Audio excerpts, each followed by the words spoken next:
Hello and welcome to our course on management accounting.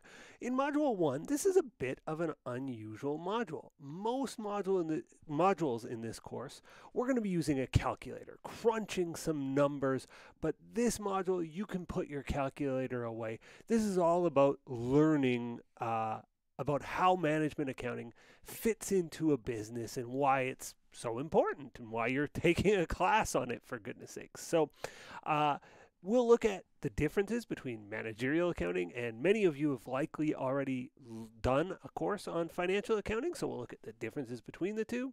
We'll look at what managers do and how accounting information helps them to do their jobs, trends in management accounting, and finally we'll discuss ethics and why it's so important to us accountants. But let's just start with the big burning question. Why? Why do I have to have a course on management accounting? And the answer is, I think, fairly straightforward. First, we do a course in financial accounting because we have to learn to make financial statements to figure out how profitable we are so that we can, one, pay taxes to the government. They want to know how profitable we are, but we can also attract investors, shareholders, bankers will lend us money, and it's all based on our financial accounting information. So that's why we do financial accounting information. Keeps track of transactions, we summarize them in financial statements, and then we use those financial statements to either attract investment from investors, attract loans from the bank, or to pay our taxes. We have to do it. So that's why we do financial accounting. Why then do we do managerial accounting? Well, if we're gathering all this financial data, we can use financial information to make decisions. So rather than preparing a financial report for some outsider, you'll prepare reports for insiders to decide what to do. So for example, maybe you've ordered a new type of inventory and you want to know how is it selling. Well, that's managerial accounting data, right? You've ordered in a new SKU, a new kind of inventory. You want to know if it's selling better than the old stuff. You use accounting data to help you make that decision for your business. So that's why we have management accounting. It's just to help us to make better decisions about our business or for our business. So they're pretty fundamentally different things, financial and managerial accounting. They have different users as a start. The users of financial accounting information, as I've suggested, these are, I'm just going to change my pen, these are outsiders to the company. So we mentioned you might have to prepare financial information if you want to attract investors. They're obviously going to want to see your financial statements before they decide to invest. You might want to get a loan from a banker. Well, they're not going to lend you any money without seeing financial information, and that's the financial information provided in the financial statements that you learned about in financial accounting. If you haven't taken financial accounting, not the end of the world, or if you've forgotten everything, not the end of the world. You can still do this course. Last I'll say is the government. Of course, the government's interested because they want to collect tax dollars from you. So those are outsiders who are interested in financial accounting. Who's interested in managerial accounting information? Well, it is the insiders. It is the employees and the managers. And these guys, these outsiders, they're making decisions about your company. They're saying, is this company worth investing in? I might invest in Home Depot or I might invest in Lowe's. I can't decide. I'm going to make a decision about investing in them.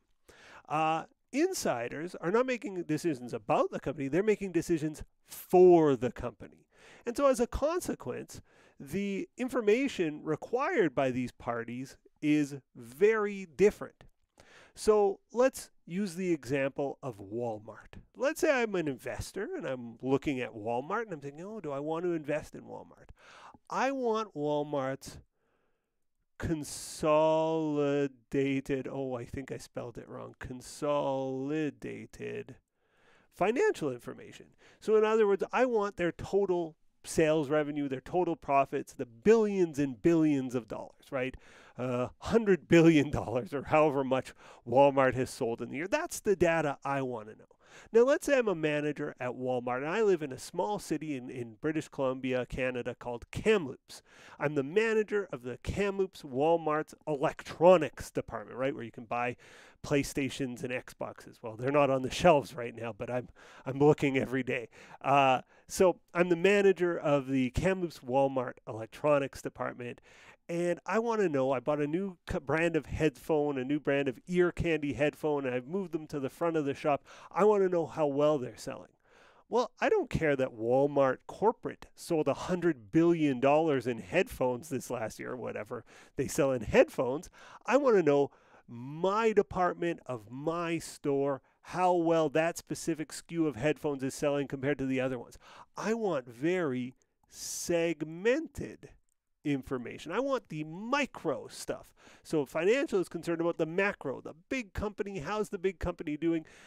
Managerial is concerned about, well, how's my department doing? Oh, I made that small decision a month ago. I want to know the last 2 weeks how I've been doing, where financial information would be quarterly or even annual information. The time elements to financial. Financial accounting is always looking at the past. It's saying, how did we do last year? How did we do last quarter? How did we do in the past? Managerial certainly can look at the past and say, well, how many headphones did I sell last week? But it's also very concerned, well, somewhat concerned with the present, but it's often concerned with the future. It's budgeting forward. It's saying, what are our plans for next quarter? What are we expecting to do? Financial accounting says nothing about the future. It's commenting on the past. Because financial accounting is commenting on the past, and because it's all about serving these outsiders, these investors, the bankers, the government, people outside of our company, it needs to be verifiable. You need to be able to double check. You need to be able to audit this information, right? And the reason is because we got to protect these outsiders, in case the firm is lying or making mistakes. These outsiders need rules and protections. So yes, it has to be verifiable, and that's why it's passed. Now, obviously, if we're doing managerial accounting based on plans for the future, we can't verify the future until after it's happened. So it's not verifiable by nature, right? When I'm planning for next year, I already know my numbers are going to be off. If I'm Walmart and I think I'm going to sell, next month 25 pairs of headphones, well, I might sell 22, I might sell 28. I'm very rarely going to be exactly right with all of my predictions. So it need not be verifiable. That doesn't mean, though, I don't go back after it's happened and say, oh, I thought I was going to sell 25. I actually sold 40.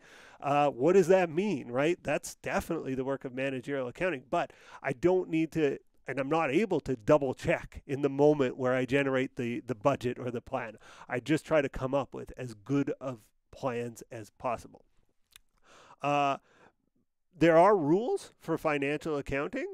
Everybody has to do it. The reason we have to do it, even if you say, I don't have any investors, I'm just a private business, and I don't have a banker, I don't need a loan, I'm just self-funding here. Unfortunately, you still need to file your taxes to the government, so you still must do it, and you still must follow rules. You can't just make up the rules as you go when you are preparing your financial accounting information. Broadly, we would call the rules for financial accounting information GAAP, also IFRS, International. So GAAP stands for Generally Accepted Accounting Principles, IFRS, International Financial Reporting Standards. These are the broad names of the rules or the frameworks that accountants must follow. Managerial accounting, there's no rule that says I have to budget. There's no obligation. There's no government body saying you, Walmart, have to budget for how many Skull Candy headphones you're going to sell next week and compare it to how many Beats headphones you're going to sell next week. It's sensible to do, but there's no obligation to do it, and there's not a rule framework. Now, sometimes my students will say, oh, there's no rule, so that means I can do anything. Well, of course you can budget correctly and incorrectly, and I can still mark you wrong on a test, but there are no strict rules requiring people to budget. Just as there's no rule requiring you when you go to the supermarket and you have $100 in your pocket, there's no rule saying you have to budget that $100. You probably do because you're sensible and you say, oh, I only want to spend, $20 today at the grocery store because I only have $100 in my bank account. And so you budget accordingly. Well, businesses, again, there's no rule that you have to do it, but it's a sensible thing to do. So anyway, those are the broad differences, and there are more differences, but those are key differences between financial and managerial accounting. Let's continue. So what do managers do? Well, there's sometimes, I take this from a textbook, and some textbooks actually have 4 things on the list. This one has 3. At a broad picture, there might be like strategy formulation kind of above all of this. But let's say we are a Disney theme park, and I guess they're opening a new land, Avatar Land. They've made a movie, Avatar 2 and Avatar 3 are going to be big movies coming out soon. And so they've made a new theme park, and they want to make a ride to go with this new Avatar property that they're having. Well, they've got to draw up the plans, like literally architectural plans for the ride. What's it going to look like? How much is it going to cost will be a big part of that, and that's management accounting decisions. So they're going to plan, let's just talk about this one theme park ride, right? They've, strategy formulation. They know they're releasing the Avatar movie, and they've decided they want to add Avatar Land to their Disney theme park. Planning wise, okay, they've said, okay, we want this one roller coaster, this super Avatar roller coaster. Let's get the architectural plan. Let's figure out how much it's going to cost to make, and let's get our roadmap here. How many years is it going to take to build this ride, or months, however long it takes to build a ride? Directing is, so planning is almost like writing the map, right? Here's where we're going, right? In 1 year, we're going to have this ride built. People are going to start using it.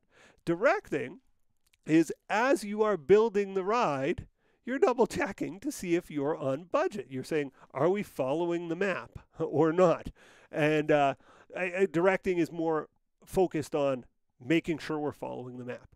Controlling is you double check the map and you look back and you say, have I been following what I thought I was going to do? If not, do I need to change the plan, or do I need to change my course of action? I said I was going to be done in a year. We're 8 months in and we're not half done yet. Do I need to, 1, hire more people, bring in more resources because I need to be done in the next 4 months? Or 2, do I need to say, oh, this plan is out the window, let's make a new plan? Controlling is revisiting how you're doing against the plan. So again, planning, big picture, what are we going to do? Directing, trying to follow that map as best as you can, trying to follow the plan as best you can. Controlling is double checking if you're on track with your plan. Okay, some trends in management accounting and business in general. Machine learning and data analytics are obviously affecting everything. Every business has a tech side to the business, and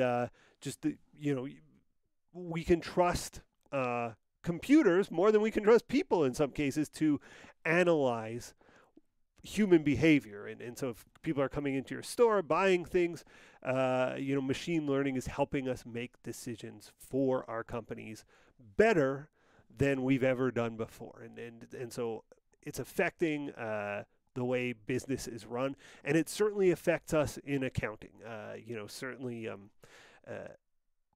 The work of accountants, AIs can do similar work to accountants, and they help us do our work better. When the big firms are hiring these days, they are just as apt, the big CPA firms, KPMG, what are the big ones? KPMG, PwC, Deloitte, Ernst & Young, EY. Those are the big 4. They are as apt to hire computer programmers, software engineers, as they are accounting grads these days. And the reason is machine learning and data analytics is so important to their clients, and it's important to the way they do business as well. So this trend is going to continue. If I were to advise a young person, I would say, you want to be a dual expert. If you want to get into accounting, you want to be an expert not only in accounting, but also in computers. Globalization, you guys who are watching this video, I get views from well over 150 countries, which is crazy. It blows my mind, actually, that this happens. Well, the world is coming together, right? And that means if you're running a small business in your town, very likely you're not just competing with your neighbors and the businesses down the street. You're competing with businesses from all over the world that have entirely different cost structures and entirely different challenges to you. So if I want to buy a set of headphones, I can go to the Walmart store that's, about a kilometer away from me. I can also go on the internet and buy it from walmart.ca or Amazon. I can also go on eBay and buy it directly from Hong Kong. There's eBay shops that are based in Hong Kong. These are totally different business models, but they're all competing for my dollar. And so when you start a business, you're going to be competing broadly. Now, why does that? What's the relevance here? I think we'd all agree that that's happening. Well, the relevance is competition is more fierce than ever. And so we go back to management accounting being optional. Well, of course, it's optional to budget, but you're going to run a better business if you do it. And so you're going to be up against competitors that are doing this type of stuff. You're competing in a global market now for most things, or for many things. You need to be more efficient than your competitors, and management accounting helps us improve our efficiency. Okay, the final slide, if you want to call it a slide, of this chapter. And again, this is an unusual chapter. We will normally be pulling out calculators and putting pen to paper with problems. But this chapter is all about just the framework of accounting and how it fits in. And the last thing is ethics. I'm not a car expert. And when I take my car into the shop, the repair person will, maybe it's making a knocking sound as I bring the car in. And the repair person will look at it, and a couple hours later I'll come back, and they'll hold up this piece, right, some random thing. And they'll go, this is your carburetor, buddy. You can see there's a hole in the carburetor, and your car is not working. I got to replace the carburetor. And I look at the person, I go, okay, please do that and make my car drive again. I have no idea what they're talking about. I have no idea what's going on. I just kind of go, okay, yep. And I'm at their mercy. Accountants, in a different context, I've been a professional accountant for many years, and sometimes you'll bring a client in. Many clients are sophisticated, but many are not. And you'll bring them in, and you'll be talking about some tax issue with them, and they get that look in their eyes like I have when I go to the car repair shop, where they go, okay, where do I sign, Mr. Accountant? That's why I hired you. I trust you to help me. And they're putting their lives in your hand, right? You can absolutely screw people over as an accountant. And it makes news when accountants steal money and screw people over. So that's why ethics is so important to us accountants. Again, this is I think this is CMA's ethical framework. I'll just go through the gist of each one. The first is, to do the work, you have to be competent. And competence, even if you are well-intentioned and you're not trying to screw anybody or steal from them, if you don't know how to do the work, you shouldn't do the work, right? And that's why CPA firms, they're built on competence and on a hierarchy where, if you're a junior staff, you have senior staff to help you. So you might not be competent, but you're going to be trained and you're going to be monitored. Confidentiality, of course, financial information needs to be kept confidential. We don't share anything to do with client information, and financial information is kept private. Integrity, you need to behave honestly and with integrity. You will be put in positions where you could do dishonest things. And again, the whole profession rides on our integrity. So I was an auditor, and an audit, you review a company's financial statements, you audit them, and then at the end of the day, you write one page of paper signing saying, yes, these financial statements, I certify that they're okay. I give you reasonable assurance that there aren't material misstatements, to get technical. But, I certify that these are all right. I sign on the bottom line. The accountant charges tens of thousands of dollars, depending on the size of the company, for a piece of paper that says, I looked at this, it's okay, trust me, I have integrity. So accountants are selling on their integrity. So it's important that if you're part of this profession, you behave with integrity. And the last goes with all of the above, credibility, right? When we say it's true, it better be true. And the profession is built on that. Okay, we're 20 minutes deep, and that's more than enough. Chapter 1, a most unusual chapter, but I hope you stay with me for our journey to better understand management accounting. Thanks for watching so far, and I'll see you in our next video. Bye for now. Let's examine problem 11A from our accounting workbook. This has us distinguishing between financial and managerial accounting. If you want a full explanation of this, go back to the previous video introducing chapter 1. But during that video, I presented this little chart. And what I want to focus in on as I'm distinguishing between the two is the users. So financial accounting is all about preparing information for outsiders who want to make decisions about your company. Managerial accounting is all about producing information for insiders who want to make decisions for your company. So the types of information is different, and I think it'll be laid bare here in this question. So it says, each of the following activities is mainly related to financial or managerial accounting. For each item, note if it is more closely related to managerial accounting, MA, or financial accounting, FA. Part 1, Part A, preparing a staffing budget. Well, if I think of an investor or banker looking at Walmart, for instance, they're an outsider, they're interested in financial accounting information. They don't need to know the day-to-day staffing needs of Kamloops Walmart, for instance. But the Kamloops Walmart manager absolutely needs to know that information to make decisions for the company. This would be a managerial accounting document for sure. Preparing a cash flow statement. Okay, these are part of the standard annual report. Outside shareholders and potential investors are going to review this. Absolutely, this is a financial accounting document. Again, these documents, an insider could look at his own company's financial statements, but primarily they're made for the outsiders. Preparing year-end adjusting journal entries. Well, why do we do adjusting journal entries? Why do we do journal entries? It's for tracking our financial transactions and adjustments, and it's done to prepare financial statements. So this is absolutely an activity that serves the financial accounting side of the house. Preparing a bid on a future contract. Okay, this is a decision that is being made for the company, not about, right? We're bidding on a contract. How much are we going to bid? This is a management type of decision.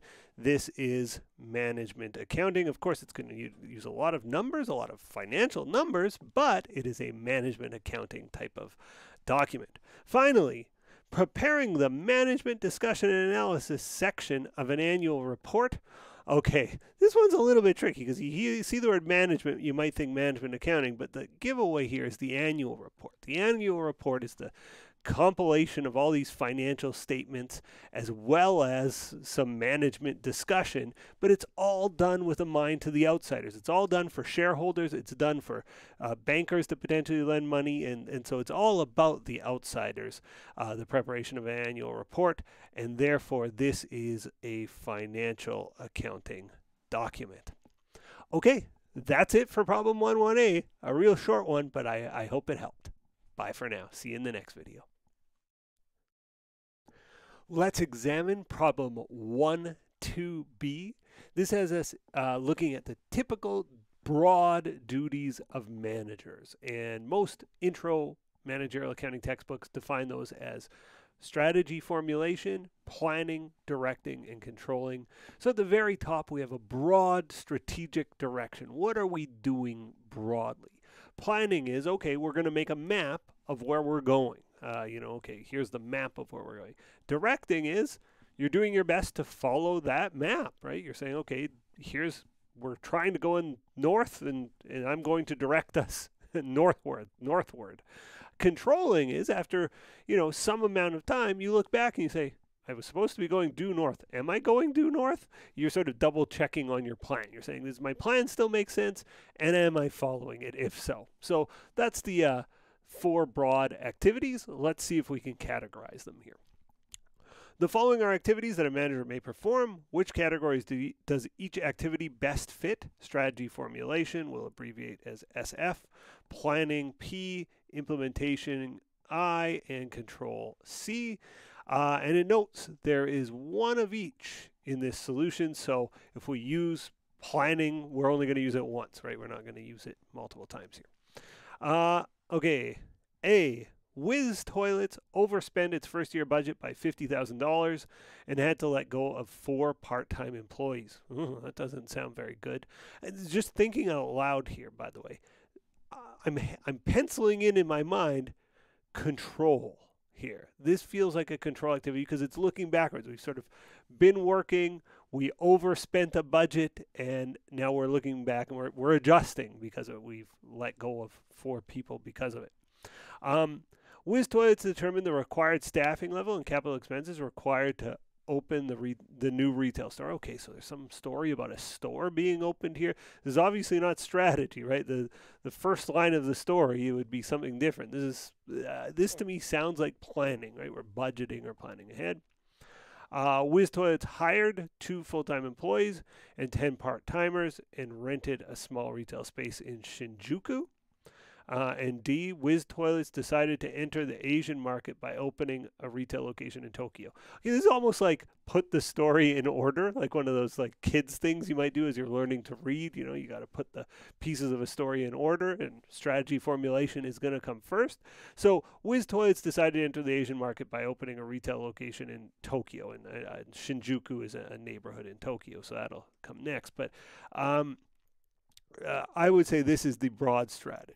We're going to Japan. We're going to enter Tokyo.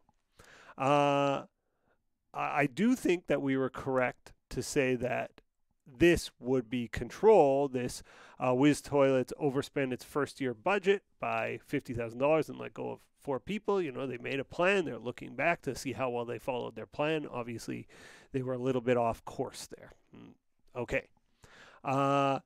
Looking at B, Whiz Toilets determined the required staffing level and capital expenses required to open the new retail store. That sounds like planning to me, right? They're making a plan. We think we're going to need 10 employees. We think we're going to need to spend whatever, $50,000 to renovate this leased space, whatever the number is. This to me sounds like planning, and by process of elimination, the other one's implementation, but let's see if that makes sense. Whiz Toilets hired 2 full-time employees and 10 part-timers and rented a small retail space in Shinjuku. Yeah, so the plan leads into the implementation. We planned to staff up, and we figured what we'd spend on our new retail store. Well, here we are staffing up and renting retail space. So we're implementing the plan. Okay, so there we are. Hopefully this video has been clear to you, and I look forward to seeing you in the next video. Bye for now. Let's take a look at problem 1.3a. A very typical topic in an intro chapter of managerial accounting is to discuss ethics. And I always find the examples are a little unrealistic, at least to my experience as a CPA. So I wrote up this one, and it's an experience that most young CPAs will tell you has happened to them. So anyway, let's read through the scenario, and it's meant to spark a discussion in a classroom, but I hope maybe you'll pause the video and think about what you would do if you were faced with this situation. Here we go. It's Saturday evening in tax season, and after a brutal week of tax prep, you worked most of Saturday, much to your dismay. You and your friend Brady Sampson are sharing some beers at the pub. You're complaining to Brady that you've blown the budget on your last 3 files and that the next 3 on your desk don't seem to be going any better. You ask Brady how he always manages to get his work done on time and under budget. Simple, he says. I go over budget on some of my files too, but I just eat the time. You have absolutely no idea what he's talking about. So you ask him what eat the time means. I come in on Sunday and work a few hours off the clock to catch up on the files where I've fallen behind schedule.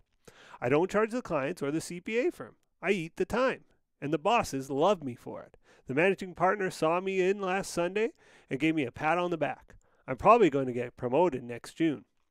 You contemplate what Brady has just said. You are both at the same junior level in the firm, and it's obvious to you that he is on track for a promotion, while you are not. Should you start to eat time too? So that's the dilemma, and I can say this is a fairly common story at the junior level, maybe even at higher levels in accounting firms, but there is a temptation there to meet your budget. You'll just work some time off the clock in files if you are somebody who's continually blowing budgets. That's certainly the temptation exists. Now, here we are in an accounting class, and I can tell you, just being a teacher of an accounting class, most students will very comfortably tell you, hey, you shouldn't eat time because, it's very easy to say in an accounting class. But I want you to know that the pressures are real. But let's look at this from a different angle. Let's not talk about whether you would or would not, although you can certainly think about that. Let's think about the best reasons to eat time, as Brady is doing, and the best reasons to not eat the time. So eat time, don't eat time. So I'm answering part A, list the best three reasons for and best reasons against eating time. So what are some good reasons to eat time? I think they're pretty obvious. One, complete files under budget, or more files under budget anyway. Two, be a better employee, or better employee. That's a little bit loaded, but the bosses will like you better. As a function of completing files under budget, you'll be more apt to get a promotion. So maybe I'll say better position to move up.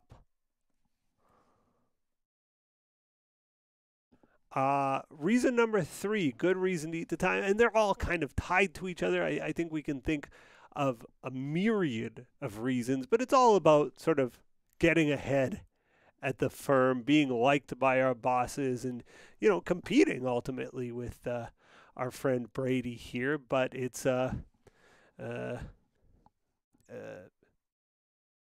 better evaluations, more money eventually, right? You're going to get more raises if you're somebody who's always coming in on time and under budget. Why not eat the time?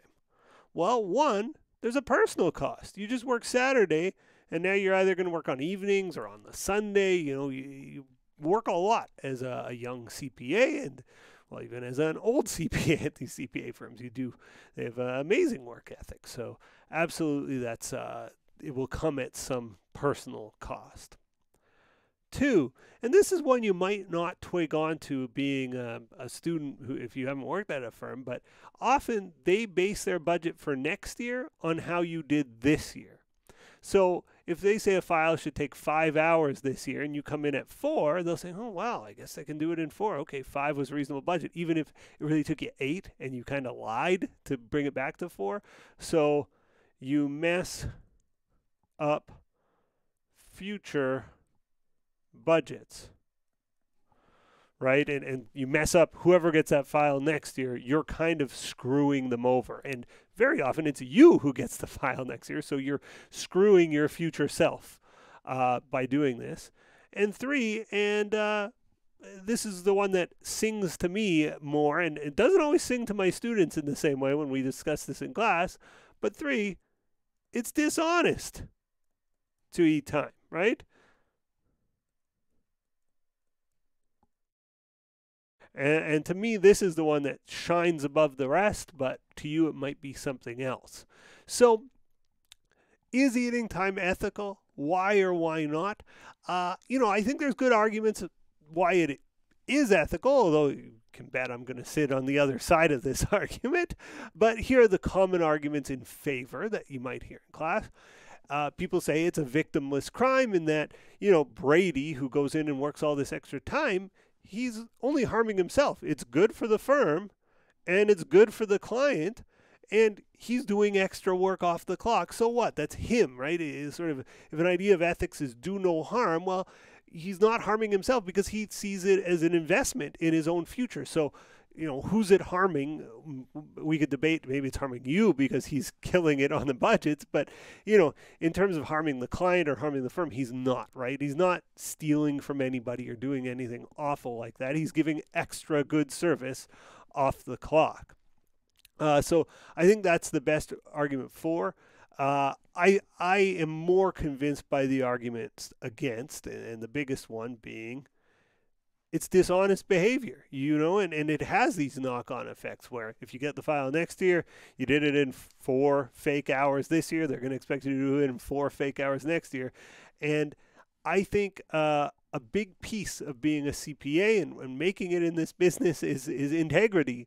And I do think that as soon as you start telling lies, even if you think they're white lies that are positive, you're on the wrong track. So that's my own opinion. Now, I will tell you, and so what should you do? Obviously, I think you should continue to report your time accurately. Now, a difference between an A and an A+ answer here is not only do they say, because of these reasons, I think we should, not eat the time, or they might argue to eat the time. But what should you do about Brady?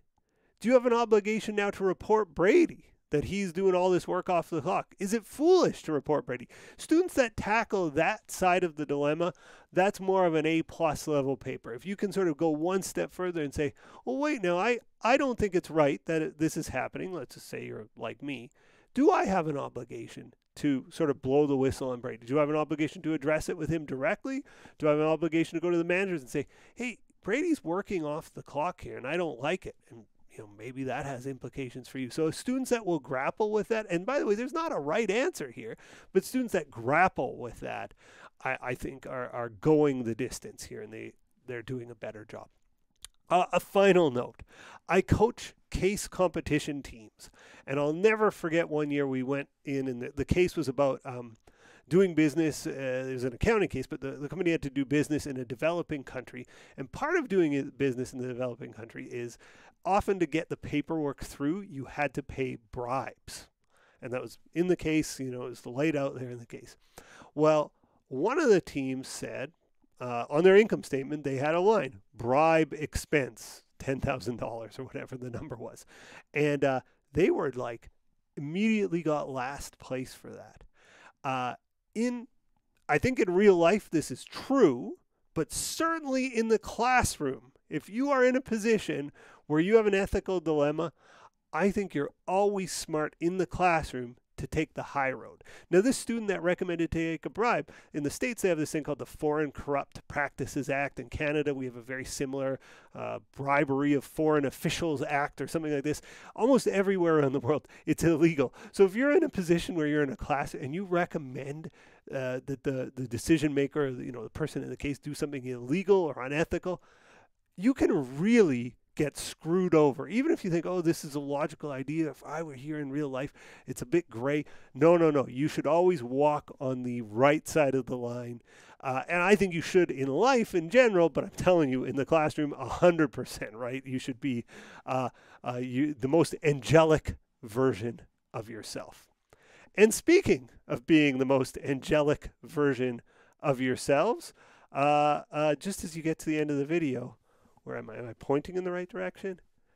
Be a very angelic version of yourself and smash one of those buttons for me. All right. I look forward to the rest of our course. This is a weird chapter, chapter 1, more blah, blah, blah, talking. Future chapters, we will crunch numbers. Have a great day, and I'll talk to you soon. Bye for now.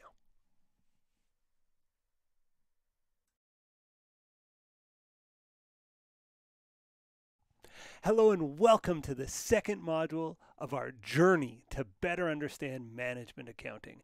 And if you want to understand your business, you need to understand what your product or service costs you to make or to deliver.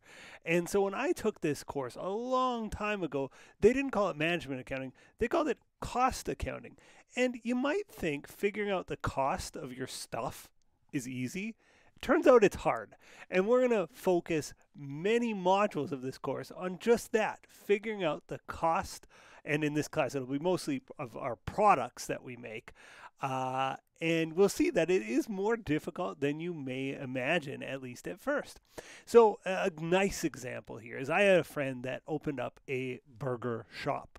And he was trying to figure out, some details about his restaurant. And so I asked him, well, he was asking me for advice. And I said, if you want to understand your business, you really need to understand deeply what your cost of your burger is, right? You're charging $4 to your customer. How much does it cost you to make the burger? And he said, well, that's pretty simple. He pulled up his burger and he said, look, my burger's got a bun. The bun costs me 10 cents. My burger, I put a squirt of ketchup in that burger. The ketchup costs me 5 cents. I also put meat, and this is the primary driver of my costs, and the meat costs about 70 cents. And last but not least, my burgers are cheeseburgers, and the cheese cost here is 15 cents. So the cost of my burger, totaling that up, 10, 15, yeah, that adds up to $1. That's my cost of my burger. And he's right. This is a major part of the cost of his burger. This is not the total cost of the burger, but this is a major component of the burger's cost, the cost of the material in the burger. And the word we would use to describe this in management accounting is that list of costs he's described would be his direct materials cost, DM, direct materials. And we're going to be referring to this frequently throughout the course. But he hasn't completed his cost. There's more costs in the burger than just the materials. I teach a class, and when I go to the class, I'll ask my students. I'll say, well, what costs has he missed? And almost always students nail this second one. They say, he's got to pay a cook. Somebody's got to make that burger. There's a chef cost here. There's a labor cost to making the product. And they're absolutely right. So let's assume in the case of my friend, he pays his cooks $15 per hour. And to make a burger, they time it out. They put a stopwatch on, or they estimate the time, and they say it takes about 6 minutes of hands-on time to make one burger. Okay, well, we've got the components of our cost then, right? It's $15 an hour, and if it takes 6 minutes, 6 minutes out of 60 in an hour, that's 10% of an hour, 0.1, 10% of an hour. Well, if it's $15 per hour, 10% of his wage goes to make one burger. It's $1.50 in labor costs. So we would call this, just as we called the one above, direct materials, the cost of the product, the cost of the materials that are directly in the product, the cost of the chef's hands time while the chef is making the burger, not while the chef is looking at his phone, not while the chef is cleaning the grill. The time that they're actually making the burger is called direct labor. You'll notice I spell that with a U-R, but our American cousins will spell it L-A-B-O-R. I'm in Canada, and we have some British spellings to some of our words. So the cost now is $1 in materials and $1.50 in labor. And I'm going to abbreviate this often as DL, just as I abbreviated the one above as DM. But we're not done. Material and labor are straightforward. Where things get tricky is with the indirect costs. We call those direct material, direct labor. The indirect costs are tricky. And, an example of an indirect cost is if I want to run a kitchen I need lights. I need to keep the lights on because the chef needs to see what they're doing.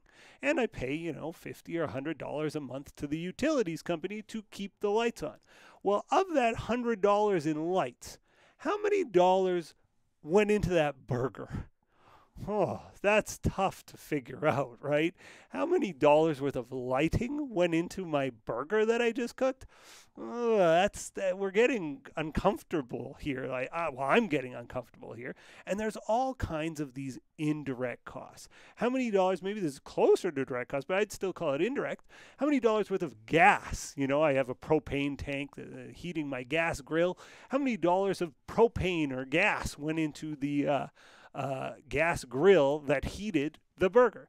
How many dollars of light bulbs, or lights went into that burger, or even light bulbs, How many seconds of the light bulb's life was needed to make that burger? If I own my kitchen, I would pay property taxes. How many dollars of property taxes went into the burger? If I rent the kitchen, how many dollars of rent went into that burger? All of these have something in common. My material and labor that we just discussed above were direct costs. These are indirect costs. And indirect costs go into a category called manufacturing overhead. MOH. Now, manufacturing overhead is a pain in the neck. And we're going to spend weeks discussing different ways we might apply overhead costs to our job. And the big challenge is, as you guess, let's use the light bulb example, focus in on that. How many dollars or cents worth of light went into that burger? It's really hard to put a number on it. And in fact, the fact is, I don't get my utilities bill until after the end of the month, but I want to know what my burger costs right now. I have to estimate. I have to make an educated guess as to how much utilities cost would have gone into that burger. Now, the way we estimate, and you're going to learn this is this chapter, and even in the next couple of chapters go on, is we use something called a predetermined overhead rate. Predetermined overhead rate. And what we do is we say, okay, what's our estimated total overhead? So for the month, we'll say, what's my estimated total fuel cost, like propane cost? What's my estimated total utilities cost or light cost? What's my estimated total rent cost? And all of those other indirect costs that we might have. And the list could go on and on. The cost of my chef's time when they're cleaning, that would be an indirect cost. The cost of the cleaning supplies, that would be an indirect cost. And my list could go on and on and on. All the indirect kitchen costs, not the cost of the ad costs when I advertise in the newspaper, not the cost of the boss's salary, but the costs that happened in the kitchen. All of those are considered to be overhead costs. So I estimate my total overhead for the month, and then I divide by some estimated overhead driver. And most commonly, this will be something like direct labor hours. We'll say, okay, what drives my overhead? Well, if I work more labor, I expect to spend more on utilities and fuel, so I think the labor drives the overhead. Or direct labor cost. And another common one is machine hours. That's more for a factory that, they make products with machines. The machine hours tends to move up and down with the overhead. And it's not a perfect relationship, but it's a good enough relationship.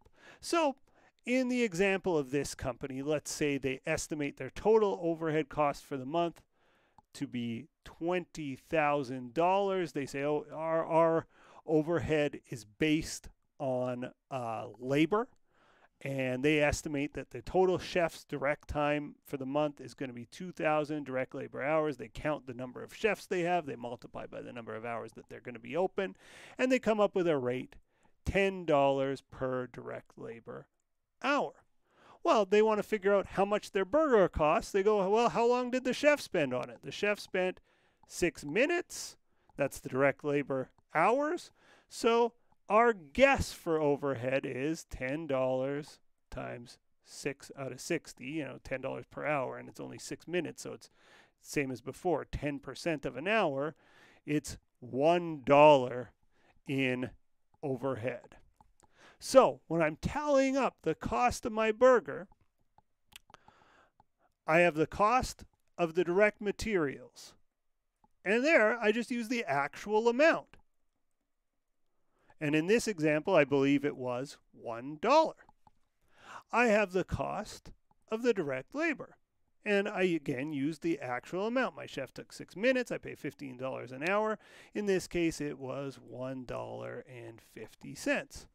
The overhead, those indirect costs, I estimate, and I'm going to use a fancy word here for estimate, I apply overhead based on that overhead rate. I say, okay, well, my best guess based on the overhead rate is it's going to be $1 more of overhead. So adding this all together, the total cost of my burger is $3.50. Now, if I'm selling the burger for $4 and it costs me $3.50 to make, I'm making 50 cents a burger. That is not very much profit, gross profit in the burger. And it might be because my friend, when he thought about his costs, he didn't think about the overhead. He didn't even think about the labor. He was thinking about this. So he's saying, oh, it cost me $1. I sell it for $4. I'm making $3. No, you're not, my friend. You're only making 50 cents on the deal. So figuring out your cost is really important to help you make good decisions. Most people logically come up with material.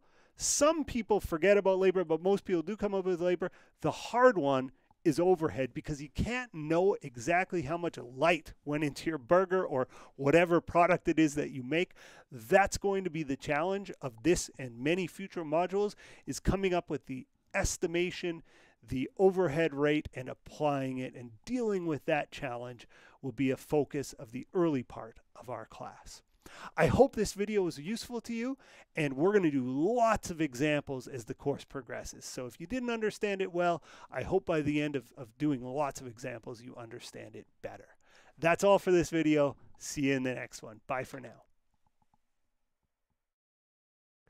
In this series of videos, we are going to learn to prepare a schedule of cost of goods manufactured, a schedule of cost of goods sold, and an income statement. We'll do it over 3 videos, and our first video is all about the schedule of cost of goods manufactured. So let's read through the problem. It says Outdoor Supplies manufactures gear for hunting and camping. The company shows the following data related to its December 31st, 2025 fiscal year end, and there's a bunch of information, and then it says based on this information, let's do a schedule of cost of goods manufactured. Okay, the first task we want to do here when we're faced with a big long list of accounts like this is just to classify them, because we want to know what goes where. Now, the first pile of accounts here are all inventory accounts, and I just want to remind you what these inventory counts are all about. If you're thinking of making a hamburger, that's the example I keep going to, raw materials are things like our buns and our ground beef, our raw beef that's ready to be cooked. Work in process is when the burger's on the grill. It's not yet finished, but it's on the way to becoming a hamburger. And finished goods are our finished burgers sitting under the heat lamp. That is our finished goods. So inventory is going to move through those 3 stages as we make whatever it is that we make. It will go from a raw material to a work in process when it's half done, and to a finished good when it's all done. Okay, so those inventory categories, and you again may have to fish those out of your question. I've given them right at the top of mine. The first account there, direct labor, we want to identify it. Is it material, labor, or overhead, if it's a factory or a product cost? And if it's outside of the factory, if it's a period cost, is it selling or administrative? Those are the big categories here. And in this case, this direct labor, it says it is indeed direct labor. Factory supervisor's wages, the question we need to ask is the supervisor hands-on with the product or not? If they are hands-on, they may be considered direct labor also. In our class, we're assuming supervisors are hands-off. in which case it happens in the factory, but it is an indirect cost, right? They don't have their hands directly on the product. They are supervising employees who do have their hands on the product. Company president's salary. Well, this is certainly not happening in the factory primarily. This is happening outside of the factory. This is an administrative cost. Purchases of raw materials. This is to do with direct materials.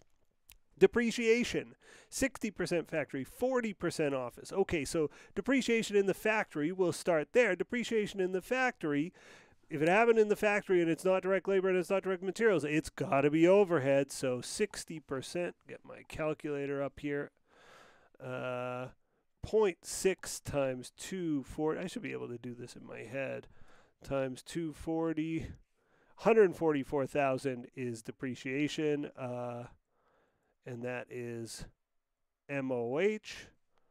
Of this 240, 40%, it relates to the office, so it's going to be admin. When I figure out that number, I guess that's 96,000, working backwards.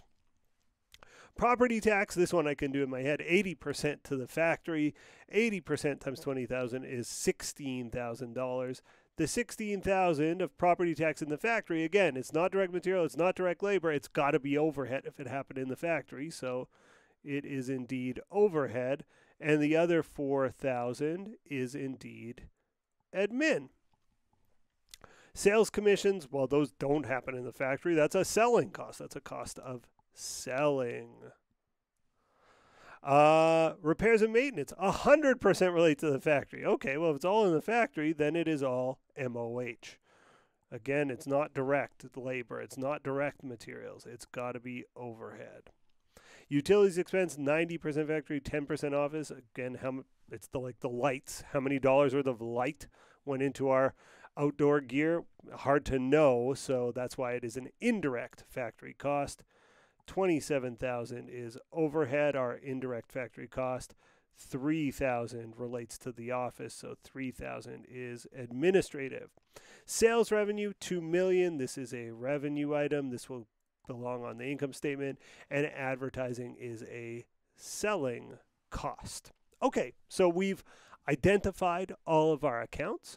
Now we got to prepare the schedule of cost of goods manufactured, and we got to remember we are looking at this relationship. Material plus labor plus overhead equals manufacturing cost. It's the cost of the goods that we're manufacturing. So let's deal with our material. And the thing I want you to remember is with inventory calculations, and we're going to do a calculation like this right at the top, because I can have inventory left over that I don't actually use, this chart, this schedule that we're preparing, it's interested in the inventory that we used. We want to highlight the inventory that we used. So we're going to start with our beginning, and I'll use dates when we get to the problem, raw materials. We're going to add the 3 dots for a column, any purchases of raw materials. We subtotal, and the subtotal is called raw materials available for use, raw materials available. We deduct our ending raw materials to get raw materials used. And let me explain with an example. Again, if I'm a hamburger store and I have $50 worth of ground beef ready to go, that's my ending raw materials. Last month, it's my beginning raw materials. This month is $50 of ground beef. During the month, I purchased $2,000 worth of ground beef. The total ground beef I could possibly use is $2,050. That's my raw materials available for use. Now, let's say I count the ground beef at the end of the year, and at the end of the month or the end of the year, and I have $100 of ground beef left over. Well, that means I only used $1,950. I had $2,050 available, but I didn't use 100 of it because I had 100 left over. So my raw materials used is $1,950. Now you're going to see this calculation throughout your accounting life, adding, oops, I thought I had my highlighter here, adding beginning raw materials, deducting ending raw materials. That is a common theme in the schedule of cost of goods manufactured, the schedule of cost of goods sold, and it is a common theme in accounting. We're always adding beginning raw materials or adding beginning inventories, deducting ending inventories to figure out the materials or inventories that have been used. Back to the problem. So we're going to start this with a title. It's a 3-line title. The first line of the title is the name of our company. Outdoor Supplies. I thought it was suppliers for a second. Outdoor Supplies. We are preparing not an income statement, a schedule of cost of goods manufactured.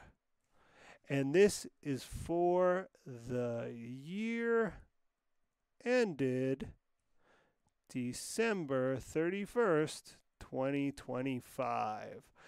Some profs are sticklers on this. They might make you write out the full date, not DEC, but December. Again, I would just consult my prof and make sure I was in the right there if I were you. Okay, so let's begin. And as I just suggested, we start with material, then we're going to do labor, then we're going to do overhead. That's how this schedule looks. Let's do it. Let's start with the material.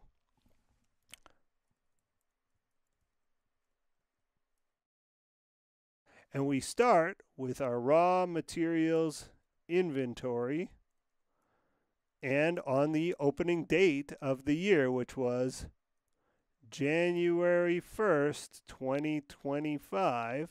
How much raw material did I have on January 1st, 2025? It is right here.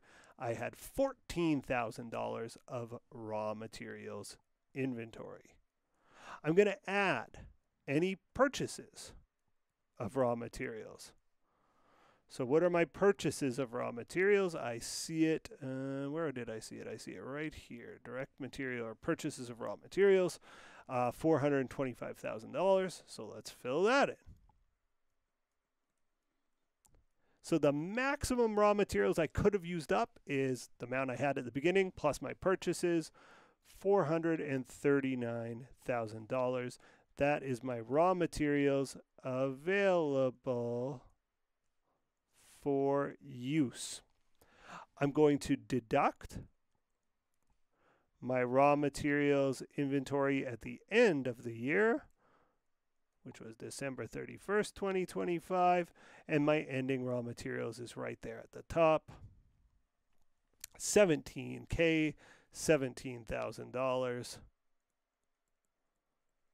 And our subtotal here is a key one. It is our raw materials used in production. Our raw materials used to make whatever it is we make. 439 minus 17 is 4. I'm trying to do the math in my head and I'm blanking.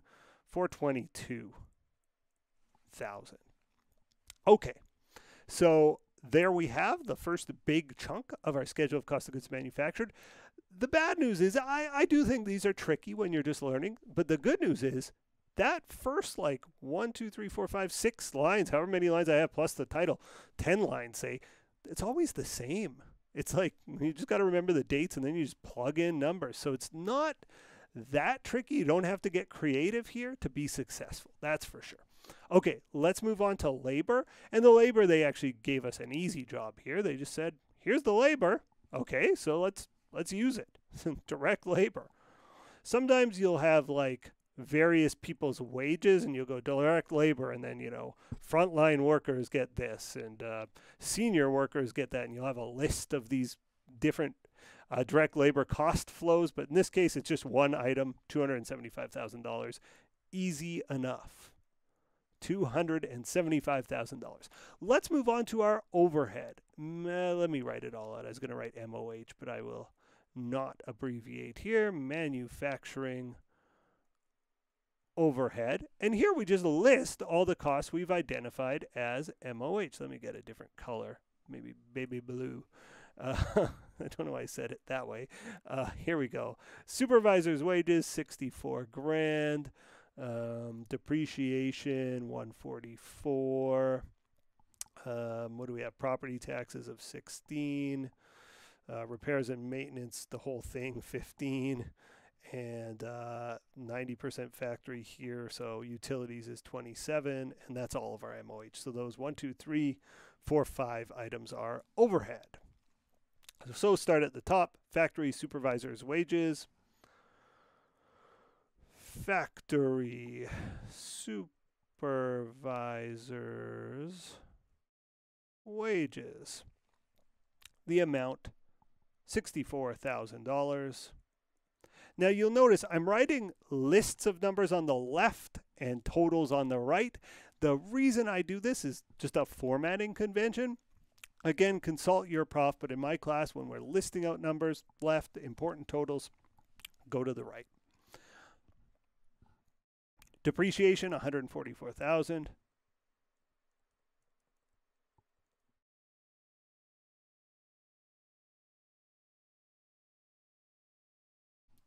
Property taxes, $16,000.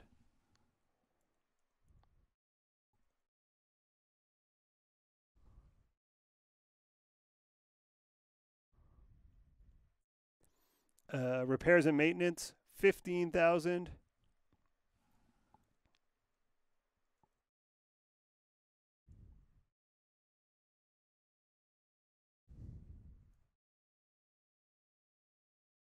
And utilities, $27,000.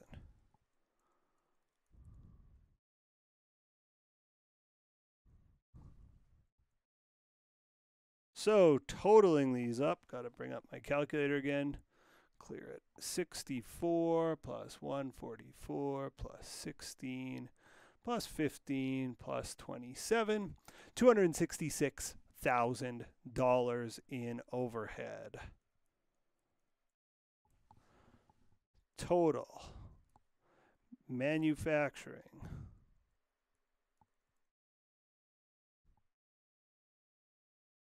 overhead, total MOH. Now, we said the cost of our product is, where is this thing? I'm totally off the page here. Go up. There we go. I wanted to look at this. Is the material plus the labor plus the overhead. We have added them together now. Well, we've got them all on the list. We've got to add them together. So I'm going to add my material plus labor plus overhead to get total manufacturing cost.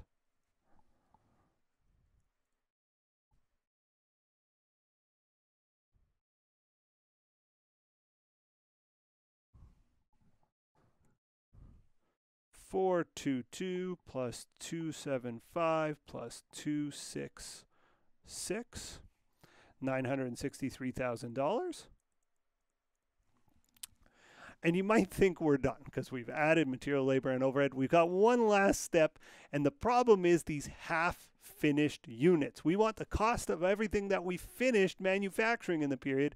There's some stuff that's not yet finished. So we got to deal with the work in process.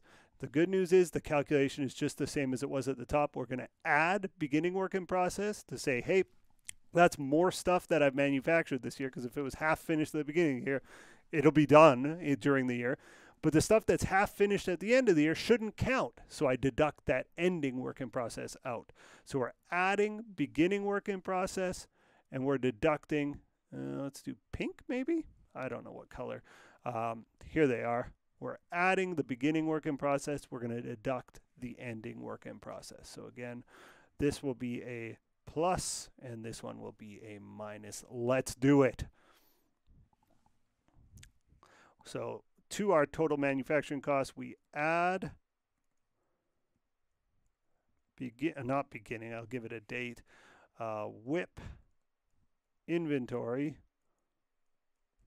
January 1st, 2025, and that number was $31,000.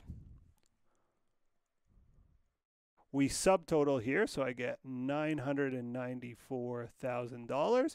This subtotal doesn't have a name. You can leave it blank or just write the word subtotal. We deduct WIP inventory. This is December 31st, 2025. And our ending WIP inventory is there. It's $20,000.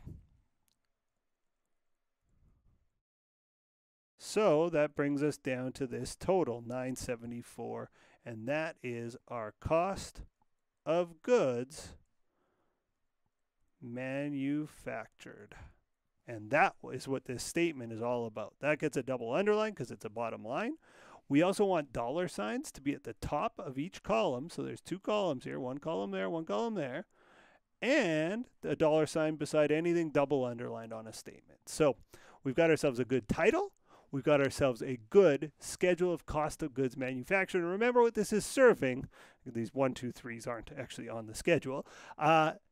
We want to know what our stuff costs, and this helps us track our costs. And as you're going to see soon, it also helps us figure out our profit, our net income, because we need to know what the cost of the goods that we sold was to figure out our profits. So we will do that soon enough. In the next video, we'll prepare a schedule of cost of goods sold, and in the following video, an income statement. That's all for this video. Stay tuned for our next one. Bye for now. Okay, we are continuing our way through this outdoor supplies problem. We've prepared a schedule of cost of goods manufactured. Time to move on to a schedule of cost of goods sold. Good news here, fairly easy. We know the cost of the stuff that we made. How do we figure out what we sold? Well, we look at what we have left over in ending inventories. Let me use a different color again here, maybe orange. Is that too bright? Purple. Purple looks better. We look at what we had left over in our finished goods. So the presumption here is any finished goods that were in our opening inventory, that $84,000, that's additional goods sold. We assume we sold through it. Anything in ending inventory we didn't sell. So just as with our previous two, we are always adding beginning finished goods. We are always deducting ending finished goods, or beginning inventory and deducting, adding beginning inventory and deducting ending inventory. Let's get down to business here because it's very straightforward. This should be a very short video. 3-line title. This is a proper schedule we're making. Name of the company, Outdoor Supplies.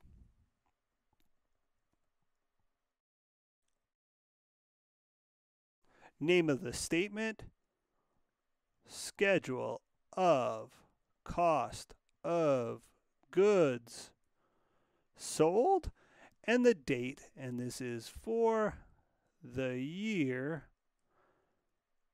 ended December 31st, 2025. So the beginning point of this is our beginning inventory. So our beginning inventory, our finished goods inventory on January 1st, 2025 was $84,000, just there in purple highlighter. I know these numbers are all starting to blend together. Maybe I should erase all the other highlighting so this kind of stands out a little more. It was $84,000. Everything here goes in the totals column. We are going to add our cost of goods manufactured. So we had $84,000 worth of manufactured goods to start the year. We also made almost $1 million more, $974,000 more. Let's just do the math here. 84 plus 974, 1058. This is the total goods available for sale, right? These are goods that we might have possibly sold during the year. We manufactured them, we finished them, they were finished goods that were ready to be sold. How many goods did I actually sell? How much did I actually sell? Well, if I know I had $68,000 left over at the end of the year, I didn't sell those, but I sold everything else. So I deduct my finished goods inventory on December 31st, 2025. I've already forgotten the number. $68,000.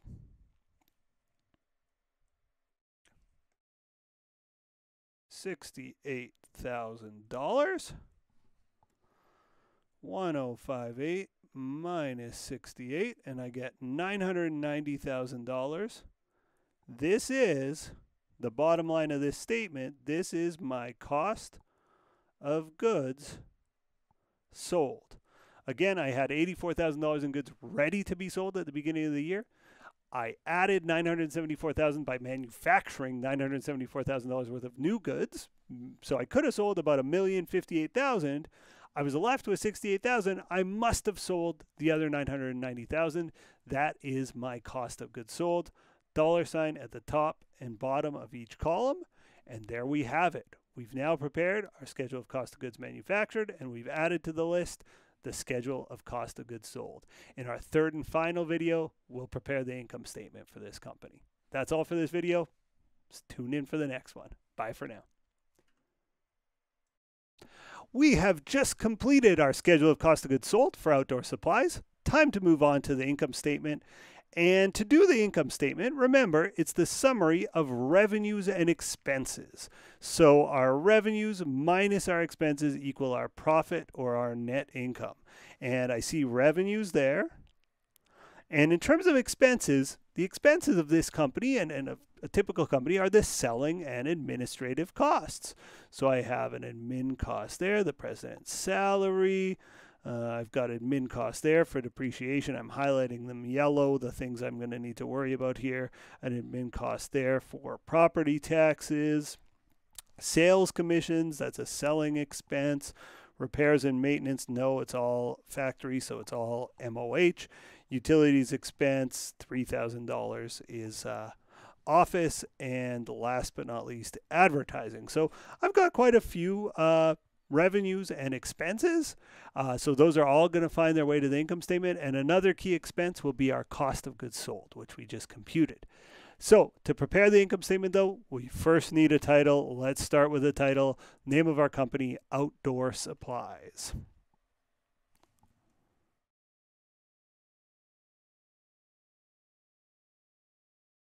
Name of our statement, we are preparing an income statement, and income statements get dated for the year ended and then the date, December 31st, 2025. So as I said, it's a summary of revenues and expenses, but we do it in a logical way and the formatting matters. We start though with our sales revenue. And our company's sales revenue was $2,050,000. So that's a good starting point. We're going to deduct from sales cost of goods sold. And this stuff you just have to remember. There's not a real trick to this. This is a flashback to your intro financial accounting, but if you haven't taken it, just know that that's what an income statement looks like. You can Google your favorite company's income statement. You'll see sales first and then cost of goods sold second. So our cost of goods sold comes from our schedule of cost of goods sold. It doesn't come from anywhere in the question, so we had to have calculated that, and we did. Sales minus COGS is gross profit. Our gross profit here is 1060. Now we list out our expenses. And the category, I consider this to be a good category title, selling and administrative expenses. Your prof may say operating expenses. That's fine too. So our selling and admin expenses are all the things I've highlighted yellow except for sales. So let's go down the list. Company president salary, $120.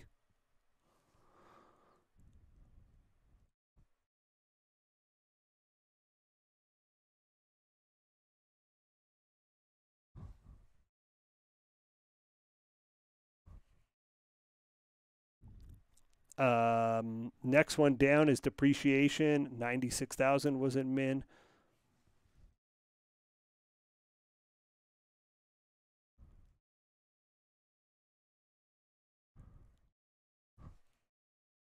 Next one down was property taxes, and $4,000 was admin.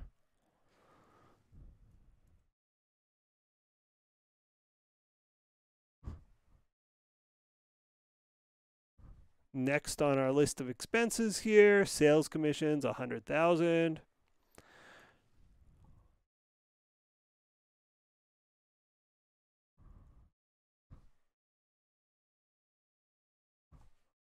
Okay, next on the hit list, $3,000 for utilities expense.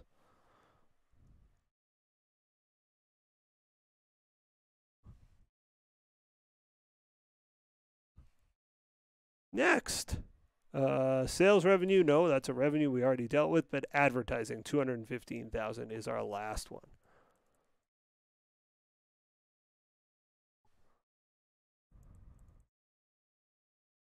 So our total selling and admin expenses, just add up the list.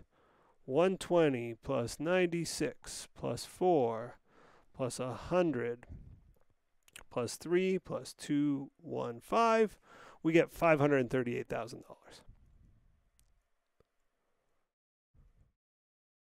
Okay, so normally it's gross profit minus the rest of our expenses gives you net income. The only other things we have to worry about is expenses categorized as other, which I don't include in this course, but they'd be things like gain on sale if you sell a building or something like this, or interest would categorize as other. But for our purposes, there won't be other, at least in my workbook here. But we do have one other expense, and it's a special one. It says prepare an income statement assuming a tax rate of 20%. Aha, taxes. That is our other. So we're going to subtotal here. The subtotal is going to be called income before taxes. So our income before taxes, 1060 minus 538, 522. Our income tax expense is going to be 20% of that 522.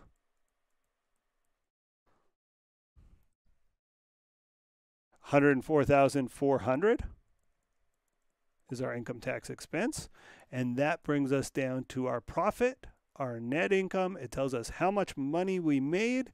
This company made 522 minus 104,400, 417,600.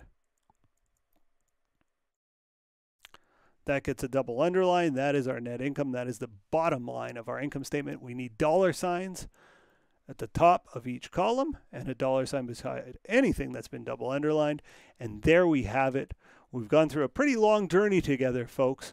We've prepared a schedule of cost of goods manufactured, schedule of cost of goods sold, and finally an income statement. That is all for this video. Stay tuned for the next one. Bye for now.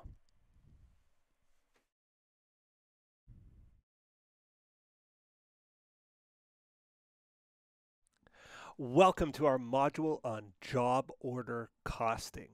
Now, I've said it before, and I'm going to say it a lot of times in this course. The cost of any product is the cost of its material, direct material, plus the cost of the direct labor, plus the overhead cost.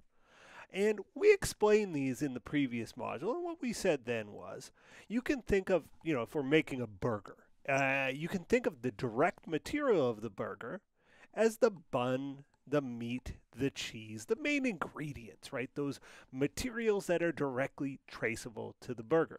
Not the cleaning supplies that are used to clean the kitchen, even though that's material we use when we make a burger, that wouldn't be a direct material of the burger.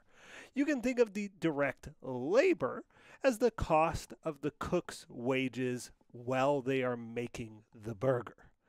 And finally, you can think of overhead as the indirect factory, or in this case, kitchen costs. So the gas to heat the grill, the fact that there's lights on in the kitchen and we pay a utility bill to keep the lights on, and maybe we pay rent or we own and pay property taxes on the building where the kitchen is. So those are all indirect factory costs, and our list could go on and on. We can have indirect materials like the cleaning supplies related to cleaning the kitchen. We can have indirect labor like the time when the chef is not cooking anything, they're just looking at their phone, checking Twitter. We still have to pay those bills. Those are indirect factory costs.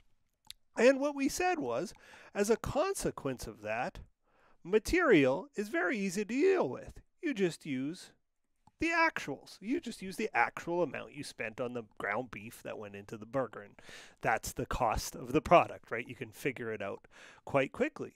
For labor, again, fairly easy. You just do the math. I pay my chef $15 an hour. It took them 10 minutes to make the burger. I can figure out the actual cost of the chef's wages in the product. What we said, though, was overhead was special. Overhead, we couldn't use the actual amount because I actually don't know the precise amount of light that went into that burger, the light that was necessary to make that one burger. In fact, I won't get my utilities bills for a month, and I've made the burger 3 weeks ago, so I won't even know my overhead costs in the moment when I make the burger. And so because of that, we have to estimate overhead. And the way you'll read in a management accounting textbook, and in this course I'm going to constantly use this term, I won't use the word estimate to describe what we're doing. We say we apply overhead. And you're going to hear all about applied overhead. So actual material, actual labor, and applied overhead. And one step further, a big piece of this module will be all about how we apply overhead. And we apply overhead using something called the predetermined overhead rate. And what the predetermined overhead rate says is, okay, before predetermined, so before the month or before the year, you will estimate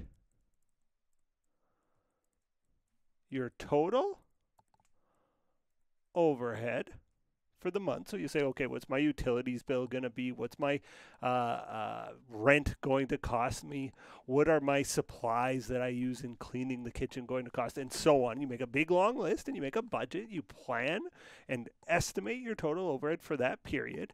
And then you estimate your overhead driver. What drives your overhead? So it may be the more labor hours you have, the more overhead you're expected to have, or the more machine hours you have, the more overhead you're expecting to have. You come up with something that you think is going to correlate closely with overhead costs, and you estimate that.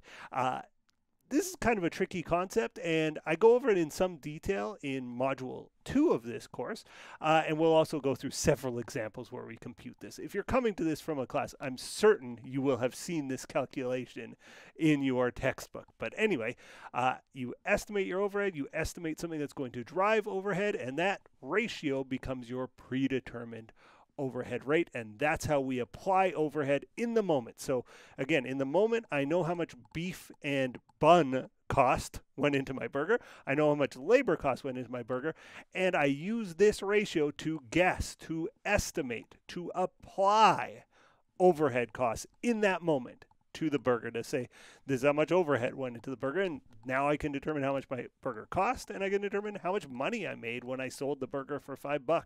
How profitable was that sale? Okay, this is all kind of review from a previous video, but we're going to really drive that predetermined overhead rate concept home this module.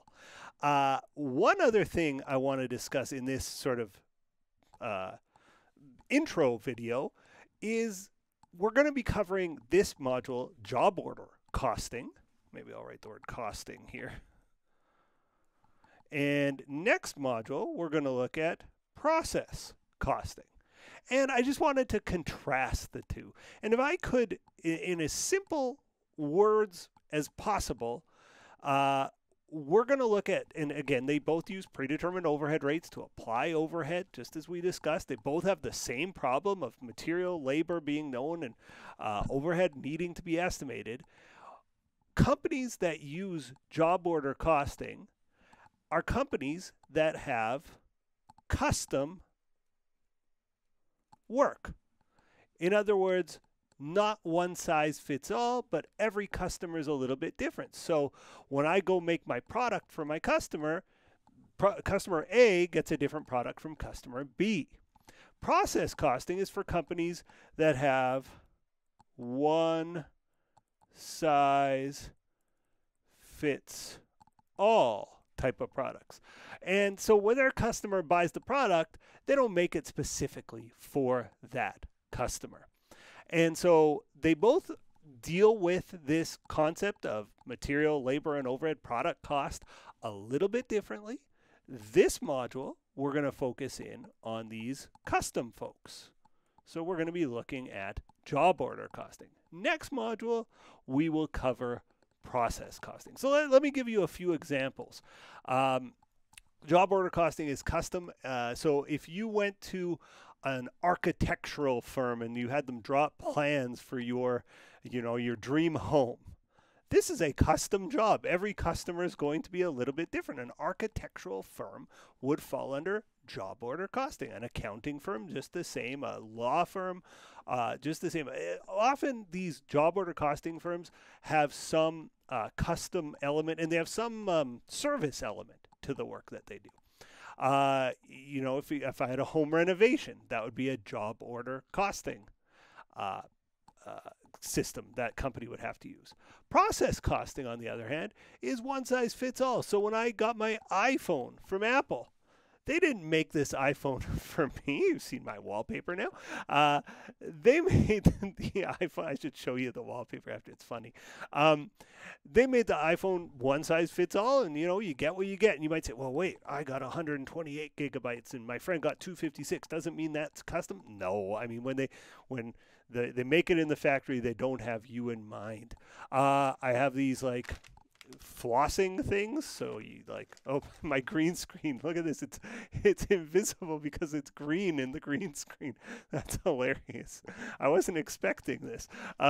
These flossing things, though, is absolutely process costing. When this company makes these flossers, this won't show up on the green screen. This won't get messed up.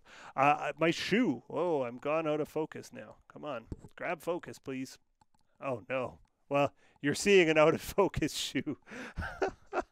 Oh my goodness, I've seen them do this on YouTube channels. Hey, I'm back in focus. The shoe, of course, is process costing. And the reason it's process costing is because when ASICS or whatever company that was made the shoe, they didn't have me in mind. It wasn't customized for me. I just bought whatever they had off the shelf. So process costing, because they make thousands, hundreds of thousands of the same item, they can be a bit efficient about it. They can say, I have 100,000 items. I divide my total cost by my total items, and I get a cost per item. Job order costing cannot be so efficient. You've got to say, customer number one, like pair of shoes number one. This is how much that cost me. I was looking around my room for things that could have been job order costing, and I only found one thing.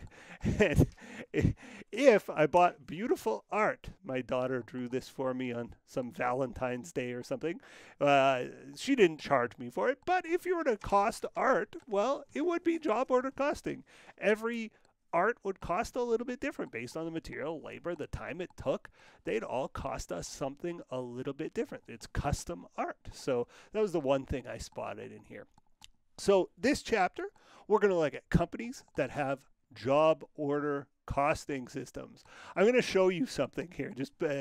I'll show you my wallpaper because I thought it was cute, but that's it for the content of the video. So we're focused on job order costing. Next module, all about process costing. So zooming in here, my kid, my wife took this picture of her. She was trying to sneak up on me in the house, and she put on this ski mask because she thought that made her sneakier somehow. So that's my wallpaper on my phone. It makes me laugh every time I see it. Maybe it's just because it's my own kid. It makes me laugh, but I still think it's amusing. All right, guys. Thanks for watching, and we'll get into some problems and some real examples in the upcoming videos. That's all for this video. See you in the next one. Bye for now. Let's examine problem 32A. This problem at long last has us computing a predetermined overhead rate. And just to remind you what a predetermined overhead rate is, it's when we cost a job, when we determine what something costs, we add the material, the labor, and the overhead. And the material and labor, we'll use the actual number. The overhead we have to estimate. And the driver for that estimate is this thing called the predetermined overhead rate. This is brought up in the intro video to the module. Please go back and watch it if this is sounding Greek to you. But here's how we calculate the predetermined overhead rate. We take estimated total overhead divided by our estimated overhead driver, whatever that driver should be. And we determine some sort of rate here. And that's what this question is driving at here. We're coming up with an overhead rate to cost a job. We're going to need our calculator, as I said, so let's go. Tony's Tables makes high-end custom boardroom tables.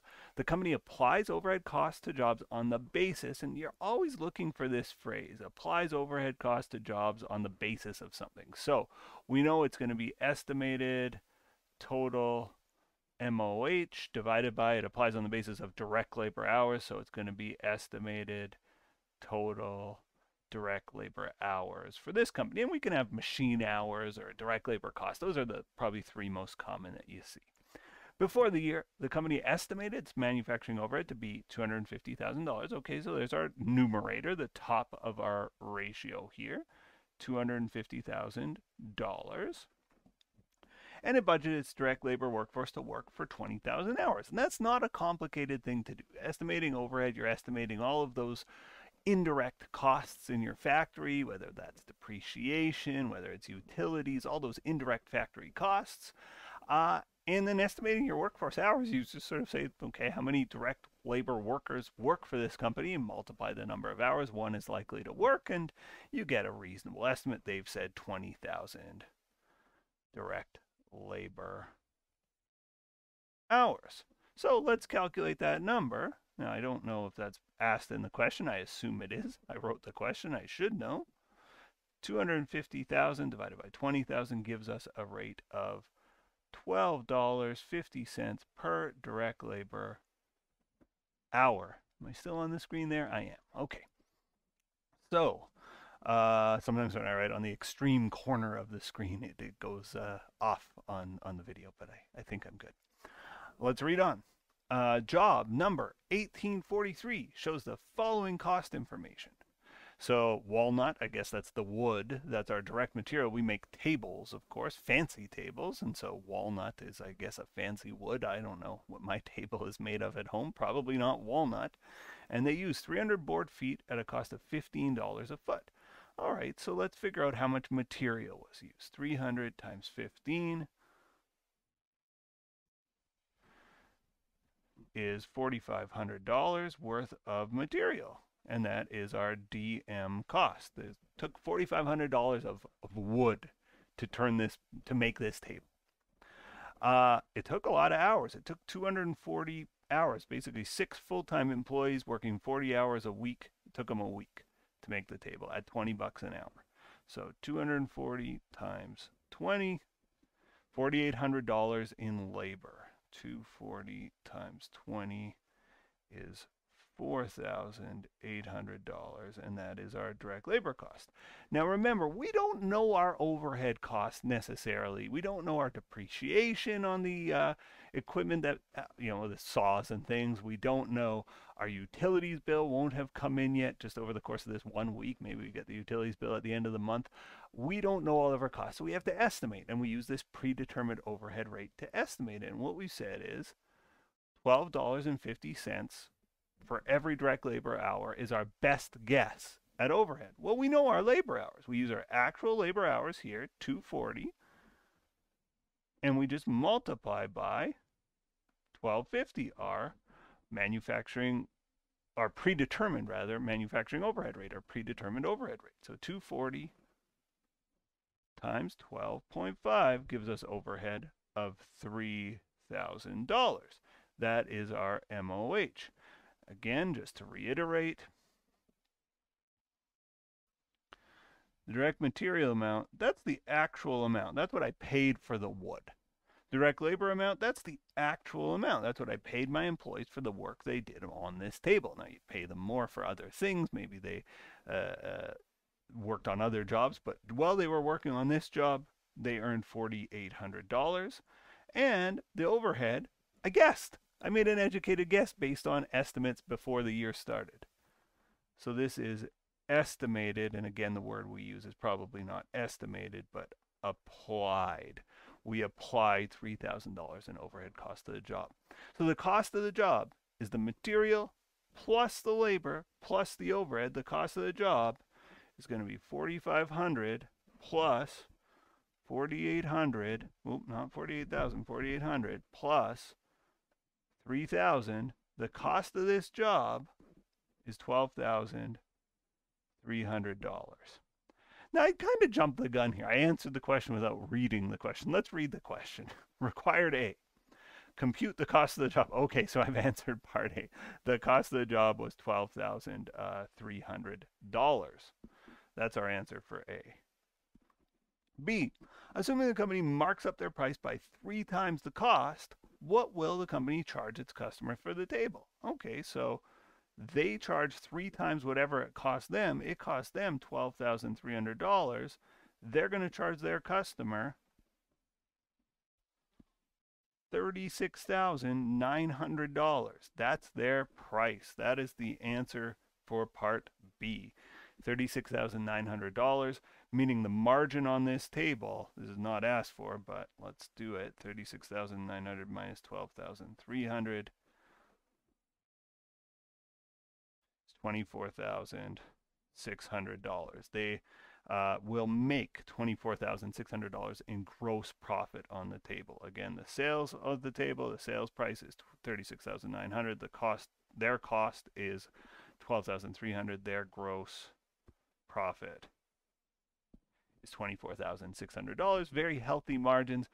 Big fancy boardroom tables are indeed expensive. This might even be cheap for a big fancy boardroom table.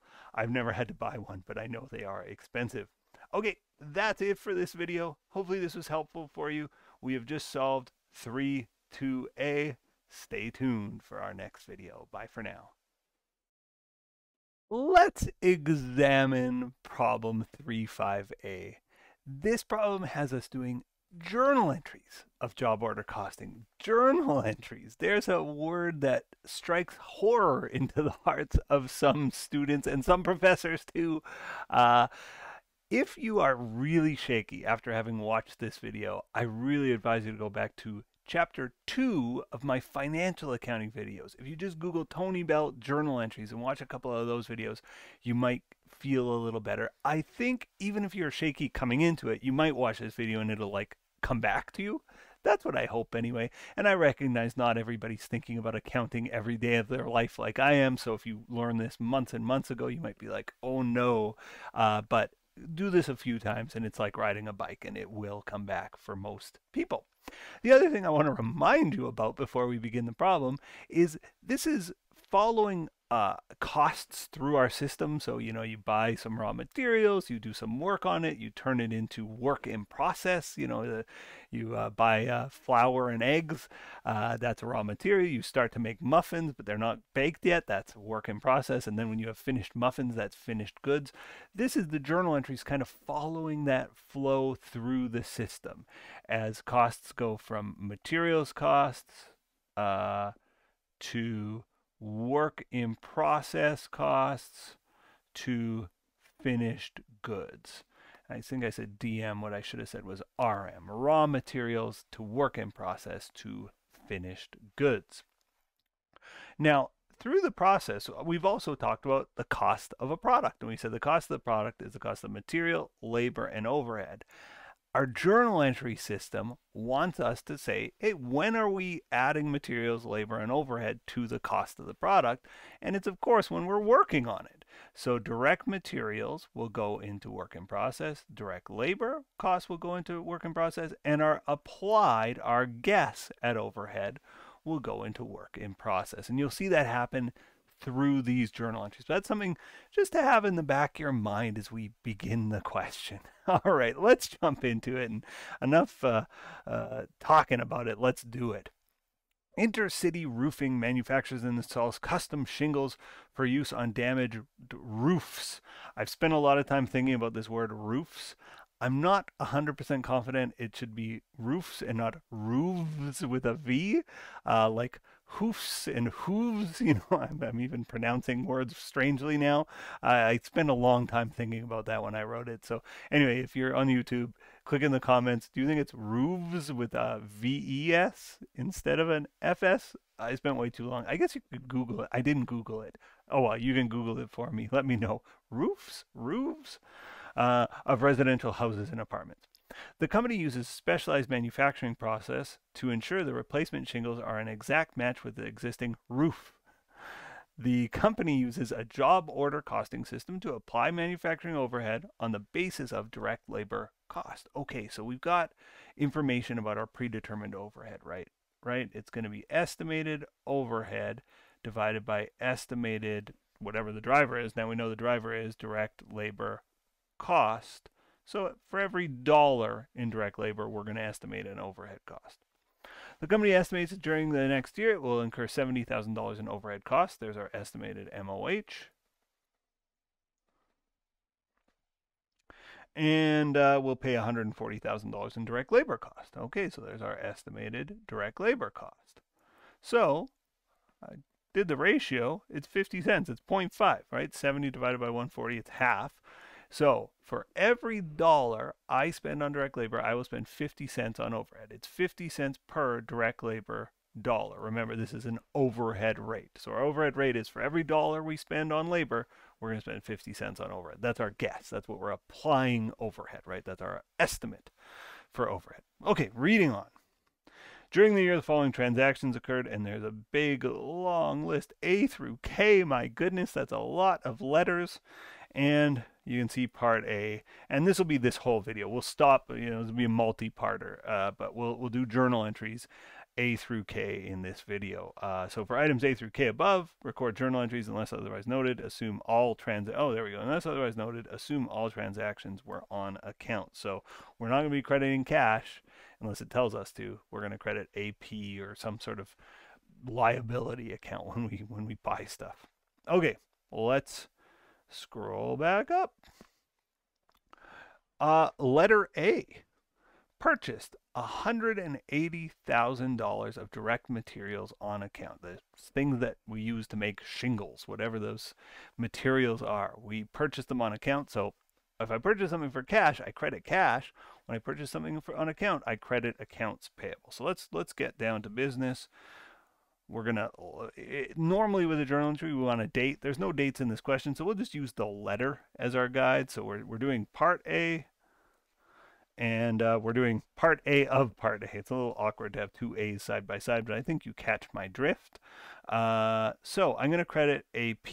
I got to debit something, so I'm going to leave a little space for the debit, but I'm going to credit AP. I think it was $180,000. That goes in my credits column, and I'll have a debits column over here. I'm going to debit something for 180. What did I buy? I bought direct materials. I'm going to call these raw materials, right? This is an inventory I'm buying. I'm going to debit raw materials inventory. We bought some raw materials that we're going to use in production. Okay, there's A, done.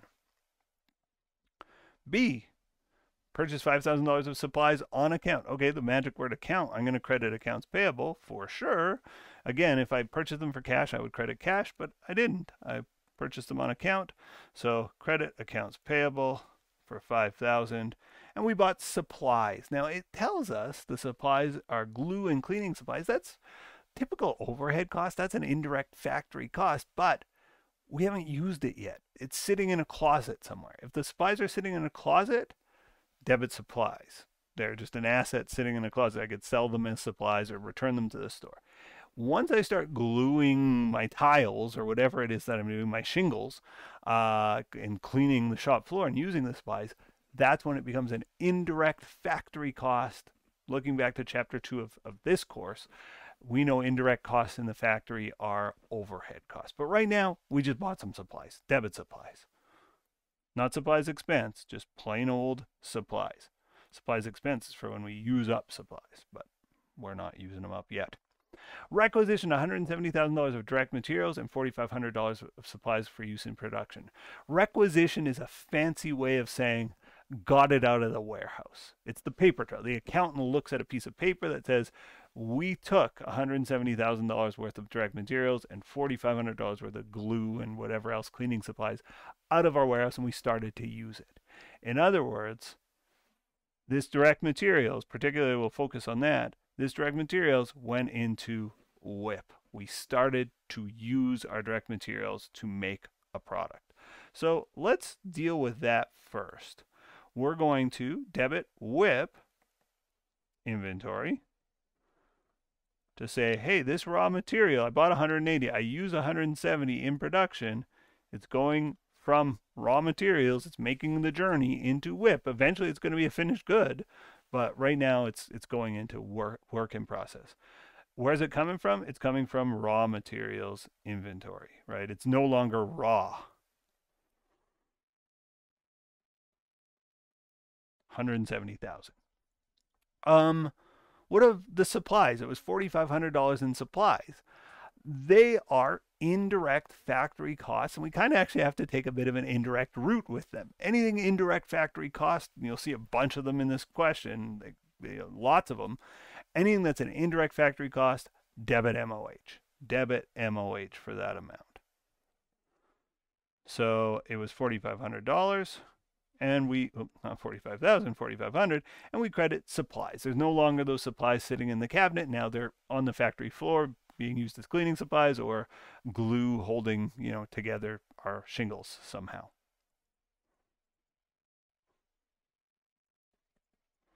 $4,500. Okay. Moving on to D rather, incurred employee costs, direct labor, indirect labor, admin salary, sales commissions, a lot of labor costs. Our material, when we requisitioned it, we debited WIP. When we incur labor cost, we debit WIP. Our indirect labor is a lot like the supplies. When we requisitioned our supplies, it is an indirect factory cost. The cost of doing business, the cost that belongs in the product. It's a product cost. It's an overhead cost. Anything that happens in the factory is an overhead cost if it's not material and it's not labor. So we're going to debit overhead. The rest of these, selling costs, admin salaries, sales commissions, these are selling and administrative costs. We called those in chapter 2 period costs. We said those don't happen in the factory. And if they don't happen in the factory, in our journal entries, we just record them as an expense, like we would in a typical financial accounting class, right? These are all costs, these are all expenses, so we're going to record them as expenses. So I'm going to debit all of these accounts that I've listed up here, and we'll just work through it, and I'll talk through it as I go. So I'm going to debit WIP for $150,000. That's my starting point here on D. Debit WIP inventory $150,000. I'm going to credit. Actually, I'm not going to credit any. I'm going to keep debiting. Debit indirect labor, debit MOH for $40,000. The rest are expenses, admin salaries, and sales commissions. Admin salaries, expense, sales salaries, expense, and sales commissions, expense. Okay, so let's get those amounts. 190, 30, and 90.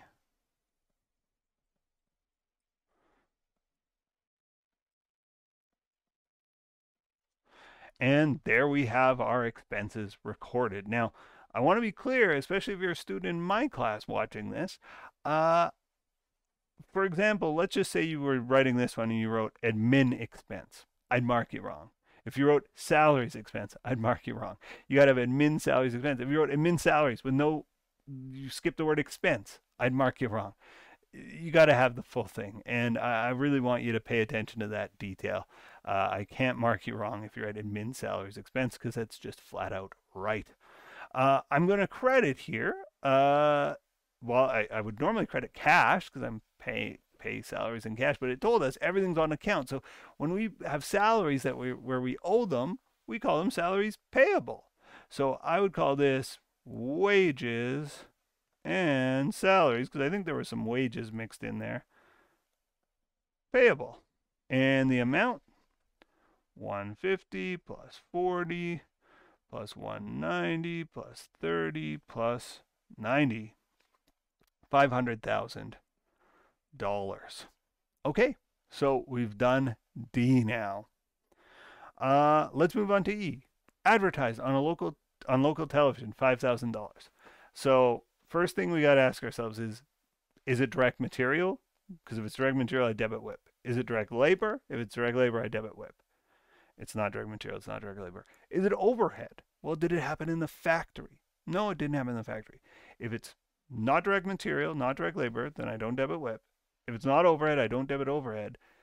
Then, once I've sort of ruled those out, I just debit the expense related to whatever the cost was, whatever I would debit in a financial accounting class. And it's an advertising cost. So, debit advertising expense. Marketing expense is fine here too.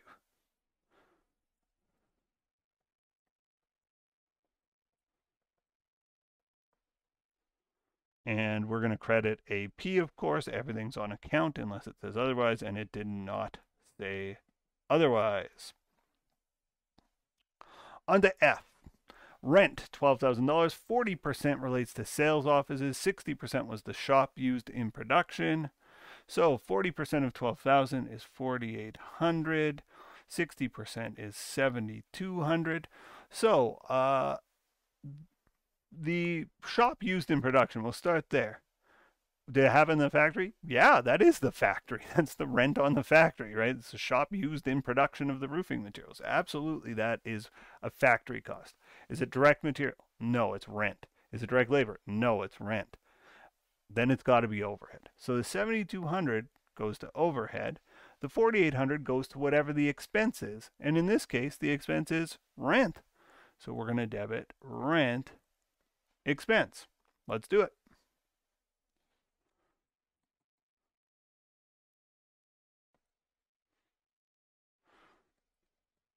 Rent expense for 4,800.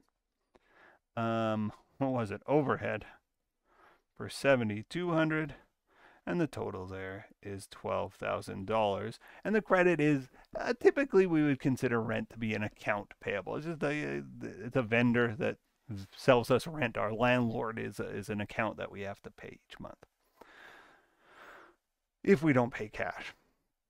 G, depreciation, $25,000. 70% to roofing, 30% to office. Okay, well, the roofing side of it, well, let's just do the math here. 70% times 25,000 is $17,500. Just double check here. 25 times 0.7. Yeah, $17,500. And 30% is then $7,500. The amount of depreciation on equipment that is used in roofing, that's a factory cost. That's, that's us making our product. That's a product cost. So that is an overhead cost. The 30% that relates to the office, that's an administrative expense. That's like the photocopier. It doesn't make any shingles that we're selling here. So because that's a cost related to the office, we just record it to whatever the appropriate expense is. And in this case, the expense is called depreciation expense. So depreciation expense. Okay, let's do our debits and credits here. G, debit MOH, 17.5, debit depreciation expense, 7,500, and we're going to credit something for $25,000. What do we credit? We've been doing AP, salaries payable. Well, we got to think, what is the expense? The expense is depreciation. Now, this might just be a bad memory, but if you think back to your intro financial accounting, when you depreciate an asset, there's only one account you can credit. And that account is not a payable. The account is the accumulated depreciation on whatever it is you are depreciating. So we're not going to credit AP. We're not going to credit cash ever for depreciation. We are going to credit accumulated depreciation.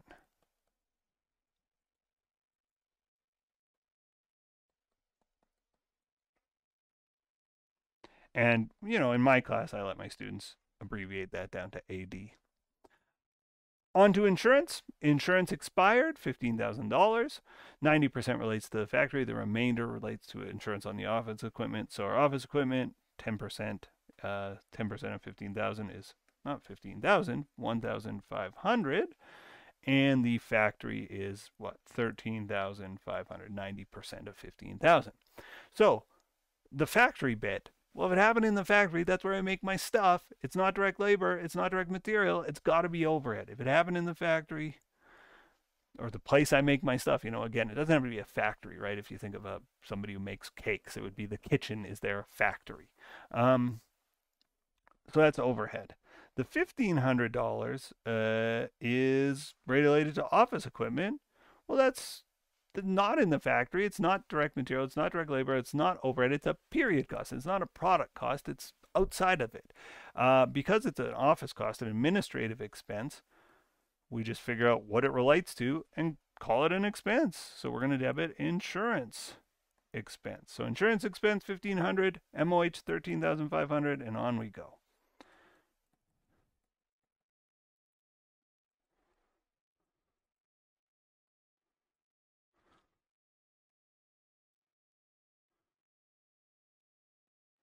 And now we got to credit something for $15,000. Now again, because everything's on account, my knee-jerk reaction is to say, oh, it's got to be accounts payable, right? Because we bought some insurance. But we didn't actually buy any insurance. It says insurance expired. Expired kind of presupposes that we owned a bunch of insurance and it expired.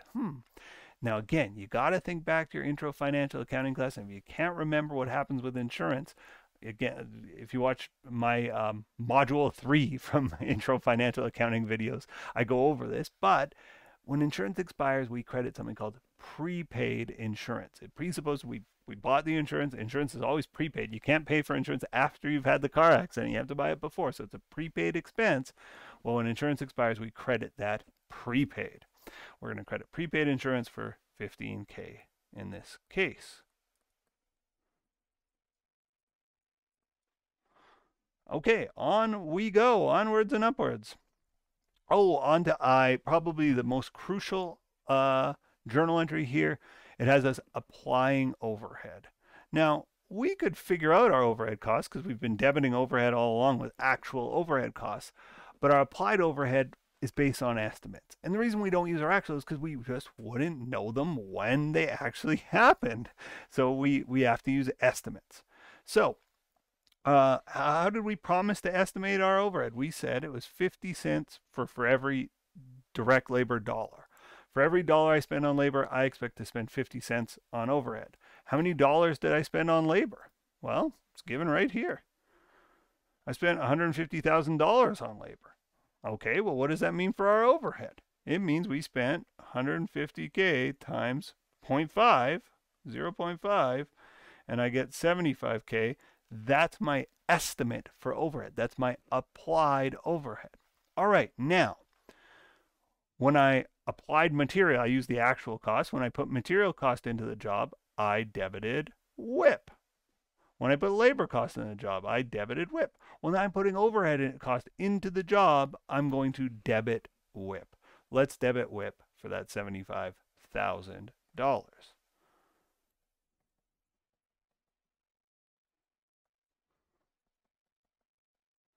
My credit here is to MOH. This MOH account is actually just a holding account. I put things in there just to almost as placeholders, and now I'm saying I'm using up my overhead. Now what we're going to find is our overhead, this is our overhead applied, right? We just said we applied overhead. We applied $75,000 in overhead.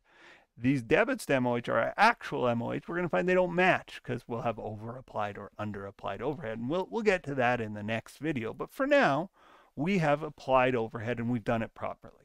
We used our predetermined overhead rate. We figured how much overhead cost would go into the job. And in this journal entry, puts the overhead into the cost of the product, which is exactly what we were supposed to do. Continuing. Journal entry J. Goods costing $375,000 were completed. Okay, so we said things go from raw materials to work in process to finished goods. Well, now we're finishing our goods. It's no longer WIP, it is a finished good.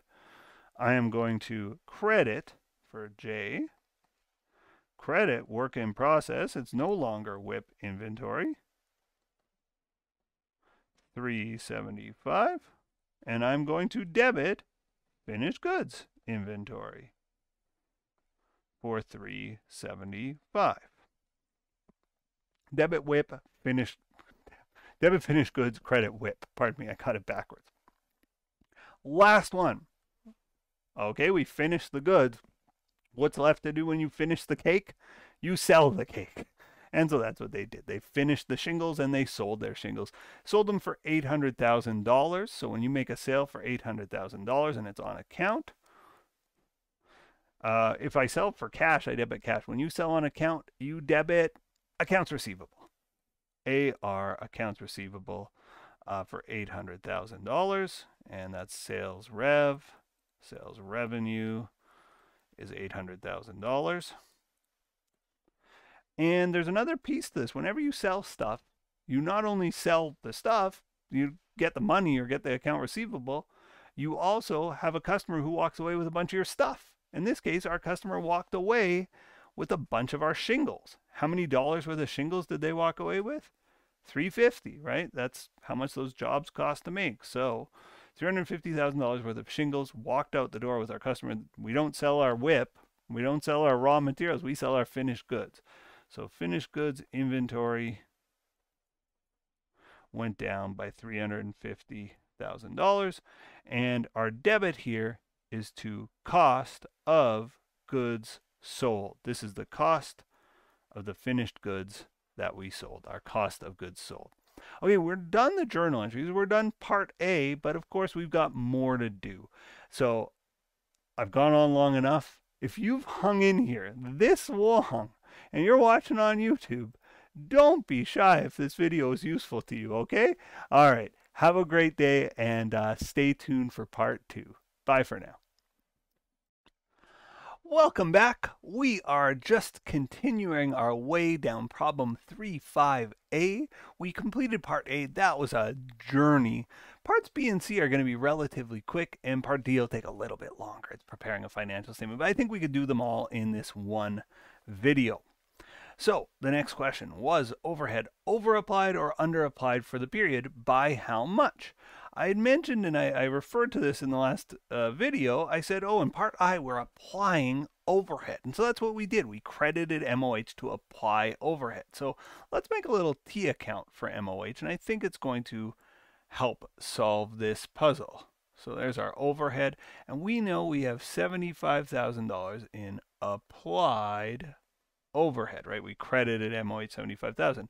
Our debits are the actual MOH costs we incurred during the year. So we had 4,500 here. Let me just highlight these. 4,500 there, 40,000 there, 7,200 there, 17,500 there, 13,500 there, and then we have the credit of 75, which we've already dealt with. So let's fill in the rest of this T chart with the other debits. So 4,500.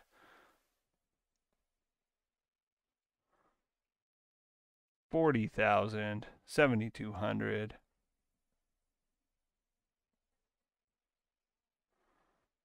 17,500, 13,500, and a big old credit of 75,000, and there's no other MOHs involved.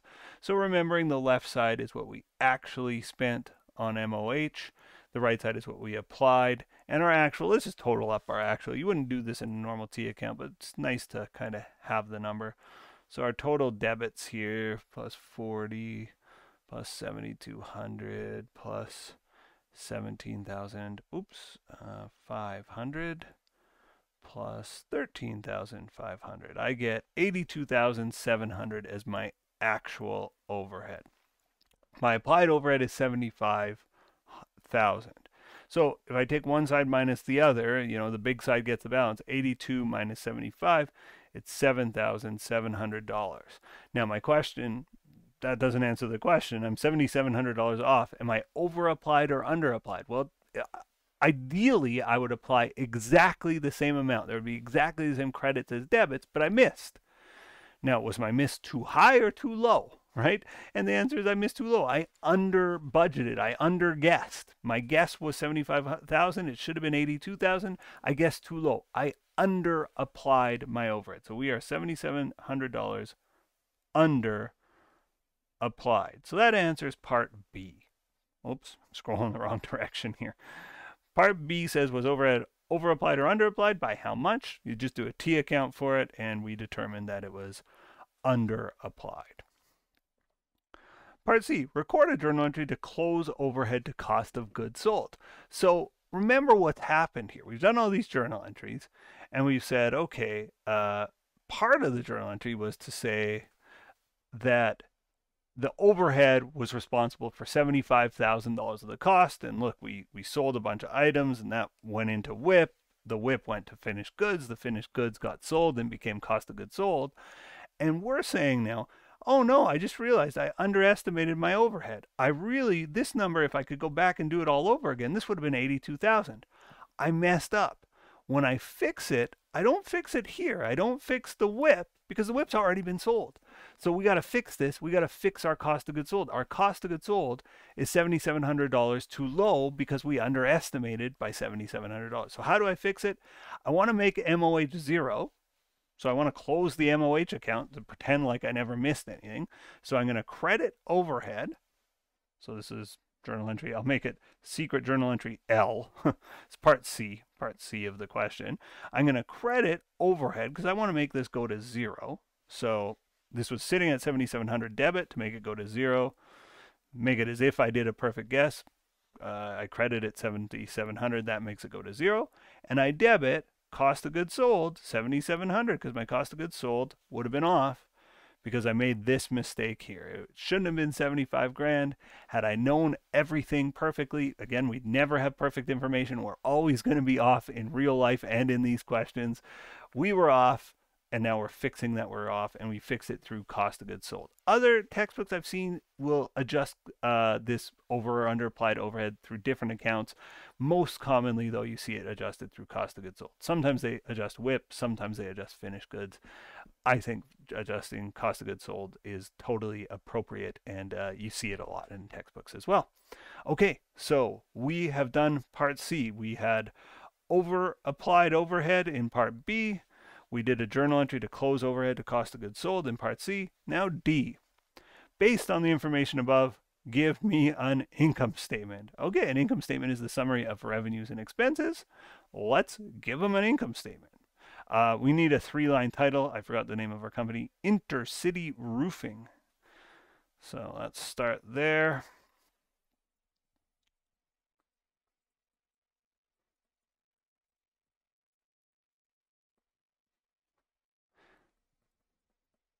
Income statement. Now they haven't given us any dates in this question, so I'm just going to say for the year ended December 31st. Then you can write whatever year it is when you're watching this. For the year ended December 31st. That's good enough too. So remember what an income statement looks like. Top line is our revenue, and we had one revenue in this company. We had sales revenue.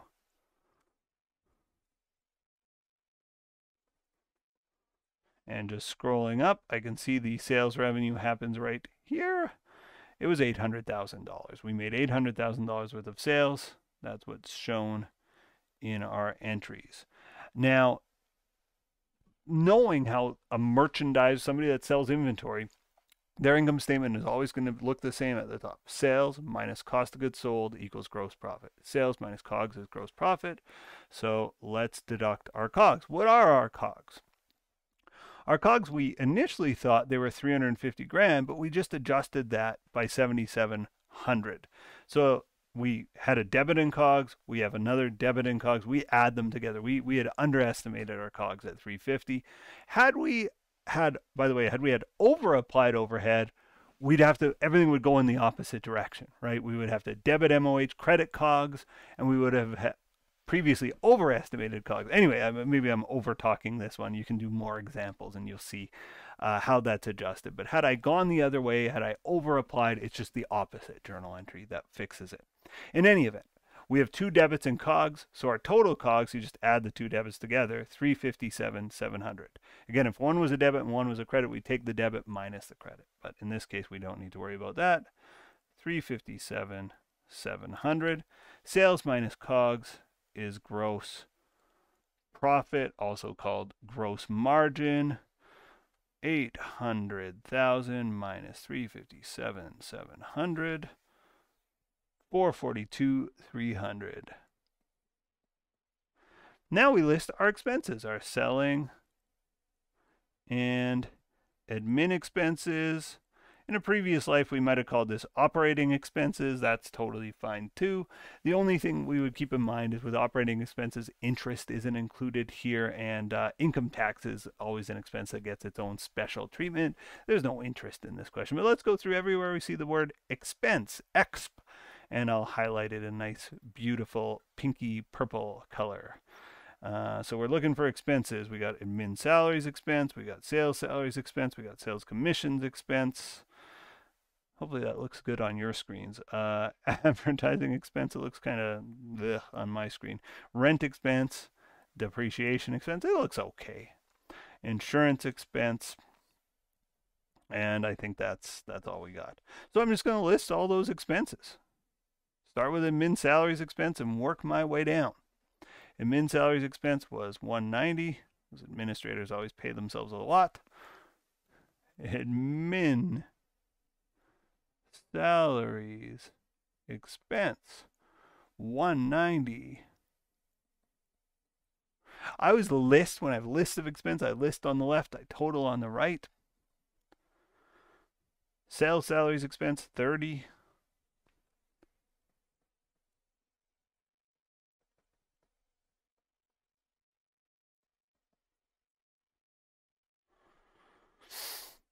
Sales commissions expense $90.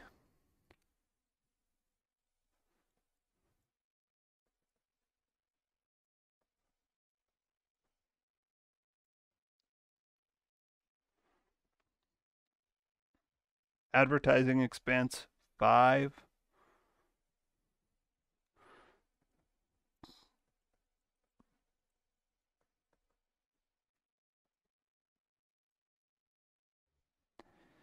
Rent expense $4,800.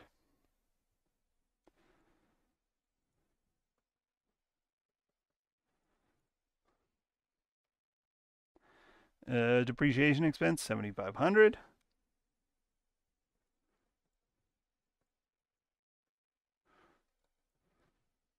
I missed the number. I got distracted. $7,500, and insurance expense was $1,500, I believe.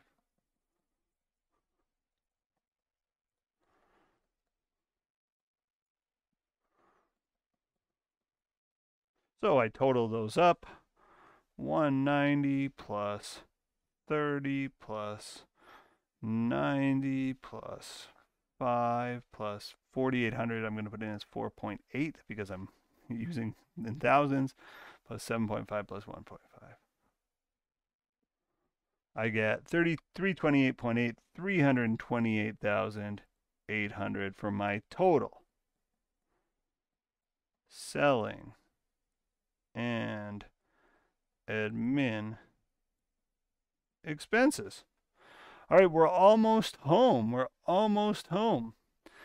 We're going to need another subtotal. We take our gross profit. We deduct our selling and admin expenses. 442,300 minus 328,800, and we get 113,500. This would be either our operating income, or if we know all we have is taxes left, and that's all we've got, it's income before taxes.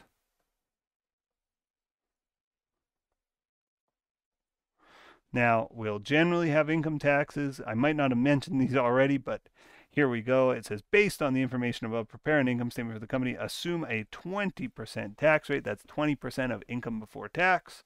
So I just take that income before tax number, 113,500. Over here, I multiply by 20%. This isn't actually on the income statement. I'm just doing it on the side of the page.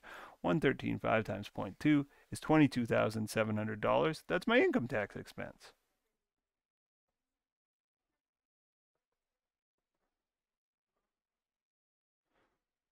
$22,700, 1,135 minus $22,700 gives me $90,800. That is my net income. Now, just to make this proper, we have a nice looking title.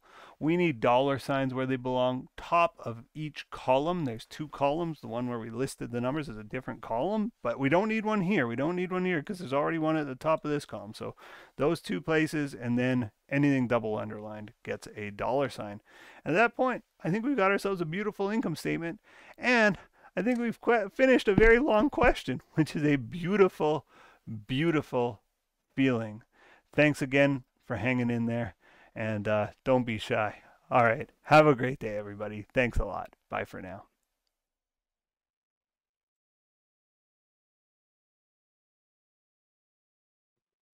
Welcome to Module 4 of our course on management accounting.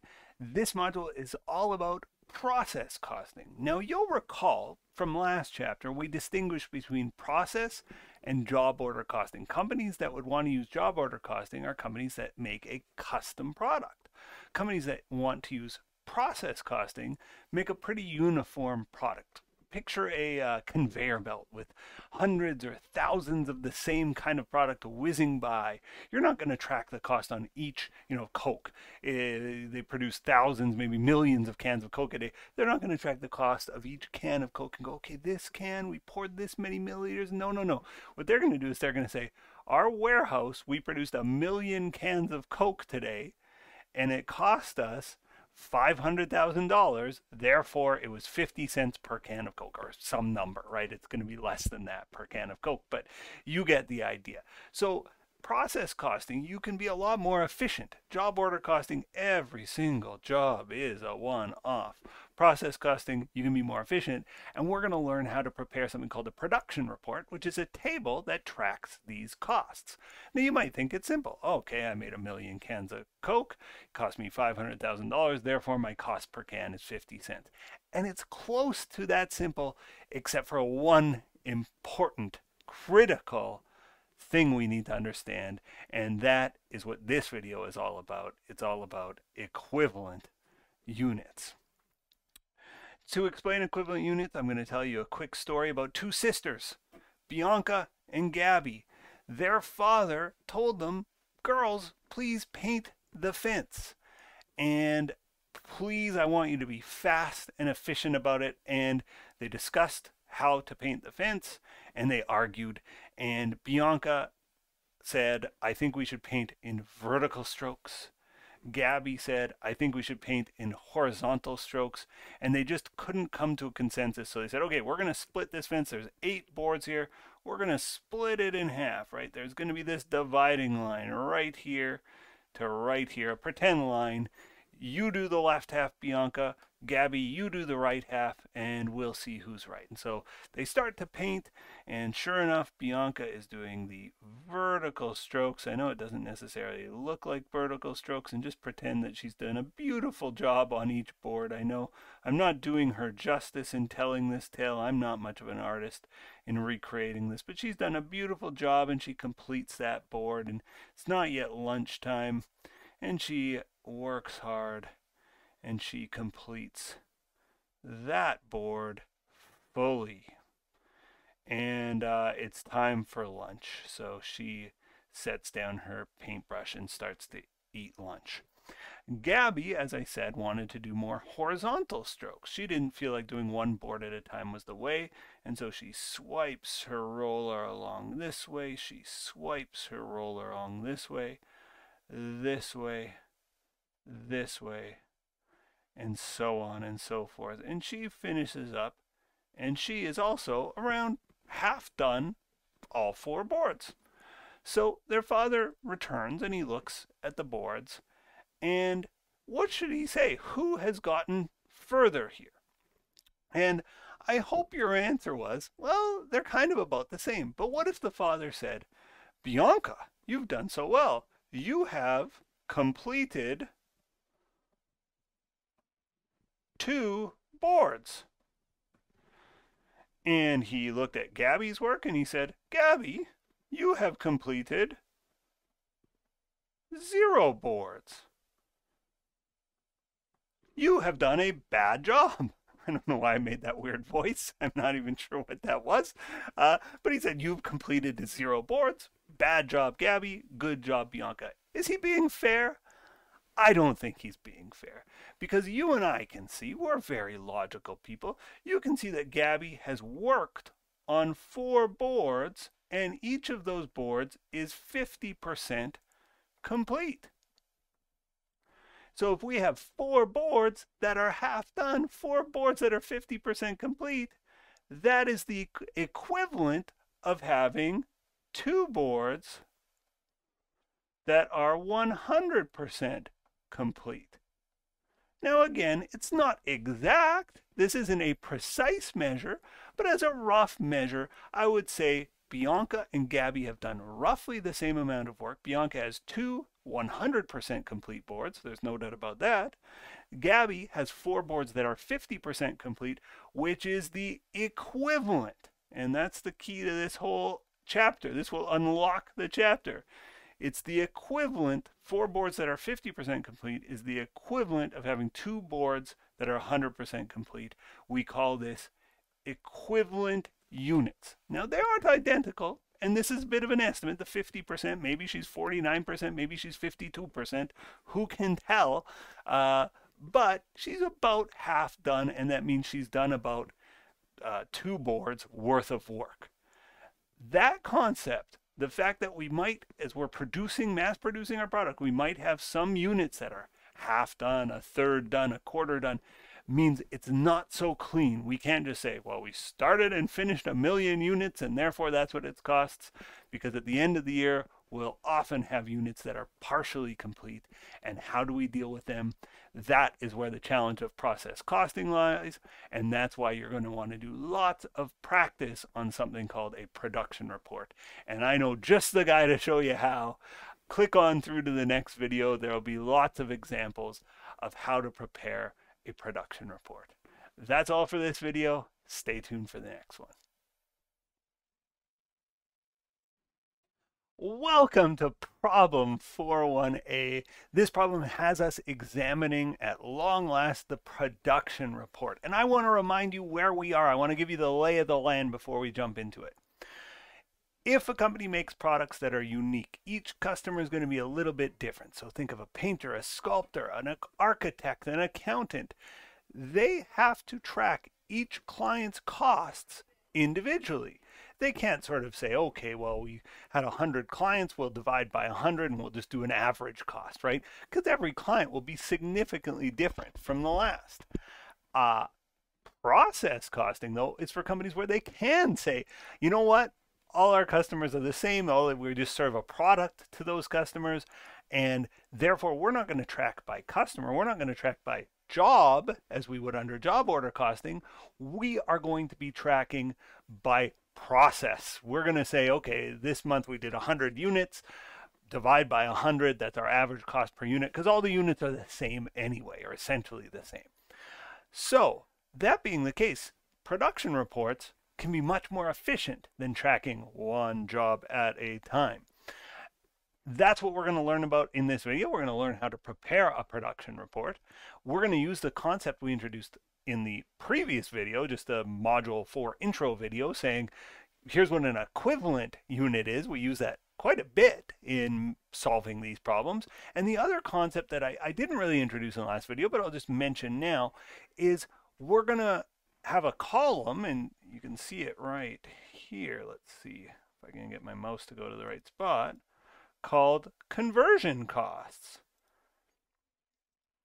And this conversion cost column, you might think, well, I can see a column called materials. I kind of know what they are. Units is like how much stuff we're making. Conversion cost, unless you're really remembering, and if you've done your readings well, you'll remember what it is.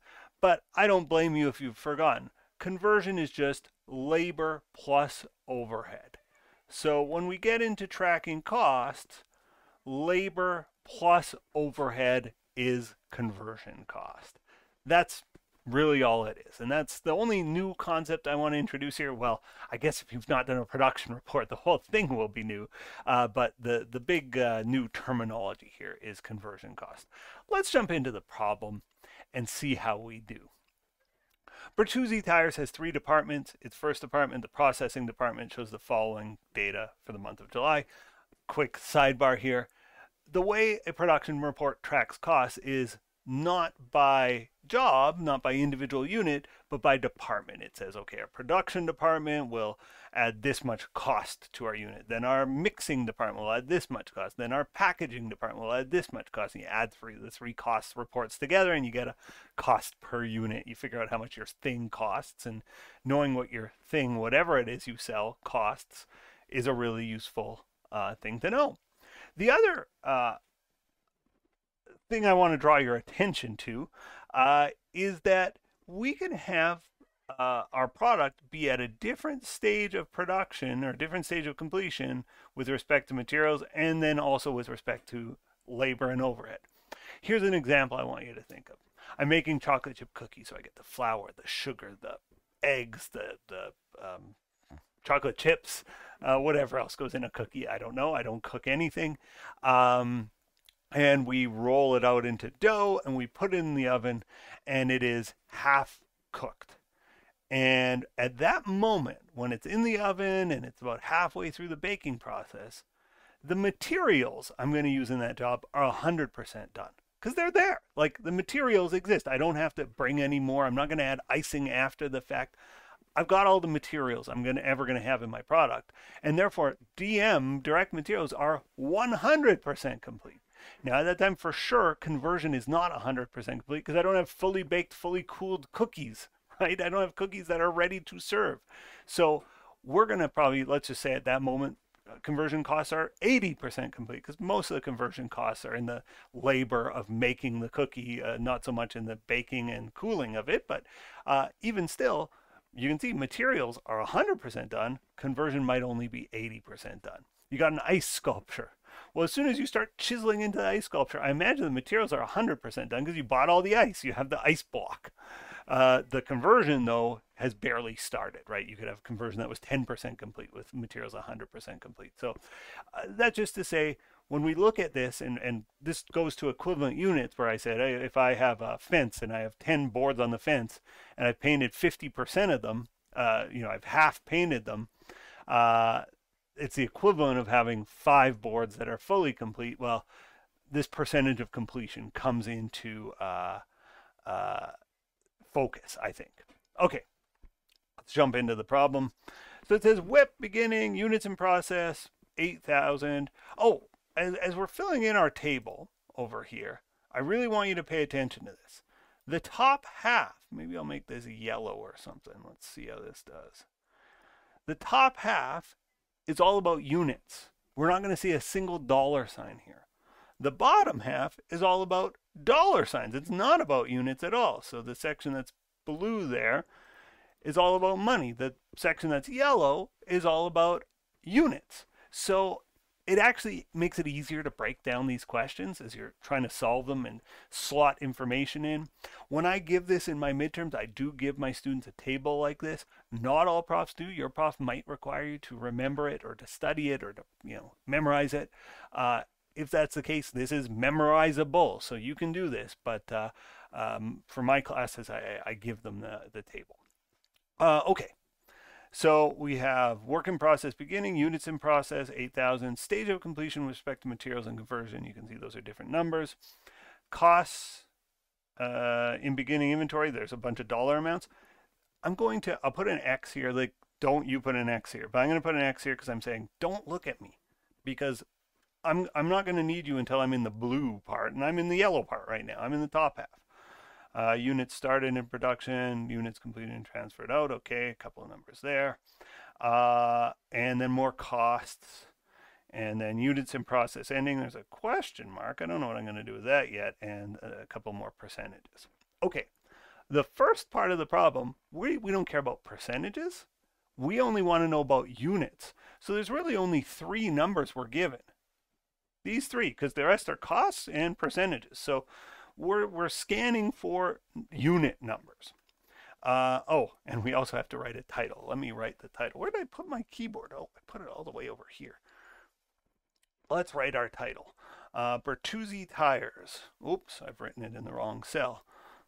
Bertuzzi Tires. Production report. And we'll generally say the department processing department. And this is for the month of July.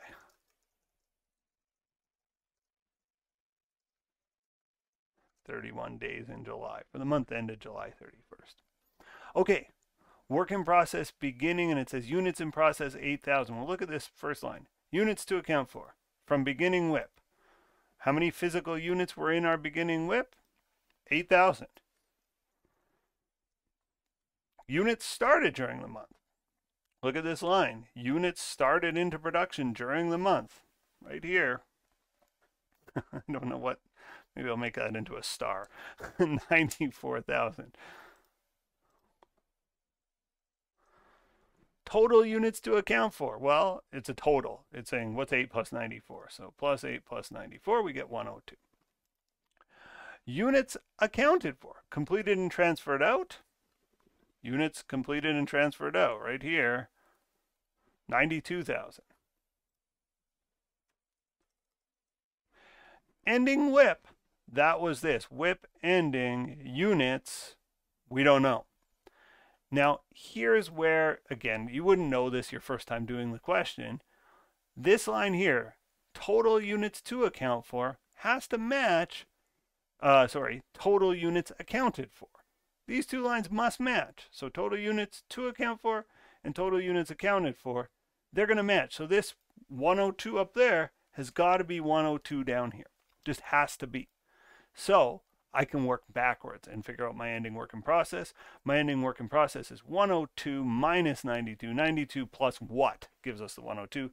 This missing number has got to be 10,000 units. And we finished the first chunk of the problem without hopefully breaking our brains too much here. Now it's to the equivalent units step of the problem. And this is where we say, okay, I have, for instance, 10,000 units here. But because they're only 50% complete, that's the equivalent of having 5,000 units when it comes to materials, or 7,000, or whatever the number is. So let's do the equivalent units, and we'll start with the ending WIP number. The equivalent units with respect to materials is going to be 90% of whatever the ending WIP was. So with materials, we had 10,000 units. They're 90% done with respect to materials, so 90%. Oops, I got to put an equals in front of that. Equals 90% times 10,000, that's 9,000. Now, when I have my students do this in class or in exams, they're writing it, right? So you're using a calculator, you're writing things down. It's going to depend on the circumstance of your class, what you're able to use in terms of tools. Conversion. We have 10,000 units that are 60% complete. So 60% times 10,000 is 6,000.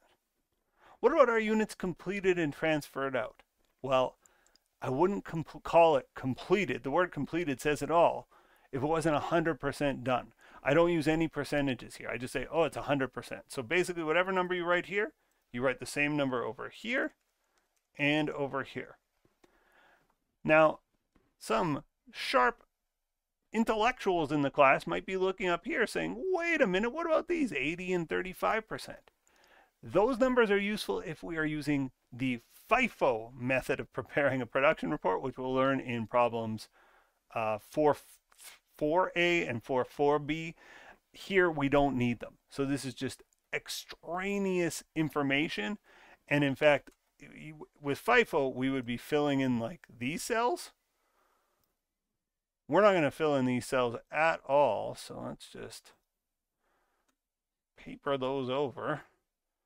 And these will never be filled in either. So there's a lot of cells that just don't get filled in on this chart, right? There's quite a bit of blank space.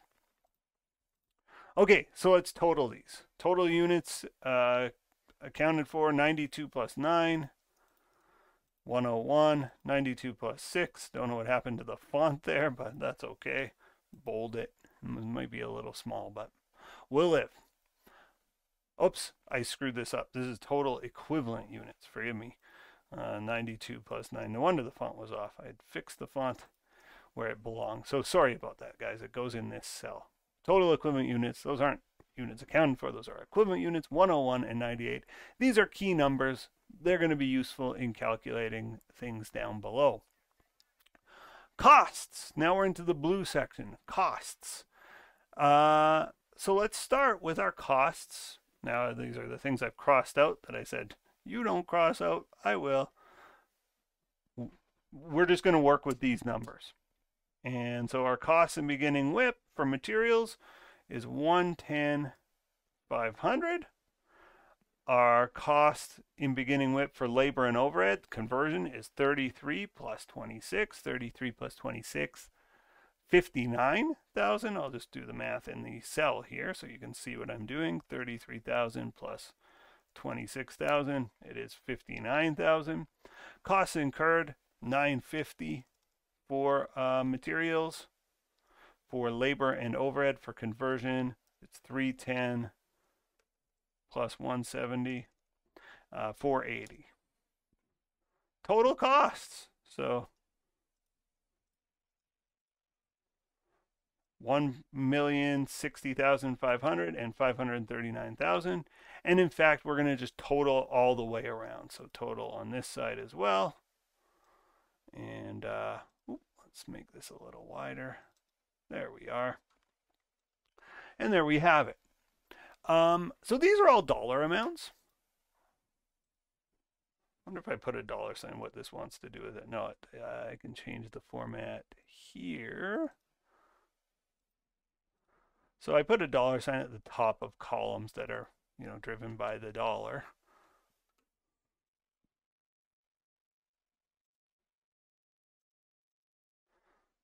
Okay, I can see I'm moving myself off the screen. Let's make this a little tighter. There we are. Okay.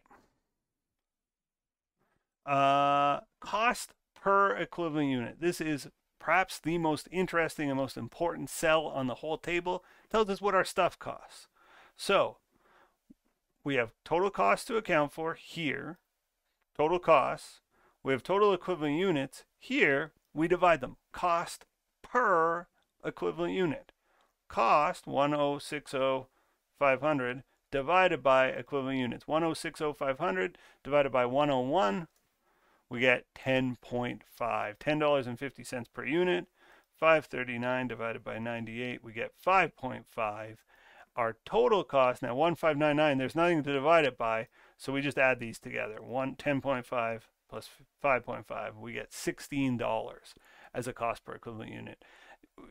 You might not get an even number in your question. This is a nice even number. You might get a number that's like 5 decimal places deep. I would say keep at least 3 decimal places, like 3 places after the decimal if you want to be safe, because at the bottom you'll see rounding's going to hurt us. So anyway, cost of units completed and transferred out. What we do for this cell is we take our cost per equivalent unit, 10.5, and we multiply by completed and transferred out under direct materials, 92. Ending WIP, I take 10.5, I multiply by the ending WIP, which was 9,000 in that column. Same thing here, I take 5.5, I multiply by 92. Cost of units completed and transferred out. Here I take 5.5, I multiply again, whatever's in this column, 6, right? Because that's completed, that's an ending WIP. So again, 5.5 times 6. Then I add all the way around.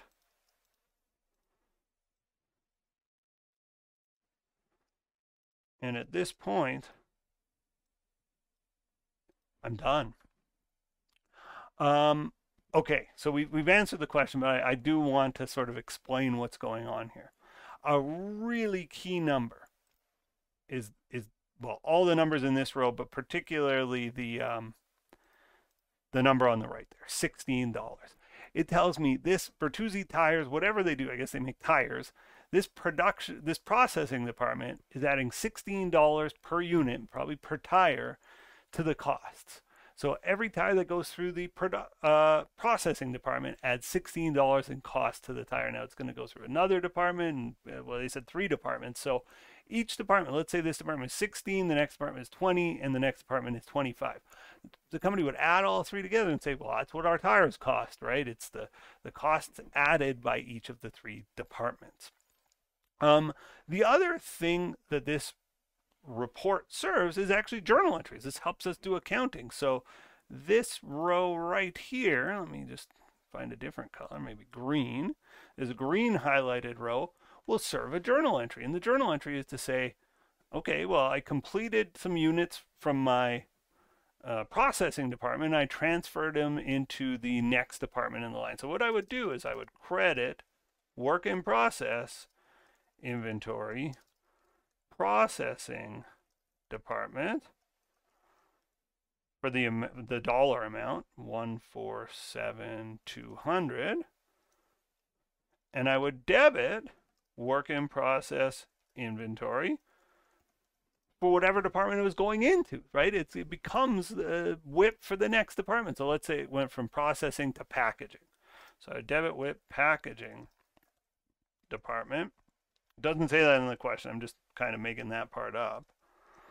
147,200. So have I got enough zeros? Oh, I'm missing a zero off of each of these.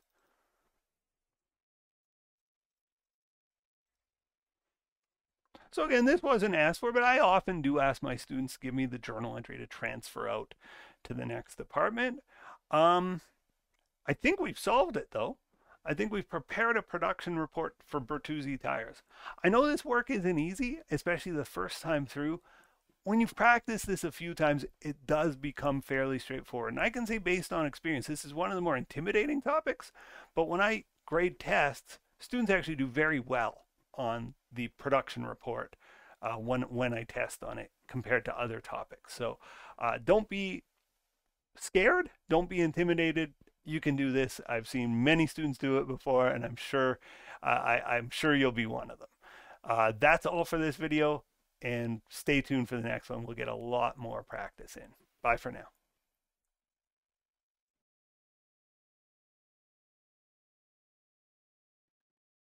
Welcome to Module 5 on activity-based costing.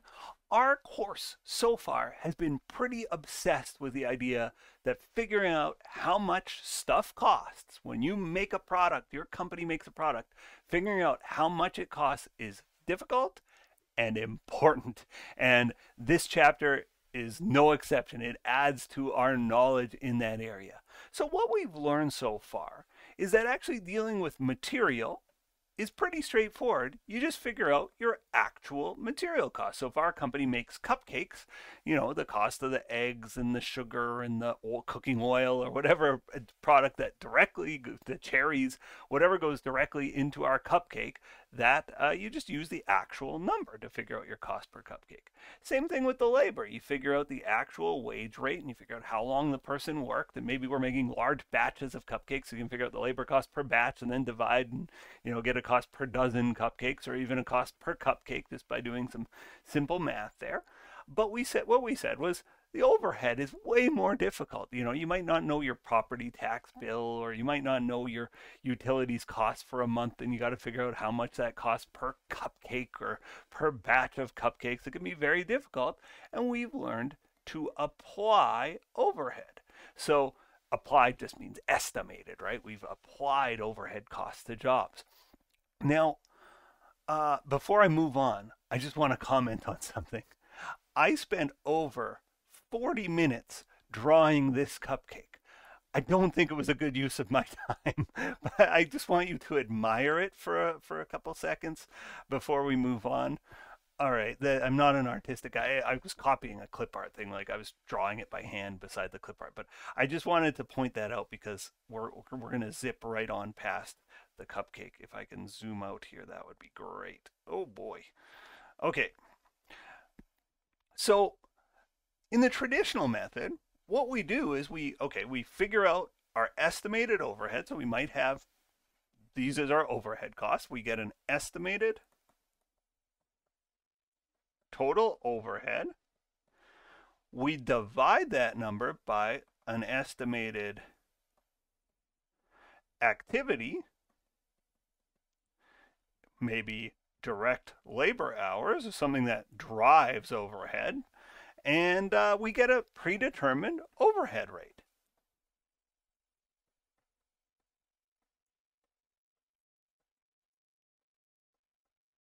So in this circumstance, let's say we've estimated our overhead to be $100,000 based on some cleaning supplies, some utilities costs, supervisor salaries, assuming the supervisor doesn't have their hands on the product, and some general kitchen administrative costs. let's say this company, they look at the direct labor workforce and they say they're going to work about 10,000 direct labor hours this period or this year. What is our overhead rate? Well, it's $10 per direct labor hour, and that's an MOH rate. So whenever my employees work an hour, we apply $10 worth of overhead cost to that job or to that batch of cupcakes or whatever it is we're applying a cost to, right? Just as an estimate or a stand-in for that overhead cost until the actual costs come in, until the actual costs are known. So this method works for a lot of companies. It's a very simple method, but it's just everybody knows it's not perfect, but you get, if you're in the ballpark, it's not so bad. Some companies, though, find that it's not accurate enough for them. They have way over-applied, way under-applied overhead. They have some weird things going on in their costing system. Maybe they're selling more products but making less money, and they're going, something's off about my cost. Something smells funny here. In those circumstances, companies that are looking for something a little bit more accurate might move to an activity-based costing system. An activity-based costing system says one overhead rate is not enough. We need several. We have so many different kinds of overhead. So for example, every time we're doing cleanup, maybe direct labor hours isn't a good proxy for that. Maybe it's like the number of setups, right? Every time I set up, I have to clean up. So if I just count my shifts or my setups, then that's going to be a good proxy for cleaning up. Maybe utilities costs, that's based on our stoves and ovens being on, that's based on our machine usage. Maybe it would be better to divide by machine hours. Supervision costs, maybe a more accurate measure of how much our supervisors are working is I have to bring them in more when I have big orders or less when I have fewer orders. Maybe it's the number of orders that drives my supervisory needs. General kitchen and min, let's just say that is based on direct labor hours, or that's at least what we would estimate. Well, now, based on this new system, we have 4 overhead rates, not just 1, we have 4, but we might get better data out of our system. That's the hope of an activity-based costing system. So with a traditional costing system, you just use 1 overhead rate and you say, okay, this is an educated guess. I know it's not going to be perfect, but it'll be hopefully close enough. Some companies find it's never close enough. If they want to do a little better, they use activity-based costing. Most companies don't do that. Most companies say, you know what, the simple method is good enough. I don't need to be tracking all this extra data. It comes with a lot of extra expense to track all the extra data. I'm just going to use 1 overhead rate. But some companies who find their costing system isn't working, their estimates are bad estimates, would be wise to switch to this kind of system. So we're going to do lots of examples on activity-based costing this module. So stay tuned and we'll jump into some examples. That's all for this video. See you in the next one. Bye for now. Let us take a look at problem 5.2a. This has us comparing a traditional costing system, that's one that uses 1 overhead rate to kind of try to catch everything, with an activity-based costing system, that's one that uses several activity rates, several overhead rates to try to capture what's going on with our overhead. Remembering the whole point of this exercise is we know our material, we know our labor, our overhead has to be estimated. Activity-based costing ought to yield a better estimate than just 1 plant-wide or company-wide overhead rate. Okay, let's read on. Double Bounce Trampolines produces 2 models of trampolines for backyard fun, the original and the recently introduced Deluxe. The Deluxe model introduced several safety features that were intended to scare overly protective parents into upgrading. I'm an overly protective parent. I've been scared into upgrading many times before. Since its introduction, the Deluxe model has been increasing in sales, but at the same time, the company's profits have been declining. Well, that's a bad sign. You're selling more but making less money. The CFO believes the company's traditional costing system may be to blame. That is often to blame in this type of circumstance. Currently, the company uses direct labor hours as the basis for applying overhead. Okay, so they're using a predetermined overhead rate like what we learned back in chapter 3 and we've been sort of using going forward, and that's our estimated MOH divided by our estimated direct labor hours in this case to get our predetermined overhead rate. And we know our estimated MOH. The company estimates it'll have $600,000 in overhead. So I know it hasn't asked for this, but I've seen enough accounting questions that I know that this is where things are headed, and your radar should start to perk up when you hear about a predetermined overhead rate. Direct labor hours is the basis for applying overhead. When I see that word, I get kind of triggered that something is coming. The following cost data is known. Materials, $50 an hour. For the original, or not $50 an hour, $50 a unit for original, $75 for deluxe, $10 per hour for the original. So obviously just working backwards here, the original takes 2 hours and the deluxe takes 3 hours because it's $30 and it's $10 an hour. So 2 hours for original, 3 hours for deluxe. Now I'm kind of thinking ahead here and I'm saying, well, if I know it's 2 hours, 7,000 units, my total direct labor hours is 14,000 DL hours, and my total direct labor hours here for deluxe is 6,000 DL hours.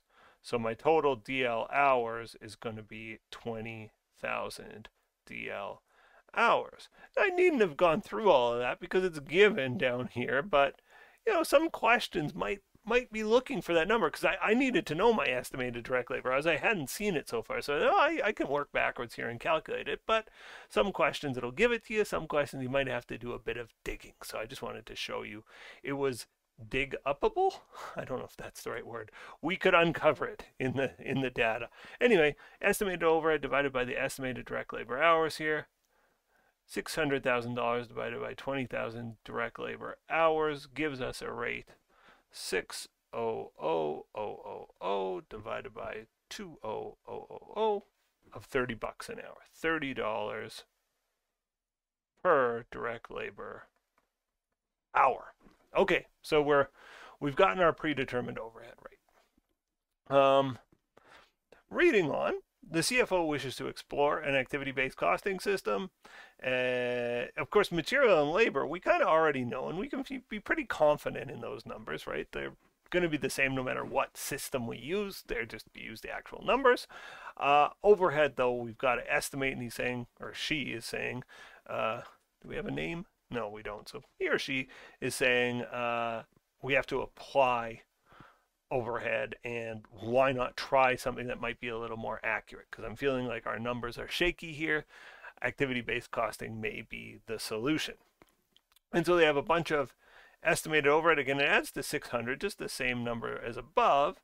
And we're going to, rather than using one overhead rate, we're going to use several. We're going to use 3 different overhead rates. And in fact, when I see this, I get pinged to say, oh, I'm going to need an activity rate, which is just our estimated overhead divided by our total activity of each activity. In this case, our labor hours, receiving reports, and tests. So 100,000 divided by 20,000 is $5 per direct labor hour. That's our activity rate for assembly. For receiving, $200,000 divided by 4,000.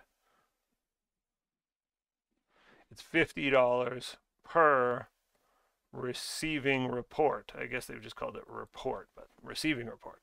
And 300,000 divided by 1, I can do that in my head. It's $300 per test. Okay, so we weren't asked about this, but I just, again, it's like one of those reflexes. You see it, you go, I'm going to need this at some point, and I'm sure that's going to come in handy later. Okay, let's read on. Under the traditional costing method, compute the predetermined overhead rate. Aha, we've done it. We've answered that portion of the question. It's $30 an hour. And it says determine the unit cost of each product. Okay, we haven't done that, so let's solve that. So A, the predetermined overhead rate is, did we say $30 per hour?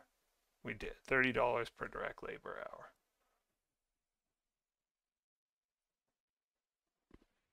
Now the cost per unit, we have two different product lines, the standard and deluxe. It's going to be the material plus the labor plus the overhead that we're planning to apply. It's going to give us a total cost. Material and labor are just given here, just up here, 50 and 20, 75 and 30. We'll just take those given numbers.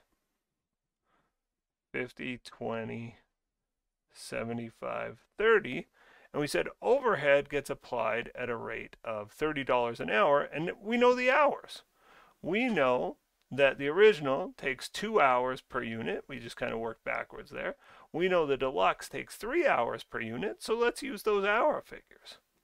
So 2 hours times $30 an hour means the original has $60 in overhead applied, and the deluxe is 3 hours times $30 an hour. It's $90 in overhead applied. And I just want to reiterate how we know that. And it's pretty straightforward here.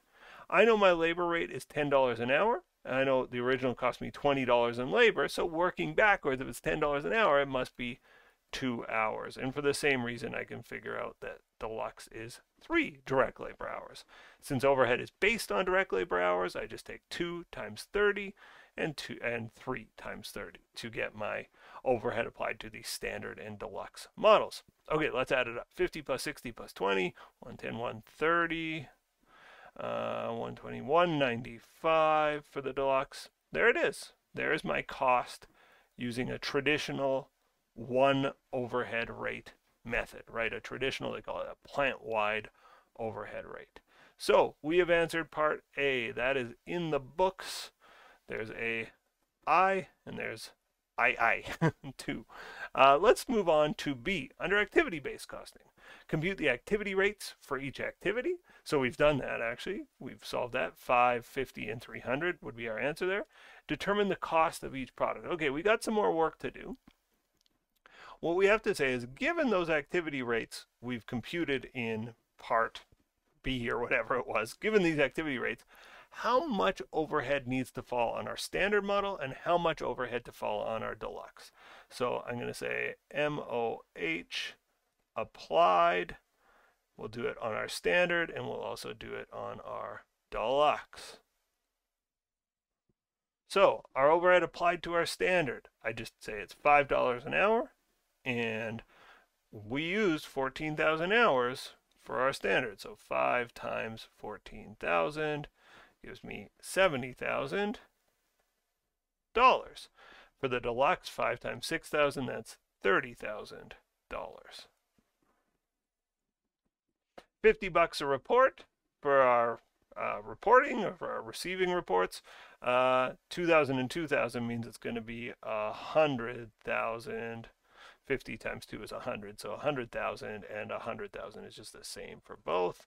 And last, $300 a test times 200 tests. I think that's $60,000. $300 a test times 200 tests. Yeah, that is 60,000. And 300 times 800 is 240,000. We add that together, we get our total overhead to be applied to our standard and to our deluxe. So 70 plus 100 plus 60 is $230,000 in overhead going on the standard. 30 plus 100 plus 240, 340, 370 lands on our deluxe model. Now that's our total overhead cost. We're interested though in material plus labor plus overhead per unit. So I want to divide now by the number of units. And I'm planning on making 7,000 units of the original and 2,000 units of the deluxe. So I'm just going to divide them. So I divide by the number of units. And we did this a couple times in previous problems. So if you're feeling like a little shaky, I would go back and view those. And what was it? 2,000 units for the deluxe. And we're going to get our MOH per unit, which is kind of what we've been after, because material and labor are easy. They're just given. So it's the overhead per unit that's kind of a bit of a pain. So 230 divided by 7, 32.86, $32.86 per unit. Remember, this is a bit of an estimate here, so it's, I mean, we want it to be close to accurate, but it's never going to be perfect. Divide this by 2,000. 370 divided by 2,000 gives us $185 per unit for the deluxe. Okay, let's figure out what our products cost. We did it for traditional costing method. Let's do it for the activity-based costing. So again, I got my standard, I got my deluxe, I got my material, labor, and overhead, and I know material plus labor plus overhead equals the total cost of the product. And the material and labor are just the same. Doesn't matter the method we're using here. 50, 75, dollar signs at the top, 20, 30. But now the overhead, I just computed overhead per unit, $32.86 for the standard and $185 for the deluxe.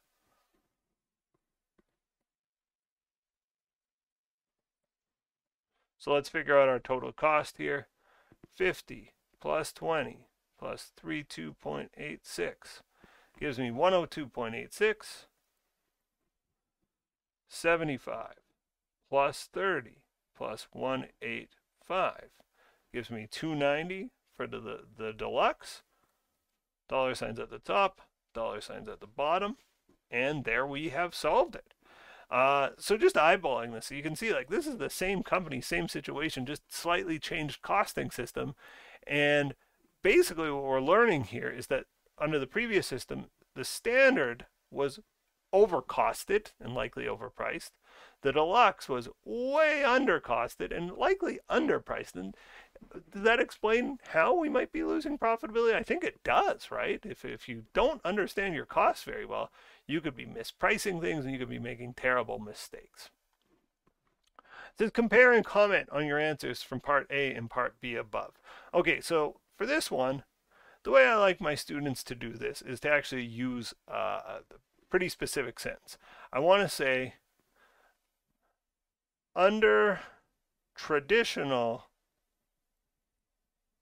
costing, standard units are, what are they, undercosted or overcosted? Well, under traditional costing, they're 130. A more accurate reflection would be more like 103. They're overcosted. They cost too much.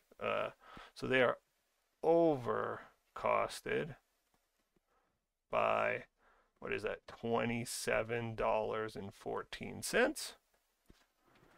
And deluxe units are under. Now, if one is over, the other is going to be under for sure, just the way this works. Deluxe units are undercosted, and again, by how much? It's $95. And again, that's per unit. Okay, so comment on it. Well, the comment here is, it's not a surprise they're having issues, right? If you thought your thing cost $200, and let's say we're selling it to customers for $250, you know, you're like, okay, that's 25% markup. That's pretty healthy margin. All right, we have a 25% margin on our product. Well, it turns out, if that's what we're selling them for, we're losing money. This is a bad idea. So they're selling more and more deluxe units, but they're losing more and more money. Tells me they got a costing problem and likely a pricing problem too. So that is no surprise based on the story that was told in the question. Okay, moving on to part D. Part D says, if ABC produces more accurate cost data, why is it not more widely used? I just want you to contemplate, you know, it seems like it's better, right? Like certainly here it gave better results, and we realized our costing system was all screwed up, and ABC gave us better cost data and kind of shed some light on why we were having some problems. Why don't all companies use ABC? In fact, why is it just a real minority of companies? Very few companies use activity-based costing, and the reason is pretty simple. The data you need to gather is way, way more. And for lots of companies, it's just not worth it. There's a huge cost benefit to, if you are gathering data for the traditional system and you gather DL hours, well, as the accountant or as working in the accounting system, in the accounting area of the company, you're already gathering the direct labor hours because, your employees are putting in time cards and you got to pay them. So you have that number just easily at hand. Now, maybe you don't have the number of tests or receiving reports as easily at hand, and you got to apply them to standard and deluxe. It becomes this like data machine. And I think I mentioned this maybe in a previous video, but if we had 5 product lines and we wanted to have 10 cost pools, and it just gets exponential, the amount of data that is needed to be gathered, where if it's doing a good enough job to say, oh, use the labor hours or use the machine hours, like one simple item could do well enough, and it might not be worth it to have costs that are slightly more accurate. Now, in this case, they were way more accurate and it was totally worth it, but for many companies, it is not. Okay, so in summation there, the costs of an activity-based costing system often outweigh the benefits. If the traditional costing system is working well enough, there's often no need to change. That's all for this video. If you have made it to the end, folks, I am chasing 100,000 subscriptions. I desperately want to get there, and I hope you'll add your name to the list. I promise not to spam you. If you liked it, drop a like, and if you really liked it, drop a subscribe. Have a great day, everybody. Talk to you soon.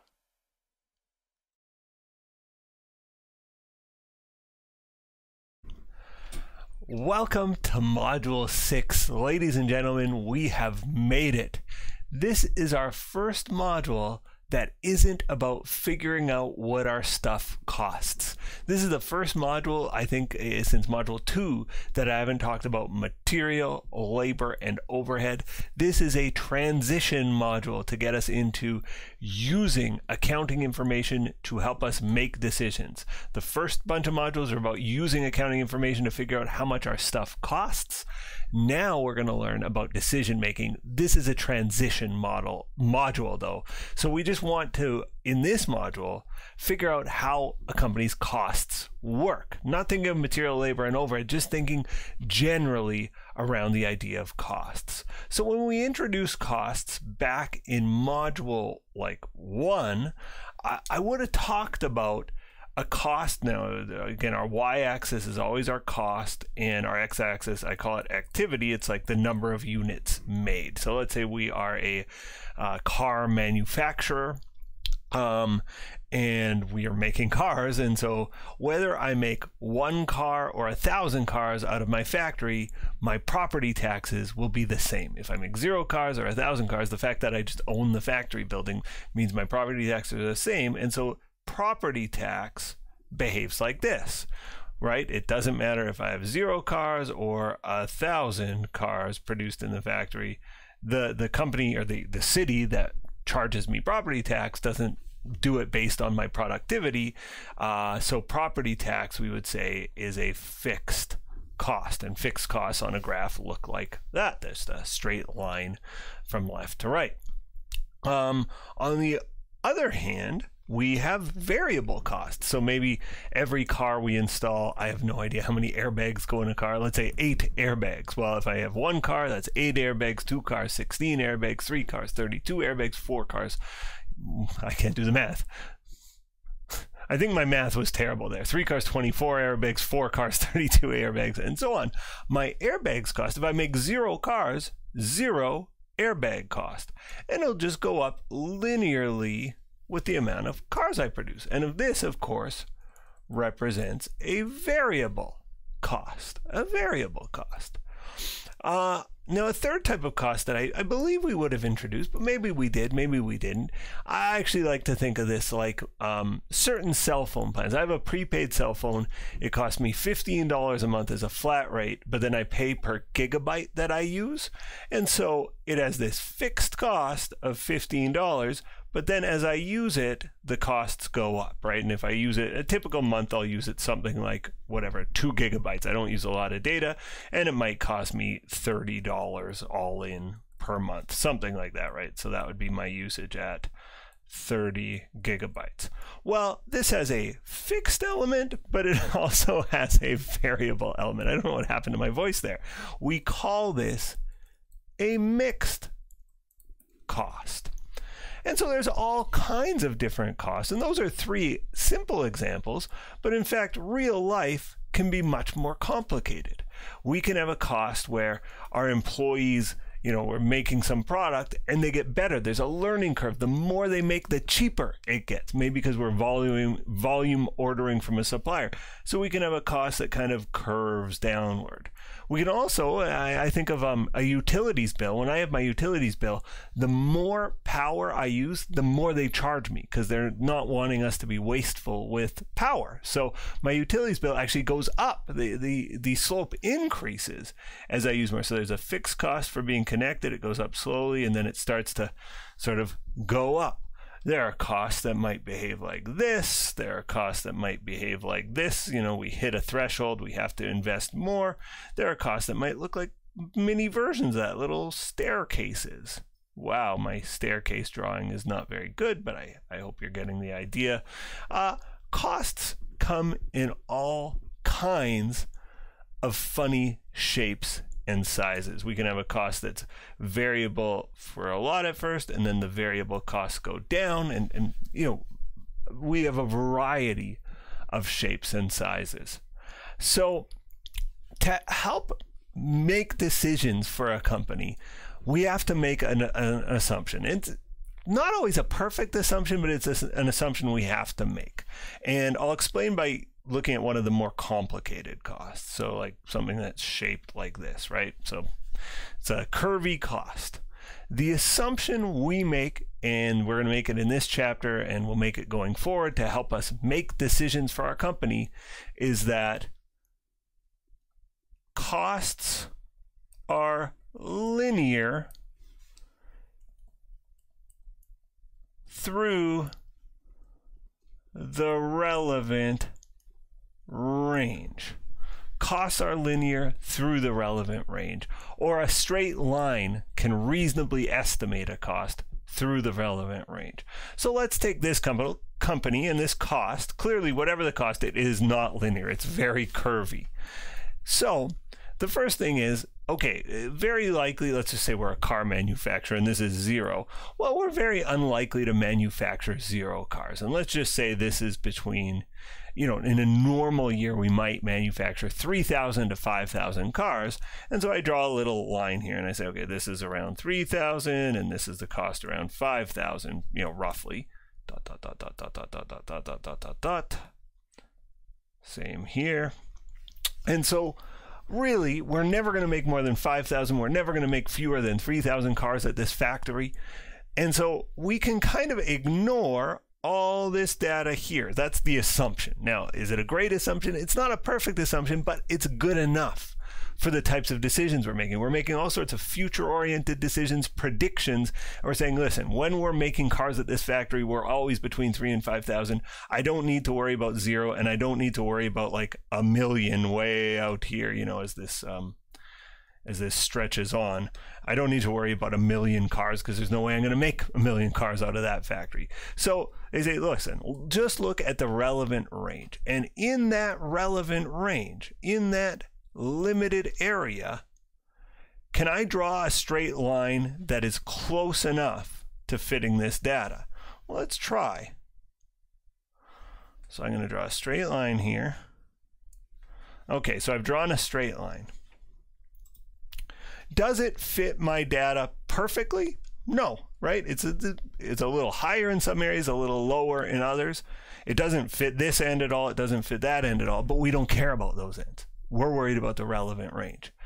And what we end up realizing in this chapter is if we understand how linear math works, we can make powerful decisions about our company. So we make this big assumption. Even though there's all these funny shapes and sizes of cost, we figure out, well, what's the relevant range? And can I draw a straight line through that relevant range that is close enough to reflecting my data?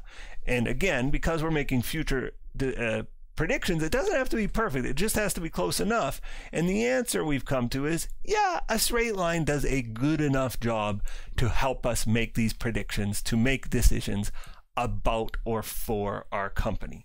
So that's what the focus is of this module is, one, shaping our data, looking at our data, making sure it fits a straight line, figuring out how to fit a line to our data, and then using that linear math to make decisions for our company. Now, you might recall this formula if you've taken an intro math class. I'll use the math terms on the bottom here in red. Y is called, actually, well, Y is just Y. M is the slope of the line. B is the intercept of the line. And what I mean by slope is the steepness of the line. The intercept is this point here where it goes through the y-axis. Now for us in accounting, we put different terminology on this, but it's the exact same concept. Y is our cost. M is our cost per unit. Variable cost per unit, essentially. X is our activity level. And B is our fixed cost. So knowing which of our costs are variable and fixed is going to become really useful in the next chapter. If you have done something called break-even analysis or CVP, cost volume profit analysis, which we will do in this course, you'll see variable and fixed costs are useful. This chapter, we use these assumptions and we use the formula of a line to figure out which of our costs are variable and which are fixed, assuming linearity, assuming everything falls into the shape of a line. So let's jump into some examples, and I think you're going to really start to follow how this works. Stay tuned for our next video. Bye for now.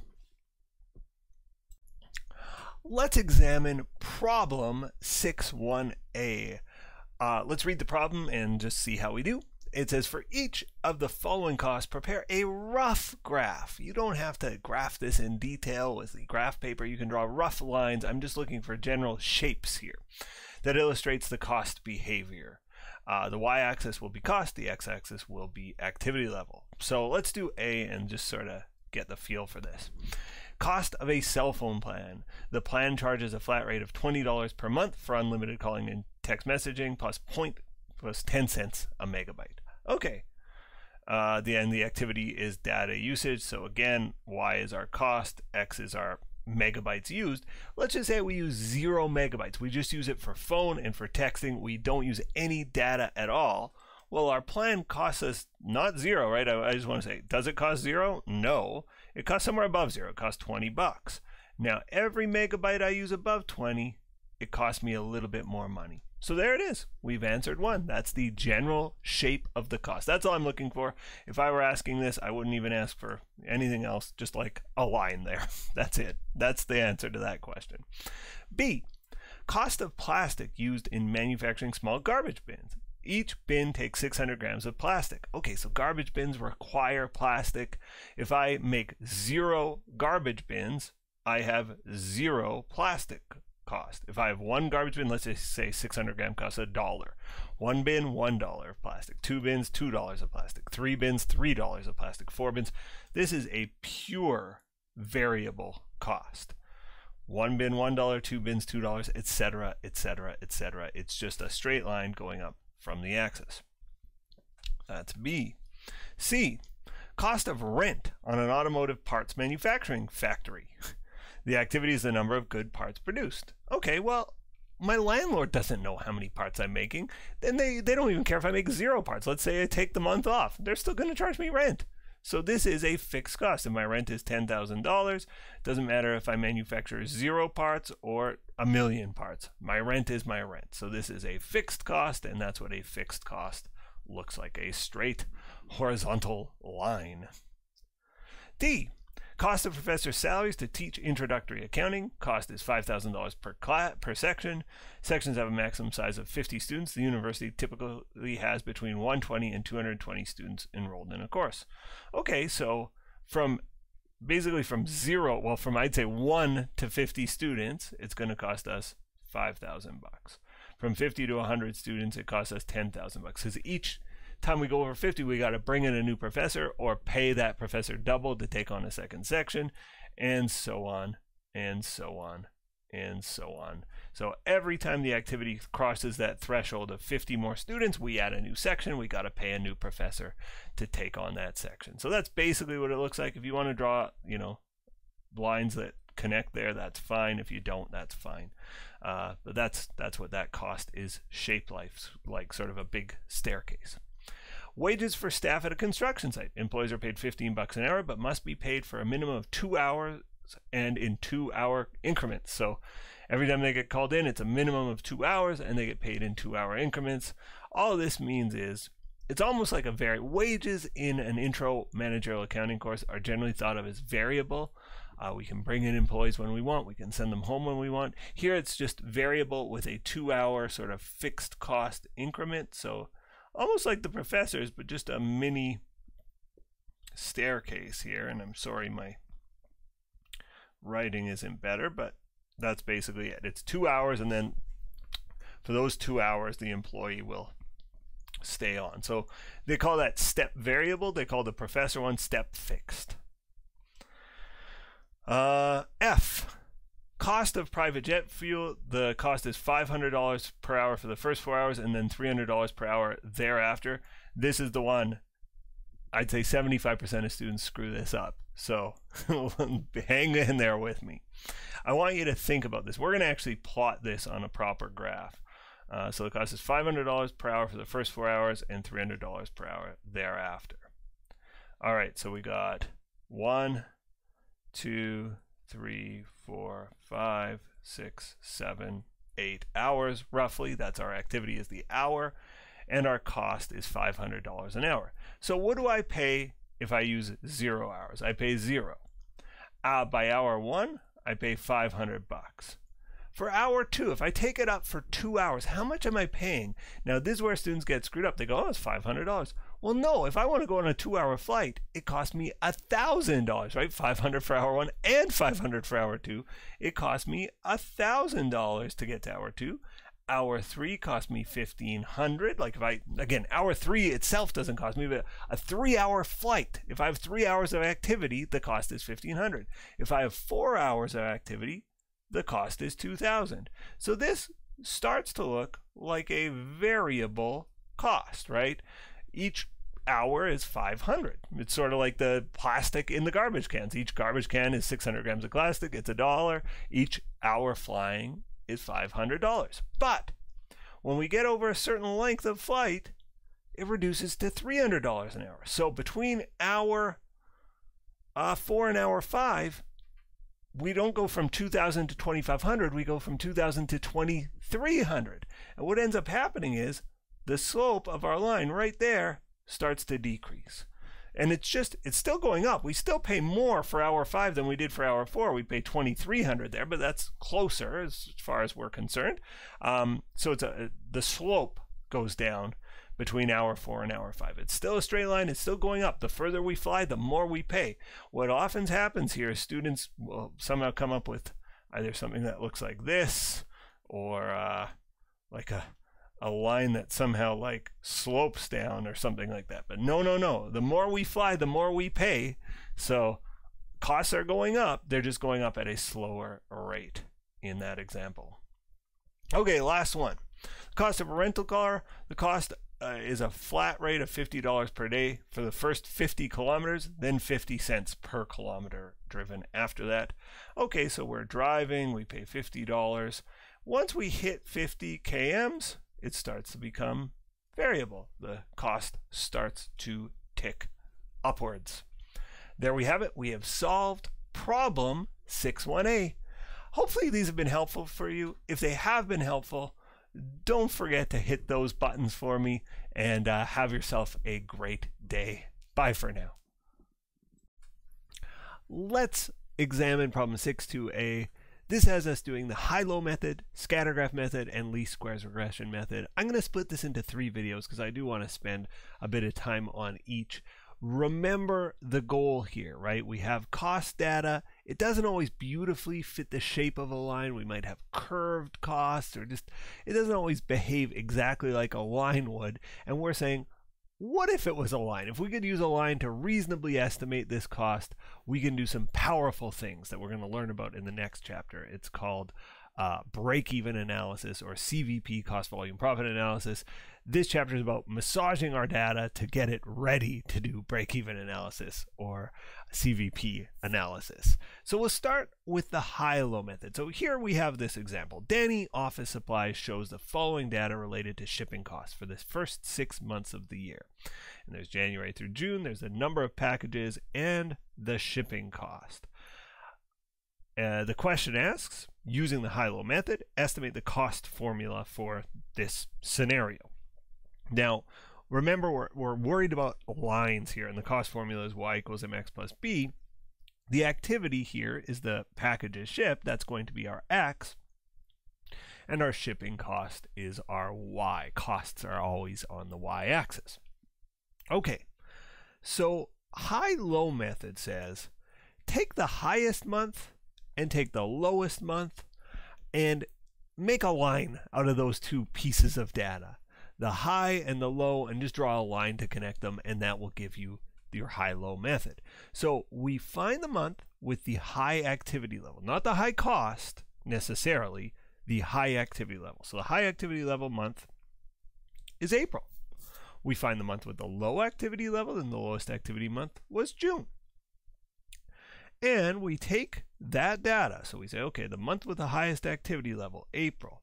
The cost in that month was $1,500. So we take the high cost, and it's really the high month cost, the cost in the month that was highest, minus low cost. And again, it's not the lowest cost on my chart. It's just the cost from the month that had the lowest activity level. So high cost minus low cost divided by high activity minus low I'll write it out this time, activity.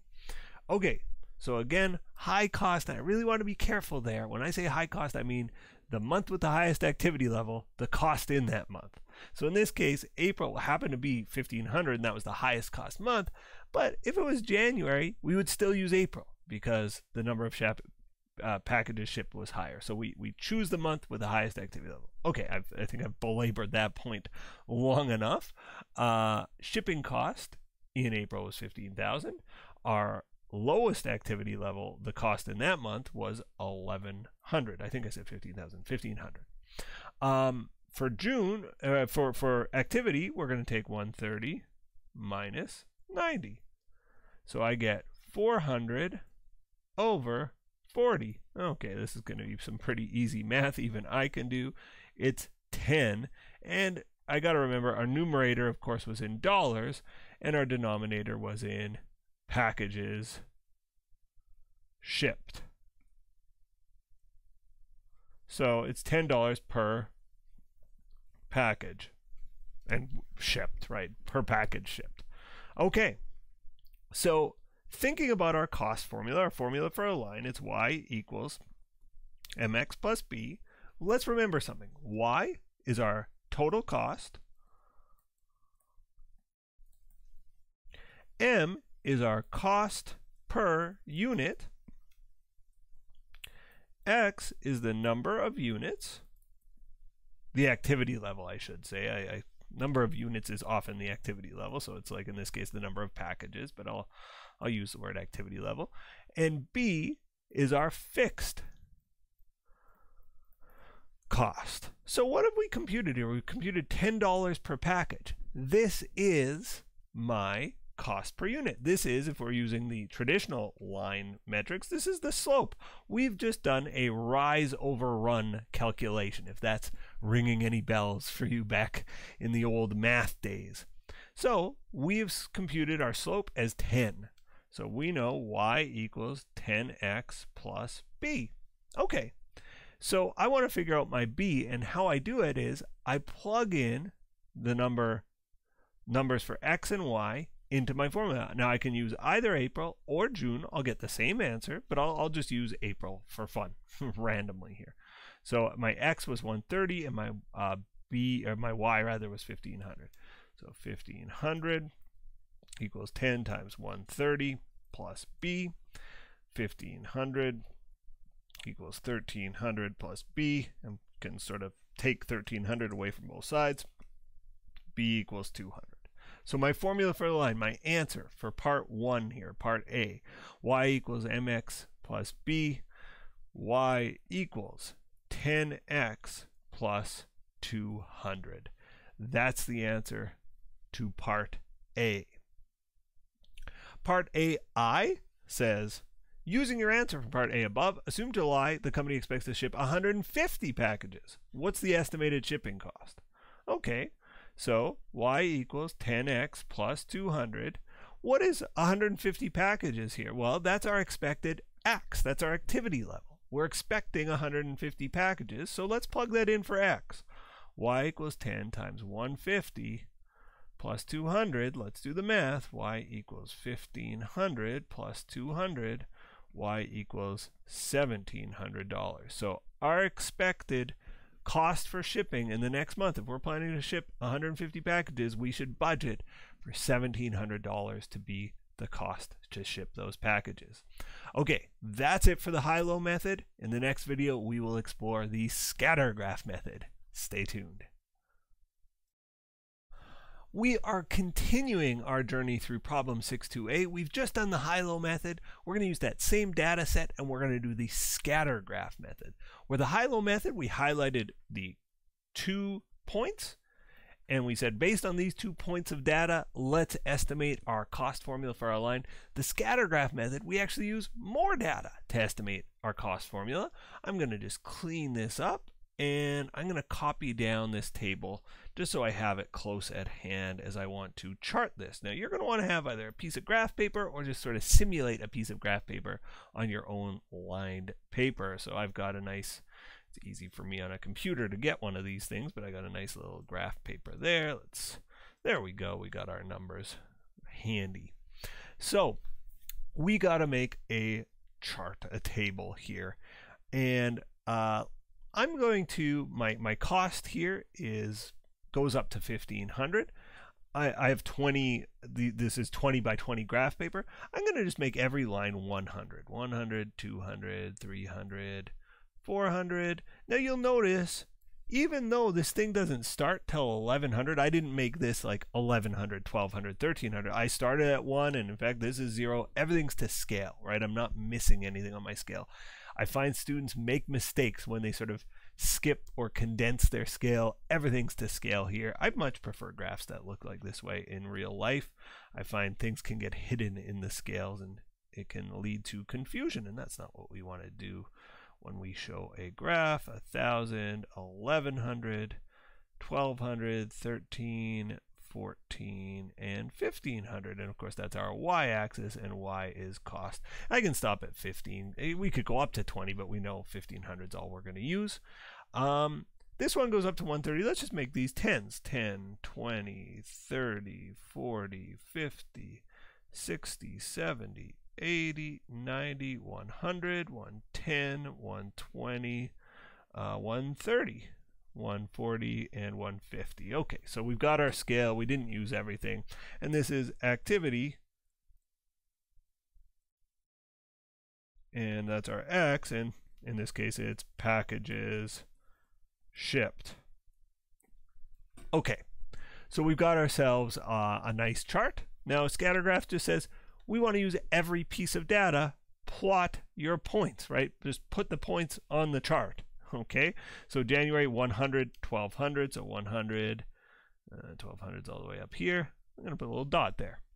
120, 1300, 120, 1300, that goes there. 125, 1350, oh, we're in between points, but that's fine. 125, 1350, right about there. I'm not far off. 130, 1500, 130, 1500. Okay, it's getting a little bit awkward here. 110, 1400, 110, where's the 1400? Okie dokie. And last, 90 and 1100, 90 and 1100. There we go. A little bit awkward, but my goal here now is to draw a line that goes through this. Now, I have to look at the shape of this and say, what's the rough shape of this? And it's a little bit difficult. We're not drawing a connect the dots. I got this point that seems a little high and these two that seem a little low. So I'm going to draw something that goes right in between them and hope that it, reasonably, we call this a visual inspection line or a line of best fit. I'm going to try to draw a line that best fits this data. Right? Yeah, I don't even know. Oh, I'll try there. Okay. So I've sort of placed my ruler down. Let me get some green ink here and let's draw. Okay, so that's my best guess for a line of visual inspection. Now, when we've drawn our line, there's a couple of really important points to highlight here. The first important point is right here. It's the intercept. Remember, y equals mx plus b. Well, this is our b, so it's between 3 and 400. I'm going to say it's 330. That's our fixed cost. That's our B. And I'm getting this by my eyeballs. I'm just looking and kind of guesstimating, estimating where it is. If we had, millimeter graph paper, you could figure it out more exactly. The next step is to pick a point that we feel like our line went through. And if our line didn't touch any point, the one that was closest to where our line went through. And this seems to be the closest one for me. Now, again, it's not perfect. It's not quite through it. I know this was 1200, 100, and our line clearly would go over 1200, 100, but this is good enough, 1200, 100. So again, our X here is 1200. Our Y here, did I screw that up? I said that backwards. Our X here was 100 and our Y here was 1200. Okay, so we have our point, and it was this one, it was January. Okay, so I've solved for B. I want the formula for a line though, y equals mx plus b. I have my b is 330. I actually have my y and my x just right there, 1200, 100. So I know 1200 equals m times 100 plus b. Let's take away 330 from each side. 1200 minus 330 equals 100m. 1200 minus 330 is 870 equals 100m. Working backwards, I find m equals 1.7, 8.7. So just divided each side by 100. Okay, m equals 8.7. I know b equals 330. My formula for the line is y equals 8.7x plus 330. How does that compare to my high-low method? My high-low method said y equals 10x plus 200. So we're pretty far apart. I wonder, out loud here, I wonder what a more accurate estimate would give us. I wonder if I ran these numbers through a computer, what the computer would tell me. Well, that's what the least squares regression method will have us do. You can do a least squares regression by hand. I think the math goes beyond the scope of an intro accounting class. It's not even that hard. It's very time intensive to do a least squares regression. So we're going to set Excel loose and we're going to tell Excel to do a least squares regression, and it'll give us the best data for our line. And again, remember what it's all about, variable and fixed cost. Once we know our variable and fixed cost, we can do very, very useful things. But in our next video, we'll do a least squares regression using Excel. Okay, that's all for this video. See you in the next one. We are continuing our journey on problem 6.2a. We have solved part A. We've done a high-low method. We've solved part B. We've done a scatter plot. Now we're on to part C. We are going to solve it in Excel. So here's our data. Oops, this looks a little bit off. There we go. Here's our data from our question. And I'm going to tell Excel, you know how we just did a scatter graph? I'm going to tell Excel, please do a scatter graph. So I say insert, charts, scatter. There it is. I don't need a chart title here.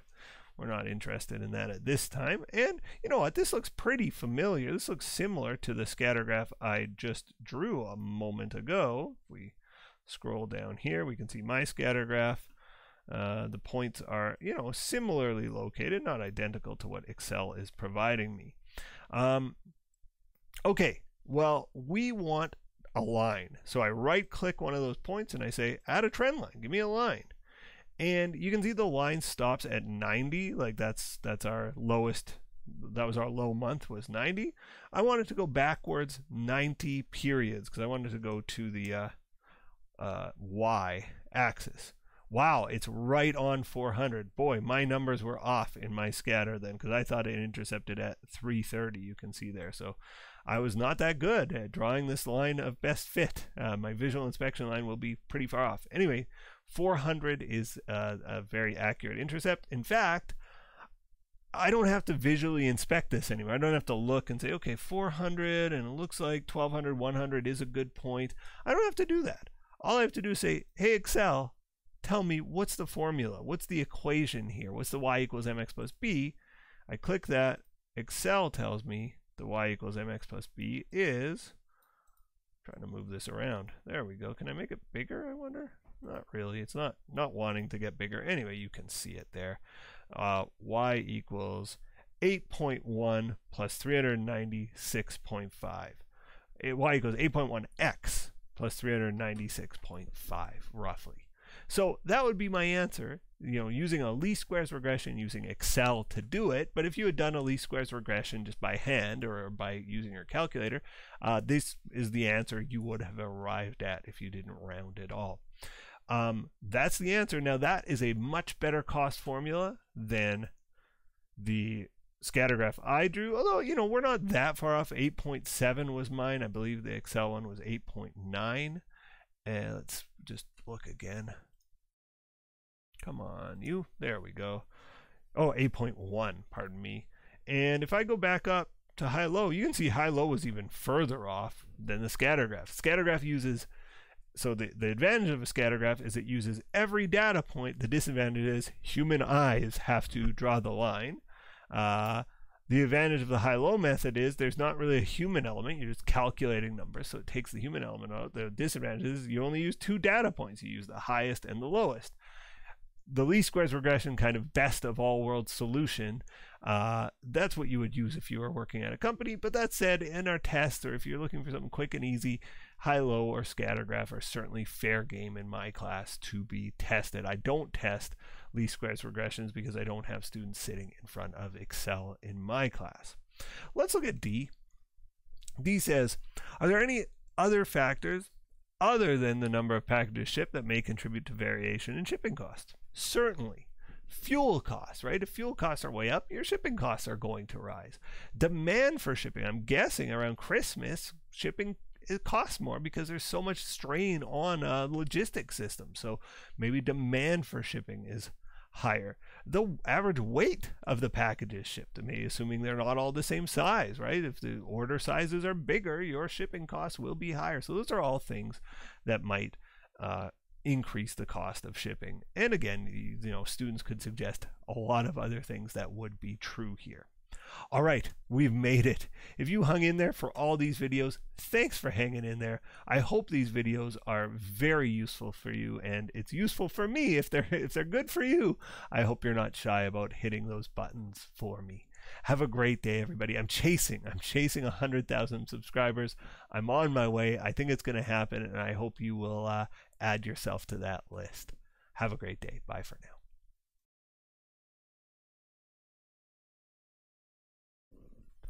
Welcome to Module 7. This module has us exploring cost, volume, profit analysis, CVP analysis, or I like to call it break-even analysis. When I think of management accounting, teaching the course, I love this chapter. I think it is one of the most useful chapters in the whole course.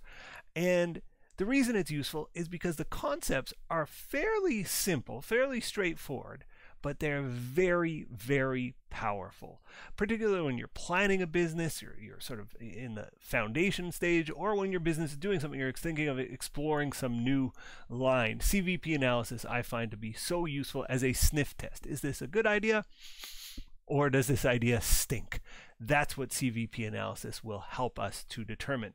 So I had a friend, and she was thinking of starting an Airbnb type of business, right? She was thinking, okay, I can obtain a relatively cheap property and rent it on Airbnb, and of course do the maintenance work and all the things that go with running an Airbnb, and maybe I can turn it into a business. I can make a little bit of money at it. And so she came to me because I'm a CPA, and lots of people and they're interested in business will approach their friends that are CPAs or financial professionals and just ask their advice. And she asked mine.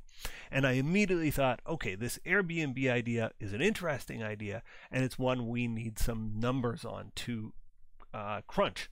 And she hadn't studied a management accounting class, so I wanted her to, just like we learned in the previous chapter, I wanted to break down her cost into fixed and variable components to determine how good or bad an idea this was.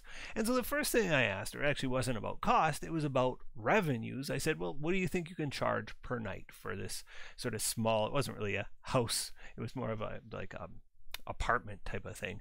Well, I said, what do you think you can charge? What's the market rate for one of these apartments? And she said she thought she could charge $150. So that would be her sales revenue per customer, $150. And I said, great.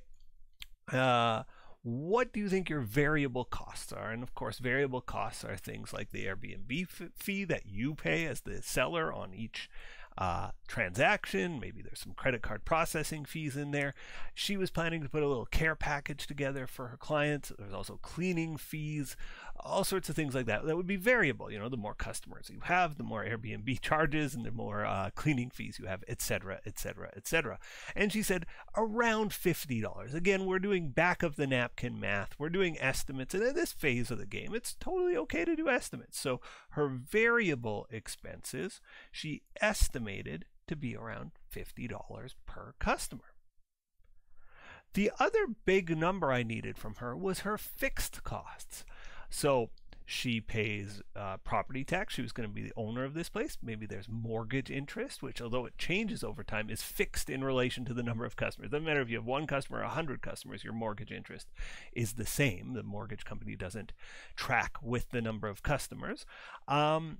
And we went down the line of various fixed costs that she would have for owning a place like this. Her strata fee, it's called, HOA, right?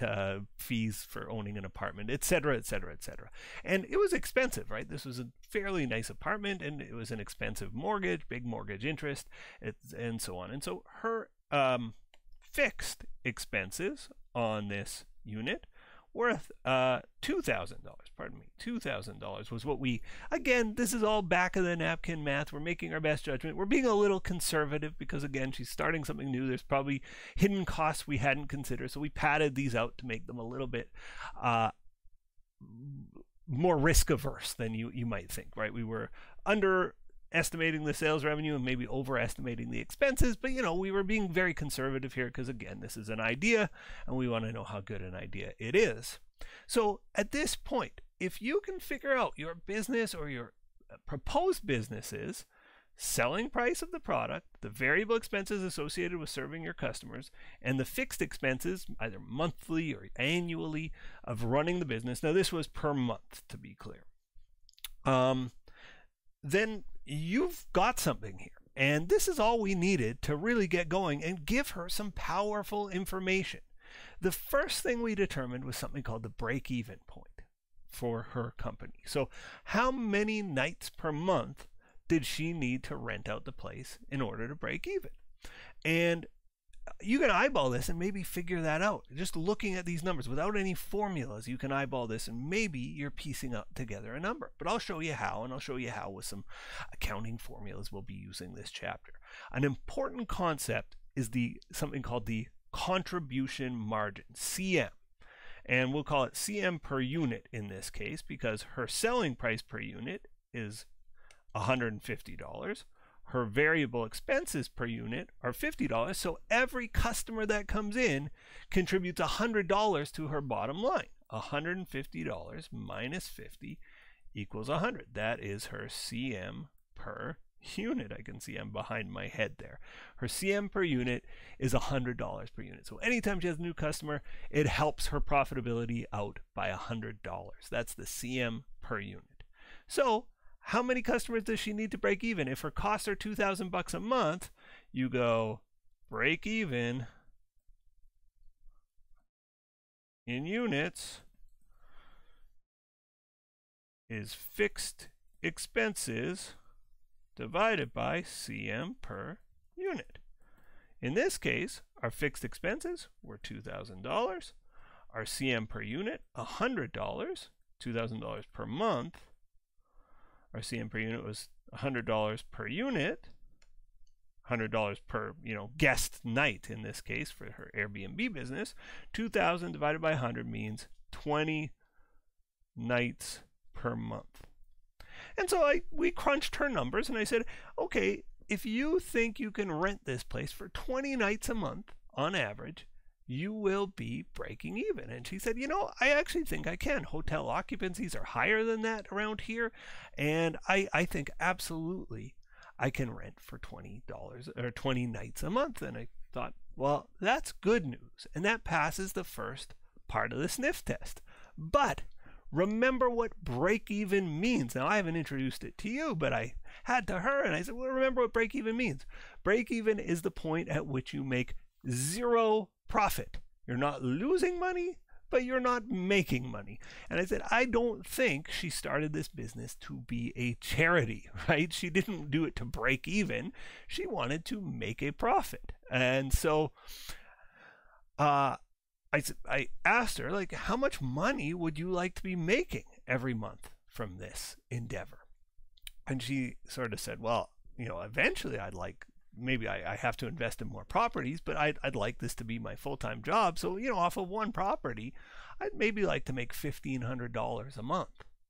So her target profit per property, because she's taking some risk here, right? She has a mortgage now. If she doesn't get enough customers, she loses money. So she's in it to make some money. She wants to make $1,500 per month. Okay, we've got a new break even to do.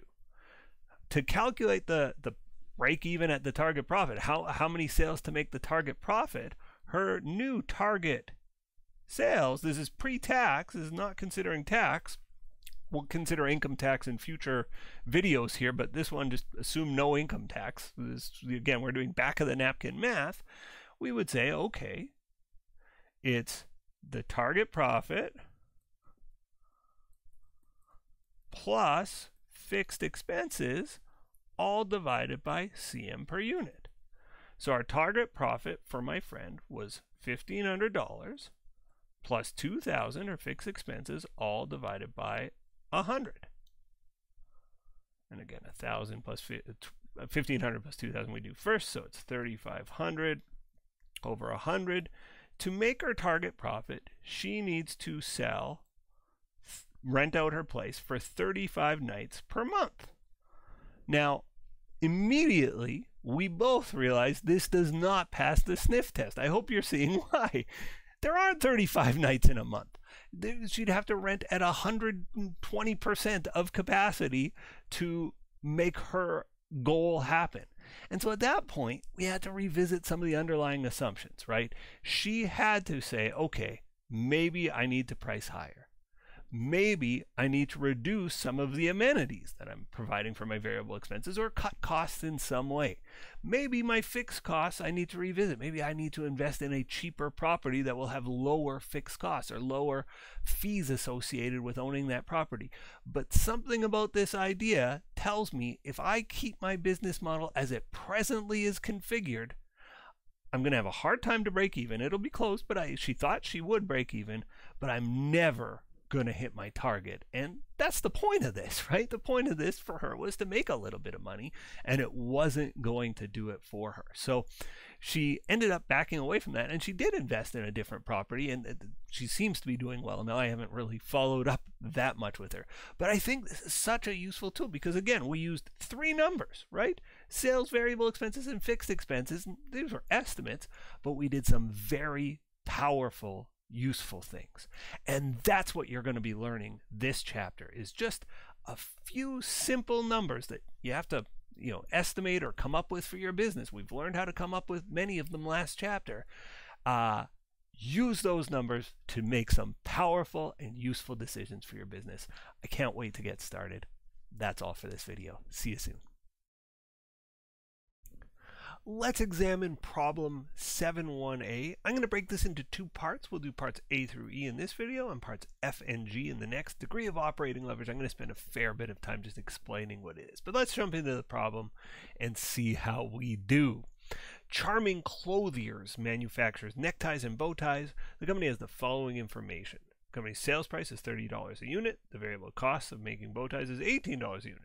The company expects to have fixed costs of $60,000 next year. The company expects to sell 8,000 bow ties next year. Assume no taxes. Well, that makes our life a little easier. We will do future questions where we have some taxes to deal with. But for now, assume no taxes. Okay. First thing I wanted us to do is break-even point units. But before I do any of that, I like to just lay out the information I have. So I have a sales price, and I just put S as my sales price. It's my sales price per unit, and my sales price per unit is $30. And maybe I'll actually do per unit and in total, which in this case is based on 8,000 units. So I'll have 2 kind of columns here. So if I were to hit my target or my expected sales of 8,000 bow ties, $30 a bow tie times 8,000, I think that's $240,000. Let me just bring down my calculator and confirm that to be true. 8,000 bow ties at $30 a bow tie. Yes, $240,000. I was correct. Good. Hate to get that wrong on the first calculation. Okay, let's move on. So we also have variable expenses. It's meant to cost $18 per bow tie, variable expenses of 18. Need that calculator back. I should have just left it. 18 times 8,000 will mean $144,000 in costs of making and selling those bow ties, the variable costs. We know sales minus variable expenses equals contribution margin. Now, again, looking at a traditional income statement, sales minus cost of goods sold equals gross margin or gross profit. This is a little bit different. Sales minus variable expenses equals contribution margin. This creates something called a contribution format income statement. But for now, just know, okay, when I sell a bow tie for $30, its variable costs are 18. Each bow tie is contributing $12. 30 minus 18 to my bottom line. 240 minus 144, by gum, I think that's $96,000 in contribution margin. So CM per unit is 12, total CM is expected to be 96,000. Our company's fixed expenses are estimated at $60,000.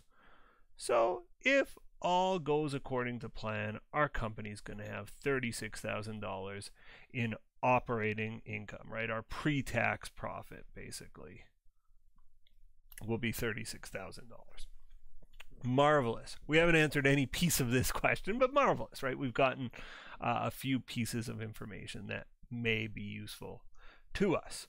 The first thing asks us to compute break-even point in units. Now, in my workbook, I've got this CVP formulas sheet available to you, and definitely take a look. Break-even units formula is given there. Fixed expenses divided by CM per unit. Let's do that.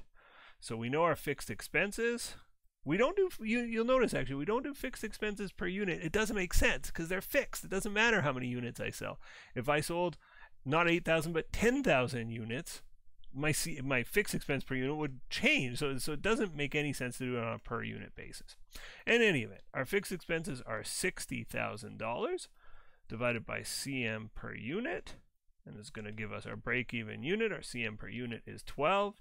60,000 divided by 12. I've lost my calculator now. Where did I put it? There it is. 60,000 divided by 12 is 5,000 units, 5,000 bow ties in order to break even. Okay, there we have it. We have answered part A. Part A said calculate break-even units. Part B, calculate break-even dollars. Well, the easiest way is to use formula 3, break-even point in dollars, break-even units times selling price. Okay, so I know I need to sell 5,000 units, and when I sell 5,000 units, I sell them for $30 a unit, so 5,000 times 30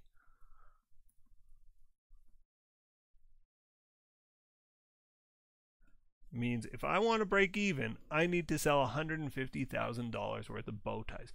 Again, both of these numbers are like really useful to know. Okay, well, once I'm selling more than $150,000 in bow ties, I'm starting to make money. Or once I sell my 5,000th bow tie, I'm starting to make money. You can put it in human terms. Okay, well, there's 12 months in a year. Means I got to sell around 400 bow ties per month to hit that target, maybe 420 or something like this. But, you know, it puts it in human terms. And I like that, right? As a person that, you know, is making decisions for a business, this is a useful thing to know. Now, for many businesses, breaking even is not the goal. Sometimes when you're a new business, you're like, yes, I'd like to start off by breaking even and then we'll see how things go. But for most people, when you start a business, you're not hoping to make $0. You're risking, you're spending time, money, effort. Unless you have a very noble cause, you are hoping to turn a profit. And this company is no exception. They're hoping to make $50,000. So that's their target pre-tax profit. Again, we're ignoring the impact of taxes. Well, to figure out a target profit calculation, target sales in units, here we go, it's formula number 7, fixed expenses plus target operating profit divided by CM per unit. So again, our company's fixed expenses were 60, our target profit 50, and we're going to divide by CM per unit, and our CM per unit was 12. I'm just pulling these numbers off from various parts of the question. 12 is our CM, 60 is our fixed cost, and our new number was our target profit. So the numerator here, $110,000. The denominator remains 12. Need my calculator back to do this one. $110,000 divided by 12 gives us 9166.66666. Now again, this is guesstimate, right? Our fixed expenses are not ever going to be exactly $60,000. This is just our best guess. So I know when I sell 9,167 bow ties, we won't sell a decimal number of bow ties. That's how many bow ties I need, not only to break even, but to turn a profit of $50,000. And again, when people crunch this number, it's an estimate. They're just saying, okay, roughly, you know, at around 9,100 bow ties, I'm hitting what I'm hoping to hit. So if I go sell 10,000 bow ties, I'd expect to be more money than I hoped, and 8,000 I'd expect to make less, and 9,000 is about right. And again, it's used to eyeball the thing and say, is it reasonable that I'm going to sell 9,000 bow ties? Well, I'm projecting 8, so I'm not going to hit my target if I hit my projection. Okay, so 9167 bow ties or units, whatever it is that I want to measure in. Let's move on to D.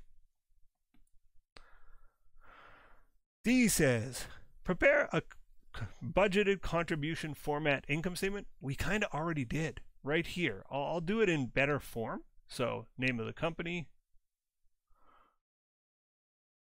Charming Clothiers. Name of the statement, income statement, and then we give a year-end date, and nothing's given in this question. So I'm just going to say for the year ended December 31st. And I might be wise to say, add a little bit to this title. budgeted contribution income statement. So I can add that budgeted contribution format income statement, something like this, to indicate this isn't a standard income statement based on historical data. This is just a back of the napkin type of an income statement. Okay, so our top line is our sales rev, and our projected sales rev is $240,000. I'm just taking all of these numbers. That's my contribution format income statement. $240,000. Our variable expenses are projected to be $144,000. Our contribution margin, 240 minus 144 is 96,000. Our fixed expenses were 60. So our operating income, 96 minus 60, is 36,000. Our income before tax. $ sign at the top, $ sign at the bottom, and we've got ourselves a very nice budgeted contribution format income statement. Okay, we have answered part D. One more kind of new calculation, and then we'll take a break. We'll stop this video there. So let's do part E, and then we'll stop the video, and I'll explain operating leverage, which is a fairly complicated concept, in our next video. But let's move on to E. The margin of safety in both dollar and percentage terms. Okay, the margin of safety tells us, based on our budget, how much room do we have if we fall short of budget? In other words, how much room do I have before I'm in some trouble? And so here's the formula. Budget sales in dollars, not units, minus break-even sales in dollars. Okay, so I have my budget sales in dollars. This is my budget, $240. And I have my break-even sales in dollars, $150,000. So I just take $240,000. That's my budgeted sales. Again, because I was budgeting to sell 8,000 units at $30 a unit. 8,000 times 30 is 240. My break-even sales, just take that break-even point from earlier, it's 150,000. And I have 90,000 as my margin of safety. What does that say? It says, listen, I'm expecting to sell $240,000 worth of bow ties. If I fall $90,000 short of my goal, I'm still going to be okay, right? I'm not going to be losing money. I have a $90,000 in wiggle room here. If my estimates or my budgets are bad, I have $90,000 in wiggle room. And having lots of wiggle room, of course, is a good thing. So it asks for this in dollar form, also in percentage form. What we do to get it in percentage form is we take our margin of safety, which is 90,000, and we divide by our budgeted sales. So in this case, that's 240,000, and we get a percentage. So 90,000 divided by 240. We get 37.5%, 0.375, which is 37.5%. And again, what this tells us is if our sales fall 37.5% below what I was planning, I'm still going to be breaking even. I'm still going to be okay. So I have 37% wiggle room. I can be off by up to 37% and I'll be okay. If my estimate's off by more than that, if my sales fall short by more than 37%, I'm in some trouble. I'm losing money. But that's how much wiggle room I have. Again, very useful for a small business to know kind of how much room we have to blow our budget or to miss our budget by. Okay, let's stop this video here. In our next video, we'll just continue this problem. We'll do parts F and G, the degree of operating leverage, probably the most challenging concept this chapter, but one of the most powerful and most important. Stay tuned. Welcome back. We've been working our way through problem 7.1a, and we've reached part parts F and G, and F and G have us working with the degree of operating leverage, but this is a concept I haven't explained yet. So I'm going to spend the first couple of minutes just explaining the concept. If you feel like you know it, just skip over that and you can see me solve the rest of this problem, but I think it's really a useful thing to understand if you don't understand it well. So that's what we're going to do right now. So I'm going to scroll down. And I'm going to actually run through an example of these two competitors. We've got these two competitors. They're in the same industry, and they're competing for customers, and they, hoping to do well. We have Variable Co. and Fixed Inc. And you can see they both have the same sales. They're the same size competitors. They both have $100 million in sales. Let's pretend these are all in millions. $70 million in variable expenses for Variable Co. and $30 contribution margin, 20 in fixed expenses to bring them to net income of 10. Fixed Inc., exact opposite story. They have very low variable costs, very high fixed costs, and same net income. So same sales, same net income, but different income statements in between. We would say that Fixed Inc. has a much higher operating leverage, meaning fluctuations in sales are going to make them much more profitable if sales go up and much less profitable if sales go down. And this is a really powerful concept. I'll explain why with real companies in a minute, but let's just contemplate this situation. So the accounting tool we have is something called the degree of operating leverage. And there's a formula for this on our chart here. Operating leverage, CM divided by net income. This is just a factor. It's just a number. It's not a dollar or a percentage, but let's compute it for these two companies because they're obviously, I had mentioned Fixed Inc. is operating a much higher operating leverage than is Variable Co. So we divide CM divided by net income for Variable Co.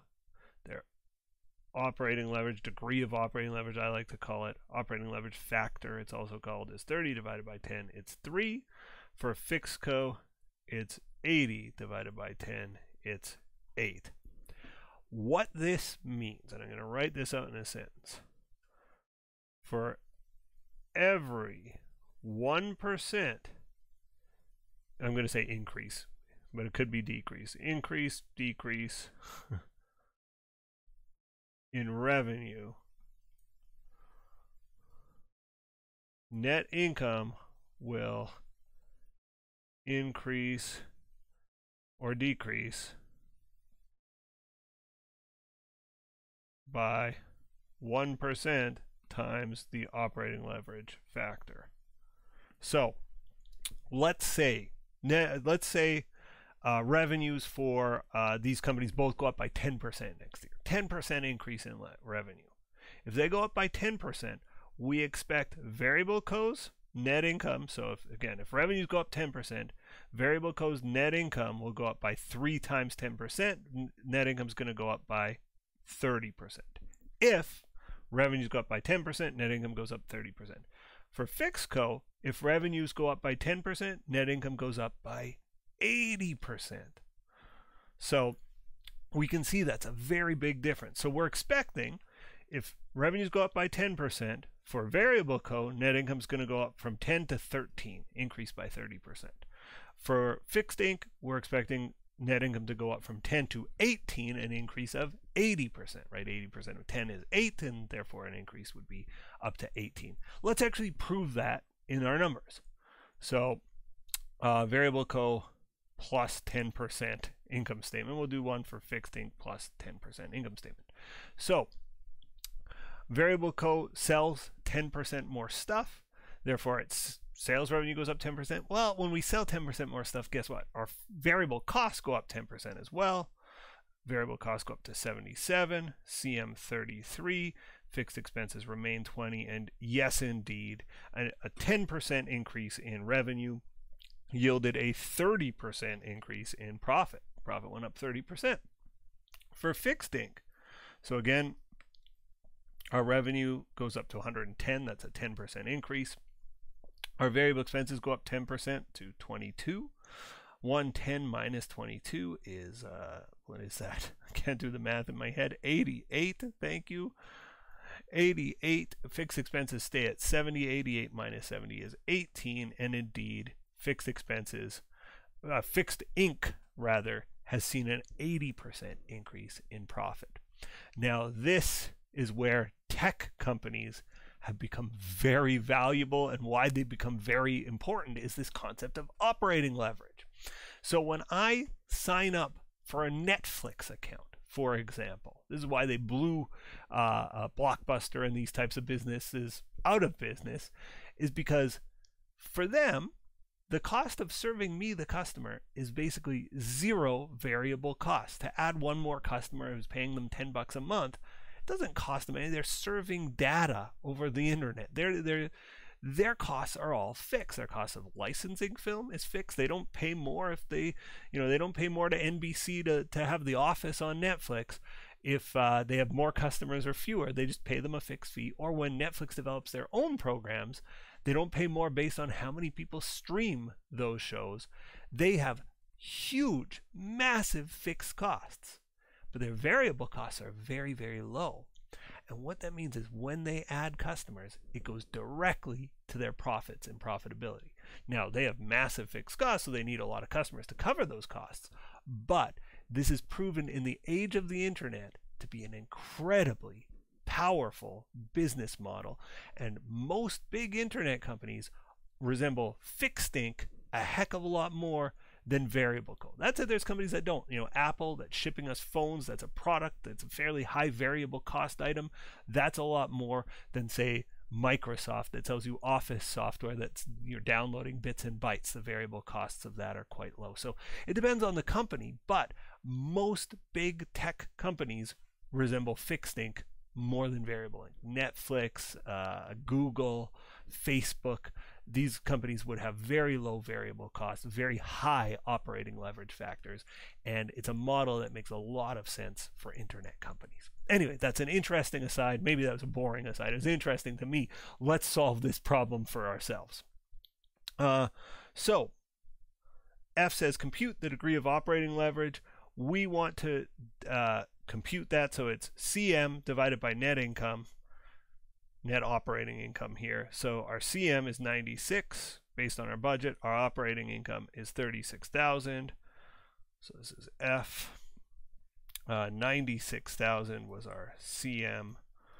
Our operating income, or our net income, was 36,000. We've assumed no taxes, right? So it's the same as net income. There were no taxes. 96 divided by 36. 2.66667, 2.667. Again, not a percent, not a dollar amount, just a number. That's our operating leverage factor. You can see this is lower operating leverage than our either fixed co or variable co in our pretend companies example. Okay, so the final step then is G. G says if sales go up by 20%, how much would we expect net income to increase? Use the degree of operating leverage to compute your answer. So 2.667 times 20%. So again, we expect to go up by 20 times. For every percent increase in sales, we expect profit to go up by the operating leverage factor times that percentage change. 2.667 times 20% is, well, times 20, 53.33%. Okay, so if profits were $36,000 last year, we would expect it to go up to by 53.33%. So $36,000 times let's times it by 1.53333 to say it's going up by that amount.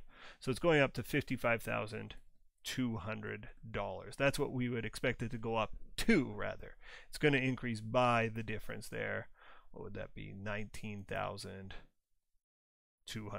So it's going to be an increase of $19,200. It's going to go up to $55,200, an increase of 53.33%. This question wasn't very well framed. It could have said, if sales increase by 20%, how much, by what percentage would net income increase? That would be sort of a clearer version of the question, in which case we would answer 53%. But by how much? I think the correct answer is $19,200. It's going up by 53%, but 53% of what it was is 36,000 times 53%. It's $19,200. Let's prove this. So again, if sales revenue, so let's do a new plus 20% income statement here. This was not asked for. This is just sort of proving to you that it works. So 240 goes up by 20%, so times 1.2 to increase it by 20% leaves us at 288. Our variable expenses will also then go up by 20%, so 144,000, increasing by 20%, 172,800. Shouldn't put that in brackets, but we know 288 minus 172,800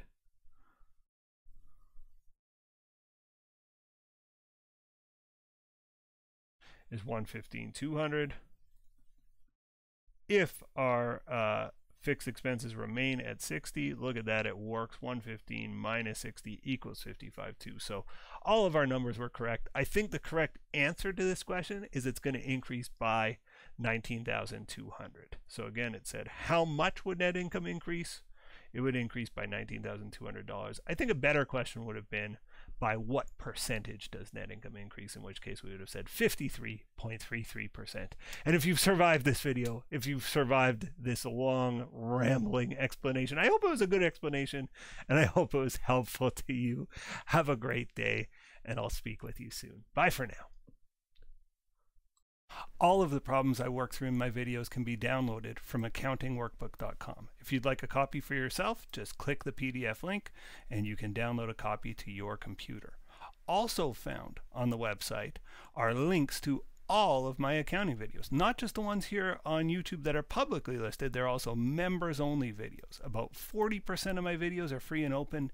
The other 60% are for members. If you click one of the members links, it'll take you to a page that looks like this, says members only content. If you'd like access to that content, just hit the join button. Okay, let's jump into the problem. Let's have a look at problem 7.3b, another multi-product CVP problem. I'll try to move a little bit more quickly this time. Tony's is a pizzeria located near a local university. The restaurant not only sells two types of pizza, thin crust and deep dish, but also sells pasta. Information relating to the three products for the next month follows. And there's the info, and it says the company has fixed expenses of 10 grand and a tax rate of 20%. So first thing, just quickly, let's just check the margins on all these products. So our CM per unit, these are per unit, right? Sales price per unit and variable cost per unit. Our CM per unit is $9 for thin crust, $12 for deep dish, and is $7 per unit for pasta. Okay, it says compute the company's expected profit for the upcoming fiscal year. So, or for upcoming fiscal period, which is going to be a month, right? Where we got monthly fixed costs, expected sales in units for the month. So 1,000 units times $15 is $15,000. We got thin crust, we've got deep dish, and we've got pasta, and we'll do a total. So again, our sales revenue for thin crust is 1,000 times $15. That's $15,000. Our sales revenue for deep dish, 400 times $20. That's $8,000. And 200 times $12. That's just $2,400 for the pizza, or pasta rather.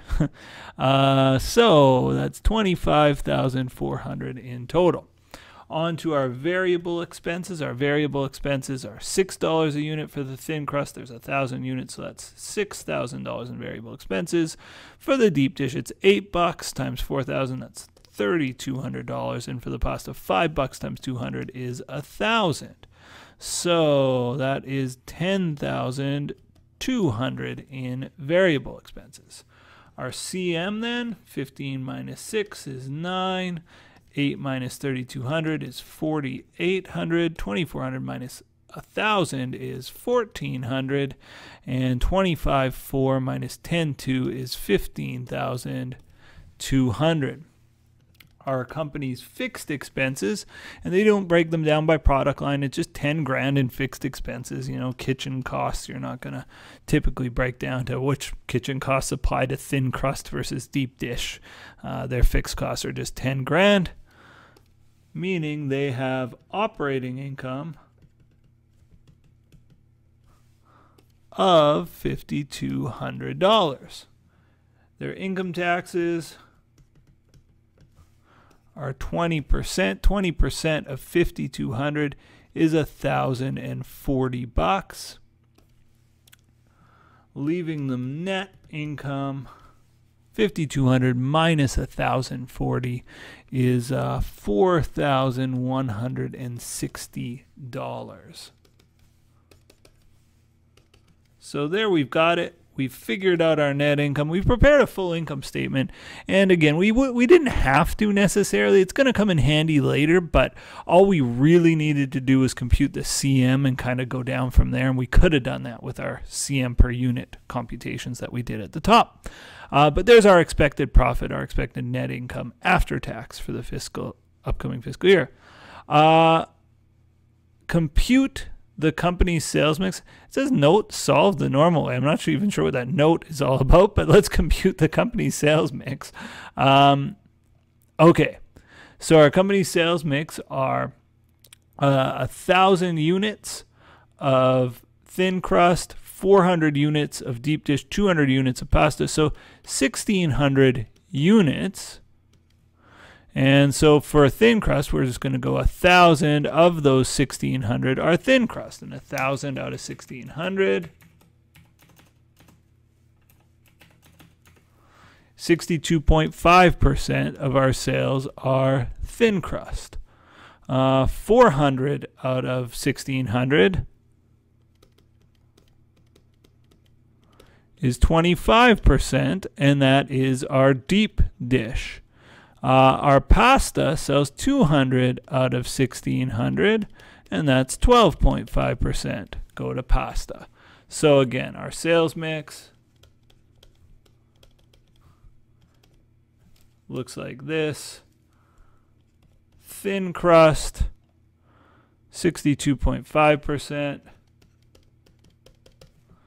Deep dish, 25%. And pasta, 12.5%, and that adds up to 100%. Now remember why we're doing this. We want to figure out our weighted average contribution margin per unit. We know our contribution margin for each of these units, 9, 12, and 7, but we need to know what the average customer is putting into our till in terms of contribution margin, and that means we weight them according to which units we sell the most of. So we take the CM per unit, and we go 9, 12, and 7. And so, of course, when we're averaging this, we could add the 3 together and divide by 3, but the one that should have the most weight is the 9, the second most weight is the 12, and the one with the least weight is the 7. So I would expect our answer to lie somewhere probably between 9 and 12 here, because it's going to be, the 12 will carry a lot more weight than the 7 because 25% of our units were sold at $12 a unit. Let's just see weighted average CM per unit. So 62.5% times 9, not 0.0625, 0.625 times 9 is 5.625. 25% of 12, I should do that in my head, it's 3. And 12.5% of 7, 0.125 times 7 is 0.875. So when I add that up, my weighted average contribution margin per unit, 5.625 plus 3 plus 0.875, I get 9.5.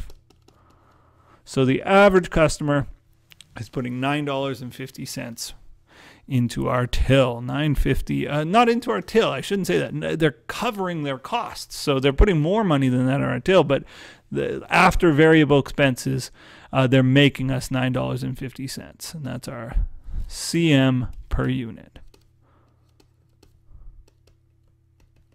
Okay, so 950 is our CM per unit. Now let's figure out our break-even point. That's going to be the number we use for CM in our break-even point calculation. Fixed expenses divided by CM per unit is break-even point. Our fixed expenses, I'll have to look up. Our CM per unit, though, is $9.50 a unit. Fixed expenses are $10,000 a month.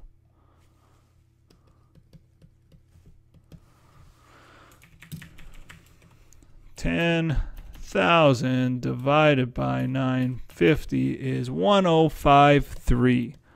I need to sell 1,053 entrees, right? Whether it be thin crust, deep dish pizzas, or pasta dishes. I need to sell 1,053 of them in a month to break even. So if there's 30 days in a month, you can say, well, it's about 35 dishes per day. And am I able to do that? You know, it's a great sort of sniff test to the viability of the company. But let's break it down. What would we expect these units to be made up of? Well, 62.5% are going to be thin crust, 25% deep dish, and 12.5% will be pasta dishes. So 1053 times 0.625 is 659 thin crust pizzas need to be sold. 1053 times 0.25, 264 deep dish pizzas need to be sold. And 1053 times 0.125, 132 pasta bowls need to be sold.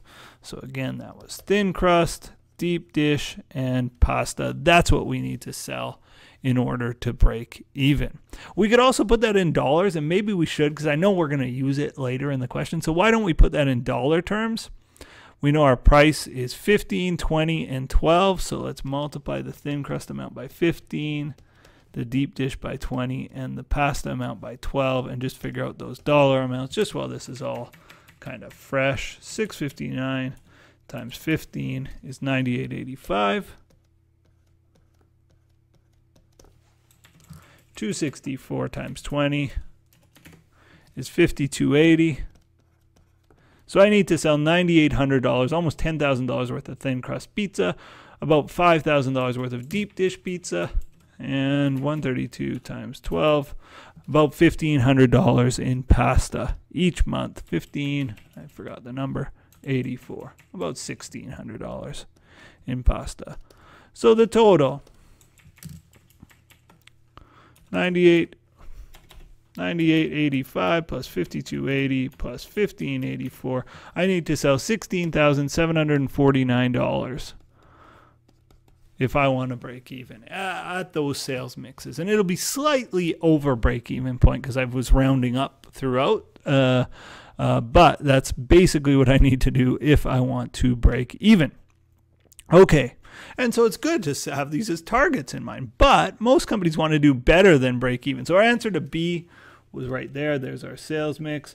And our answer to C was right here. How many units do we need to sell to break even? Well, we needed that sales mix, and we needed a lot more information than that to figure out how many units of thin crust, deep dish, and pasta I needed to break even. So moving on to D, assuming a consistent sales mix.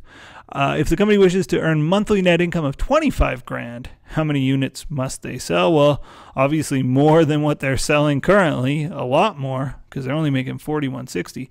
So if they want to make $25,000 and taxes are 20%, how much do they want to make before tax? Well, let's figure that out. All you do is you say, okay, if net income is going to be $25,000, we know taxes are going to be 20% of pre-tax net income. So again, if pre-tax net income is 100%, taxes are going to be 20% of that, and net income is going to be 80% of that. We just divide net income by 80% to figure out what our pre-tax net income would be. 25 divided by 0.8, and you're going to find that it's 31.25. So 31,250 is our pre-tax net income. That's the number we're going to shoot for in our target profit calculation, knowing that we're going to take 20% off at the end. So again, 31,250 times 0.2 is 6,250. I take 6,250 away. I end up at my 25 grand target. So there's my target, but I'm actually going to go back a step and say, okay, well, my pre-tax net income target is 31,250. So remember the formula. The formula is fixed expenses, 10 grand, plus target, 31,250,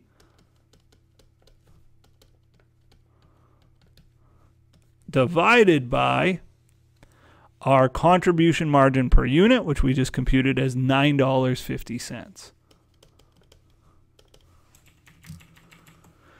So 10 plus 31,250 divided by $9.50, 43.43. We're rounding up. So we need to sell 4,343 entrees. Which 4,343 entrees? Well, it breaks down just the same. 62.5% of them are going to be thin crust. 25% of them are going to be deep dish. And 12.5% of them are going to have to be pasta dishes. So let's crunch that number. 43.43 times 0.625. 27.15, again rounding up, thin crust pizzas. 43.43 times 25%, 1086 deep dish pizzas, and 43.43 times 0.125, 543 pasta dishes. So that's the breakdown of which dishes I need to sell in order to make a target profit of $25,000, $31,250 before tax profit, but $25,000 after tax profit. Again, a pretty challenging task if you think, well, right now I'm selling 1,000, 400, and 200.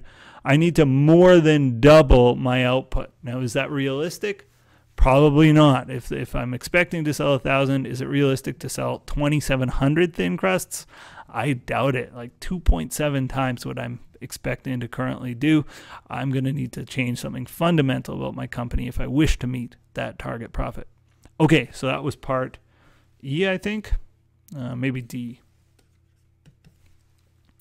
On to part E. Part E says compute the margin of safety in both dollar and percentage terms. Well, remember, margin of safety equals budget sales minus break-even sales in dollars. So our budget sales in dollars just come from our first budget, $25,400.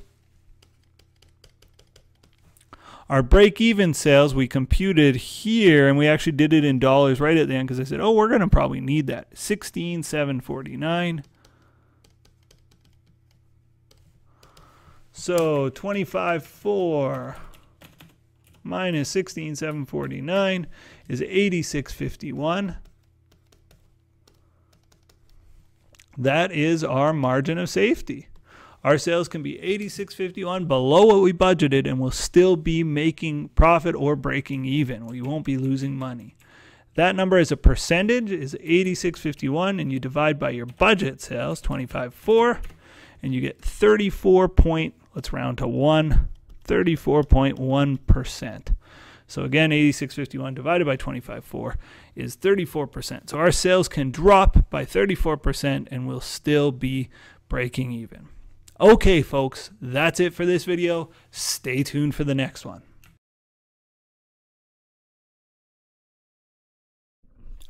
Welcome to Module 8. In this module, we're going to talk all about budgeting. Budgeting is useful for a business because it explains how they're going to use their limited resources. But something I didn't appreciate as a student is just how applicable budgeting is to a student, a non-accountant, right? You don't have to be a company's accountant to need to budget and to benefit from a budget. And looking back to my college days, I remember there were weeks where I didn't have very much money and I had to plan very explicitly on what food I would buy and what food I would not be able to buy at the supermarket.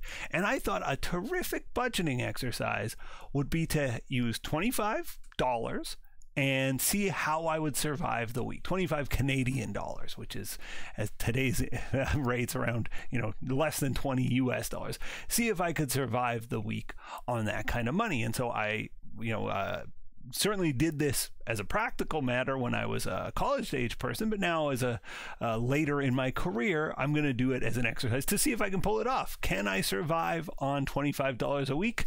Well, let's see. Let's see how well I'd survive. Of course I could, but how well will I survive? So I just went to my supermarket website. They have online shopping, and the first thing I bought was a dozen eggs.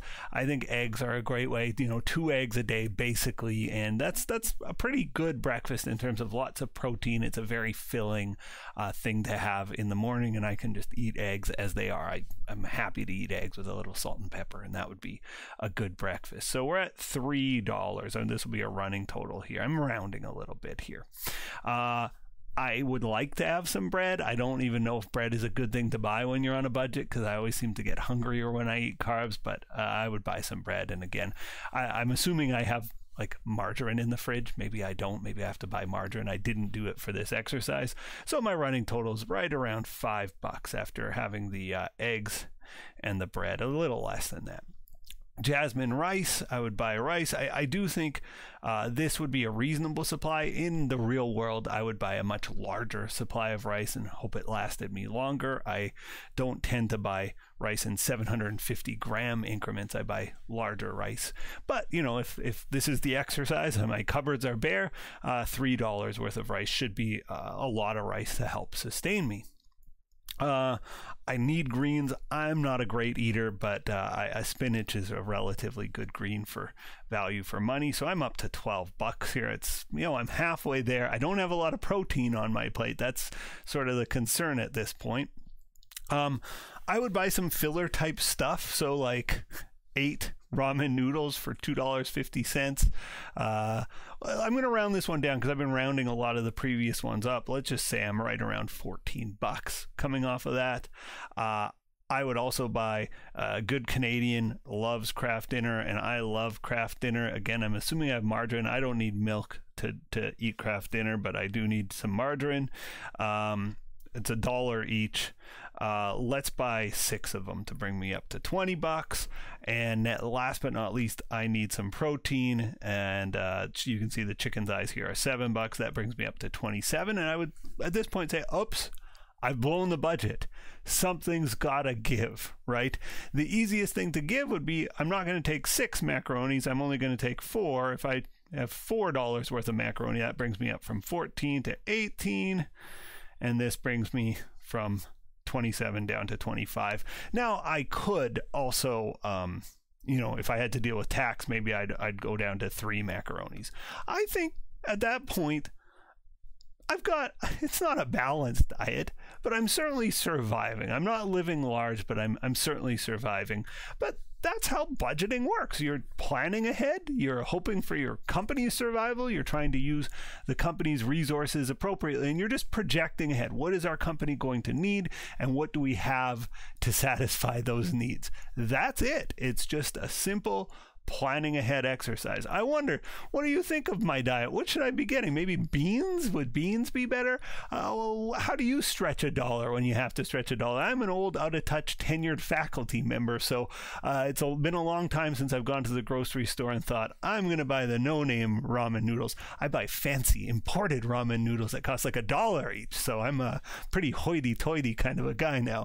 What would you buy, though? I wonder if you would do better than me and live better than I would on a frugal budget. All right, that's all for this video. In this whole series of videos, we're going to learn tons of different kinds of budgets. Bye for now. Let's take a look at problem 8.1a. This problem has us doing a sales budget as well as a schedule of expected cash collections. You'll see the sales budget, pretty simple thing for the accountant to do, much harder thing for the marketing manager or the forecaster to figure out what the sales are going to be. Once we have a sales budget, the accounting side is quite easy. The expected cash collection, though, that takes more work from us, the accountant, but let's get to it. Baker Company shows the following estimates for unit sales for next year. So they're estimating in quarter one, they're going to sell 11,000, 12,000, then 14,000, and in quarter four, 13,000. A quarter is just a 3-month period. So quarter one would typically be January, February, March, then April, May, June is quarter two, then July, August, September is quarter three. October, November, December brings us quarter four, and there is our year. So the company expects to sell goods at $50 per unit. Prepare a sales budget. So all we're saying is convert these unit sales into dollar sales. That's a fairly straightforward ask. Let's do it. All budgets are proper documents that are going to take a 3-line title, the name of our company, Baker Company, the name of our budget. This is a sales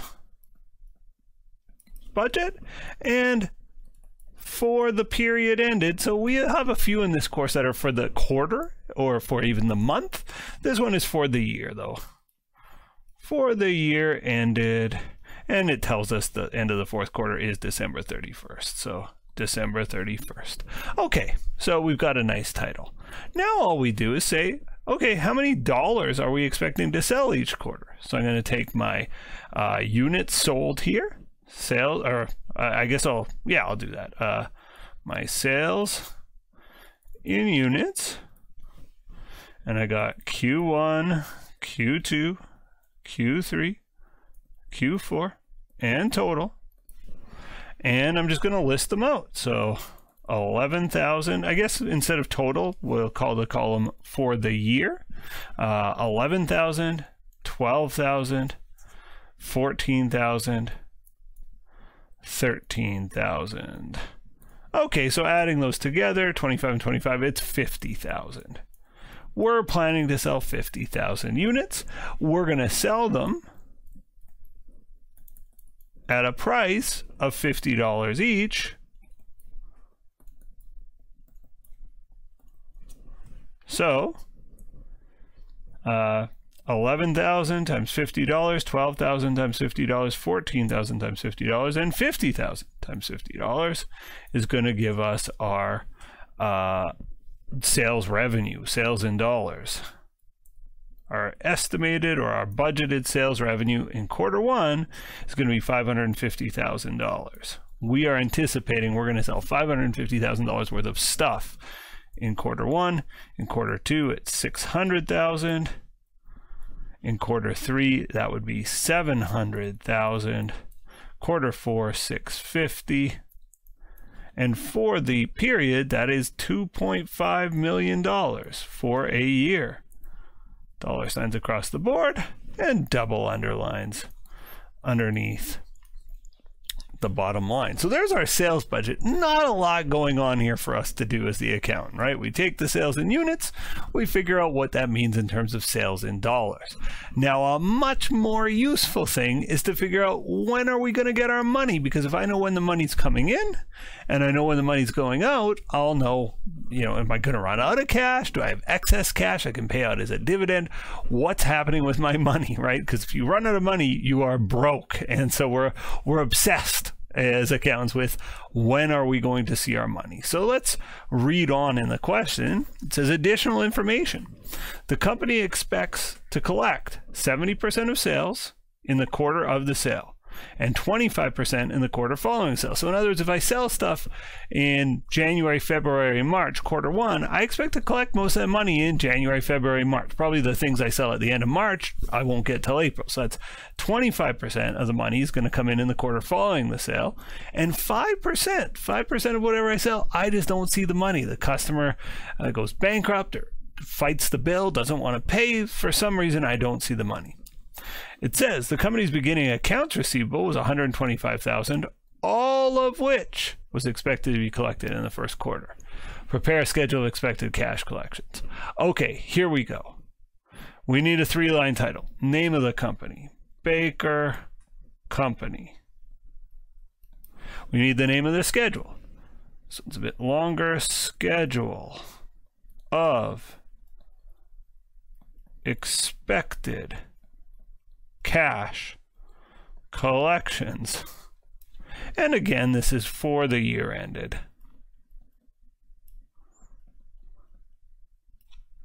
December 31st. And just like with the other one, we're going to have the same kind of heading. Q1, Q2, Q3, Q4, and a total column, which is for the year. And I'll be very particular about this. I don't call this total. I call it for the year, for the quarter. And you'll see in future budgets, it really does matter how we say that. It is not a total column. It's a for the year column. Okay, so what do we collect? Well, the first thing we're going to collect is actually this beginning account receivable. It says accounts receivable was $125,000, all of which was expected to collect in the first quarter. So let's start with that. Our beginning AR of $125,000 is all coming in quarter one. Nothing in quarter two, nothing in quarter three, nothing in quarter four. You don't need to put those dashes. I just leave them blank typically. If you put the dashes, it's no big deal. There we have it. $125,000 from beginning in AR all comes in quarter one. Now, what about our quarter one sales revenue, right? Or I'll just say quarter one sales. We have $550,000 in quarter one sales. When do I collect that money? Let's go back to the question. We're getting 70% of the sale in the quarter of the sale, 25% in the quarter following the sale, and 5% never. So of this $550,000, I'm going to get 70% now, 70% in quarter one, and 20% of that money in quarter two. So let's do the math. 550 times 0.7 means I get $385,000 now. Oh my goodness, 0, 0, 0, 25% in the next quarter. So the total sales were 550. 25% of 550 is 137,500. That is how much of quarter one sales get collected in quarter two, 25%. 385 plus 137,500 gives us 522,500. Let's move on. Let's do our quarter two collections. So our quarter two sales were 600,000. We collect 70%, 600,000 times 0.7 in the quarter of the sale. So in quarter two, we sold 600,000. So we can't collect quarter two sales in quarter one. Once in a while, a student does that. It'd involve a time machine or something where we collect before we make the sale. No, we make the sale in quarter two. We collect most of those sales in quarter two. 25% though have to get shipped off to the next month. Oops, not 0.5, 0.25. 600,000 times 0.25 is 150,000 comes in of quarter two sales come in quarter three. 420 plus 150, that's $570,000. Let's move on to quarter three sales, and hopefully you're getting into the rhythm of this now. $700,000 sold in quarter three. We get 70% in quarter three, that's 490, and we get 25% in the following quarter. 25% of 700 is 175. 490 plus 175 gives us our cash collections of quarter three sales for the year, 665,000 out of 700,000. That other 5%, we are anticipating we won't see the money. Let's look at quarter four sales. We collect 650 in the moment. 650 times 0.7. So 650 times 70% is 455,000. That other 25%, that's receivable. right? That's what we're going to receive the first quarter of next year, but it doesn't appear on the schedule of cash collections for this year, right? That's going to be on next year's cash collections.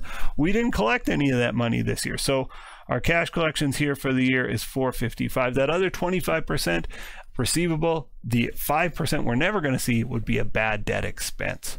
So now we just need totals, total cash collections.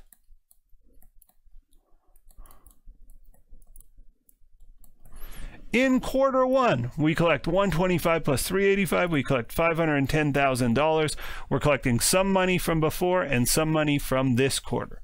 Same thing in quarter two. $137 plus $420 is $557. $500. That's how much money is coming in the door in quarter two. In quarter three, $150 plus $490 is $640. In quarter four, $175 plus $455 is $630. If we total this all up, we can either total down the side or across the bottom. $510 plus $557, $500 plus $640 plus $630 gives us $2,337, $500. So we have $2.3 million coming in the door next year. Now I need double underlines underneath the bottom. I need underlines for any number calculated below. I need dollar signs at the top of each column. So the first number in each column gets a dollar sign, and the bottom line gets a dollar sign. Lots of dollar signs to go around on this one. And at that point, I've prepared a good schedule of expected cash collections. And again, just to give you the context for this, this company will prepare a schedule of expected cash collections so it knows when its money's coming in. It'll also prepare spending budgets to know when it's spending that money. And if it compares the two, it knows, do I have enough money coming in to cover my spending? If not, I need to borrow, I need to get investors to invest money, or I'm going to run out. And if I run out of money, I'm dead. So this is the first piece of that puzzle. And I hope it's been helpful to you. And if it has, I hope you'll be helpful to me. Don't be shy about hitting either one of those buttons. And I hope you have a great day. Bye for now. Let's take a look at problem 8.2a. This problem has us preparing a production budget. And the thing I worry about when I do this, because I do a bunch of small budgets, I don't want you to lose sight of the big picture. All of these budgets kind of work together. They call it a master budget, this comprehensive master budget you'll see written in a lot of accounting textbooks. And the idea here is, okay, if I know how many units I'm going to sell, I can say a lot about cash collections, as we did in a previous problem. Well, also, if I know I got to make 1,000 cookies, say that's my units, I got to make 1,000 cookies, or I'm going to sell 1,000 cookies, I got to make 1,000 cookies. In fact, I probably have to make more than that in case I run out of stock, or to be ready for the next quarter or the next month, I want to have some inventories left over. So that's what this video is all about is, okay, I know how many I'm going to sell. How many do I want to make if I'm planning to sell that many? Well, future budgets, this fits right in the middle of our budgets. Future budgets will say, okay, I'm going to make 1,100 cookies this month. How many eggs do I need to buy? How much sugar do I need to buy? How many employees do I need to have to help make that many cookies? Or what are my other costs? The operating costs of running a kitchen that's that busy. We can use this number that we're going to produce in this video. We can use these production numbers to drive so many other budgets. So it's a very useful thing. And the thing we could get is tunnel vision, right? We could say, okay, I'm just doing a production budget now. So I just wanted to say that at the outset to give you an idea that this fits into a greater context of budgeting. Here we go. Danny Company shows the following estimates for unit sales for the first quarter of its upcoming fiscal year. Units sold 3,000, 3,500, 4,500, and that's for January, February, March. For the quarter, 11,000.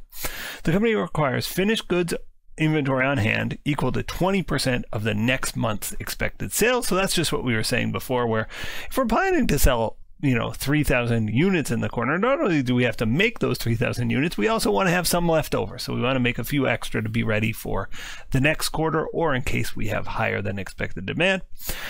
The company expects to begin January with 600 units in inventory. So we start with some units already in inventory, and the expected sales for April are 5,000. Okay, so some extra information there.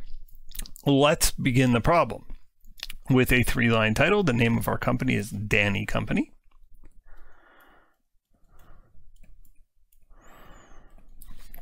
we are preparing a production budget.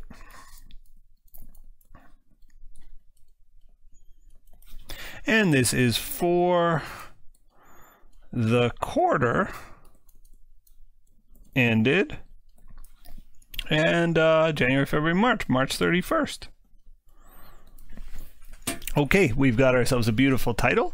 Now, the starting point for a production budget is your sales. You know, if you're going to sell 3,000 units, you better make 3,000 units. So that's going to be our starting point. Again, we've got Jan, Feb, March, and quarter, right? For the quarter is our kind of our totals column here, if you will. So our January sales are going to be 3,000, and that's our expected sales in units, not in dollars here, and it was 3,000 units. Okay, so if I sell 3,000 units, I better make 3,000 units, but I also want to have some left over. It says we want to end with 20% of next month's expected sales ready to go. So again, the company requires finished goods inventory on hand of equal to 20% of the next month's sales. Okay, so we're in January here. We want to end with 20% of February's stuff ready to go. 20% times 3,500 is 700. Again, 0.2 times 0.00 is 700. So that is our desired ending inventory. We're going to add that.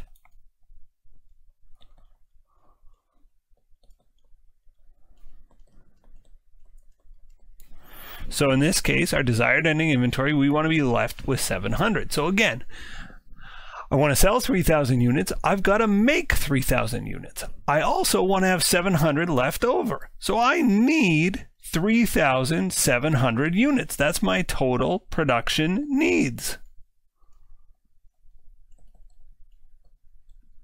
Now, good news, I actually don't have to make all 3,700. Why is that? Well, because I had some when I started. I had 600 units to begin with, so I deduct that out. I don't need to produce those 600 units because I already have them. So I'm going to deduct my beginning inventory, and in this case that was 600. 3,700 minus 600 is 3,100. That is my required production. And since we're doing a production budget, that's the number we're looking for. No dollar signs here. These are all in units. Let's do February. February, our expected sales was 3,500. Our desired ending inventory for February is going to be 20% of the next month. So 20% of March. That's 900. 4,500 times 0.2 is 900.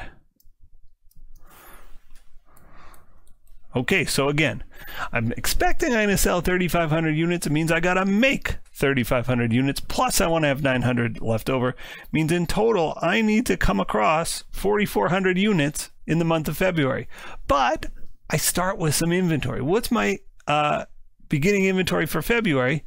It's the same as my ending inventory for January, right? The end of January, midnight on January 31st is the same thing as 12:01 a.m. on February 1st.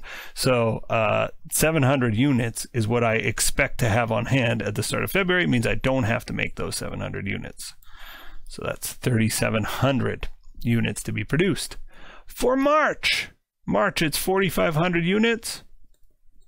My desired ending inventory for March, oh no, I don't see anything about that. But I was wondering why they had this sentence at the bottom. The expected unit sales for April are 5,000. Okay, well, then at the end of March, I want to have 20% of April. 20% of 5,000 is 1,000. 4,500 plus 1,000 is 5,500. Our beginning inventory was 900. I don't need to make those. 5,500 minus 900 is 4,600 units. So we've done a wonderful job so far. Our total expected sales for the quarter, 3,000 plus 3,500 plus 4,500, it's 11,000. Here's where things get tricky, and students mess this up all the time.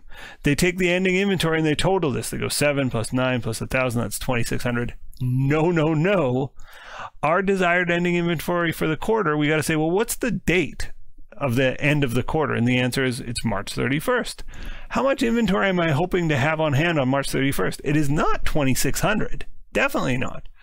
The ending inventory for the quarter should be the same as the end of March, because the end of March is March 31st. Well, the end of the quarter is also March 31st. So this is a commonly screwed up thing on tests. 11,000 plus 1,000 is 12,000. What's our beginning inventory? Again, we do not total this, and it's not the beginning of March, it's the beginning of the quarter. What was the first day of the quarter? The first day of the quarter was January 1st. So I go back to January, I see it's 600. I take away 600 here. That's my beginning inventory. 12,000 minus 600 is 11,400. And there we have it. We have prepared ourselves a very nice looking production budget. I hope this video helps. And if it helps, I hope you'll help me too. Have a great day, everybody. Bye for now. Before I begin problem 8.3a, I want to pause here with a word of encouragement. When students are learning to do budgets, they often try to memorize all the lines on the table, and they get worried about phrasing and wording, and they get hung up on that. And I really want you to try to clear that notion from your brain. It would be very difficult to memorize all of the terminology and jargon that I use in preparing these budgets. What I want my students to do is remember the logic of it. So when they're preparing a production budget, it doesn't matter if they have everything in the exact same order as I do, as long as they kind of find their way to the right answer. You know, if you recall that budget, you're saying, if I'm going to make a certain amount of units, if I'm going to sell a certain amount of units, rather, I need to make a certain amount of units. Okay, well, that's one thing. The amount of units I'm going to sell is the amount of units I'm going to make, plus I want to have some ending inventory left over, minus I don't need to make the beginning inventory. Now, if you did that in a funny order, or if you used a slightly different terminology, that's no big deal. And you'll see in this materials purchases video, it's like a longer one of those production budgets that we just learned. So I just want to caution you at the start of this, don't get hung up on jargon and terminology. Try to logic your way through this. Try to solve it like a logic puzzle. Okay, what comes next? What logically comes next? And if you're doing it in a different order than I am, as long as you're ending up in the same spot, in my class, it's not the end of the world. Now, you should speak with your professor about it, but I feel that really strongly, that order here, it matters somewhat. As long as you're getting the right answer, though, that's what matters more. As long as you're laying things out in a reasonable way and coming at it with a good thought process, you should get most, if not all, of the marks, even if your words you use don't exactly match, or even if your order doesn't exactly match that found in my videos or that found in your prof's solution key. Again, if you're my student, just know that's true. And if you're in a class with a different instructor, I would ask them, if I do these slightly out of order, as long as I end up in the right place, is that okay with you? So again, at this point, when students are working through these budgets, they start to lose heart. And I would say, please don't lose heart. Okay, we're going to jump into the regularly scheduled program now. Sorry, I just wanted to get that in before we began. Let's examine problem 8.3a, a materials purchases budget. So in our last video, we learned a production budget. So if I know how many units I have to make, of course, that can inform my ordering of my material. So this one has us making leather bags. Well, okay, if we make these fake leather bags, we're going to need the material to make these faux leather bags. Production budget feeds into our materials purchases. Let's read on. Shane Company manufactures faux leather bags. Each bag takes 0.5 yards of material. The material costs $5 per yard. The company had 1,500 yards of material on hand at the beginning of January and required enough ending monthly materials to be on hand to meet 10% of the following month's production requirements. So we don't want to run out of yards of faux leather. We want to have 10% of the next month's needs kind of on hand. Very similar to a production budget, actually, if you think about the phrasing of that. The company's production budget follows. So they prepared a production budget. That's what we learned to do in problem 8.2. And this is the numbers coming out of that. It says the company expects to produce 40,000 units in April. obviously will have something to do with this. And our beginning inventory actually was stated up here, and that's going to be a useful number. But let's begin, as we begin all budgets, with a 3-line title. Sheng Company. This is a materials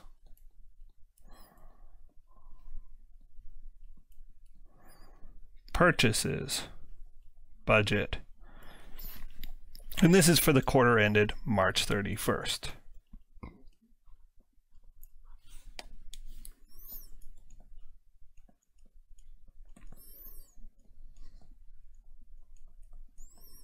Okay, we've got ourselves a beautiful title.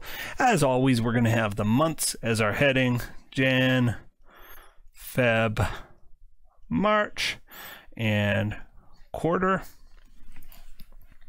And our first line is just our production.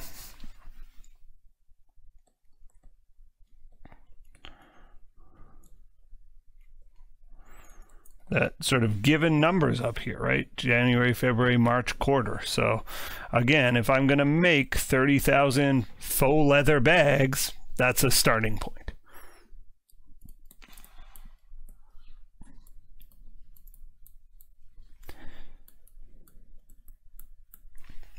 Okay, now we know each bag takes half a yard of material, so let's figure out how many yards I need, required material. So again, required production is 30,000 full leather bags. Each bag takes half a yard of material. We're interested in materials here. So how many yards of material? Well, again, required material per unit is half a yard, right? So then my required material in yards, in this case, 30,000 times 0.5, I need 15,000 yards of material to satisfy January's production. 35,000 times 0.5, I need 17,500 yards of material. 38,000 times 0.5, I need 19,000 yards of material. 103 times 0.5, what is that? 51,500 yards of material. So again, it's like, you know, if I know each batch of cookies takes 10 eggs and I'm making 100 batches, well, that's 1,000 eggs, right, is an example. So that's what we're doing here. We're saying I'm making 30,000 of these bags. I need 50,000 yards of material, 15,000 yards of material. Okay, so not only do I need that, right, if I'm going to make 30,000 faux leather bags, not only do I need the 15,000 yards of material, I also need some left over for next period. And the question had said, we want ending monthly materials to be on hand to meet 10% of the following month's production needs.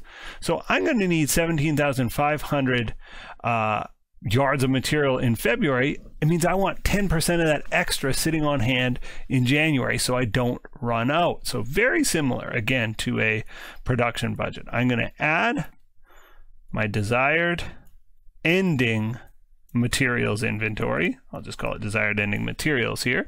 And it's 10% of the next period. So 10% of 17,500 is 1,750. So our total required materials, our total material needs rather,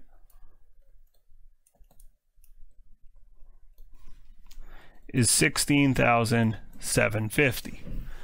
Now, we have some materials to begin the quarter. It said we have 1,500 yards of materials on hand at the start of the quarter. I obviously don't need to buy those. So I'm going to deduct beginning materials inventory. And in this case, that was 1,500 because I don't need to buy those. So I'm going to need to purchase 15,250 yards of material.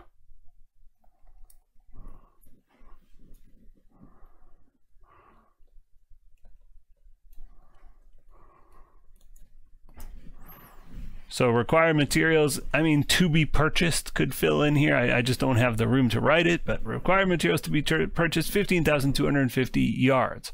Now, if we have enough information, we would like to use a dollar value. And in fact, the question says, prepare a materials budget, provide both the number of yards and dollar value of the inventory to be purchased. So again, required materials, maybe I should put this in here just because these lines look the same, but this is required materials to be purchased.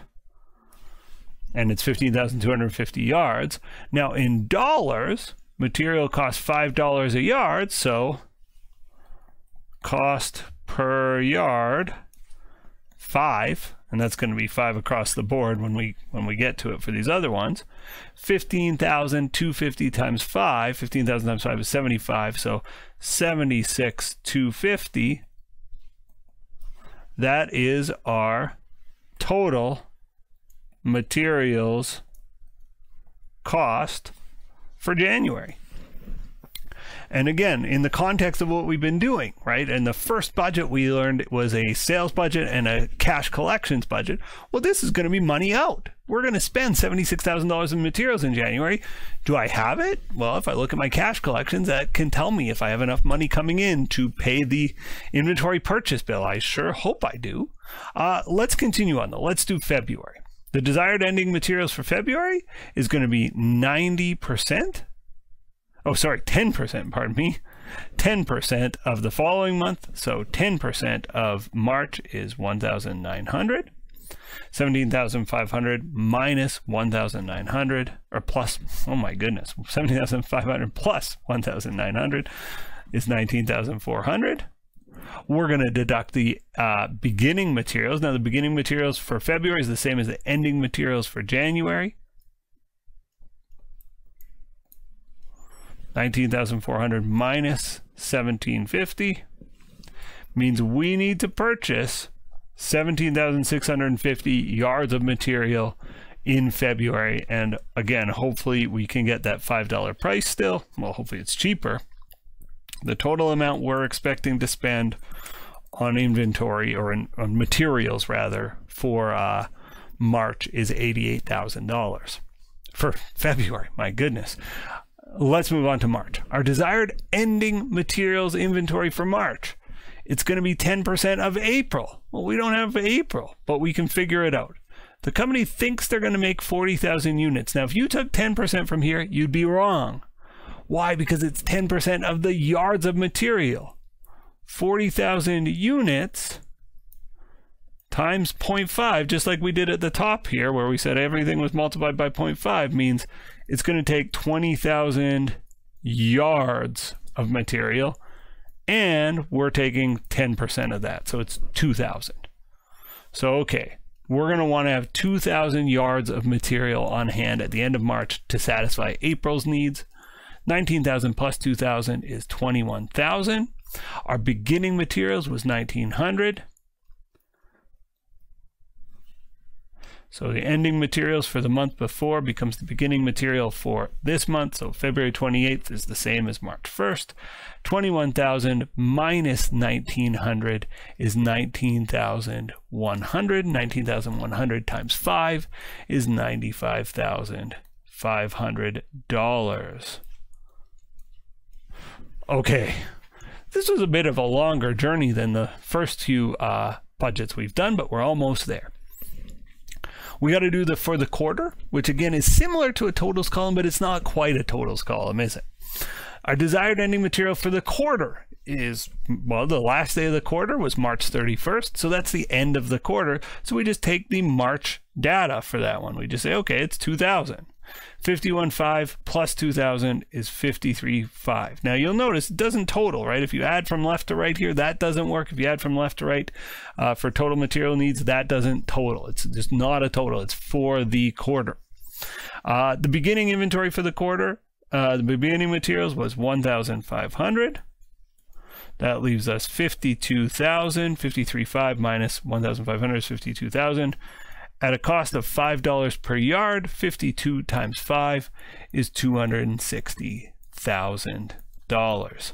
And at that point, we've done it. We have prepared in good form a materials purchases budget. There we have it. I hope this video was very helpful to you. And if it was, I hope you'll help me too. I'm chasing 100,000 subscribers, and I hope you'll help me on that journey. Have a great day, everybody. Bye for now. Let's examine problem 8.4a, a labor budget. So this is another one that uses production budget as the driver. So if I know how many units I got to make of whatever it is that I make, I can figure out my staffing needs. This is just about employees, right? If I know, if you are the owner of a McDonald's and you know you're going to have 1,000 customers, you know how many people you need to staff. And if you know, actually we're only going to have 400 customers, you're going to need fewer people. And so this is just a people budgeting exercise. So let's go through it. McCloskey Company's production requirements are as follows. Units to be produced, 5, 6, and 7,000. Each unit requires 2 direct labor hours to produce, and workers are paid $15 an hour. Okay, very straightforward situation. Assuming a flexible labor force, how much is this going to cost us? Okay, we can do this many ways, but let's just start with a title as we always do.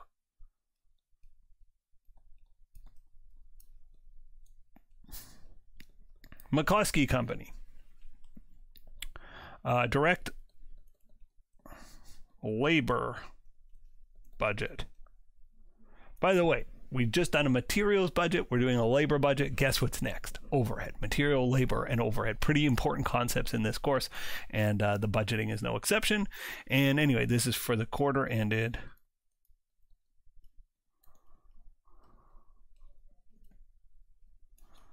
March 31st. Okay, so we'll start with our units to be produced, our required production.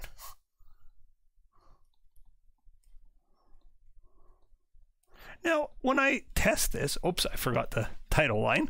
When I test this, if a student wrote units to be produced, I'd mark them right. That's absolutely true. So in my class, you don't need to match my wordings exactly. And I imagine most profs will be somewhat lenient here, although it's worth asking your professor, if I wrote this, would you mark me right or would you mark me wrong? But in my class, I'm not too picky. As long as you're doing the right thing with the budget, you might use a different phrase than I use. So anyway, our required production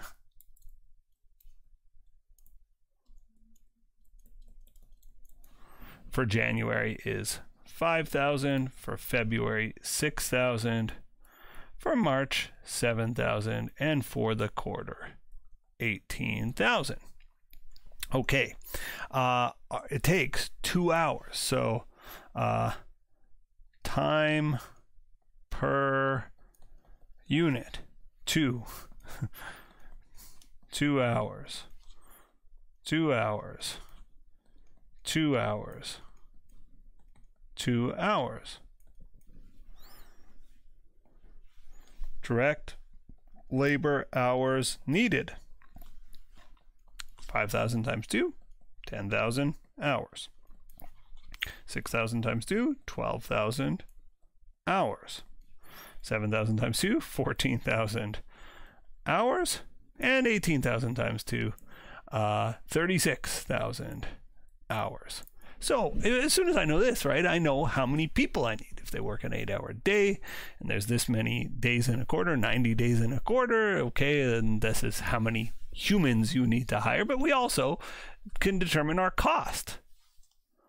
Cost per hour, 15, right? It's $15 per hour. So the total direct labor cost, 10,000 times 15, it's $150,000.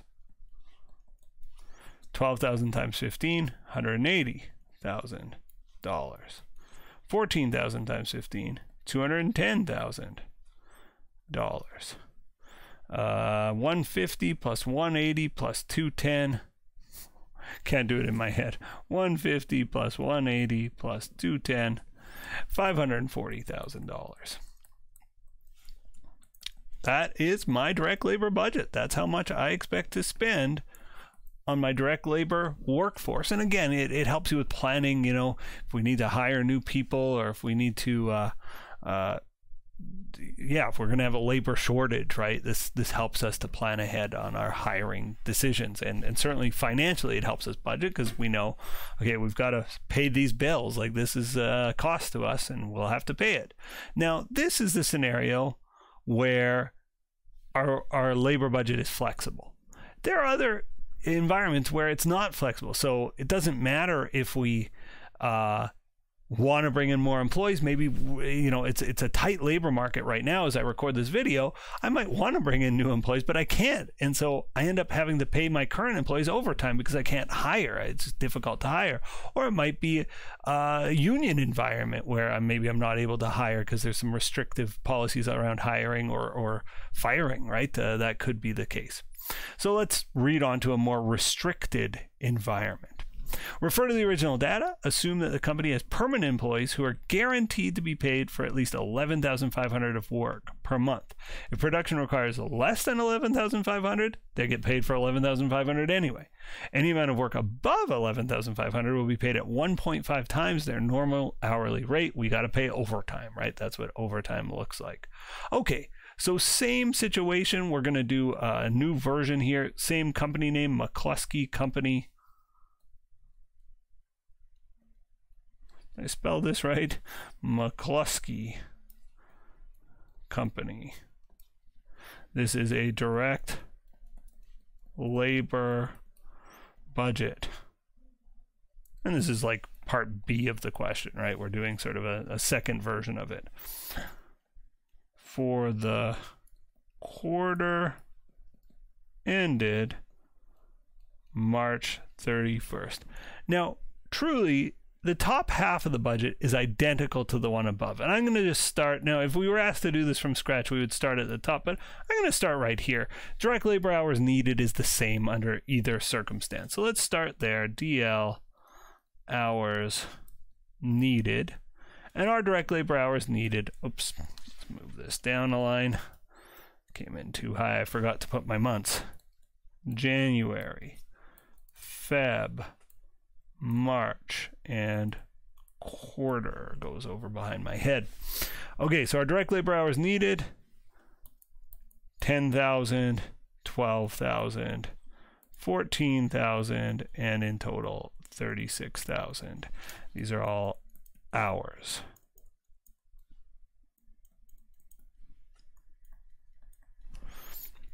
Okay, so in the month where I have 10,000 hours, according to the question, I got to pay 11,500 anyway.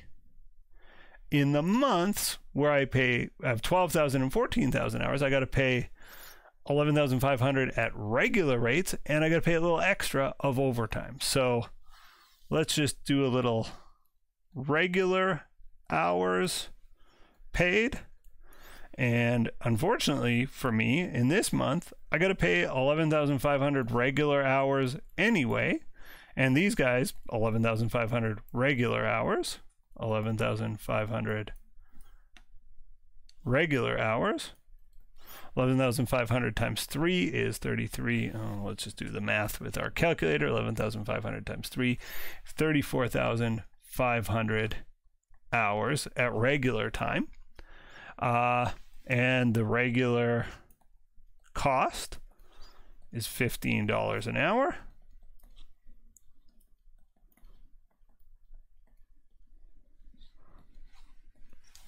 So that's the regular cost per hour. The regular DL cost then for standard work, 11,500 times 15, 172,500, 172,500, 172,500, and 34,500 times 15, 517,500. Now we also have overtime. Overtime hours paid. And in the first month, there's no overtime. But in February, there's 500 hours of overtime. And in March, there's 2,500 hours of overtime. The rate for overtime is 15 times 1.5 to get 50% extra pay, so it's times 2250. That's what we pay for overtime.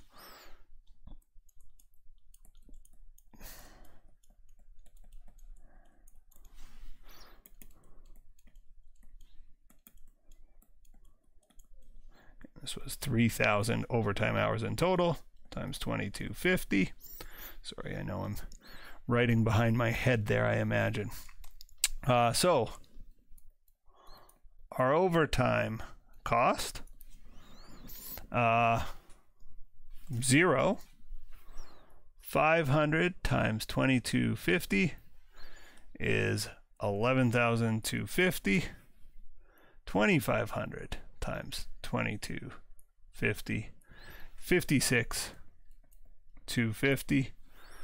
3,000 times 2250, 67,500. And so now we know our total labor cost, right? We have our regular hours, we got our overtime hours, our total DL cost with our regular plus our overtime. For January, it's 172,500. It's all just the regular time. 172,500 plus 11,250 gives us 183,750 for February. For March, 172,500 plus 56,250 gives us 228,750. And last but not least, the total 517,500 is our regular cost plus 67,500, $585,000. We need underlines here and double underlines here. Dollar signs as well. Dollar signs start with this $15 and kind of work our way down. So at this point, just something to point out, our flexible workforce with no overtime was 540 for the same work that our less flexible work time was 585. Not making any sort of social commentary, just an observation on the answer. Okay, there we have it. We have solved the McCluskey Company direct labor budget, both with a flexible workforce and a more rigid, inflexible workforce. And it's just like solving a puzzle, right? It's just putting in the calculations and figuring out what the costs will be. Now, again, if you're running the company, you make lots of decisions around hiring, around maybe laying people off potentially, or just contemplating your workforce costs here is a useful tool in your toolkit. That's all for this video. See you in the next one. Okay, we have completed our materials purchases budget. We've dealt with direct labor budgets. Now it's time to move on. It's only fitting that we're going to do an overhead budget. So let's read through it. Plural Inc. budgets direct labor hours for the first quarter as follows. There's our direct labor hours for January, February, March, and for the quarter. The company's variable overhead rate is $10 per hour per direct labor hour. The company's fixed overhead is $100,000 per month, and this number includes depreciation of $25,000 per month. It says, do an overhead budget for the quarter. Okay, this seems like it's going to be straightforward. The only fly in the ointment is they've split out depreciation, and I'll explain why when we get there in our budget. But you'll see that the top part of our budget is very straightforward with the information provided. Let's get to it. We'll start with our three-line title, name of our company, Plural Inc., name of our statement. We're doing a manufacturing overhead budget, and this is for the month or for the quarter ended March 31st.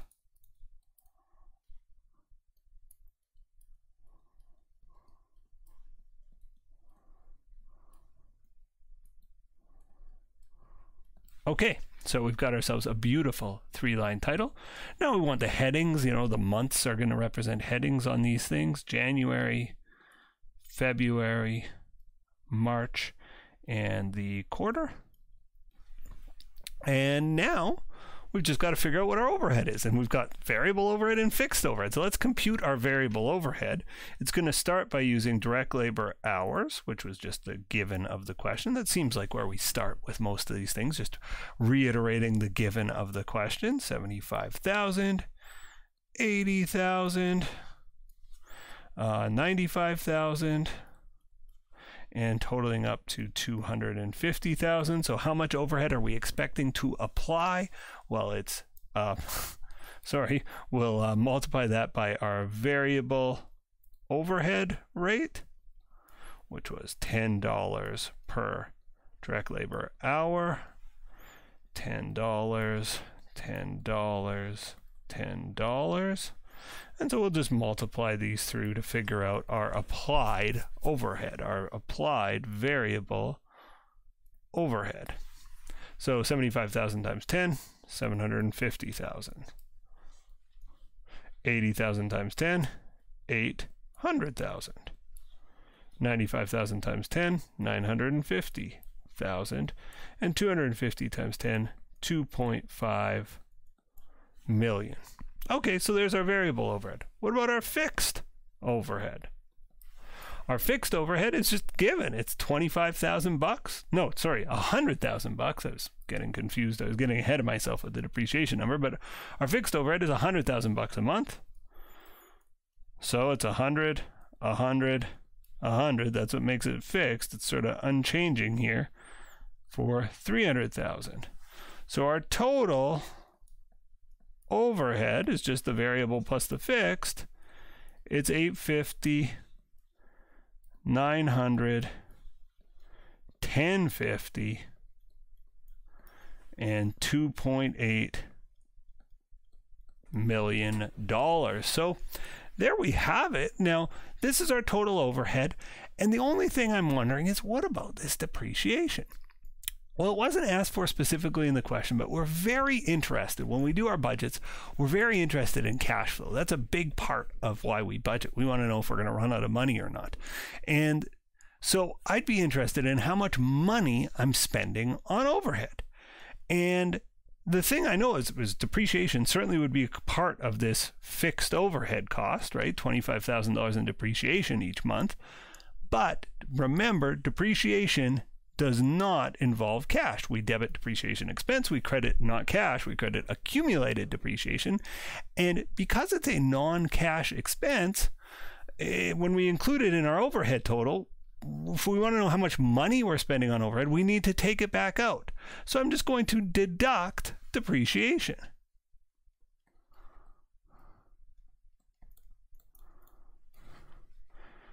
Which is $25,000 a month.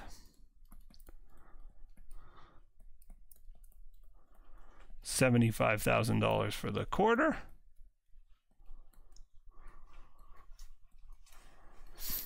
And I'll get cash paid for overhead, cash paid for manufacturing overhead. 850 minus 25, 825. 900 minus 25, 875. 1050 minus 25, 1025. 2.8 minus 75,000, 2725. Dollar sign there at the bottom. Okay, now at this point, truthfully, based on what was asked, perhaps this was sufficient, just this total overhead. That's our overhead budget.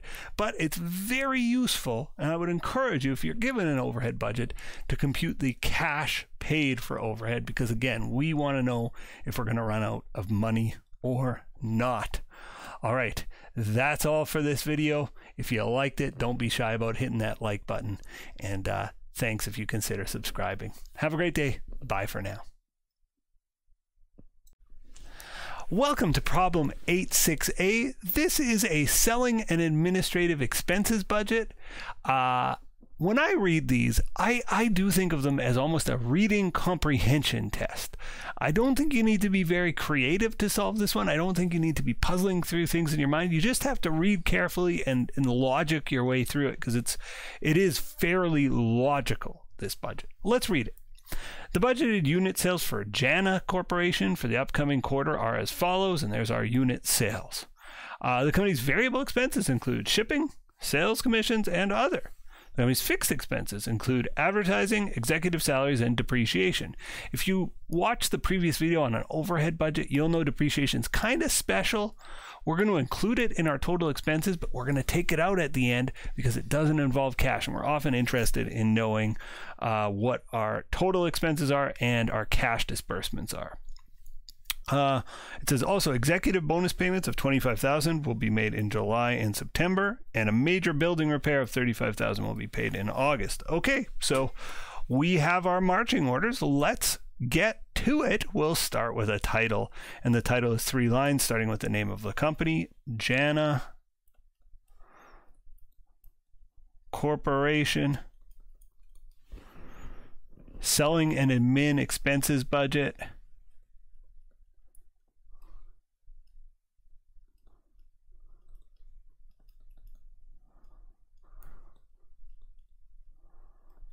and this is for the, what is it? Quarter. For the quarter ended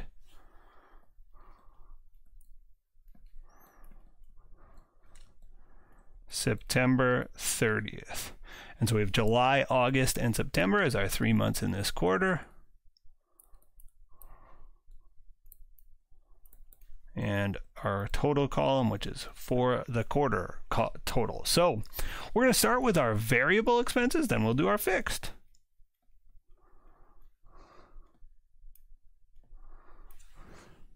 And our variable expenses are shipping, $2 a unit. So for July, $2 a unit, $30,000, 30,000 units rather, 2 times 30, 60. For August, 2 times 25, 50. And for September, it was 2 times 22, which is 44. 60 plus 50 plus 44, $154,000. That's our oh my goodness, variable expenses was supposed to be a heading. Good grief. Variable expenses was a heading. This should all be down one, but we're going to be fine. Variable expenses was a heading. Then the first one is variable shipping. Next is variable sales commissions.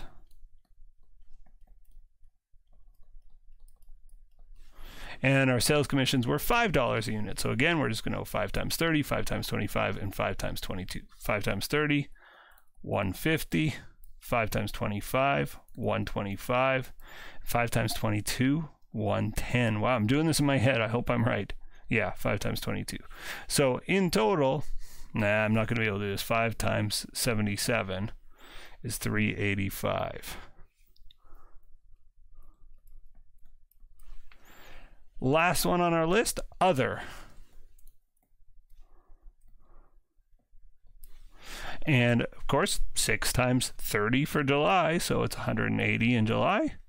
6 times 25, so it's 150 in August. And 6 times 22, 132? 132 in September. And in total, 6 times 77, 462. Okay, so let's total these up to get our total variable expenses.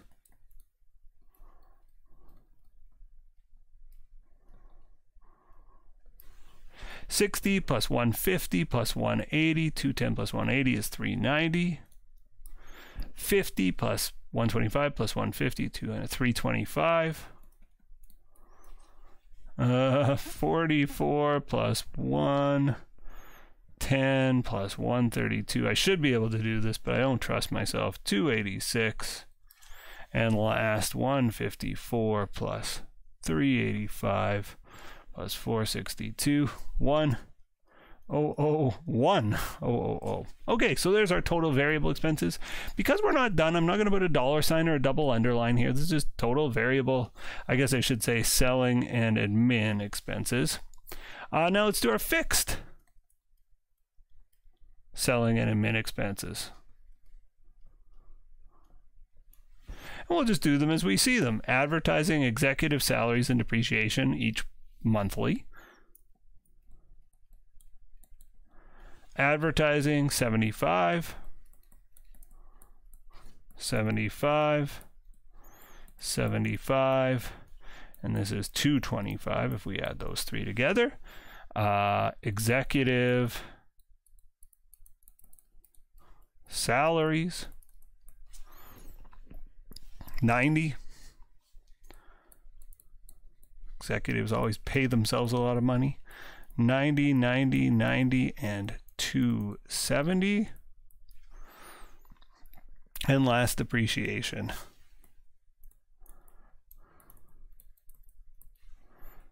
20, 20, 20, and you add those together and you get 60. Okay, so those are all of our fixed monthly expenses, but there's these other two kind of oddball ones at the bottom. We've got executive bonuses of 25 grand in July and September. Let's do that. July, 25 grand. September, 25 grand. And that's executive. Oh my goodness. I'm having a hard time spelling executive. Executive bonuses. 25, 25 is 50. And last we had that special repair coming up, major building repair of 35, and that was in August.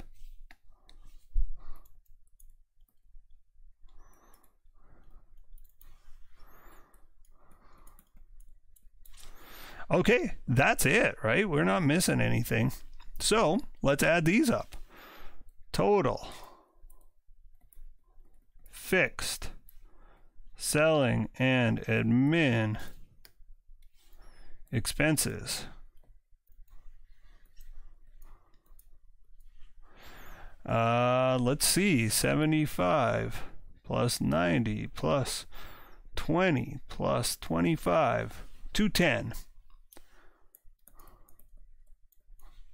This is exact same except for it's plus 35, so this is going to be 220. This one's 210. It's the exact same as July. And adding up 210 plus 210 plus 220 gives us 640. Okay, so we've got our total variable. We got our total fixed. Let's add variable plus fixed. Here's our variable. Here's our fixed. Let's add them together for our total selling and admin expenses. 210 plus 390, that's 600. 220 plus 325, that's 545. 210 plus 286, that's 496. And adding this across, well, I guess I'll do it this way. 1001 plus 640 is 1641. Okay, so there we'd be done. That's a selling and admin budget, except for this. It says required. Prepare the company's selling and admin budget for the upcoming quarter. Yes, done. Disclose both total selling and admin expenses. That's done. Total selling and admin expenses right there, 1641. And cash disbursements for selling and admin. So what we said at the start was depreciation is kind of special. It needs to come back out, right? This 20,000 needs to be backed out. So we just deduct depreciation.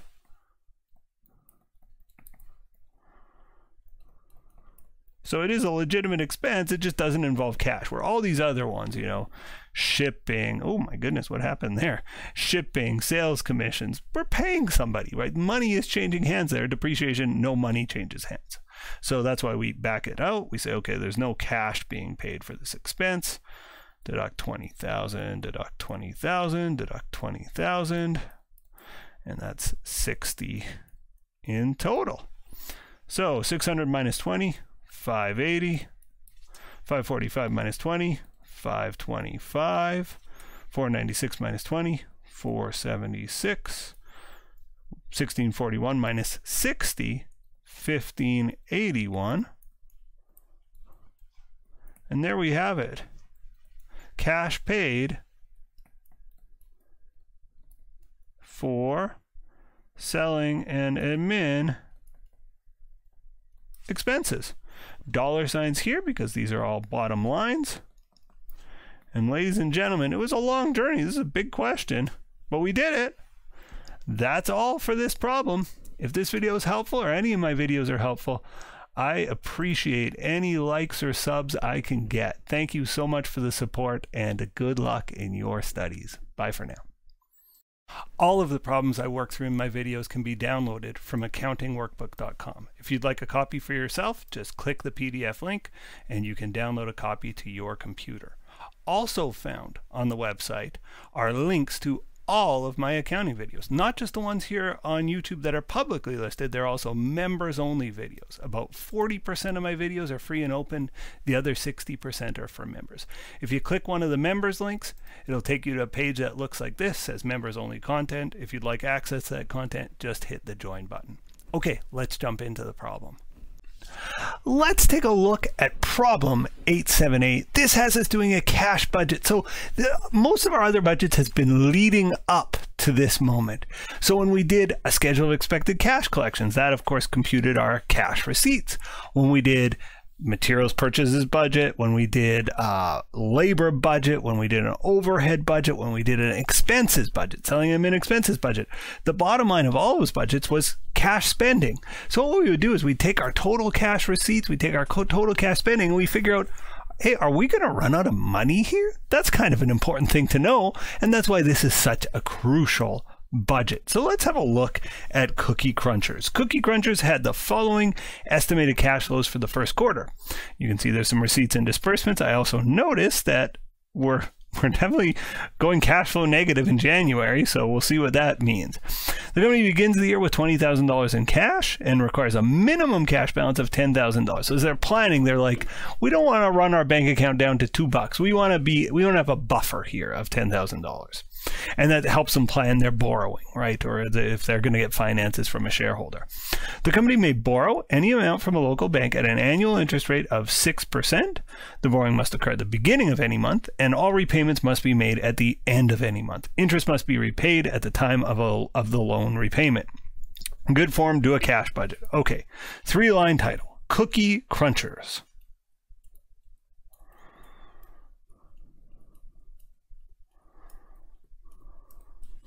And we are doing a cash budget. And cash budgets get dated for the quarter ended and March 31st in this case. Okay, so the beginning part of the cash budget, well, actually, let's do our heading here. It's just the months, January, February, March, and quarter. And the beginning part of the cash budget, we have to do them 1 month at a time. So we say, January, here's what we started with for cash. Here's what came in. Here's what went out. Here's what we ended with for cash. And do we need to borrow any money? We kind of answer that question. So let's do it for January. So we're going to start with our cash balance beginning. So our beginning cash at the beginning of January, let's see, the company begins the year with $20,000 cash. Okay, so $20,000 is our beginning cash balance for January. Now we want to know how much cash is coming in January. Cash receipts. And of course, this is going to be added. We can note that cash receipts are added, and it's $50,000. We'll do a subtotal here, or we could call this like cash available if we wanted to. Like I said, I'm not super picky on headings. If somebody wrote cash available there, I wouldn't mark them wrong. 20 plus 50 is 70. So we have $70,000 to spend. How much are we planning to spend? Uh-oh, we're planning to spend 80. That's a bad sign. That's a bad start. So, okay, cash disbursements. Our cash spent is more than we got. We are $10,000 short on cash. So we would call this cash available if we had any cash. Oops, my writing's gone south here. Cash available. And we'll put in brackets, or short. And of course, we're short on cash. So if we're short on cash, we're going to have to do some financing And here are really the three things that can happen in an intro accounting question. Of course, we could do a million things for financing in real life. We could borrow from a bank. We could borrow from our mother. We could borrow from a shareholder. We could take a shareholder's investment. There's lots of things. We're going to be borrowing from the bank, at least in the questions I've written. And so we can say borrowing, repayments, and I'll say of principal, which is like not interest, and then repayments of interest.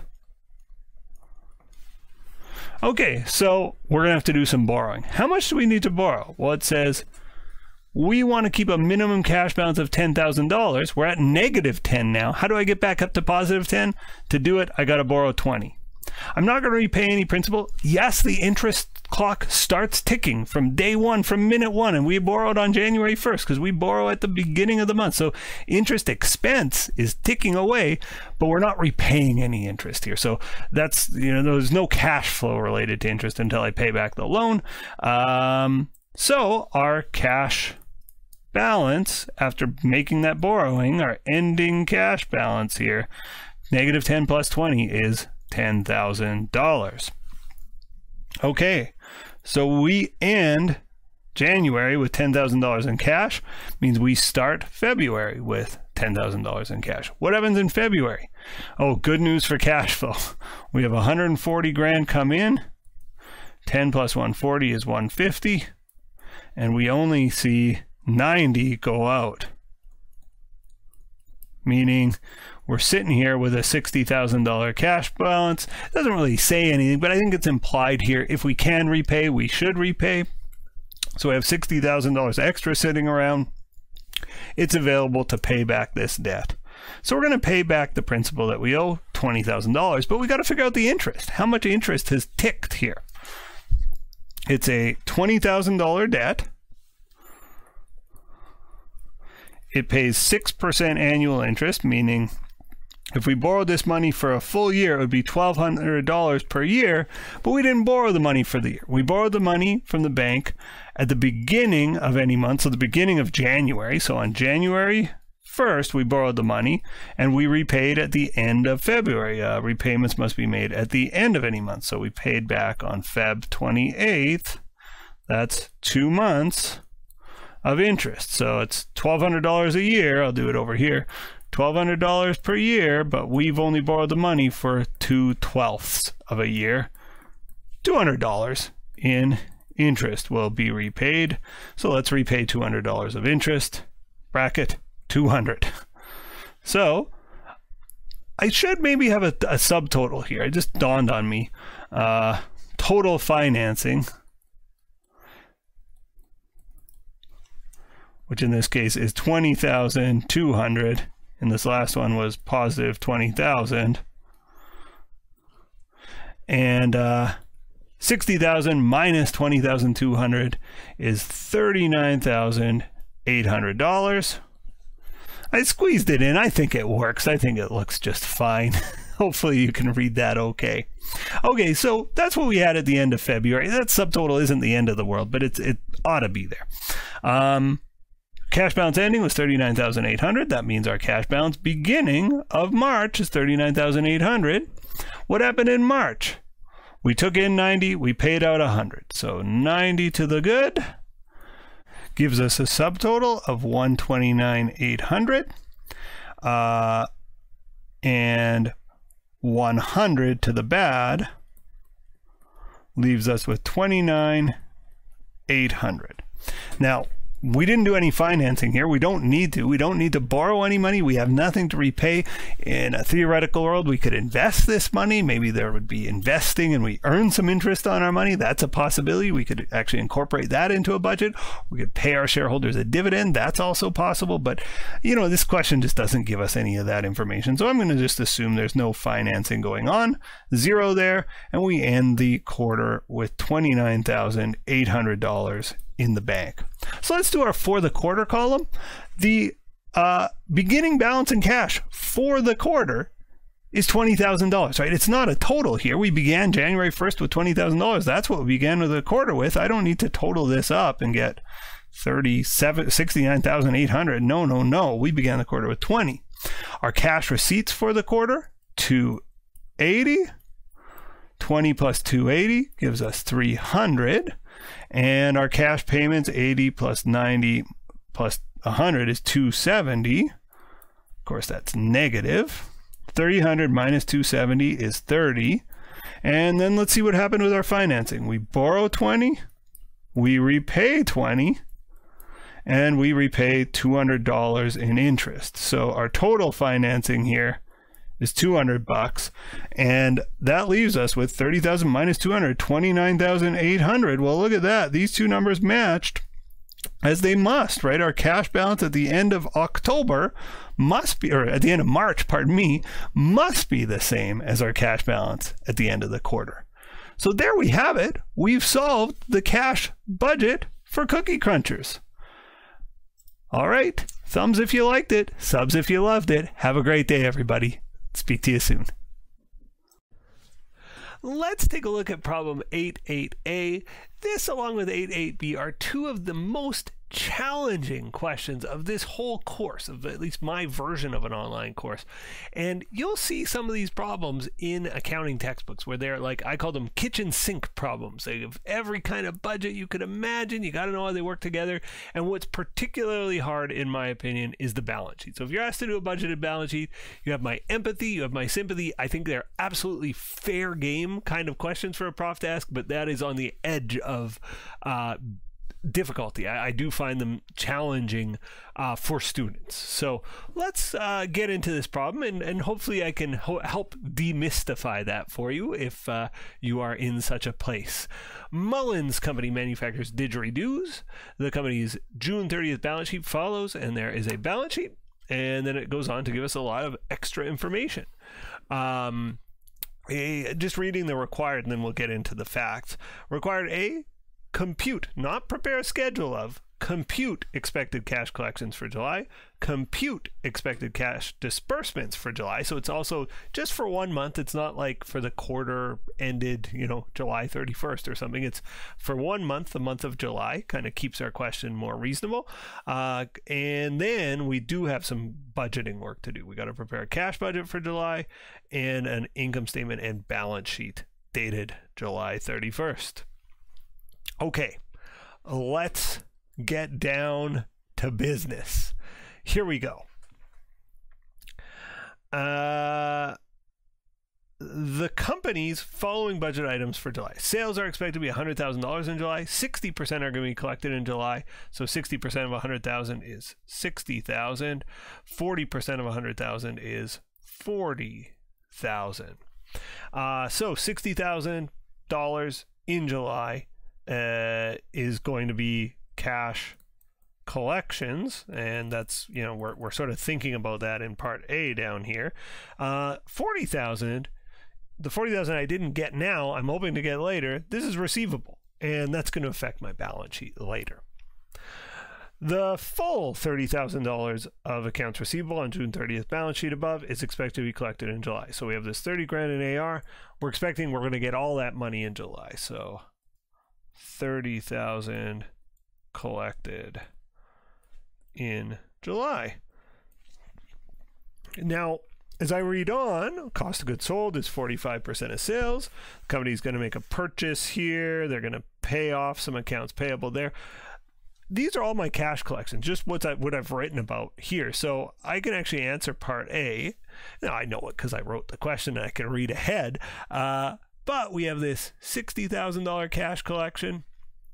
We've got a $30,000 cash collection, and that's it. The $40,000 in AR is not a cash collection. So we're collecting $90,000 in cash in July. That's my answer. 60 plus 30 is 90. There we have it. That's our cash collections. Now, what about our cash payments? We've got a lot of cash payments, bullet points, C, D, E, F, G, H, I. Those are all worthy of consideration here. Cost of goods sold is 45% of sales. Okay, that's an interesting number. It affects my income statement. It also affects my balance sheet, but it does not affect my cash collections, right? The COGS is not a cash expense. Debit COGS, credit inventory. Cash doesn't change hands when we have a cost of goods sold. The company plans to purchase $50,000 of inventory during July. Okay, that'll affect cash because we got to buy the inventory. The company's purchases are all on account. Maybe it won't affect cash if everything's on account. Of the company's purchases, 20% are paid in the month of the purchase. Okay, so 20% of this, 20% of 50,000 is 10,000. That is a cash payment in July. The 80% paid the following month. This is AP, right? This is, oops, I should just write the 80%, which is $40,000, is AP at the end of the month, right? It's a not yet paid. The full $50,000 of accounts payable from the June 30th balance sheet, there. Oh no, wait. Wrong one. There.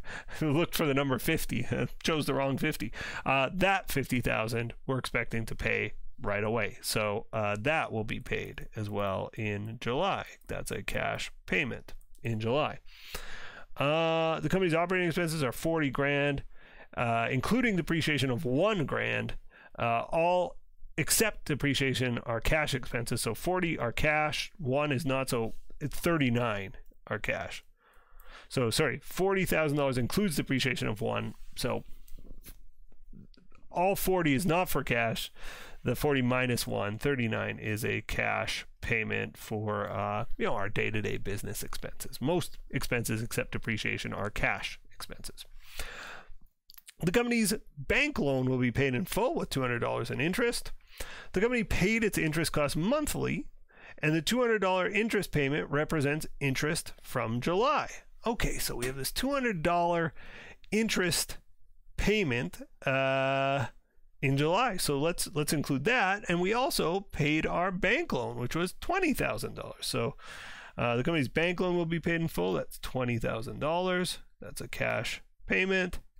And we also have this interest of $200, which is a cash payment. Now, the timing of it will be useful for knowing if it's an income statement, if it's an expense, or if it's some sort of interest payable that we'll be paying off. That's what this is talking about. And in fact, the fact that it says interest payment represents interest from July just tells me it's interest expense for July. So it'll affect my income statement later. New equipment costing $15,000 will be purchased for cash. Okay, so there's another $15,000 cash payment. Okay, so in terms of cash in, we have the 60 and the 30. In terms of cash out, a lot of these numbers will be cash out. Now, the last item, company wants to keep a minimum $10,000 cash balance and has access to borrow up to $100,000 from a bank. Okay, that's neither cash in nor cash out just yet. It's telling us if we are short of money, we can borrow it. Okay, let's go ahead and determine what's going on here with our cash payments. We have a $10,000 payment, a $50, a $39, a $20, a $200, and a $15. What's our total cash payment? Let's just compute a total here. Let me get my calculator back out. 10 plus 50 plus 39 plus 20 plus 200. I'm going to say 0.2. I should have planned ahead better. Plus 15, 134, 200. And that is our cash outflows. 134, 2. So compute the expected cash disbursements, 134, 200. We're obviously spending more money than we have to spend, and that's going to impact us when we go to prepare our cash budget. Let's do a cash budget. Name of our company, Mullins Company. Is that the name? Yes.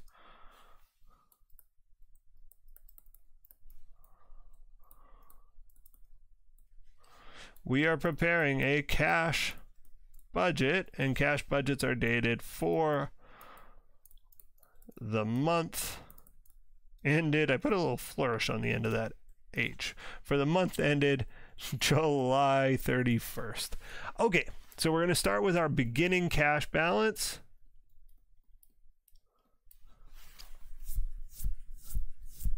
Actually, let's do it this way. Cash balance beginning And our beginning cash balance just comes from our balance sheet. It was $20,000, right? The end of June is the same as the beginning of July. So our beginning cash balance for July was $20,000. We're going to add cash collections. And that was what we had highlighted in yellow there. 60 plus 30 is 90. We have $90,000 coming in, meaning our subtotal, our cash available to use, would be $110,000. Now, unfortunately, we're planning to use up more than that. We're planning to use up $134,200. So we got to deduct our cash disbursements. I guess I wrote add up above. I'm going to write deduct here. 134,200, leaving us with a cash shortfall of 24,200. So cash available if it were positive, but it's not positive, it's negative, so we'll call it a cash short, right? We're short on cash, $24,200. Now the good news is we can borrow some money. The company wishes to keep a minimum cash balance of 10 and has access to borrow up to $100,000 from a local bank. So here we can note, in terms of financing, we can do some borrowing. I don't have to note the repayment or interest. I mean, I guess I could have broken out that from my disbursements. We did make a repayment and some interest, but we're interested here in how much money we're borrowing. So let's figure out how much we need to borrow. I'm in the hole, $24,200. I want to be at a positive $10,000 cash balance. So I'm going to have to borrow $10,000 more than I'm in the hole. I'm going to have to borrow $34,200, leaving me with an ending cash balance of $10,000. Cash balance ending is going to be 10 grand. Dollar signs at the top and at the bottom, and there we have it. We've got ourselves a lovely cash budget. In our next video, we'll prepare an income statement, which is, I think, a little bit even more challenging than this. And then, like I've been pumping up, I think the balance sheet is quite challenging, but together we'll get there. Okay, speak to you soon. Stay tuned. We have just completed the cash budget for Mullins Company. Now we've got to do the income statement and the balance sheet. And of course, we're still continuing on problem 8.8a. Let's get down to business with a budgeted income statement. We need a 3-line title. Name of the company: Mullins Company. Name of the statement: we are preparing an income statement, and now a date, and this gets dated for the year ended, and then the date, and no, not for the year, month, my goodness, for the month ended, and it was July 31st. Okay, so income statements generally start with sales revenue, and we're looking for sales rev, and talks about sales in bullet point A. Sales are expected to be $100,000. That's our sales rev. That's our budgeted sales revenue. We're interested in COGS. Sales minus COGS is gross profit or gross margin. Our company's cost of goods sold was discussed in bullet point C. COGS are going to be 45% of sales. So sales was $100,000. COGS is $45,000. 100 minus 45 is 55. That's our gross profit. And we're on to operating expenses. Our operating expenses included depreciation, but they were $40,000, and that included depreciation. Well, we wanted to include depreciation. Before we pulled it out, but now we're saying no. Depreciation is absolutely an income statement expense. We don't have to worry about cash and whether cash was paid for it or not. Our depreciation is 40. That brings us down to our operating income, our income from day-to-day business. Operating, easy for me to spell, income. 55 minus 40 is 15,000. And now we bring in other revenues and expenses. And we do have an other expense, interest. Now, we got to read this a little bit carefully. These 2 points might contribute to our interest. Bullet point G says the company's bank loan was paid in full with $200 interest. The company paid its interest costs monthly, and the $200 interest payment represents interest from July. So that's telling us because it's July interest, this is an interest expense for July. So the $200 is interest expense for July. Let's see if there's any interest on this loan, because we borrowed a bunch of new money. Right here, we borrowed $34,000. Is there any interest on the loan? Well, it says the company wishes to keep a minimum cash balance of $10,000 and has access to borrow up to $100,000 from a local bank. Any borrowing will occur at the end of the month at an annual interest rate of 12%. That means we borrowed the money on July 31st. We're doing a budget for July 31st income statement. There's no interest yet. We borrowed the money on July 31st. There's no interest on day 0/day 1. So no worries about accruing any interest here. So just the $200 in interest. And that was, the question was written this way to make our lives a little bit simpler.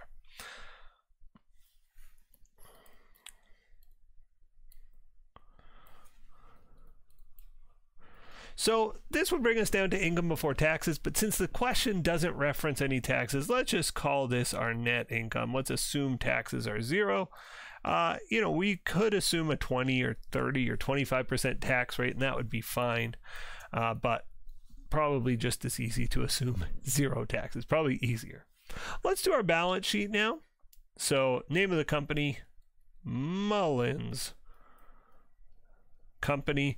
We are preparing a budgeted, and I probably should have said that before the income statement, but a budgeted balance sheet. In fact, it's probably appropriate for me just to tack on the word budgeted to that, just so we're clear about what we're dealing with. And this is going to be dated July 31st.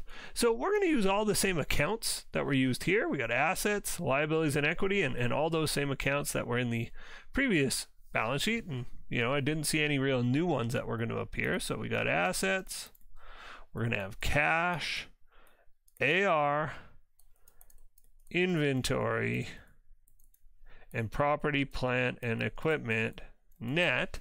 And on the liabilities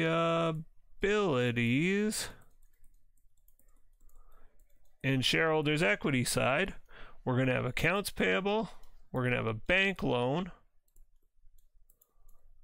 we're going to have common shares, and we're going to have retained earnings. Now, if we had to add something, I could add it easily on a computer, but I know that there's nothing to be added just having read through the question. Okay, so let's start with our assets, and again, we're not breaking these into current and long term. We're not subtotaling our liabilities. I'm very much following the format that was kind of given to us by this company. So let's start with our cash. What is our cash balance at the end of July? Well, we started with 20, but we just prepared this whole cash budget and said we're going to end with 10, right? After we have this big cash shortfall, we're going to have to borrow to get up to our minimum balance. Our minimum balance is 10, and that's just where we're going to end. Our accounts receivable, I remember discussing this. Yeah, bullet point A said we made $100,000 in sales, but we didn't get 40% of the money. $40,000 is AR. Well, $40,000 is AR. $40,000 is AR. Inventory's got a little bit more going on. Inventory started at 50. We purchased some inventory, though. I know that in bullet point D. We purchased 50 more. The company plans to purchase 50 in inventory. So we end up having 100,000 inventory, but we sold a bunch of our inventory. And the amount that we sold is the amount of our cost of goods sold, 45% of sales. It was $45,000. And if you weren't wanting to recalculate that, you could just look at your income statement and say, oh yeah, my COGS is 45 grand. That's inventory that left my hands. So if I had 50, I bought 50 and I sold 45, 50 plus 50 minus 45 means I end with $105,000, not 105, my math is so bad, $55,000 in inventory. Pardon me, 50 plus 50 minus 45 equals $55,000 in inventory. That is our ending balance of inventory. PP&E net, our property, plant, and equipment net. We started with $150,000 of PP&E. Actually, I'll do it over here maybe, $150,000. We made a purchase. We bought some equipment. It said new equipment costing 15 will be purchased. So let's add 15. Now there's one other element that affects our PP&E net. And that's depreciation. Did I depreciate any assets? And the answer is yep. Our depreciation was $1,000. So I'm going to deduct $1,000 from the value of my PP&E related to the depreciation. I end up with 164 as my PP&E net. So I don't think any of these have been crazy challenging, but it's like all these numbers are all over the place. And if you don't know what you're looking for, you wouldn't know where to look, if you catch my drift. So I don't blame you if this is your first time doing this. It's a bit overwhelming. You really have to know how the financial statements work and how they work together to follow it through. So I think if a prof assigns this, they're assigning you a tough question, but it's not an unfair one. It's tough but fair and as I said, quite challenging. But again, together we are up for it. And hopefully after you do it a few times with me, you'll be up for it on your own. So 10 plus 40 plus 55 plus 164, I land on 269 as my total assets. Last, liabilities and shareholders' equity. Let's get to it. The accounts payable. We had accounts payable. I'm just going to erase these lines because they're confusing me. We had accounts payable of 50. We paid it all off, though. We paid off the 50 with a cash payment, but we said, oh, we actually have 40,000 in AP, and that was related to this. We purchased $50,000 in inventory. 20% get paid right away. 80% gets paid later. Well, that's the 80% is AP. So that's $40,000 of AP. We have a new bank loan. Right here, we did some borrowing, 34.2. We had a bank loan before, but we paid it all off. So we pay off our old bank loan, we get a new bank loan, 34,200. We had common shares, but we didn't issue or change any common shares. So our common shares were 140. They're still 140. Last is retained earnings, and we need to remember how retained earnings works. We start with our retained earnings beginning. We add net income, we deduct any dividends, and we get retained earnings ending. Now, the good news is we had no dividends. So we just need retained earnings beginning plus net income. Our beginning retained earnings right below the common shares there was 40. Let me scroll down if I can figure out how to do that. Retained earnings beginning was 40. We're going to add net income. That comes off our budgeted income statement, 14,800. Minus 0, so 40 plus 14 is 54,800. I'm going to fill that in as my retained earnings, 54,800. So my total liabilities and shareholders' equity, just summing up that list of numbers, 40,000 plus 342,000 plus 140,000 plus 54,800 is 269.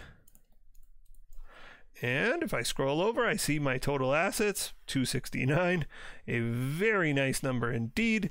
Let's double underline it, dollar signs at the top of each column,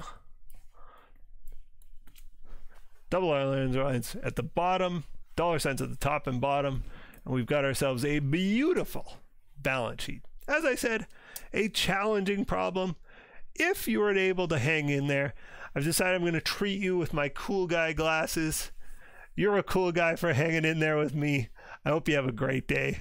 I don't know why I decided to put on my glasses. I'm in a weird mood. I'm getting delirious. Hope you're having a good day, though, wherever you are in this world, and good luck to you in your studies. Goodbye.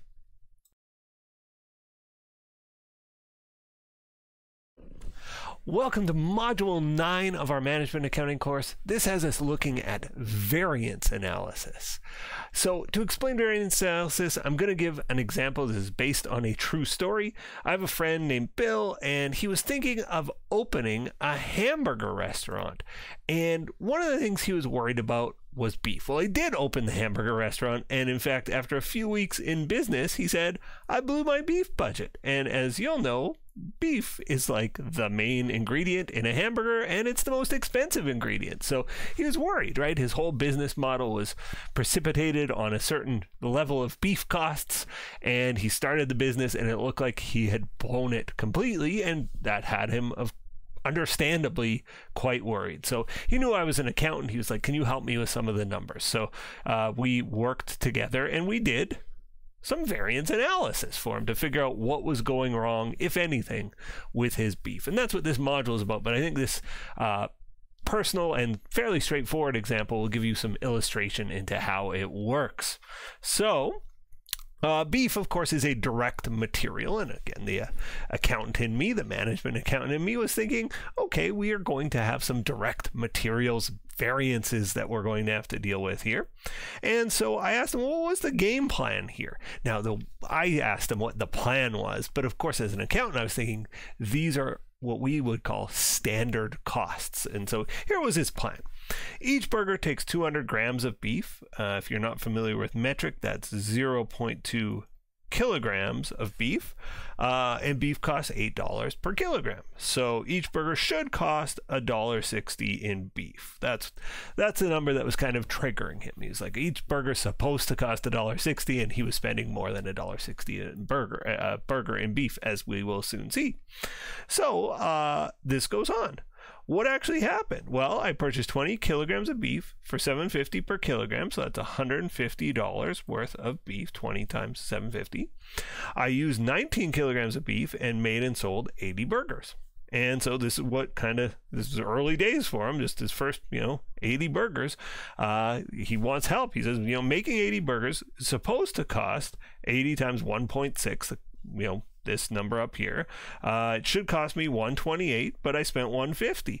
And you might think these are small numbers. He's only over by $22. What's the big deal? But of course, this is his main thing. And if his main thing, he's blowing the budget, a lot of his projections are just going to go out the window. So he's, I think, justifiably worried. And so he's asking me for a little bit of help. And I thought, well, this is a great situation for variance analysis, and we can get to the bottom of what's causing the issue. So here's how we do a variance analysis.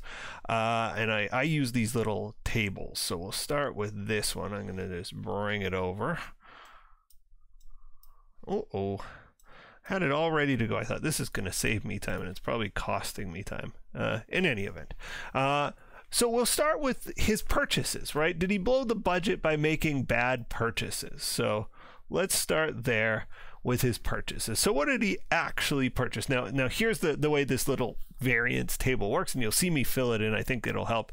AQ stands for actual quantity. That's again, when we're talking about materials, we're talking about grams, kilograms, pounds, liters, ounces, these types of units of measure is what's going in here. The actual quantity of beef purchased.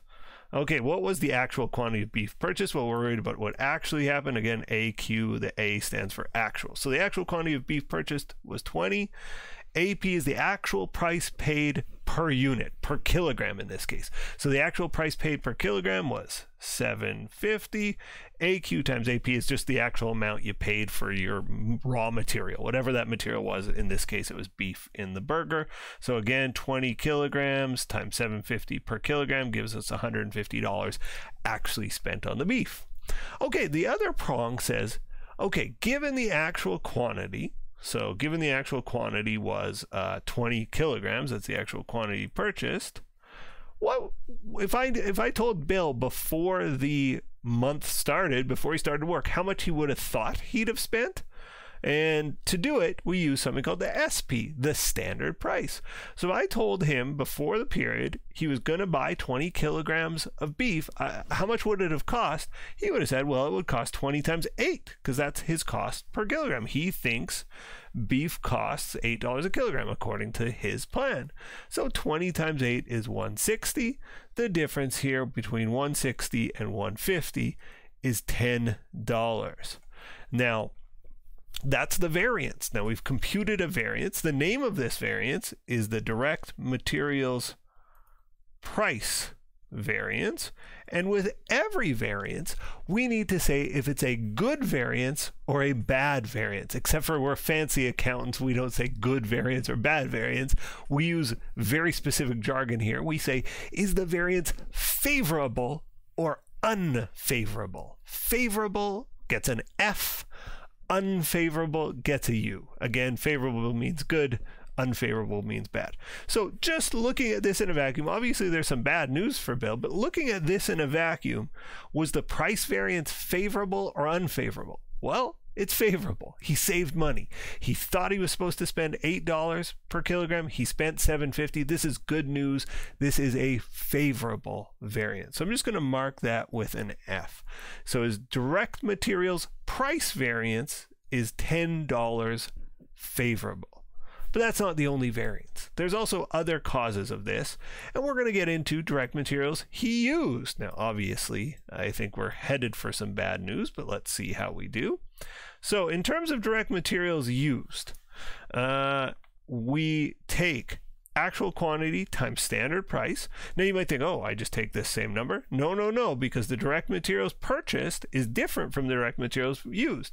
He purchased 20 kilograms, but he only used 19 of them. So we take actual quantity used, 19 kilograms, times standard price. Oops, I put an underline there. I don't know why. Let's try again. Oh my goodness, things are falling apart. Control Z. There we go. Actual quantity used was 19 kilograms.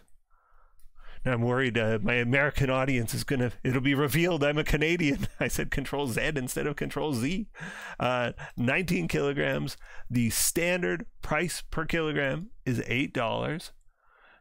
19 times 8 is 152. 19 times 8 is 152. Okay. So that's that prong. The final prong is probably the trickiest of the bunch. Standard quantity times standard price. Our standard price remains 8. The standard quantity, we need to answer this question. Given the actual output, in this case, the actual number of burgers made, how much direct material should have been used? So given the fact that I made how many burgers? 80 burgers. How much material should have been used? Well, we know our standard quantity was 200 grams per burger, or 0.2 kilograms per burger. So given that I made 80 burgers, and burgers are supposed to take 0.2 kilograms, it should have taken 80 times 0.2, that is 16 kilograms of beef. Okay, so 16 kilograms of beef times 8, 16 times 8, 48, 128. Okay, so what's the difference here? 152 minus 128. The difference is $24. Is this variance favorable or unfavorable? Well, the price is the same between the two, but the quantity is different. I used 19 kilograms to do work that should have taken 16 kilograms. This is an unfavorable variance. I overused the beef. This is a direct materials quantity variance. So once Bill and I had gotten to the bottom of this, and I said, okay, well, you were right. You blew the budget. You know, you overspent. Now, he had sort of overrated the overspending. He thought he was $22 unfavorable overall. Indeed, if you combine these two variants, he's only $14 unfavorable. What's the difference? Well, he's still got a kilogram of beef. That hasn't blown the budget. He's still got some beef left over here. But this is unfavorable. Now, he got a good price. So it wasn't down to price. Either maybe he got the good price because he got lower quality beef and used more, or maybe it was that they spoiled some. Maybe he's learning how. Maybe he had to throw some beef in the garbage because he overcooked or undercooked some burgers, or had some customers send it back and he had to make a new burger with fresh beef. Or yeah, it could be a lower standard of beef. But the issue here isn't the price. The issue here is he's using more beef than he planned to. So a few options. One, he can just change the budget. He can say, you know what, I'm actually using 250 grams of beef. Or 2, he can change something in the kitchen. Maybe it's not him, maybe it's an employee, but somebody is not using the beef as efficiently as they should be. There's a direct materials quantity variance. We've gotten to the bottom of it. And again, the number seems small, but if you're just starting a new business and you're blowing your budget, you're worried, and Bill was worried. All right, well, I hope you don't worry too much. How's that for a segue? As we work through this module on variance analysis, we're going to learn material, labor, and overhead variances, and I hope you'll stay with me. Talk to you soon, everybody. Have a great day. Bye for now. Let's take a look at 9.1a, direct materials variance question. Steve Sausages begins business in March. In planning his business, Steve sets the following material standard. Each sausage should take 250 grams, that's 0.25 kilograms of pork. And pork should cost $10 per kilogram. Therefore, each sausage should contain $2.50 of direct material. In March, Steve purchases 80 kilograms of pork for $750. Steve makes and sells 300 sausages and has 2 kilograms of pork remaining on hand at the end of the month. Compute the company's materials, price, and quantity variances. Okay, remember, materials price variance. Here's the formula, or the table I like to fill in. It's all about the actual quantity purchased times the actual price, and we'll take the difference between that and the actual quantity purchased and the standard price. So let me just scroll this up so we can have everything on the screen at once. Okay, what was our actual quantity purchased? Well, here we have our actuals, and up above we have standards. And so I'm most worried about actuals here. We actually purchased 80 kilograms of material. We don't know the price per kilogram, but we do know the total here is $750. We can work backwards and figure out a price per kilogram. So 750 divided by 80 gives us 9.375. We spent about $9.40 per kilogram. Okay, that was our actual price. Now let's move over to actual quantity times standard price. Our actual quantity remains 80 kilograms. What was our standard price per kilogram? Our standard price per kilogram, the amount this person expects to pay per kilogram, is $10 per kilogram. So 80 times 10 yields us a total of 800. There's a difference there. There's always going to be a difference in this class. 800 minus 750, the difference is $50. The question is, did we overspend or underspend on materials? And the answer is we spent less than we expected, right? This is a good variance. We spent less, we saved money. This is a favorable variance. So it's $50 favorable direct materials price variance. Let's move over to the quantity variance. AQ times SP. Again, we can't just use these same numbers because it's about materials used, not about materials purchased, but about materials used. So what was the actual quantity of material used? Well, I purchased 80 kilograms. At the end of the month, I had 2 kilograms remaining. I must have used up 78 kilograms. Now our standard price, still 10. 78 times 10 is 780. SQ times SP, well, our standard price remains 10. SQ, we answer that question, and I went over this in the previous video, but let's reiterate what the question is. Given the actual level of output, given the actual number of good units produced, in this case, Steve makes and sells 300 sausages. So given that he made 300 sausages, how much material would we expect to use? And the answer is 300 sausages times 250 grams of pork, which is 0.25 kilograms. I think that's 75. I'm going to use my calculator, though, because I don't want to mess this up.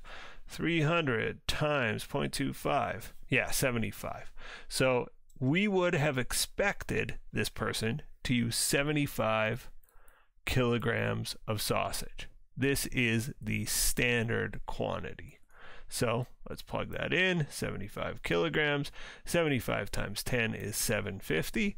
750 as compared to 780. This is a $30 quantity variance. Now, is it favorable or unfavorable? Well, we would expect to use 75 kilograms. We actually use 78 kilograms. This is an unfavorable variance. We have overused our material. Now, our overall variance here is $20 favorable, but it's not all good news. We may have gotten a cheaper cut of meat, which has caused us to be a little bit more wasteful, or we may have gotten a great cut of meat and we might have just been wasteful. But so even though we would have a positive variance, and Steve should be very pleased overall with this result, he might want to investigate this $30 unfavorable variance. Maybe there were mistakes made that could be eliminated in the future, and he could have made even more profit, right? This could have gone even better. As it was, though, this is a favorable overall variance. They saved enough money to overcome the fact that they were a little bit wasteful or they used more material than expected. Okay, we've solved 9-1A. If you are liking these videos, I hope you'll hit some buttons for me. Have a great day, everybody. Bye for now. Let's take a look at problem 9-2A. This problem has us doing labor variances. We've done material variances, and material variances are harder actually than labor variances, so hopefully this is straightforward as we work through it. Let's go through an example. Frank's Bikes makes fixed gear bicycles. The company set the following standards related to labor. Each bike should take 4 direct labor hours. Note that's a number. Sometimes when it's written as a word, I lose sight of that. 4 direct labor hours to manufacture at a cost of $15 per hour. So 4 times 15, each bike takes $60 of labor, right? For August, the company produced 160 bicycles and employees worked 700 hours. Okay, these are all actual things that happened. This stuff is all standards. The company's total labor cost for the month was $10,000. So that's the actual cost. And it asks us for the labor rate and efficiency variances. I'd encourage you to do it in this format that I've done for material. I think this will serve you well for labor and for our overhead variances when we get to them. Let me just scroll this up and put everything on the same screen at the same time. So AQ times AP. The Q in AQ, the quantity for labor, is always hours, right? That's the quantity for labor. So what is the actual hours that our employees worked? Well, they actually worked 700 direct labor hours. Let's put that in here. 700 hours. Our actual price is the labor rate. It's the hourly rate. Now, in a textbook, they might not call this AP. They might call it AR, actual rate. I like to call it AP just so it's the same every table. It's easy for me to conceptualize that way, but if you want to use AR, that's fine. It is the actual rate. It's also the actual price per hour we're paying for labor, so it's the same difference as far as I'm concerned. So what is our rate? Well, we paid $10,000 for 700 hours. What's our hourly rate? 10,000 divided by 7, 14.286. And 700 times 14.286 is, of course, $10,000, what we actually paid for labor. AQ times SP. Okay, our actual quantity was $700. Our standard price per hour is $15 an hour. 700 times 15 gives us $10,500. The difference here is $500. This is our labor rate variance because, again, there's a difference in the rate. The price per hour of labor was $14.28. It should have been $15 according to our standards. We paid our employees less than we were planning to. Now, this is a weird situation. This is unfavorable for the employees, but it is favorable for the company. The company saved money here. This would be considered a favorable variance. Still worth investigating. In British Columbia, the minimum wage laws would be higher than this, so we might be violating a law. Maybe we're violating a contract with our labor to pay less than that, or maybe we just have a bunch of new hires that got paid less per hour than our normal mix, right? Maybe there's nothing dramatic going on here at all, but we just have new hires that are at a lower wage tier than we were normally have. Could be that. Okay, let's look at SQSP. Our SP remains 15. Now we have to say, given the fact that we made 160 bikes, how many hours should it have taken? And the paragraph above says each bike takes 4 hours. So 160 times 4, this should have taken 640 hours. That's the SQ. So SQ 640 times 15 is $9,600. So 9,600 versus 10,500. The difference there is the variance. This is a $900 variance. Now, is this a good or bad variance? Is it a favorable or unfavorable variance? Well, it should have taken 640 hours to do the work. It actually took 700. This is an unfavorable labor efficiency variance. Overall, you can combine them, 900 and 500. Our overall variance was 400, unfavorable. We paid our employees less, but they were less efficient than normal. Again, it's worth investigating. Why did we pay them less? Was it just a weird mix of employees? And why were they less efficient? Maybe the two are related. It could be we had a lot more junior staff and they took longer, right? That seems a distinct possibility, and that's what resulted in our unfavorable variance. Well, this company may have had an unfavorable variance, but I hope you have a favorable view of these videos. I hope they're helping you, and if they are helping you, I hope you'll help me. Have a great day, everybody. Bye for now. Let's examine problem 9.3a, variable overhead variances. You are going to find these are similar, very similar to our labor variances. So if you're able to do those successfully, this shouldn't be too much of a stretch. Widgets are us applies variable overhead costs to jobs based on machine hours. The company's predetermined variable overhead rate is $6 per machine hour. Okay, that looks like a standard price for overhead, right? That looks like an SP kind of a number. And it is estimated that each machine can produce 2 widgets per hour. Okay. For January, the company produced 600 widgets, and machines were active for 320 machine hours. The company's total variable overhead cost for the month was $1,400. We've got a bunch of actual info here. We got a bunch of standard info up there. We've got the makings of some variance analysis. Let's get to it. Let me just move our little table up. Now you'll see this very similar table to our labor variances table. Oops, I'm trying to make it fit on the screen and things are going weird here, but I think we got there. So we only have 2 prongs. We don't have separate prongs like we do for material, because again, much like a material, we can't store this. There's no inventory storage going on. So if we spend the hours, we use the hours. We don't need to separate them. AQ, the actual number of hours that we worked or that we used our machines for, whatever we base our overhead on, and it's usually going to be hours. And so what was the actual number of machine hours? In this case, it was 320. So let's use that, 320 hours. What's our actual price per hour? Well, we know we paid $1,400 in actual overhead. We can figure out an hourly rate here by just going 1,400 divided by 320. Our hourly rate is 4.375 per hour, $4.37 an hour. Multiply those through, I get $1,400. Let's move over to AQSP. 320 is our AQ, still in hours. Our standard price per hour, we would expect to spend $6 per machine hour. That's our given overhead rate.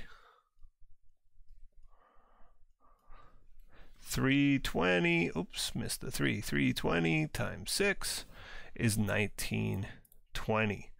The difference here between 1920 and 1400 is a variance. It is $520. And we got to say, is this favorable or unfavorable? I expect to spend $6 an hour. I spent only $4. This is very much favorable. We saved money. We had a favorable spending variance, favorable variable overhead spending variance. Let's move over to the efficiency variance. SQ times SP, well, the SP remains 6. SQ, we answer the question, given the fact that we produced 600 widgets, how many hours should it have taken? Well, it's supposed to take 2 widgets per hour, so 600 divided by 2 means it should have taken us 300 hours. So that's our SQ. Now I can see it took us 320 hours, so bad news on the horizon in terms of the favorable, unfavorable variances. 1800 to 1920, this is $120, and it is unfavorable. And why is it? Well, it took us 320 hours to do work that should have taken us 300 machine hours. So we were inefficient with the use of the machines. That's why the efficiency variance is unfavorable. This is again worth investigating both. Why were we so favorable on the spending side? Just fewer overhead costs. What happened there? We would want to know. And certainly it took us less time to make the widgets than normal, and we would want to know why. So these are both things, if you're managing the company, you ought to be curious about. Hope these videos helped. Thumbs if you liked it, and subs if you loved it. Have an awesome day, everybody. Talk to you soon. Let's take a look at problem 9.4a. This has us doing fixed overhead variances. These, for me, are the most challenging ones to teach, and I think students struggle with these the most because they're different, right? You get the hang of this AQ, AP, AQ, SP stuff, and then this one, you don't do any of that. So it's just a little bit different. You got to think differently, and it can be challenging. XYZ company manufactures tables. The company budgets fixed overhead to be $10,000 for the month of August. By the way, when I'm thinking about fixed overhead variances, on the top of my mind is predetermined overhead rate. That becomes my SP if we're thinking AQ, AP, AQ, SP, that type of stuff. So because of that, I'm just thinking about that as I read the question. So again, the company budgets fixed overhead to be $10,000. That's my estimated overhead. So that's the numerator here of a predetermined overhead rate. And I'm going to divide that by the estimated overhead driver when we get to it. The company applies overhead costs to jobs on the basis of direct labor hours. Okay, so I'm going to take estimated overhead divided by estimated direct labor hours. And it'll be a number that'll serve us well. So if you're reading through one of these questions, think predetermined overhead rate for fixed overhead particularly is important. The company has the following direct labor standards. It expects each table will take 2 hours to make, and the company anticipates making 1,000 tables. Direct labor workers are budgeted to work 2,000 hours during the month. There it is. There's our estimated labor hours. So we get a rate of $5 per direct labor hour. That's going to come in handy much later, but just a good thing to have in the back of our pocket. And the other thing, it expects each table will take 2 hours. I always like to write this out as a number so I just don't lose sight of it later on. 2 hours is how long a table takes to make. During August, the company produced 1,200 tables, and so these were all like standards up top. And we've got some actual data down below. Made 1,200 tables, and workers worked a total of 2,200 hours. Actual fixed overhead incurred was $10,500.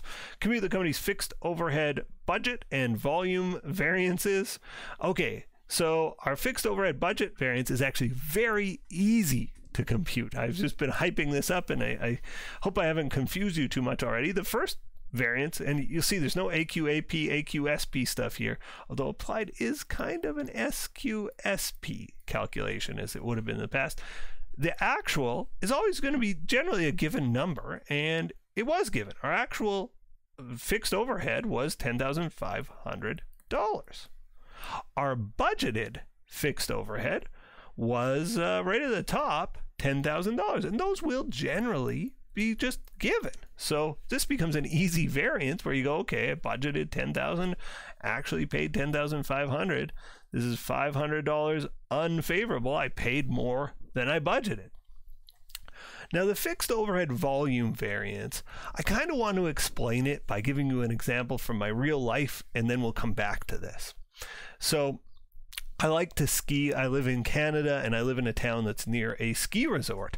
Very lucky person. And to ski there costs $100 per day. But if you buy a pass, unlimited skiing costs $1,000. Unlimited ski pass. So I ski enough that I like to buy the pass. So I buy the unlimited ski pass. Now, I'll never forget one year. It was the year I had a baby. I bought the ski pass and I hardly went skiing at all. I went like 3 times.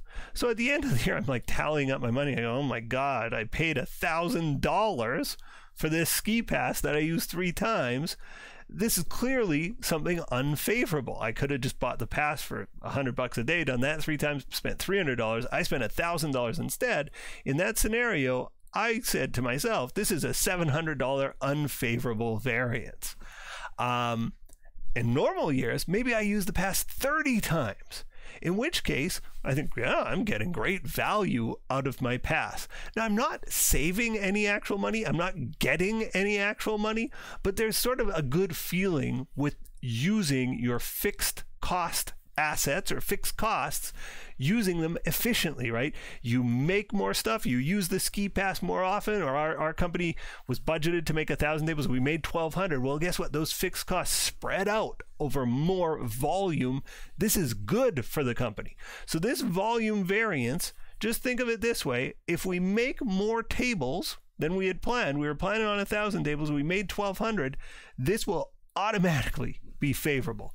We used our fixed assets for more stuff than what we were planning on. So it's sort of the ski pass example. I went skiing more times than I would have thought, or than the pass warranted. The thing paid for itself. Well, our fixed assets can do the same thing. Our fixed costs can do the same thing, where we spread them out over more volume. And that's why this is going to be a favorable volume variance. But let's get to it. It's applied overhead, SQ times SP. We have our SP, $5. Our SQ, we have to say, okay, given the actual level of output, just as we compute SQ for anything else, given the actual level of output, given the actual 1,200 tables we made, how many hours should it have taken? Well, it should have taken 2 hours per table. So 1,200 tables got made times 2 hours per table. It should have taken 2,400 hours. Okay, that's our SQ. So 2,400 hours times that predetermined overhead rate of $5 an hour gives us 12,000. Now, compared to our budget, again, we would have thought this would cost us 12,000. It didn't cost us 12,000. Only budgeted for 10,000 and cost us 1,500. But the difference here is 2,000, and it is a very much a favorable volume variance. So I hope the computation was clear. I hope the reasoning for why the volume variance is so favorable is clear. We made more tables than we had budgeted. We got a volume discount, basically, right? You make more, your fixed costs spread out over more units. That's good for your company. I hope this video was good for you, and if it was, I hope you'll be willing to punch a couple of buttons on my behalf. Unless you've already hit subscribe, then don't hit it, because that'll unsubscribe you. Have a great day, everybody. I'll talk to you soon. Bye for now. All of the problems I work through in my videos can be downloaded from accountingworkbook.com. If you'd like a copy for yourself, just click the PDF link and you can download a copy to your computer. Also found on the website are links to all of my accounting videos, not just the ones here on YouTube that are publicly listed. They're also members only videos. About 40% of my videos are free and open. The other 60% are for members. If you click one of the members links, it'll take you to a page that looks like this, says members only content. If you'd like access to that content, just hit the join button. Okay, let's jump into the problem. Let's examine a real humdinger of a problem. Let's examine 9.5a. This has us doing so many variances. We're doing material variances, labor variances, variable overhead variances, and fixed overhead variances. Every type of variance we've looked at this module, and all in one tidy package here. Let's go. Chemco produces chemicals for cleaning pools. It sells the chemicals, a powder, in 4 kilogram buckets. The company's standard costs per unit follow. So there's our material, labor, and overhead, and these are all standards. Okay, so when I'm looking for SQ and SP and those types of things, this is where I will look. It says during the month, the company produced 1,000 buckets. That's the actual output. It's often a useful number to know. And the following information is known. And it looks like there's some actual information about materials. There's some actual information about labor, and there's some actual information about overhead, both variable and fixed in there. And then it goes on and kind of breaks down more overhead information. We'll worry about that when we get to overhead, but let's do the material and labor variances first. So it asks us for the materials price and quantity variance. So let's begin there, and we know we need two different prongs here to do it. One for the material we purchase, one for the material we use, and let's figure out what we actually paid for any materials purchases. We purchased 5,500 kilograms at a total cost of $21,540. So we know 5,500 kilograms is the AQ. We also know the total. I've forgotten the number now. 21,450. I might have said 540. 21,450. And so we can figure out a cost per unit, a cost per kilogram.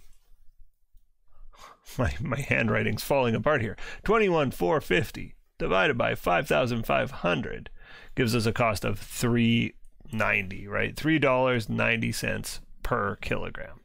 Okay, there we have the first step. Now, AQ remains the same, 5,500. Our SP, let's scroll all the way up, is $4 per kilogram. So 5,500 times 4 gives us $22,000. I can see these are apart. There is a variance here of $550. We got to determine, is it favorable or unfavorable? Well, I should have spent $4 per kilogram on material. I actually spent $3.90. I saved 10 cents. This is favorable. I saved some money here. Moving over to the materials used, let's see if we can figure out how much material we used.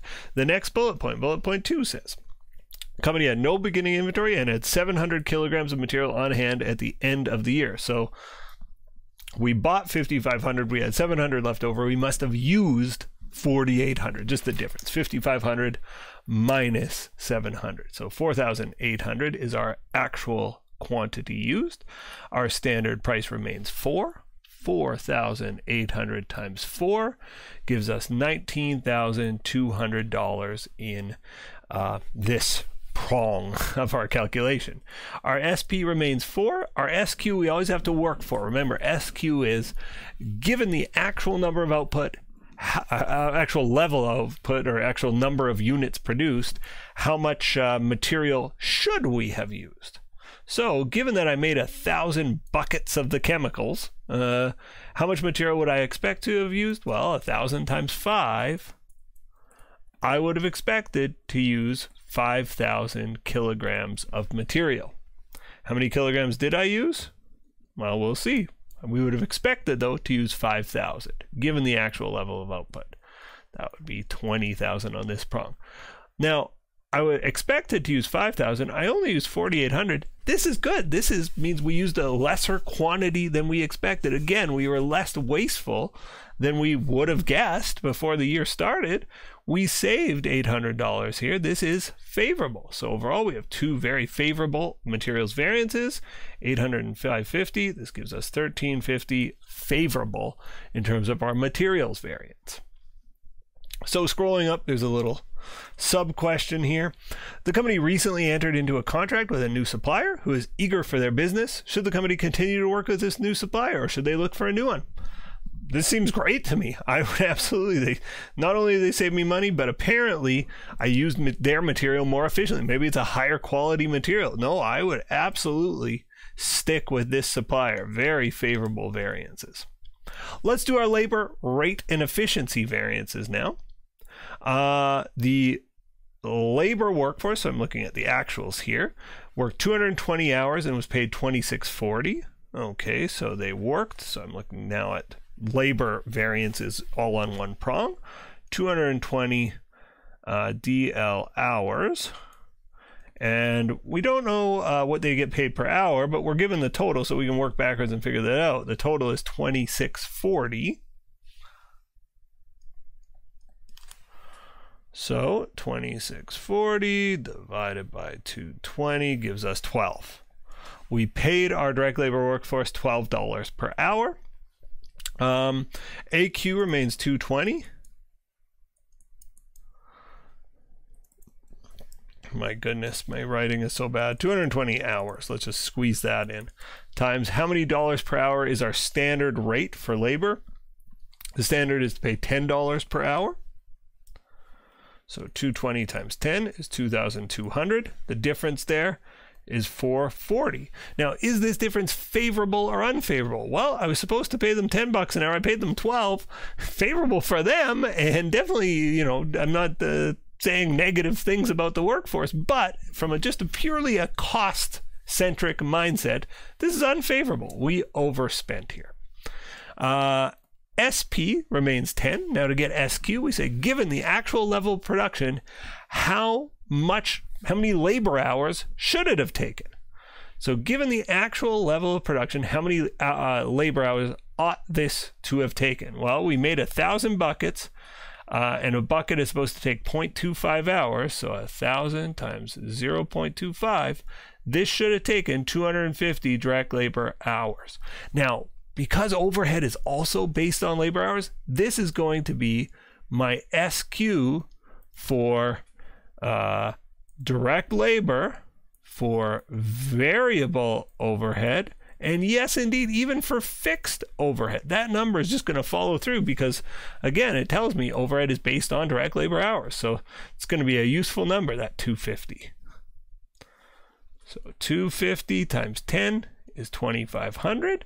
2,500 versus 2,200 gives us a variance of $300. Now, is this a favorable or an unfavorable variance? Well, it should have taken us 250 hours. It only took us 220. We saved time. This is a favorable efficiency variance. Overall, 440U, 300F, we end up with a $140 unfavorable variance overall. Just making sure we remember these are dollar amounts. Did I put that over here? Missed a couple of dollar signs up here. So, to answer the question, the company experimented using more senior staff and fewer junior employees this month. Was the experiment successful?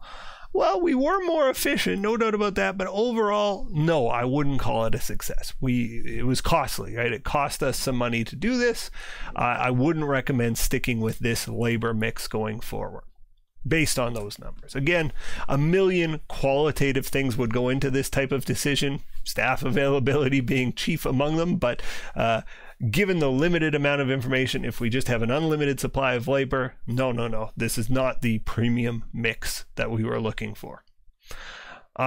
Next, variable overhead spending variance. Okay, well, looking at the last bullet here, we know we spent $10.50 on variable overhead, and AQ is going to be the same as labor. It's driven by labor. So the direct labor workforce worked 220 hours. Well, that's what drives our variable overhead. So 220 hours is our AQ.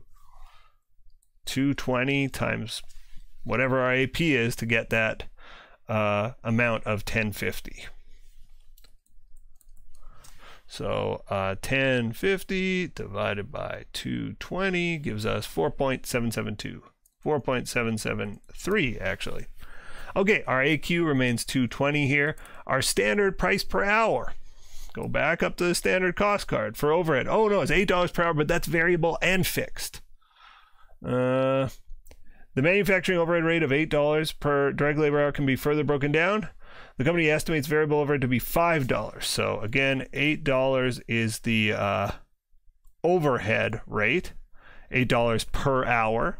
I should note that, $8 per direct labor hour. That's our MOH rate.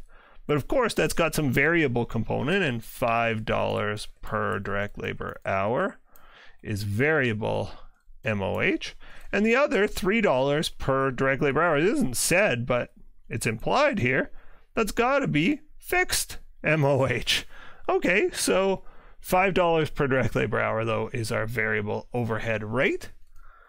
220 times 5 is 1,100. The difference here is $50. I say to myself, is this favorable or unfavorable, this variance? Well, I should have paid $5 per hour. I ended up paying $4.77. I saved money. This is favorable. SQ times SP, well, the SP remains 5. The SQ, I mentioned this before, it's the same because it's based on direct labor hours, so it's the same as the one above. It's 250. Let's pull that number down. 250 times 5. I get 1,250. The difference here is $150. Now, it should have taken me 250 hours. It took me 220. This is a favorable variance. And if it's a favorable variance up here, it's all about the labor hours. Well, it's going to be a favorable variance here because it's all about the labor hours. 150 favorable plus 50 favorable. That gives us 200 favorable overall on variable overhead. Last, but certainly not least, is our fixed overhead budget and volume variances. Let's see. I just want to read this last paragraph. The manufacturing overhead rate of $8 per direct labor hour can be further broken down. The company estimates overhead to be $5 per direct labor, variable overhead to be $5 per direct labor hour. And we said, well, fixed, then our SP is $3. That's going to come in handy later. We know our SQ is 250, looking over there. It says the company expected to produce 1,100 buckets using 275 hours. I don't think we're going to need this. And based on those, variable overhead was budgeted to be $1,375 a month. Okay, fixed overhead was budgeted to be $825. Okay, there's our fixed overhead budget, and we have our fixed overhead actual. We can do our first variance. We got our actual, 800. We got our budget, 825. Let's do that. Did I do that backwards? Our actual was 800 and our budget was 825. Okay, I was worried. Worst thing that can happen to me is I make a long video like this. I get to the end and I've screwed up the last calculation. So I really wanted to double check. 800 versus 825. The variance there is 25. And I was under budget. This is favorable, right? I actually spent less than I budgeted to make. Now, our final variance is the volume variance. And this really does boil down to how many units we made versus how many units we planned to make. So I planned to make 1,100 buckets. I actually made 1,000 buckets. It means my fixed cost didn't have as far to spread out. So my fixed costs were inefficiently spread. This is going to be an unfavorable variance. To compute it though, I know my SQ is 250. I know my SP is 3. Let's do it. 250 times 3. So again, SQ was 250. I take that from the labor one. SP was 3, and that was just taken from my calculations on the side of the page there. This is $750. This is a $75 difference between applied and budgeted. And this indeed is an unfavorable variance. We spent and we were budgeted to spend more because we were budgeted to be busier. We were less busy than we budgeted to be. This is an unfavorable variance. Overall here for fixed overhead, we are 50 unfavorable. Okay, we have worked our way through a ton of variances, and I hope this was a ton of help to you in solving variance problems. Have a great day, everybody. Goodbye for now. Welcome to our module on flexible budgets. This module is related to our budgeting module, and it's also related to our variance analysis module. Budgets always a look forward, right? We're sort of planning for the future. We're planning ahead. Variance analysis looks backwards. Flexible budgets use budgeting to look backwards. And I'm going to give you an example. And again, this is like so many of my examples based on a true story. All the numbers are made up and some elements of the scenario are made up, but it's generally true enough for our purposes. So I've got a friend who is a greenskeeper at a golf course, a fancy golf course, and he was the head greenskeeper. And he told me one day, he's kind of proud, he has this budget, his area has a like $500,000 budget just to keep the golf greens green and, looking good. And he's in charge of a team, and this was roughly the budget. And the budget was based on being open 250 days. Now, his golf course, dealing with climate change, they don't shut down. They don't have like a set schedule. It's all about like when it gets snowy or frosty in Canada, right? That's really what it's all about. If the snow has melted in the spring, great. And if the snow, doesn't come till later, great. More golf days or less golf days are going to depend on when frost sets in on the golf course. And it turned out the season he was talking about, so this is the budget, 250 days. The actual season, they golfed 300 days. It was just a warmer than usual season. There were only a couple months where it was under snow and ice and it was frozen, but they actually were open 300 days. And as a consequence, they had different results from what they budgeted. They spent $275,000 on wages. They spent $110,000 on supplies. That was $385,000. And their equipment depreciation was $148,000. For whatever reason, maybe they got rid of a piece of equipment or something like this. So the overall cost, actually, let's make it 145 so it's an even number here. Let's see, 5 and 5 is 10, 3, 0, $530,000. So their overall cost were $530. And the thing that happened to my friend was kind of a shame. The boss came in and gave him a hard time. They said, look at these variances. You were off 250 to 275. You blew the budget by 25,000. It's 25,000 unfavorable. You blew your budget here by 10,000 unfavorable. The only place, well, this is 35 unfavorable. The only place you made your budget was the place you didn't have a lot of control over, depreciation. You were 5,000 favorable, but overall you are $30,000 to the bad. You did a bad job here, friend. What do you have to say for yourself? And I hope you're looking at this and saying, yeah, he did go over budget, but this is not justice. And the reason is they were open so many more days. We would expect them to go over budget. And what we should do is not compare them to their static plan, their plan of 250 days. We should say, okay, let's pretend, let's go back in time. Let's give ourselves a time machine.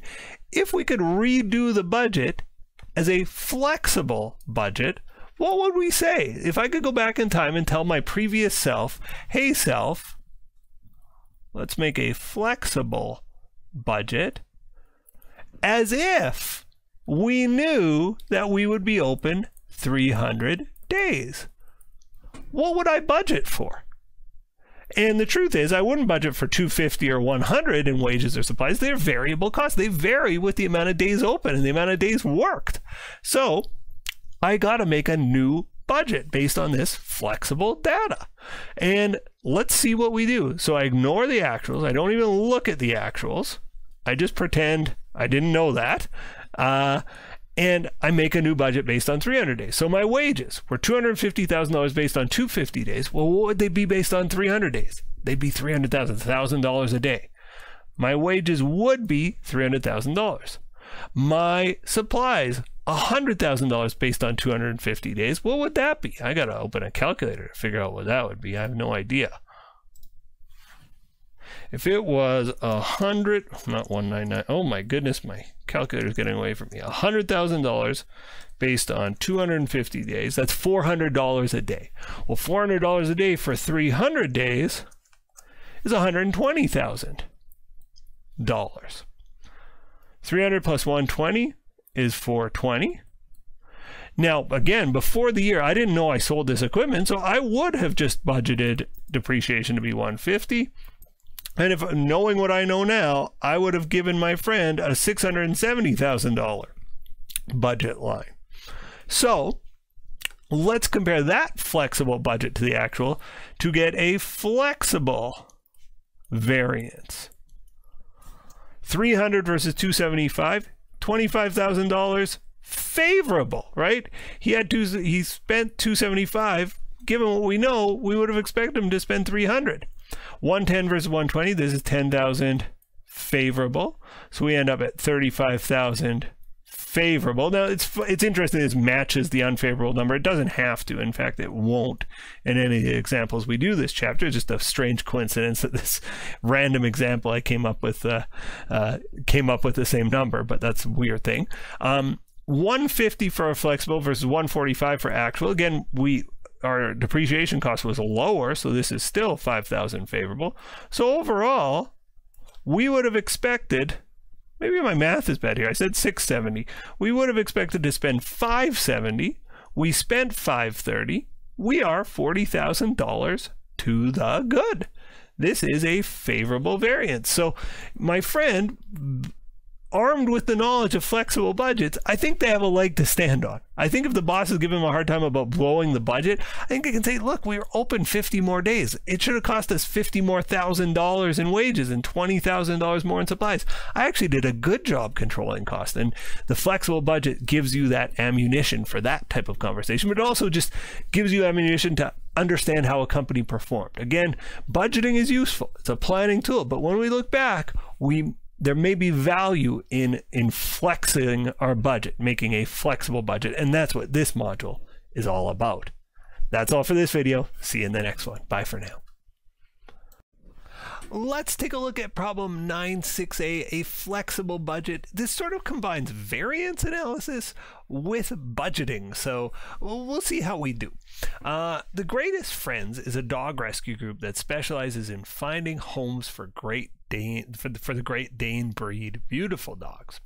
The company produces the following cost report for June. The Greatest Friends cost variance report, and there's some number of dogs in care, and then variable costs, fixed costs, and total costs. Now, the thing to know, well, let's just read the report. And you can see they had fewer dogs than they were planning to have, and their costs were down from, their budget. And 4,200 favorable. They spent a lot less than they budgeted to spend, but you would expect that given that fewer dogs were in care. Valerie Pringle, the manager of the rescue group, comments on the report. I'm certainly proud of this cost report. It shows that I'm not only doing a great job caring for the animals in our care, I'm also keeping costs under control. Okay, we're going to give her some bad news in a minute. Comment on the major flaw of the report above. Well, the big flaw is when we made our budget, we thought we were going to have 10 dogs. We only had 4. It doesn't really get at the cost control element, because of course, if you have 4 dogs, your cost should be lower. What we ought to do is prepare something called a flexible budget, which is after the fact, after the period's over, go back in time and pretend we were going to do a budget before the year, before we knew our actuals, but pretend we were going to do a budget at 4 dogs, the actual level of activity for our company. So let's do it for the Greatest Friends, and I think we'll have some revelations. The Greatest Friends. We'll call this a cost variance report. We'll call it a flexible budget cost variance report. And this is for the month ended June 30th.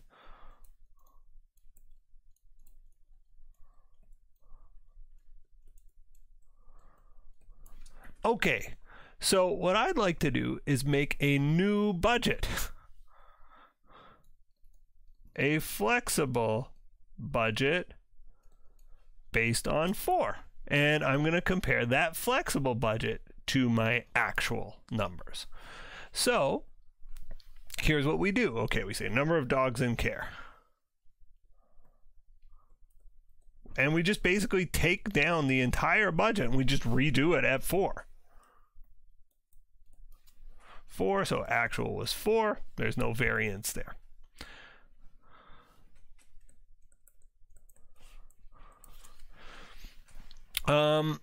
Let's go to our variable costs.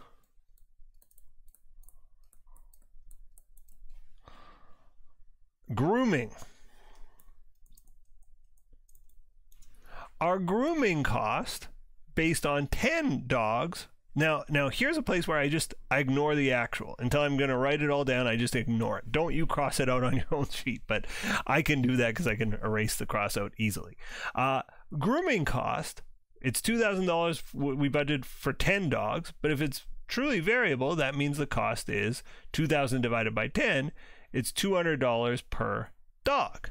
So let's go down here. If we got 4 dogs, the grooming cost is 4 times 200. The grooming cost ought to be $800 if we've got just 4 dogs.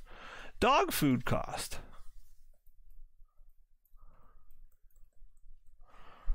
The dog food cost is $10,000 for 10 dogs. Wow, very expensive. Great Danes eat a lot. So that's $1,000 per dog. Now in this scenario, we only have 4 dogs, so we should only be spending $4,000 on dog food. Cleaning supplies, $500 for 10 dogs. That's $50 per dog. Cleaning supplies,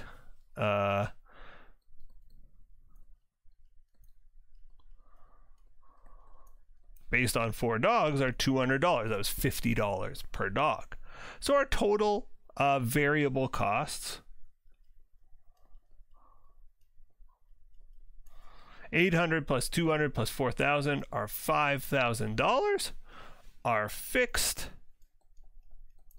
costs are going to be fixed. It doesn't matter the number of dogs. So we're just going to treat these as fixed, $1,500 and $400. And again, our salaries won't be affected by the number of dogs in care, and our property taxes, certainly they don't care how many Great Danes you have in the shelter. They're just going to charge you property tax based on the size of the shelter. So salary is $1,500 and property tax is $400.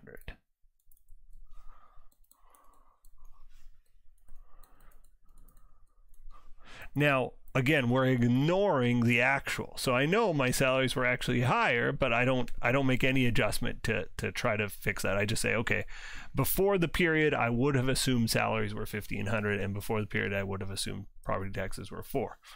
So our total fixed costs are $1,900, giving us a total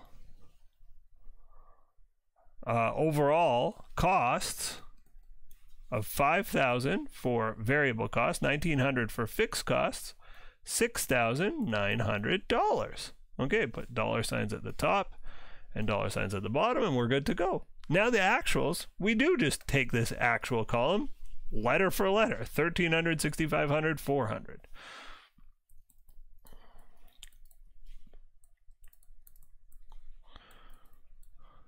Adding those together, 69, 70, 8,200. Our fixed were 1,600, 400 for a total of 2,000.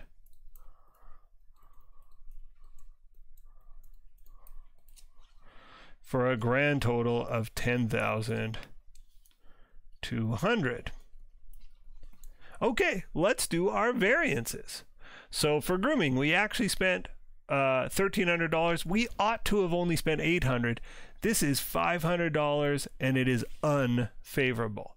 For dog food, we actually spent $6,500. We ought to have spent $2,500. This is unfavorable. We overspent on cleaning supplies, $400. We should have spent $200, given we only had 4 dogs in our care. The total here is $3,200, unfavorable. Salaries, we spent $100 more than we expected. That's unfavorable. Property taxes were right on expectation. That's neither favorable nor unfavorable. That's just nothing. So overall, we end up $100 unfavorable. The overall favorable versus unfavorable is $3,300, and it's unfavorable. So we've answered Part B. It says, prepare a revised report using a flexible budget. This is the flexible budget. You just say, okay, before the year, I prepared a budget, right? This is the budget we prepared before the month, right there, based on 10 dogs in our care. Afterwards, if we can make an adjustment to the budget, what would our budget have looked like had I known then that we would only have 4 dogs in care? It would have looked like this. And sadly, that's bad news for Valerie. She didn't keep costs under control.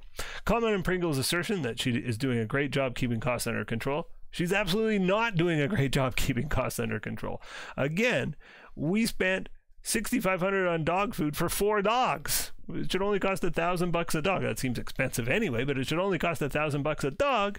This is a bad news report for old Valerie Pringle. Too bad. She looked at this report and thought, oh, I'm very favorable. It turns out when you have so many fewer dogs than you were planning, of course you're going to look good, but this flexible budget sort of reveals that maybe she didn't do a good job keeping costs under control. All right, that's it for this video. That's it for problem 96A. If this has helped you understand flexible budgeting a little better, hit that like button. Have a good day, everybody. Bye for now.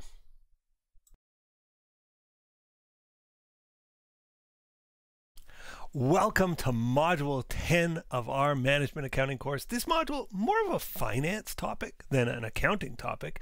It's called capital budgeting. And it's when a company is thinking about making a very long-term investment.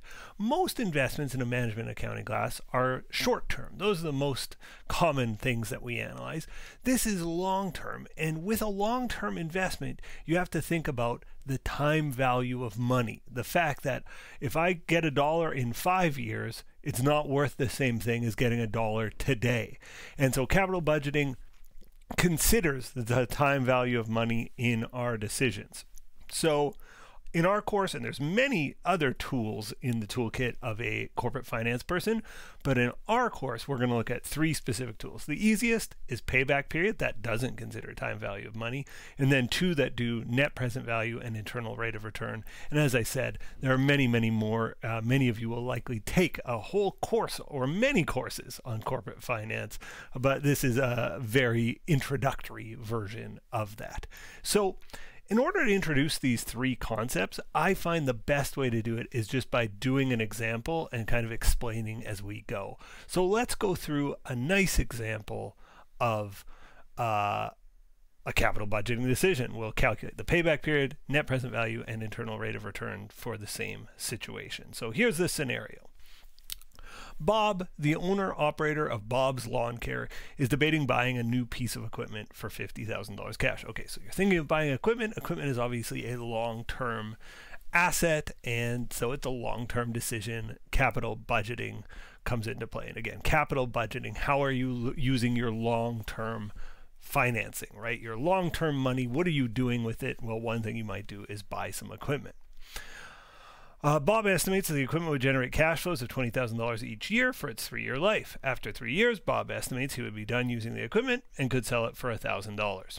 Bob's cost of capital is 6%. We'll talk about cost of capital in a second, but we can compute the payback period without using cost of capital. The payback period just is the simplest. You say, okay, how much am I paying? How much am I investing at the start of this? And how many years does it take for this investment to pay off if everything goes according to plan here? So you take the initial investment, $50,000, so the initial investment, and you divide by the annual returns, the expected annual cash flows coming back. So in this case, it's $20,000 in annual cash flows coming back our way. So $50,000, that's our initial investment, divided by $20,000 of yearly cash flows, gives us 50 divided by 20, 2.5 years. So what we'd say about this investment is if Bob buys this piece of equipment, he should cover off his cost. The equipment should pay for itself after 2.5 years. The rule of thumb with these types of things is shorter is generally thought of as less risky. Not necessarily better. We can make very long-term investments with very long payback periods, but the longer it takes for you to get your money back, the riskier it is. So for many investors and many entrepreneurs, shorter is better, but I don't think that's totally fair to say. I think we can say, though, shorter is much less risky, and I think that would be absolutely true. So we have nothing to compare this to, but 2.5 years to get his money back for this equipment. Okay, we've computed the payback period. That's A. Let's look at B now. B asks us to compute the net present value, and this is where we're going to use the cost of capital, and we're going to use time value of money. Basically, the phrase you hear used all the time here is present value of all of the cash flows. So we say, okay, there's $50,000 going out today. That's minus 50K in terms of a cash flow, and then $20,000 coming in a year. And that in a year from now, that 20,000 is worth less than 20,000 today, because again, having the money in our pocket has value. And how much value does it have? Well, it's the cost of capital. It's 6%. So $20,000 a year from now is worth basically 6% less than $20,000 today. So we have to discount those cash flows. We have to reduce those future cash flows. So what I like to do, and maybe I'm being overly complicated here in my explanation, I think it's a straightforward thing we're going to be asked to do, is just summarize the cash flows. So here we have year 0, like now, today, year 1, year 2, and year 3, and that's the life of this asset. Most these decisions are actually longer term. I just did it a short one because it's easier to explain in a video. So in year 0, we're going to pay $50,000. So there's this negative $50,000 cash flow. In year 1, we're going to have $20,000 come back to us. Again, this is if everything goes according to plan. In year 2, $20,000 is coming back to us. And in year 3, $20,000 plus, we're going to sell the asset for $1,000. We're going to have $21,000 come back to us in year 3. Okay, there's our plan. Now again, if I just add these numbers, minus 50 plus 20 plus 20 plus 21, I get 11,000 more coming in than going out. But that's not a sensible way to look at this, because this 21,000 in year 3 is not worth that money today. 21,000 in the future is got to be worth less today. So what we have to do is we have to discount the value of these future cash flows. Now the formula, we just divide by 1 plus the cost of capital. You sometimes will see this called the discount rate. So 1 plus 0.06 raised to the power of whatever year it is. So to discount the 50,000, I would go 50,000 divided by 1.06 raised to the power of 0. Now, if you raise anything to the power of 0, it just equals 1, as we'll soon see. For this one, it's divided by 1.06 raised to the power of 1. 1.06 squared, or raised to the power of 2, and 1.06 to the power of 3. So let me just crunch all those numbers, get my calculator out. Now, if you're opening Windows Calculator, if you have a standard calculator, you're actually going to want a scientific. If you have a financial calculator, all the better. But let's do it. So I have 50,000 negative, and I'm going to raise to the power. So it's this X to the Y button. You can see I'm hovering over it there. And I raise to the power of 0. 50,000 negative divided by 1.06 raised to the power of 0. I think I missed a step when I was doing it. That equals 50,000. So because this equals 1, negative 50,000 divided by 1 equals negative 50,000. So these are the cash flows, and this is the present value of the cash flows. And of course, $50,000 today is worth $50,000. That's the present value of $50,000 today. Now in a year, my $20,000 I receive in a year is not worth $20,000. What's it worth? Well, I go 20,000 divided by 1.06 raised to the power of 1. It's just going to be 1.06. So 20,000 divided by 1.06 is 18,868. 18,868. 20,000 divided by 1.06 raised to the power of 2, 17,800. And last but not least, 21,000 divided by 1.06 raised to the power of 3. And I get 17,632. Okay, so now if I sum up the present value of all these cash flows, I get something called the net present value, which, again, if you take an intro finance class or even an intro accounting class, this is a key number. This is frequently done type of analysis. So I have 50,000 negative. I add 18,868. I add 17,800. And last but not least, 17,632, and I land on 4,300. Okay, so the present value of my future cash flows is $4,300. There we have it. So that's the present value. Now we can do this in Excel, and I would encourage you, if you have a computer, to do it in Excel. You can lay out the cash flows like I've done here. These are just the cash flows over time, and the present value equals 50 divided by, using formulas is good here, 1 plus the interest rate. Our interest rate is 6%. And that's all raised to the power of whatever year it is, year 0 in this case. Now if I did a good job here, I can put dollar signs on the interest rate because that's not going to move, and I can just fill the formula over, and I get all the same numbers. When I add up my net present value in Excel, you can see it's 4,300, and I did that in like 5 seconds. And I think there are functions that you can even get much faster than me. But Excel becomes a useful tool. A financial calculator becomes a useful tool when you are dealing with these items. And as we will soon see, internal rate of return really ought not to be done by hand. It can be done by hand, but it ought not to be done. So internal rate of return says, okay, when we use this 6% cost of capital, 6% discount rate, we had a positive return, which that means the true return of this investment is more than 6%. It's higher than the cost of capital. That's why it's positive. So if the true return is more than 6%, some wise finance person said, what is the percentage? It's more than 6, but is it 10? Is it 8? Is it 12? I have no idea. And they found mathematically, maybe there's algorithms, maybe there's smarter people than I am, but what I've seen in the textbooks, they say you just have to trial and error and figure out what is the right percentage. And what you do is you change this 6% to some higher percentage, and you try to get this number to equal 0. So let's just try 8% for fun. So I'm going to do the exact same cash flow thing. I'll copy this whole thing down. Copy. Come on, you. Paste. There it is. And now, let me just erase some of this. Rather than 6, I'm going to use the exact same cash flows, but at 8%. And the idea here is, if I get a net present value of 0, that's actually my true interest rate, my true rate of return. So, let's do it real quick here.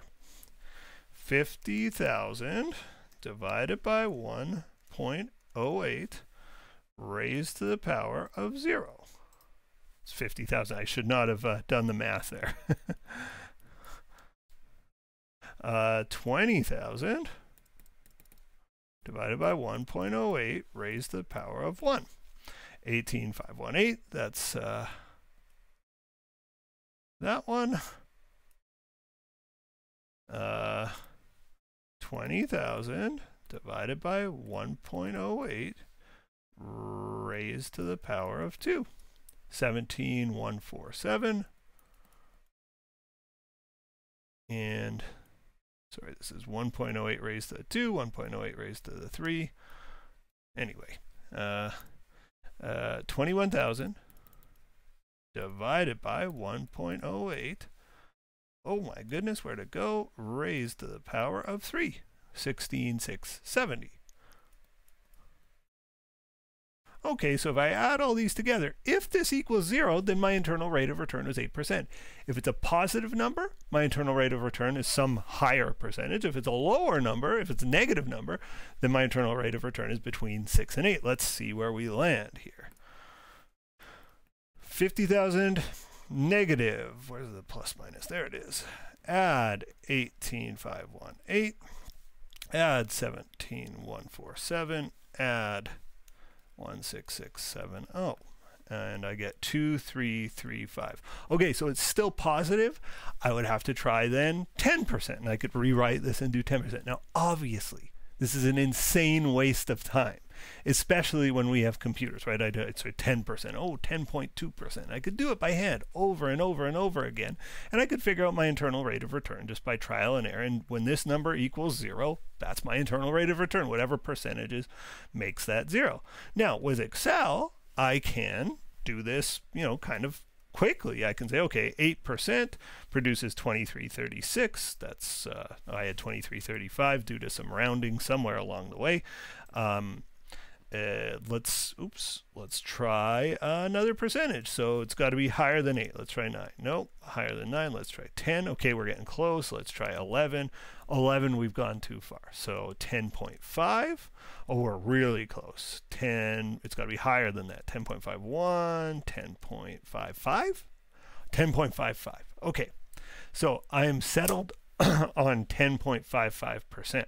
Now that's the answer to the question. That is my internal rate of return. Now, what a ridiculous way to do this. If you have a financial calculator, you can do it quickly, or if you have Excel, you can do it quickly as well, just by using equals IRR, internal rate of return, and you just highlight your cash flows. Oops, I forgot to put a bracket. Equals IRR bracket, and then you just highlight your cash flows, close the bracket, hit enter, and look at that, 10.55%. So I know I took you the long way to get there. I wanted to explain how it worked, and the idea here is we had a positive present value, right? 6% gave us a positive present value, and the question some intelligent finance person would want to know is, well, what is the true rate of return of this investment? Is it 7%, 10%, 8%? Well, now we know.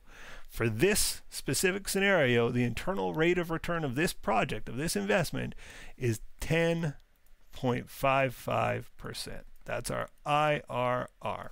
So these concepts are introductory finance concepts, but if you understand them well, you'll do well in your accounting class. You'll also do well in your intro finance class. I hope this video helped. I'm looking forward to doing more with you soon. Bye for now, everybody. Have a great day. Let's have a look at problem 10.1a. This has us doing a lot of capital budgeting related problems. So we're going to compute a payback period, net present value, and the internal rate of return of an investment. Let's get to it. Gray Animations is considering replacing its current network of computers with newer, faster, more efficient models. It purchased its current computers 3 years ago for $100,000. Okay, now the accountant in me already is jumping to conclusions here. When I read, oh, they purchased a bunch of things a few years ago, I think sunk cost. I'm not particularly interested in that number. And at that time, it's expected the computers would last 5 years with a residual value of 10 grand. I don't care what they thought a bunch of years ago. I want to know what they think today, right? And going forward. If the computers are sold today, they would fetch $35,000. Okay, that should be a useful number. New computers could be purchased today for $150,000 and would have an expected life of 5 years. Over the 5-year life, the computers would reduce operating expense. I guess they're faster, maybe they're less power hungry, by an estimated $40,000 a year. So it's going to have incremental benefits to us, the owner, Gray, of the Gray Animations, $40,000 a year for the first 3 years and $20,000 in the last 2 years. Oh, right. I'm already imagining sort of a number line of costs and benefits and trying to figure out whether this is a good idea or not. The estimated residual value of the new computers is $12,000. Okay, the payback period is fairly straightforward. We figure out what investment we need to make up front, and the investment we need to make up front is $150, the amount of cash we pay, minus what we get on our trade-in of our old computers, right? We're trading in some old computers, so our investment here is actually $115 net, right? That's what it's going to cost us. And what's our annual savings? Well, it's $40,000 a year for the first 3 years, and then it goes up after that. Well, we're going to actually pay for this in those first 3 years when it is $40,000 a year. 115 divided by 40 is 2.875 years. So in just under 3 years. And again, this is estimates. So I would, if I were looking at it in my mind, I'd say, oh, it's about 3 years, a little less than 3 years for these new computers to pay for themselves. Should I buy them or not? Well, maybe there's other options that might pay for themselves in 2 years. Maybe there's a cheaper option or more efficient option, but this is saying 3 years for these computers to sort of cover their own costs and to have been worth it.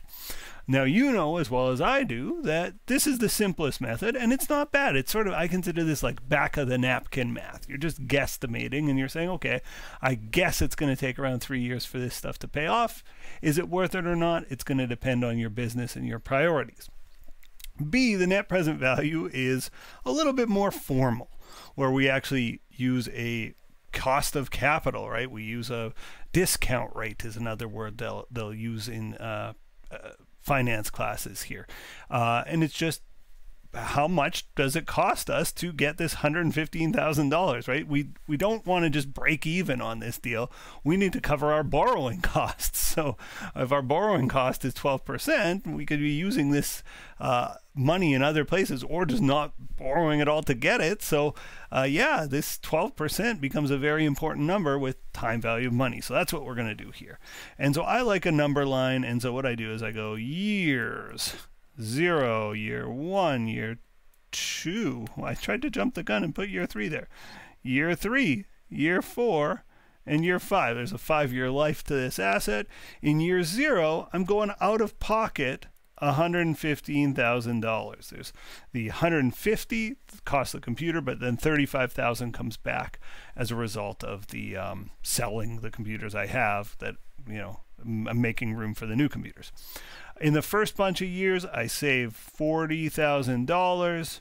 Maybe as the computers age, they become less efficient, less useful, because in year 4 and year 5, I save $20,000. But in year 5, I also sell these old computers for $12,000, so I get the $20,000 savings plus the $12,000 on the sale.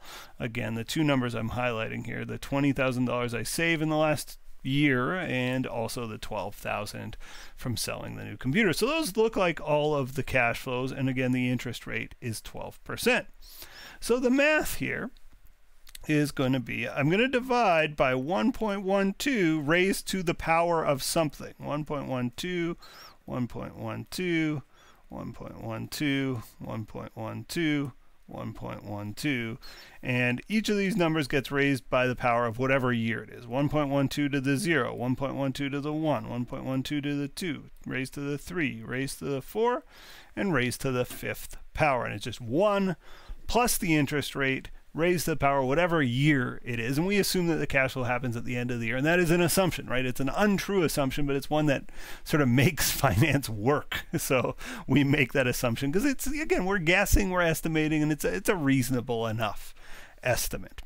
So if I take 115 and divide by 1.12 raised to the power of 0. Oh no, I see I don't have the function here. So I have to switch. If I'm in Microsoft, I switch to a scientific calculator. You're going to need to be using a scientific calculator to do this. If you have a financial calculator, that's even better. But anyway, let's do it. 115000 divided by 1.12 y to the x. There's x to the y button over here, raised to the power of 0. And it's just 115,000. Anything raised to the power of 0 is 1. So 115,000 divided by 1 is 115,000. And it's, so the PV here is 115 negative. And that makes sense. If I have to pay 115 today, the amount is 115. 40,000 divided by 1.12, y to the x, 1. So I calculate that number, I get 35,714.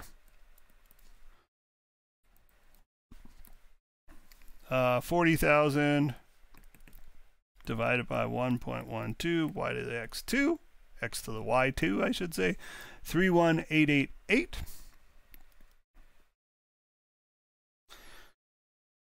40,000 divided by 1.12, x to the y 3, 28,471. 20,000 divided by 1.12, x to the y 4.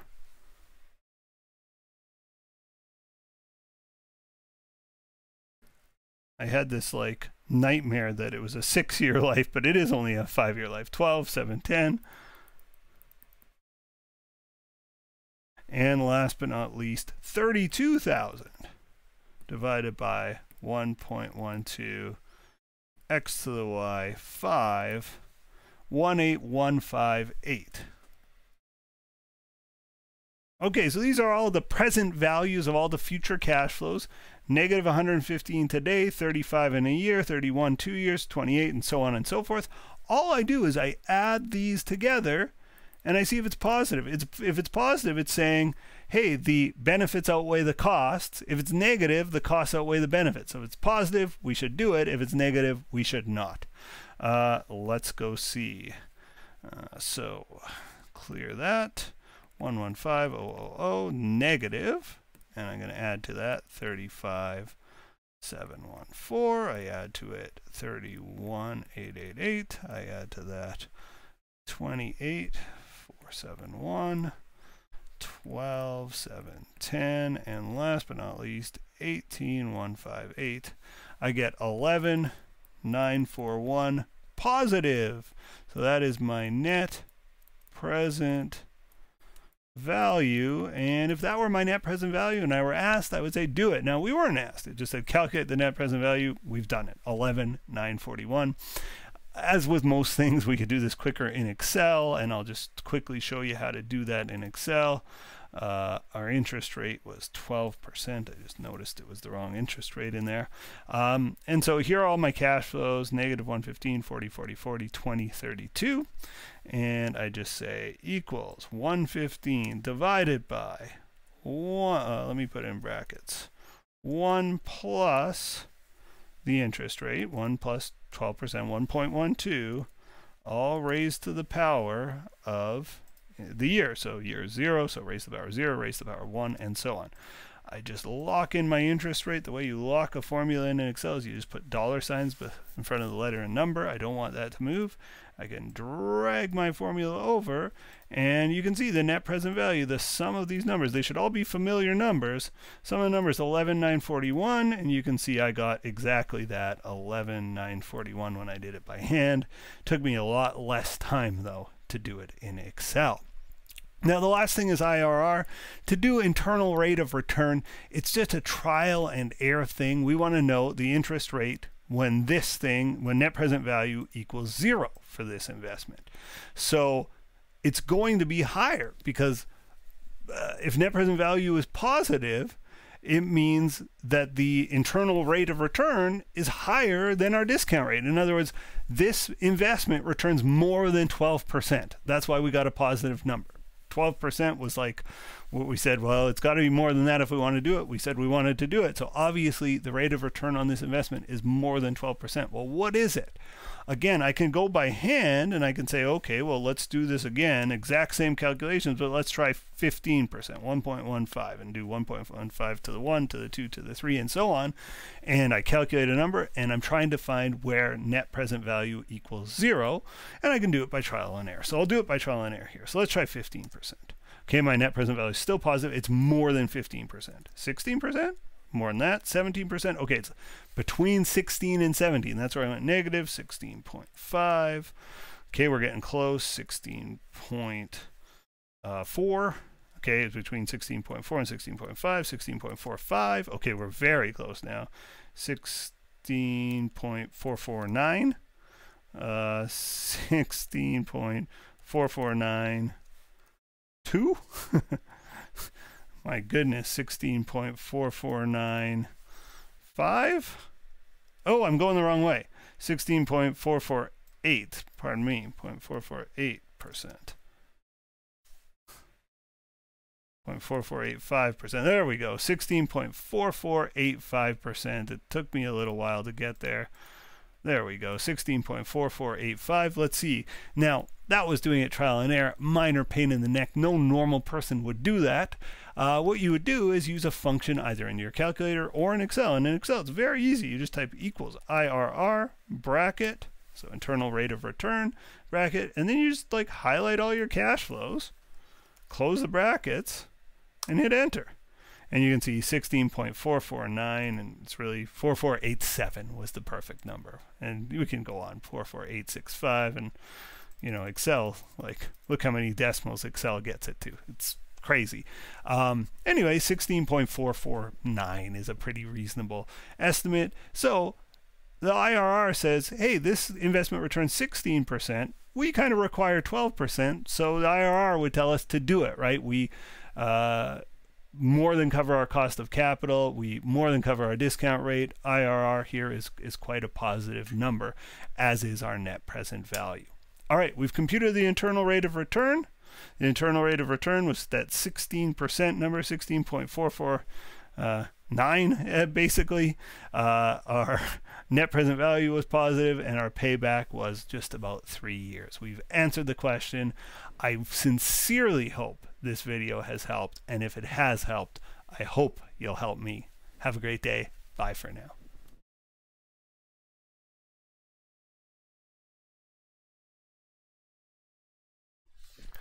Welcome to Module 11, our module on performance measurement. So again, this is a management accounting class. We want to use financial information to help us make decisions for our company. And one important decision a company has to make is you need to know how well you're doing and how do you measure success at your company. And if you're not succeeding, how do you know? What are the indicators of success or failure and areas of improvement? So that's a big topic this week, and we really come at it from 3 angles.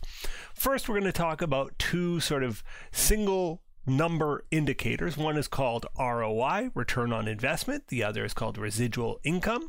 We're going to learn how to compute them and what they mean and kind of where they're useful or maybe where they're not. We'll do examples there. The focus of this video is going to be on the balanced scorecard. And, well, I'll save that for just a few moments from now. We'll discuss the balanced scorecard. And again, there are many examples of that this chapter.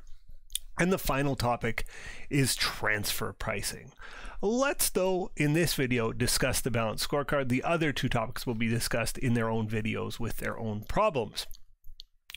So what the balanced scorecard says is if we're measuring the performance of our company, so often people focus and fixate on this one. They focus and fixate on the financial. They say, listen, if we're making money, we're happy, and if we're not making money, we're sad. And so they measure the profit or the revenue, total revenues. Are revenue growing or shrinking? What's happening to revenue? ROI is a nice example, share price. And we could list for days of financial measures of success. And often these are an end of themselves. In other words, we want financial success, so we measure what financial success is, and we chase financial success. And there's nothing wrong with wanting to be financially successful. You've started a business, you've risked your money, you're spending your time and energy. You should want to be financially successful if you are running a business, if you're a manager of business, and if you are an owner of business. All desirable outcomes. What the balanced scorecard says, though, is that these are just that. These are outcomes, and you're not going to have financial success if you don't satisfy these 3 other areas first. So why focus on the outcome when you should be focused on the inputs? And they don't use the word outcome or output and input.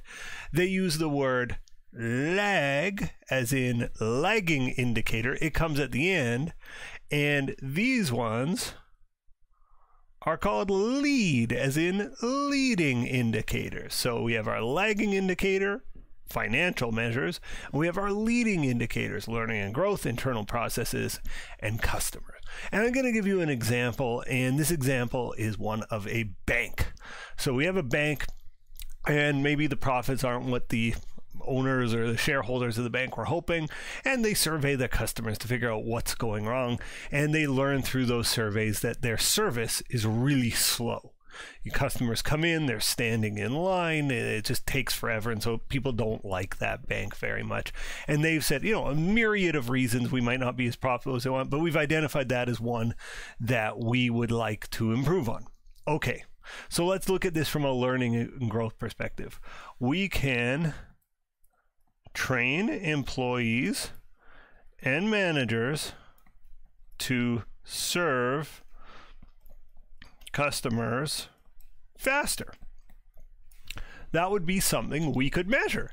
Now, it's important to know when we talk about our financial, we're measuring, we're putting numbers on it. Oh, our profit was $1 million this year and $2 million last year. So we were less profitable this year than last year. And all these ones we put numbers on. And so with a balanced scorecard, it's a scorecard. You're keeping score. So it's not enough to say I'm going to train employees and managers to serve customers faster. You have to say something like 95% of employees receive speed training, or whatever we want to call it, right? The sort of speed up issue, 95% of employees go through it, and the managers go through their own training about when to open new checkouts, or whatever it's called, teller stations at the bank. And not only are we going to measure it, we're also going to hold people responsible to it. So we'll say, okay, this is the HR department. Part of your role in HR and our organizational behavior is to put on these sessions and make sure at least 95% of our employees are receiving it. If fewer than 95% of them receive it, maybe there's some penalty, or if more than 95% of people receive it, maybe there's a bonus. We're going to tie some of your incentive to making sure people get this training. If 95% of the people receive the training, presumably wait times decrease. Now, again, we would want to put a number on it. I'm going to make up numbers here. Well, I'll just say wait times go down by 25% or more. That's our target. And again, we can hold people in operations accountable. Okay, well, if everybody got the training and our wait times are still higher, we got to come up with a new training. We got to come up with a new plan. Maybe we have to hire more people. Maybe there's a different thing, but that's what we're going to be measuring. Wait times go down by 25%. If customers were waiting 8 minutes, now they're only waiting 6 minutes, right? We're trending in the right direction. If we're successful, we train our employees, if wait times drop 25%, what do we think? Well, happier customers. Now, it's nice I drew a smiley face, but how do we measure that? Well, we might take a customer survey, and maybe that's what revealed this problem in the first place, right? We surveyed our customers, and there's 10 questions, and question number 4 was about wait time, and they all said, strongly disagree that, we have a good wait time. And so maybe we received a 2 out of 5 on question number 4, or whatever the one on was wait time, and we say new surveys answer number 4 at, let's say, 4 out of 5 or better. So again, we're setting a goal, we're setting a target, and the whole thing is, if we don't get customers to believe that we're actually fast, they're starting to agree, not strongly disagree with our speed, then we should go back to the drawing board. We should revisit this. But the idea is, and they link together, if most of our employees receive speed training, then wait times will fall by 25% or more. Then customers will be more positive to us on our surveys. Then that's going to lead to better customer retention and better profits. So that's the lagging indicator. But what Balanced Scorecard says is, do these things that I'm highlighting blue, do them first, measure them, chase them, push your employees in these directions, or push your company in these directions. And the thing I've highlighted in green, that's almost an afterthought. That is a lagging indicator. You won't get that till later. Focus on the things that you can control.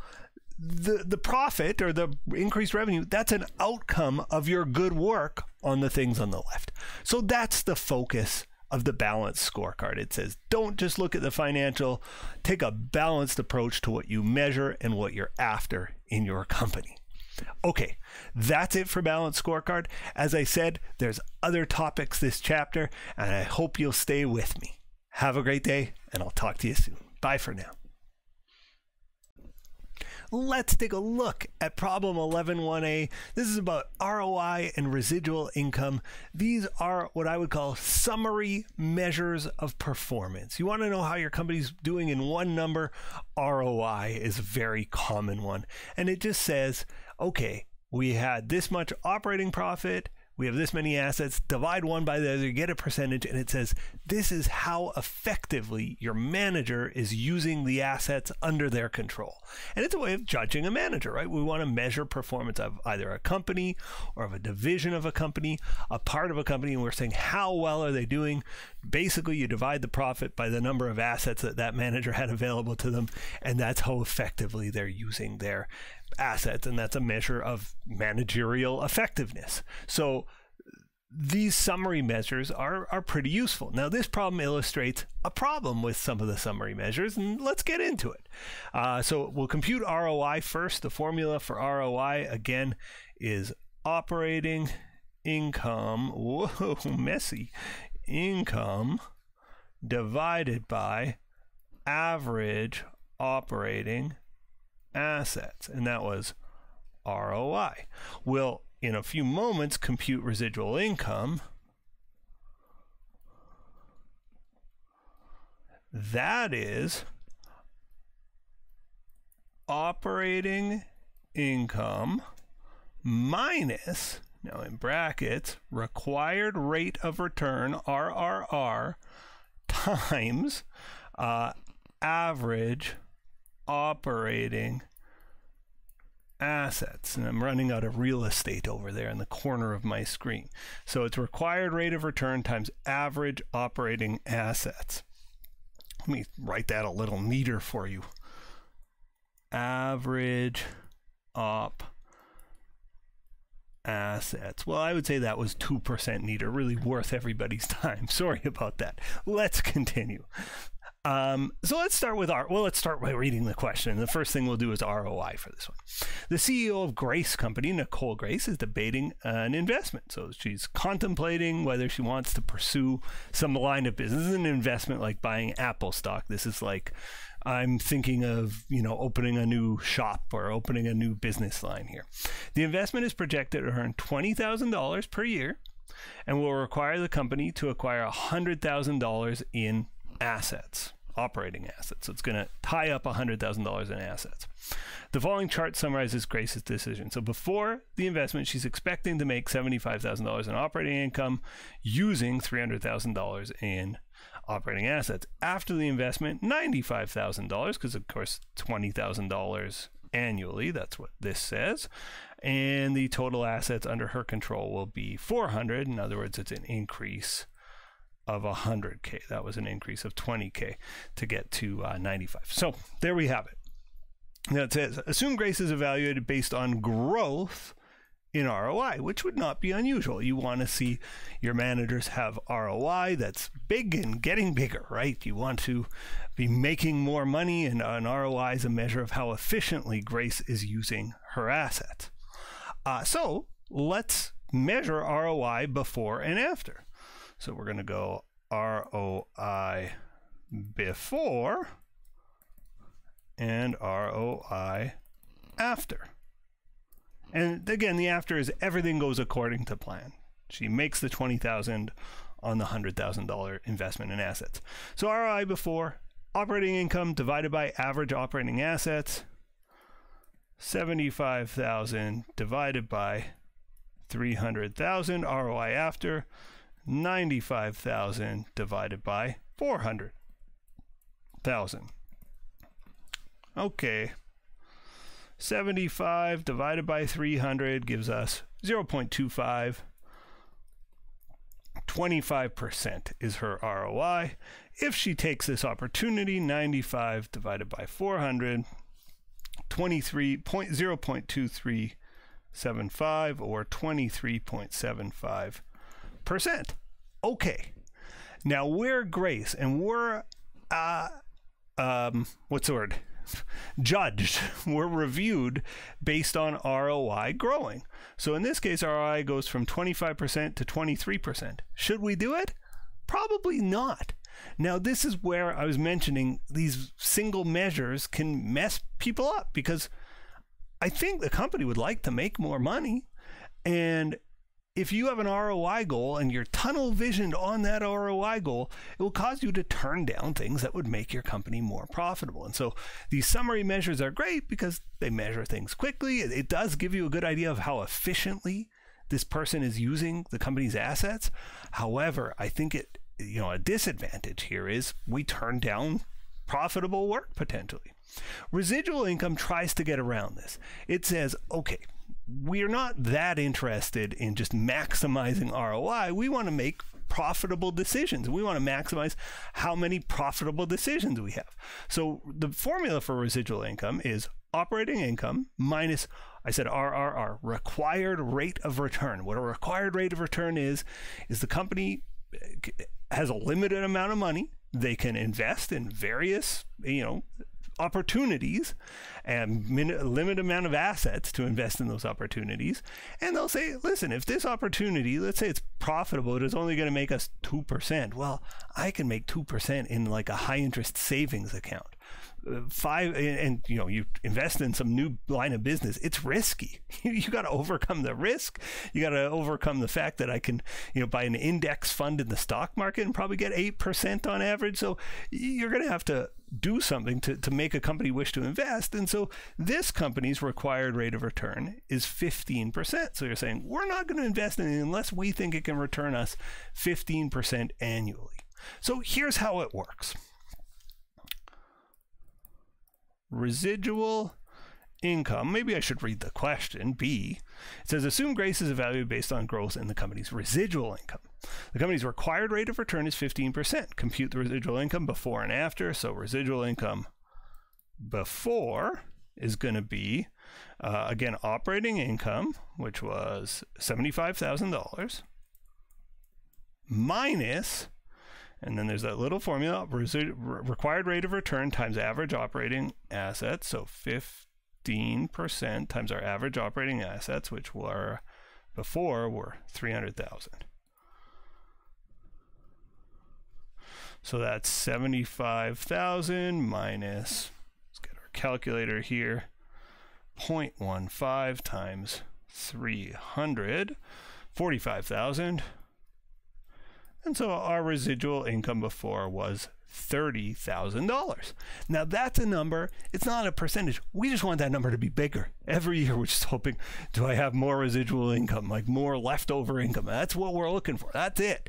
Higher residual income is better. There's no need to worry about it like ROI, where it's a percentage that can go up and down. We just want a bigger number here. Let's compute our residual income after. So our residual income after is going to be 95,000 minus, and I'm going to do this in my calculator, it's the 15% times the new operating assets, 15% times 400,000, 0.15 times 40000, 60,000. That is our calculation, and again that was 400,000 times 15%, our RRR. So 95 minus 60 is 35,000. This produced a higher residual income. So we would say, Nicole, Grace, you should do it. We recommend you make this investment. Gives you higher residual income and presumably a bigger bonus, or if this is your own company, you're making more money, it's worthwhile. The final question says, give at least one advantage or disadvantage of using measures like ROI or residual income. Now, these are single measures meant to summarize complicated situations. The obvious advantage to using something like ROI is it's simple. It's one calculation, and it does actually capture a lot of what's going on in a company. Captures how effectively the manager or the person running the company is using company assets. So that's the advantage. It's simple and straightforward, easy to explain, easy to understand, easy to calculate. The big disadvantage here is it doesn't always get it right. It doesn't always capture everything. In this case, we would have wanted Grace to invest, even though it hurt her ROI. So sometimes these simple measures don't always capture anything. They can be gamed, right? You can sort of say, okay, the denominator here is average assets. Well, and generally average net assets after depreciation. So if I don't replace my old assets with new assets, the ROI gets bigger every year because my asset number goes down every year because of depreciation. So it can be gamed, and people do game simple measures. So again, the advantage is it's simple. The disadvantage sometimes results in bad decisions and sometimes can be gamed. Okay, that's it for 11.1a. I do hope that this video has been useful to you, and I hope it's been useful enough that you'll consider hitting one of those buttons for me. Have a great day. Bye for now. Let's examine problem 11.2a. It says, for each of the balanced scorecard targets listed below, identify the matching perspective. So is it from the learning and growth perspective? L, internal business processes perspective. I, customer perspective. C, or financial perspective. F. We're going to read each one and figure out which area of a balanced scorecard this belongs on. And remember, balanced scorecard just says we're interested in more than just profits, more than just money. We're interested in all of these other areas that lead to us hopefully making a little bit more money if we are successful.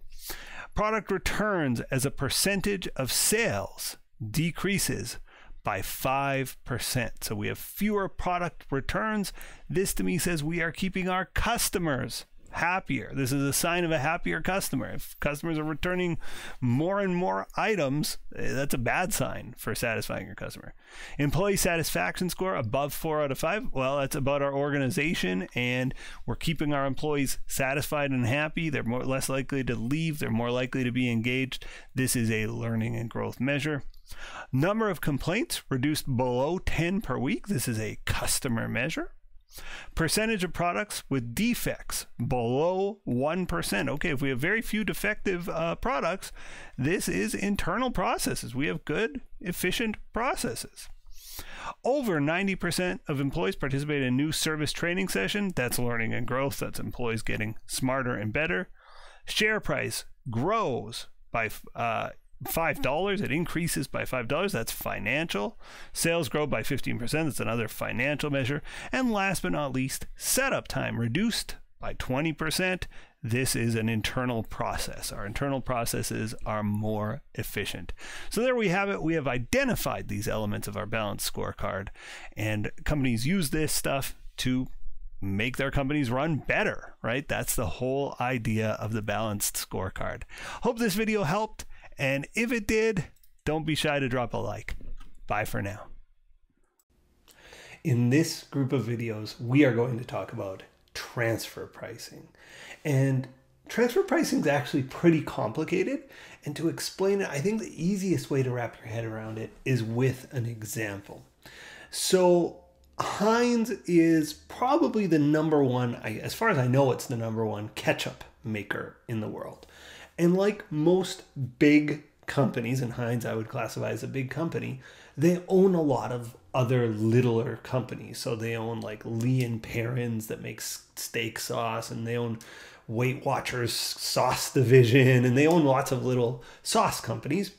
And in fact, Heinz is owned by Kraft, if you've heard of Kraft Foods, that the giant company that owns all sorts of different types of foods. So, but Heinz itself is a very big company. One of the companies Heinz owns is, oops, I scrolled the wrong thing, is this Bagel Bites. So you can see there's the Heinz logo right at the top. And okay, it's a little snack, and you got to assume what it is. It's like a little piece of bread, a bagel. They squirt some ketchup on there. They drop some cheese, maybe some pepperoni, and you put it in your toaster oven or your microwave, and you have a nice snack after school. So Heinz owns Bagel Bites. And let's kind of think about this corporate relationship. So at the very top, we have Kraft Heinz, which is the name of the parent company. And beneath them, let me change ink here. We've got Heinz. Heinz Co. Oops, I don't know, I made it a C, a K there. Heinz Co. So sort of corporate Heinz. Underneath them, we have Heinz Ketchup. And we also have Bagel Bites. Okay, so first of all, generally when we have transfer pricing issues, we have this type of a web of companies going on, right? If you're just one company, you really don't have these transfer pricing issues, or you might from division to division, but it's easier to see in these big companies that have this web of subsidiaries. Something I should address here, I'm not going to touch on much in this video, but a big issue around transfer pricing is taxation. So a big company like Kraft Heinz, probably when they're thinking about transfer pricing, they're not going to think of the dilemma in the same way we're going to discuss here. What they're going to say to themselves is, okay, what jurisdiction is Bagel Bites taxed in? And let's say they're taxed in the United States. And what jurisdiction is Heinz Ketchup taxed in? And let's say they're taxed in Ireland, for example. Well, they're going to try to make whatever relationship minimizes their tax bill. They're going to show the profit there. So they'll set up their transfer pricing in such a way that they're more profitable in one region or another. We're not going to think of that as we just look at the theory behind transfer pricing, but it is something to keep in mind. Big companies that cross international borders will set up their transfer pricing arrangements in a way that minimizes taxes. Which I'm not a huge fan of on a personal level, but we'll leave my personal politics aside for the time being. It's reality, and that's what companies do. So let's look at this ketchup situation. So again, Heinz Ketchup owns Bagel Bites, and not only do they own Bagel Bites, but their ketchup goes into Bagel Bites. So Heinz has a decision to make. How much should they charge Bagel Bites for their ketchup? That's the transfer pricing decision. Let's say, they could charge them what they charge outside customers. That's an option, right? Let's think of the options. What could Heinz possibly charge Bagel Bites? They could charge them what they charge outside customers. So how much do they charge outside customers? I'm making numbers up here. Let's say they charge outside customers $2 per liter of ketchup. And for my American cousins, that's about 20 ounces. A liter of ketchup is about 20 ounces. You guys probably know what a liter is. What am I going through that for? So it's $2 a liter is what they charge outside customers.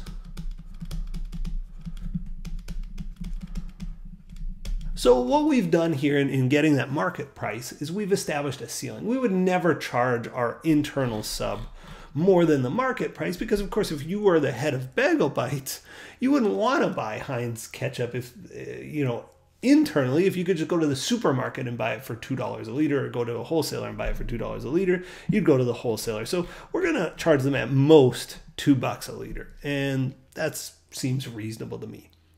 Now, I would think about the least we would ever want to charge is like our variable cost. So it's not even covering our cost, but covering our cost to produce a few extra liters for them.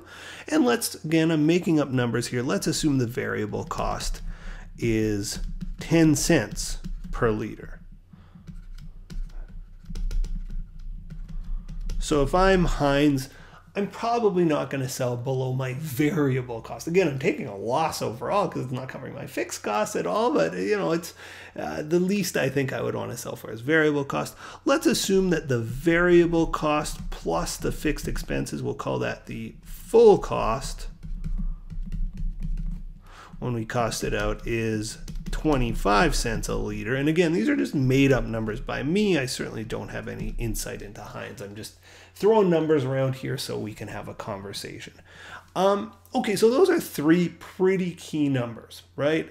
10 cents a liter for the variable cost, 25 cents a liter for the full cost, and $2 a liter if we just charge, the market price. What I'd like to do is I'd actually like to analyze each of those options. So again, option 1 is the market price. Option 2, variable cost.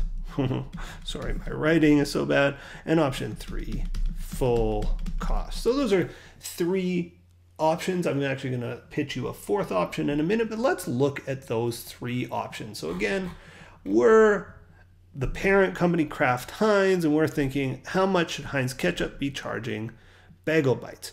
Keeping in mind, if they charge $2, right? Heinz Ketchup profit goes up. Bagel Bites profit goes down as if they charge $2. Kraft Heinz profit isn't affected. It's like one subsidiary shows more profit, one subsidiary shows less. Overall, the company's in the same place. Or alternatively, if they charge 10 cents, well, Heinz Ketchup profit goes down, Bagel Bites profit goes up because their costs are lower and they make more profit on this stuff. But Kraft Heinz, they're in the same place overall again. If you're the manager at Heinz Ketchup, you want to charge as much as possible. If you're the manager of Bagel Bites, you want to pay as little as possible. That's the tension here. That's the challenge here. So let's look at each of these options. Market price, variable cost, full cost, and again, I'll present you with a fourth option as we go. So let's start with number 1. Whoa, what happened there? Let's start with option 1, market price. I'd like to give you a few advantages and disadvantages. So the biggest advantage of the market price, the most obvious advantage is it is objective, right? It's not like we're fudging this number. Here's what we charge our normal customers, and we're going to treat you like a normal customer. You pay $2 like everybody else does. Lots of people put Heinz ketchup in their sauces, in their mixes. You know, lots of people that Heinz doesn't own use Heinz ketchup. We're going to charge you what we charge them. It's fair, right? It's a fair number. You know, it's harder to manipulate in that way. Now, this is a key concept, and you'll hear me talk about this a few times. It's the concept of opportunity cost. I'll just put that on the side. A little asterisk there. So where does opportunity cost come into play here? Basically, companies are said to make good decisions when the opportunity cost is what's being charged, when the transfer price is the opportunity cost. So the market price can be the opportunity cost. And what do I mean by that? Let's say Heinz ketchup is sold out everywhere. It's selling out of ketchup everywhere. They have more demand than they have supply. They have lots of customers lined up willing to pay $2 a liter. And then Bagel Bites comes along and they say, we'd like to pay 10 cents. And you're Heinz and you're like, I'm selling out at $2. I'm not going to give it to you for 10 cents. And in fact, if Heinz says that, they're doing the theoretically correct thing. This is the best thing for Kraft Heinz, the parent company.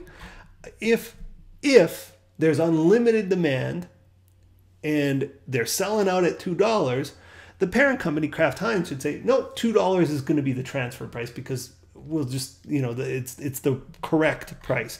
It represents the opportunity cost. If by selling to you, they're giving up a $2 sale to an outsider, they should sell to you for $2. So, charging market price if demand, I'll put it this way. If there's no excess capacity, in other words, if I can't make any new ones for you, I'm selling out with what I've got and I got no extras for you, this leads to the correct decisions. Basically, it means the company will behave and make intelligent decisions. They won't make wrong decisions based on charging market price. Okay, disadvantages, well, there may be no market price. Hard to think of for Heinz because there's such a market for it, but you can imagine products where you have two divisions. One division doesn't really sell to an outside market. It only sells to its internal company. Well, that transfer price, it's hard to determine because there's no market price. Maybe this Heinz example, you know, they sell it to us in these squeeze bottles. Maybe they're going to sell it to the Bagel Bites. They're going to just give them bags of tomato sauce. You know, it'll be a little bit of a different product. So there might not be a market for an unlabeled version of this product. I'm not sure. The other thing is it doesn't capture the relationship. Look at this. We scroll up here. We see the word Heinz on the box of Bagel Bites. So clearly Heinz bought Bagel Bites for a reason. They bought Bagel Bites so they could promote the Heinz brand. They could put it in other products. If I charge them full price, it doesn't capture the value that I'm getting out of having the logo Heinz on the box and owning this sub company. So that is a disadvantage of charging the market price. Option 2, variable cost. Let's do it.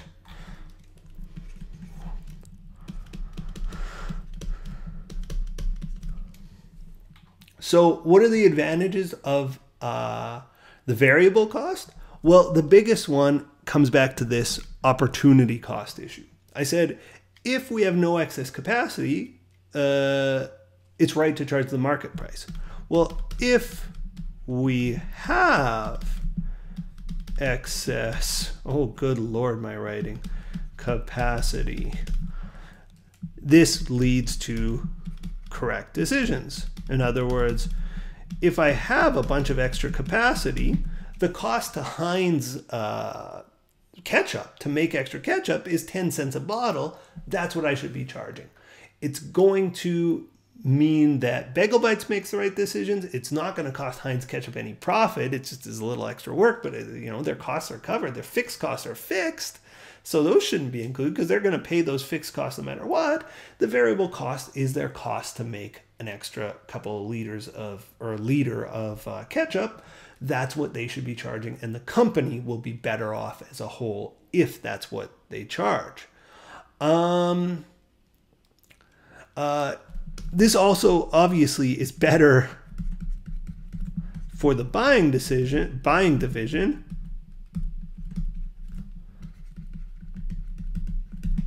And it makes them order appropriately, right? This puts the buying division in a better position without disadvantaging or without harming the selling division.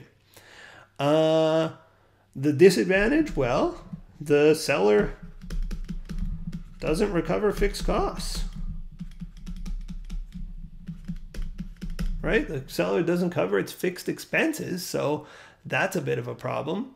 And that's really the big one. Oh, and another one is the seller has incentive to fudge, I shouldn't use the word fudge, misclassify costs as variable, right? If I'm Heinz ketchup and I see my true variable cost is 10 cents, I have every incentive to say, oh, my variable cost is actually 20 cents, right? And sort of slide some fixed costs into there because I want my income statement to look better because if I'm Heinz ketchup manager, if I'm the manager of this division, I'm not judged on the profit of Kraft Heinz, I'm judged on the profit of my little division. So I'd rather my little division do a little bit better, even if it's at the expense of Bagel Bites. Screw Bagel Bites, right? If you're in charge of that division, you would not care about Bagel Bites. When I set out to make this video, I didn't think I'd say the phrase screw Bagel Bites, but here we are.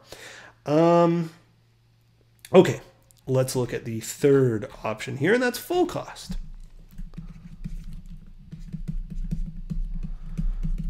So full cost would mean charging the variable cost plus the fixed cost, right? The full cost. So obviously less worry about this misclassification because all costs are included. Misclassifying costs is less of a problem. And it's pretty simple. I just say, here's my costs. What are the disadvantages?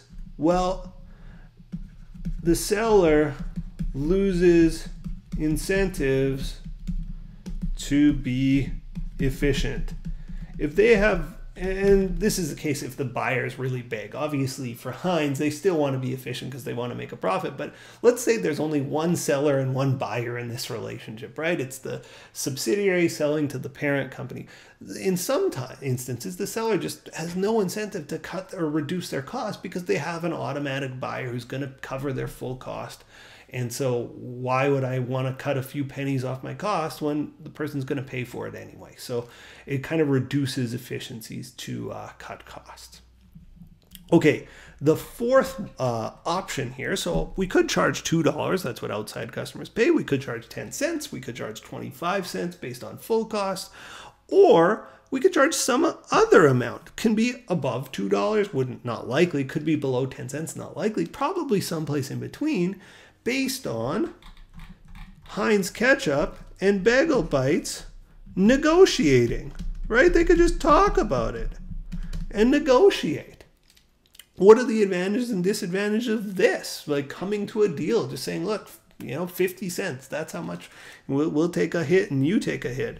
And that sounds good on paper, but there are drawbacks to it.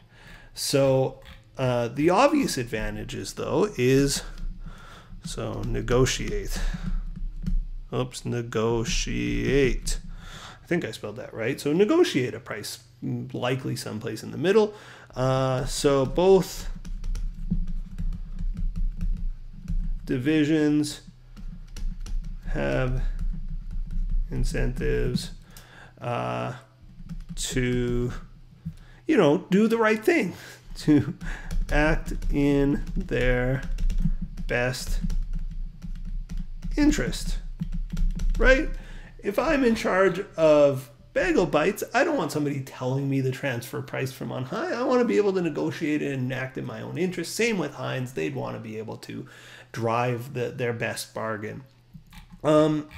So yeah, they have proper incentives to behave in their own interests. And that can often result in maximizing profit for them and maximizing profit for them. And of course, maximizing for them, right? Ordering the right amounts and charging the right prices. It could be. The big disadvantage is it's a negotiation. What do I mean by that? Well, there can be winners and losers in a negotiation. Let's just say the Heinz Ketchup manager is just an awesome negotiator. They might negotiate such a good deal that it's terrible for Bagel Bites. And remember, we're Heinz, we bought Bagel Bites. We want them to be successful. We don't want to have a winner and a loser in this negotiation. We want to have two winners, but let's just say one party out negotiates the other. That's bad. The other thing that could be bad is, it takes a lot of time and effort to negotiate, right? It's a negotiation. So it can take time and effort, and it can be costly just to negotiate when you could just simply say, no, we're charging the market price, $2, and move on with our life in 10 seconds. It could be weeks, months, years of negotiation that we just can't deal with. In an accounting class, generally speaking, these top two are considered the best options. And your rule of thumb will be this. If the company does not have, and the word you'll read is excess capacity.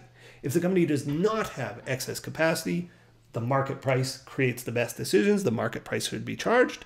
If the company does have excess capacity, in other words, there's room to produce more, variable cost leads to the best decisions. We'll go through an example or two where this will come into focus. I hope this video has been helpful to you. Transfer pricing is a tricky topic, but hopefully this is a step in the right direction. Okay, that was long. I'm tired. If you've hung on this long, leave a comment. Let me know that you made it to the end. I'll be amazed. Goodbye, everybody.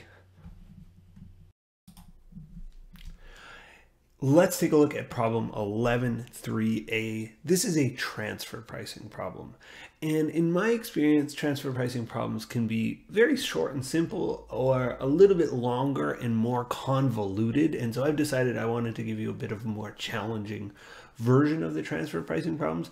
The math involved is simple, but as you can see from the problem, it's a pretty long problem. And again, just go to accountingworkbook.com to download it.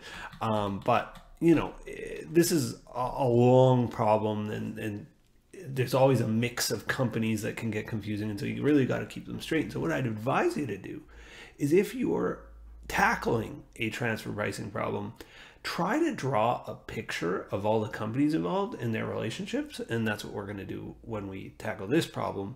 Having a bit of a diagram of which companies are involved and where they sit really does help. So anyway, let's read the problem and then jump into it. So it says, Phonytail Inc. was a massive media company that controlled a cable company, a 4G wireless data network, and several other related businesses. Phonytail Inc. was a highly decentralized organization where managers were encouraged to make decisions that were most profitable for their own divisions. You often find a phrase like that. They talk about centralized versus decentralized, and we'll talk about that in our answer to this problem. But you often see that in transfer pricing problems because when they're decentralized, it creates a bit of a dilemma for management. One of Phonytail Inc.'s subsidiary businesses was Phonytail Data. Okay, so actually let's just start to highlight company parts here. So we got Phonytail Inc., that's the parent company. We got Phonytail Data, that's a subsidiary. Okay, reading on. It says Phonytail Data was an installer of data servers. Phonytail Data's manager, Steve Frost, had a large job that would require the installation of 2,000 servers. The request received 3 bids. One from Phonytail Networking. So I'm highlighting them yellow again because, well, it says a subsidiary of Phonytail Inc. So, okay, Phonytail Data is this installer of data servers. And, you know, I don't even really know what a data server is. It's a computer that sits in a air-conditioned room somewhere. And they had a bunch of servers to install. And so they said, okay, we're going to have a request for proposals. You know, you're going to send me your bid, and 3 bids, one from Phonytail Networking, one from Little Guys Data. Well, that's not a subsidiary here, but it's another company, and one from Big Name Competitor. Details of the bids are below. So Phonytail Networking bid $1,800. It says the company would purchase the processors from Phonytail Chips. Oh, there's another company, Phonytail Chips, a subsidiary of Phonytail. The final product would be of very high quality. $1,800 is the bid. Little Guys Data, $1,600 is their bid. The company would purchase processors again from Phonytail Chips. And the final product would be of equal quality to Phonytail Networking. So they're giving us a cheaper price for an equal quality product. Big Name Competitor, $1,550, an even cheaper bid, a better bid. The company would manufacture its own parts. So they're not buying anything from Phonytail Chips, they're making their own chips. The final product would be of equal quality to that produced of Phonytail Networking. So it doesn't matter who makes it. They're all of equally good quality. So, you know, you can see here, all else held equal, you would take the $1,550 bid, you know, if you didn't know anything else. You would immediately say, well, I'll take the cheapest bid because they're all of equally good quality. Might as well save some money. Let's read on. Frost was frustrated by the bids and phoned Kiana Chang, the manager of Phonytail Networking. So let's just draw a picture of what's going on so far. We've got, sorry, I got to get my pen out here. We got Phonytail Inc. at the top, right? That's the parent company. Then Phonytail Data is what Frost is the manager of. So I'm just going to abbreviate now. Phonytail Data. And they've asked for bids, and they've received 3 bids. They've received one from Phonytail Networking. That's us. I'll make everything that's kind of our company in black, and an outside company, I'll make it blue. We've got another bid coming in from Little Guys Data. And one more bid coming in from Big Name Competitor. I'm actually going to space this out a little better. Big Name Competitor. Okay. Let me just give myself a little bit more real estate here to work with.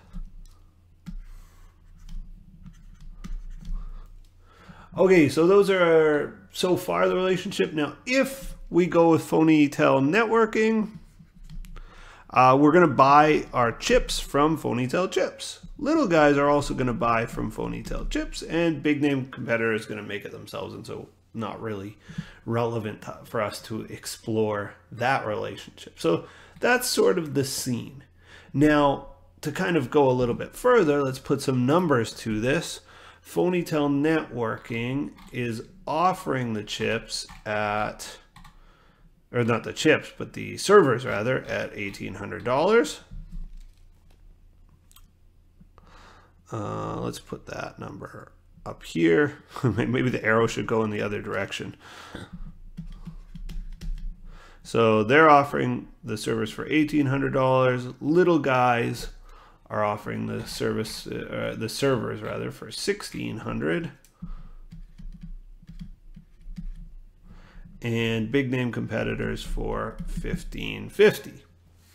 So those are the 3 bids coming in. Obviously, if you're Steve Frost for Phonytel Data, this is the best looking bid, right? That's the one you would want to take because you want to save money. You want to make a better profit.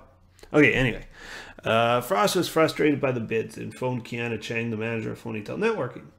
How on earth is it that the only internal bid is by far the highest? You're not anywhere near capacity. Shouldn't you be cutting me a deal? Okay, there's a little phrase there you'll often read. You're not anywhere near capacity. Remember what that means when we are talking about transfer pricing. If you're above capacity, you should only sell, or you're at capacity or above it, you should only sell or transfer things at market price because you could just sell it elsewhere in the market. If you're below capacity, though, the thing that optimizes company profits, corporate profits, and optimizes decisions is to sell at your variable cost or your marginal cost, your opportunity cost, your cost of making one more. And typically that's your variable cost. So because they're not at capacity, probably the transfer, at least in theory, in the lab, you would want to transfer this at cost. You wouldn't want to charge above those variable costs. Shouldn't you be cutting me a deal? You've got to drop below $1,550 or I'll buy from BNC, big name competitor. Chang replied, look, I understand where you're coming from, but I have margin to protect. I simply can't offer you a better deal. The bosses are stressing a focus on higher margins and higher average selling prices. I can't tell all my salespeople to pitch the high end only to kill the firms just to make you guys look good. So I guess she's worried about killing her firm's average selling price. You know, selling for cheaper is going to hurt some numbers. And she's saying, look, I don't want to kill my numbers just to serve you better. I've got to look out for myself. And this kind of goes back up to that top sentence about this being a highly decentralized organization. You know, she's saying, look, I'm not really worried about the company as a whole here. I'm worried about myself. And you know, and by the way, I'm not trying to make her sound selfish. She's behaving rationally. She's saying, my bonuses or whatever, my performance is measured based on average selling price or, you know, selling higher margin items. And selling to you is going to hurt those numbers. And I don't want to hurt myself, right? I want to look good. And, you know, who can blame her? And if it's decentralized, that means she's in charge of her own decision. So she's making the right decision for her. That's the point of this. Okay, reading on. Frustrated, Frost called Tegan Bertuzzi, the CFO of the parent company. So Tegan Bertuzzi's up here at Phonytel. Tegan Bertuzzi's here at Phonytel. Frost is here at this level, and Kiana is here. Kiana Chang. Okay. Frustrated, Frost called Tegan Bertuzzi, the CFO of the parent company, and she says, I'll have a look at the issue, said Bertuzzi, and she noted the following details. Phonytel Data would incur $300 in variable costs on top of its purchase price and sell the installation for $2,400 per server. Okay. Phonytel Networking's variable costs would be $1,400 and included the cost of processors purchased from Phonytel Chips. Okay, so Phonytel Networking, their variable cost, maybe I should have written that over here, is $1,400, and they're going to go ahead and sell for $1,800. So they're going to make a margin of $400 if they make the deal at that price, at the $1,800 they bid. Phonytail Chips sold this type of processor for $500. Their contribution margins were typically 20%.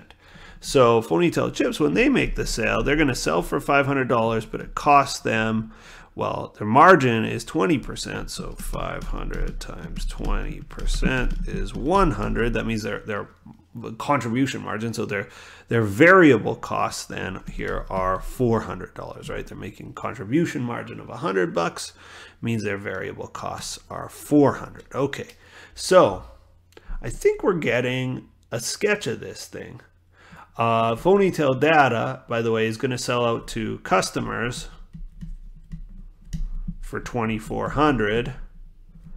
That's what their bid is to their own customer for the installation, and they add $300 in cost on top of whatever bid they accept. So whatever bid they accept, $300 is, I guess, their labor cost, their installing cost. Maybe they have some hardware they add to it, but that's basically the relationship. And it says Phonytail Chips had excess capacity, so they're not at capacity. They don't necessarily have to charge market price either.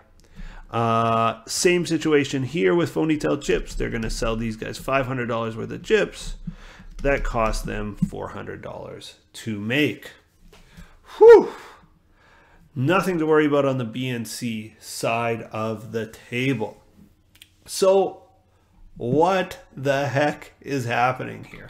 Well, let's go back up to the top. It says give the dollar advantage or disadvantage of accepting each deal for the parent company, Phonytail Inc. So if you're Phonytail Inc., I think you probably get the feeling, just intuitively, you'd rather buy from your own companies, right? Especially if there's excess capacity. You just have the feeling like it feels better to buy your own chips and your own stuff, and you put your own stuff in your own servers and then you install your own stuff. There's sort of, my intuition would tell me they should do this.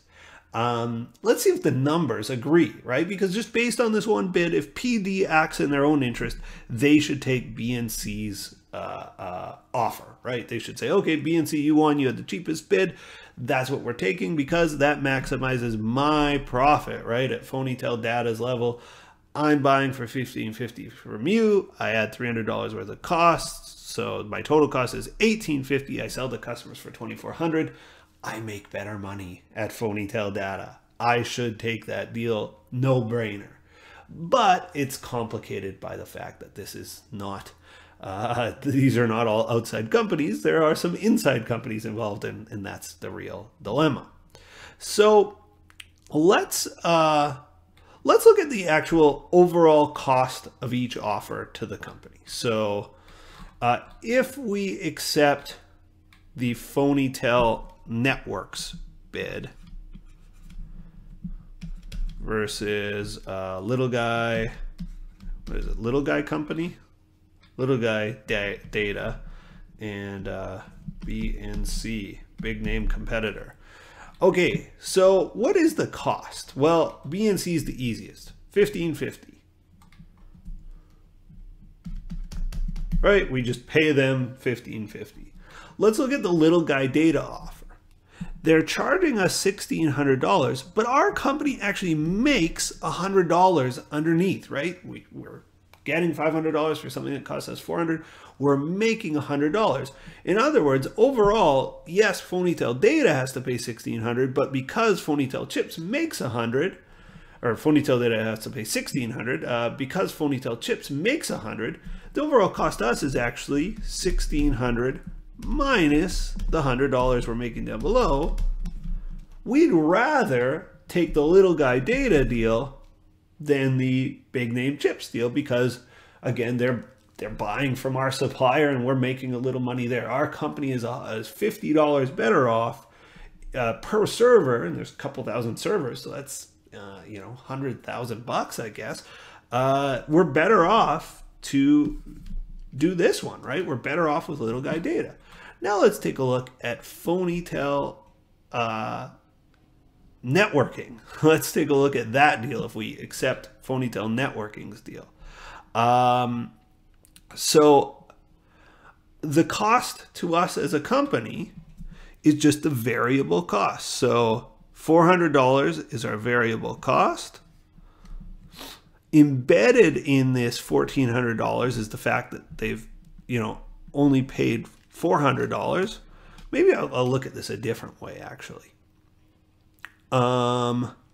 There's $400 basically in profit tied up there. There's $100 in profit tied up there.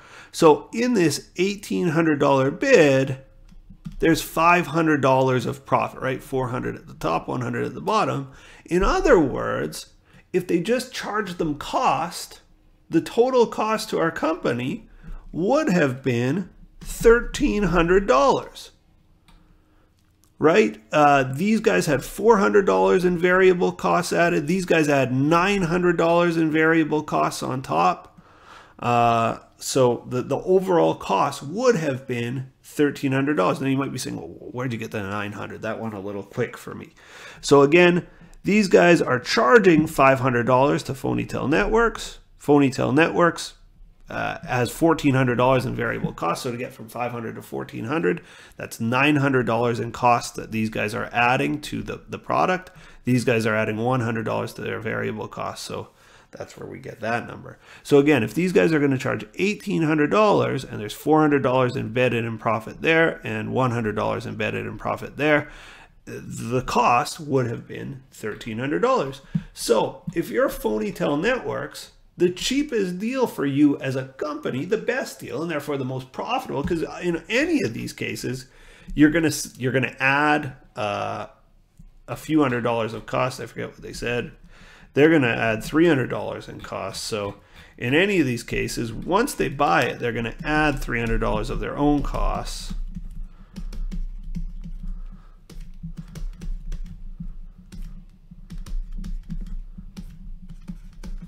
And then they're going to turn around and sell it for $2,400, right?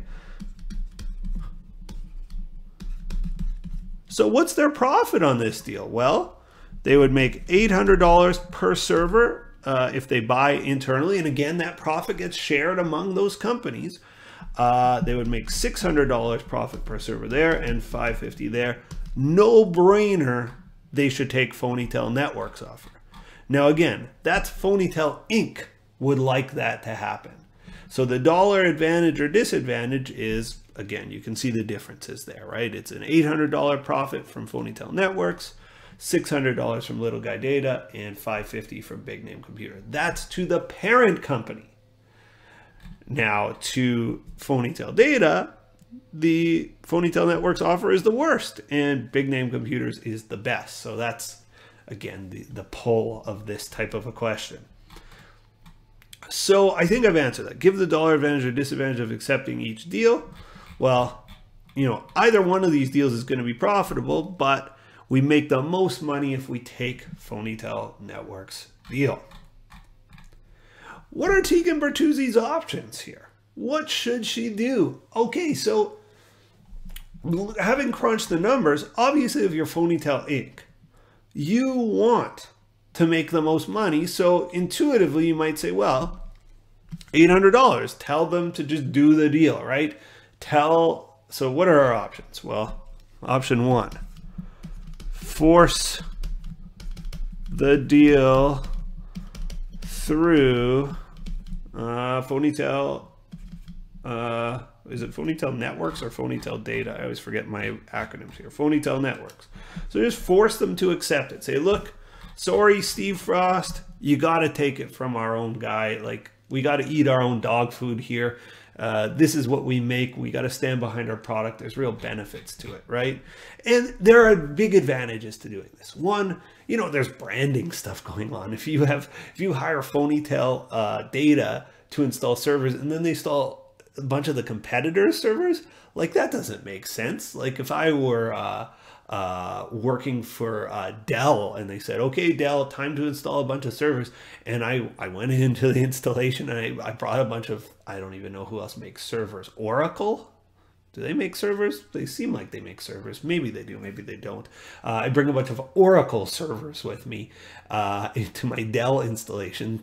Customer would be like, what is going on here? Like, this is weird, right? So probably this wouldn't even go out to bid in real life. This would just be like, of course, we do it internally and done deal. But in a theoretical world where this goes out to bid, we have this dilemma.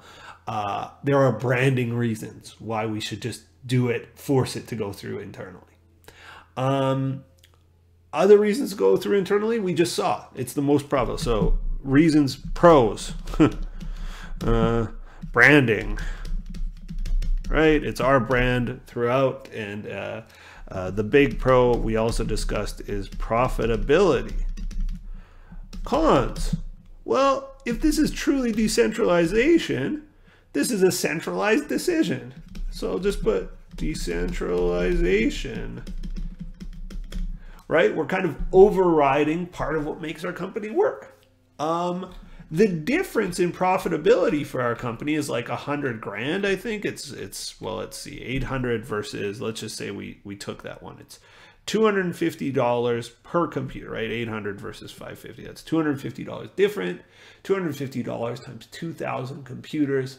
That's $500,000. So it is quite a bit of savings, but you might be saying, well, is it worth it for me to sort of take control for this decision? That's up to them. I would think here the pros of overriding outweigh the cons. Option 2, let the divisions hash it out. What does that mean? It means, look, let them do what they're going to do naturally. And naturally, this guy's going to take BNC's deal, right? Steve Frost would be incentivized to accept BNC's deal. The pros here are it maintains decentralization, and the cons are just the flip here.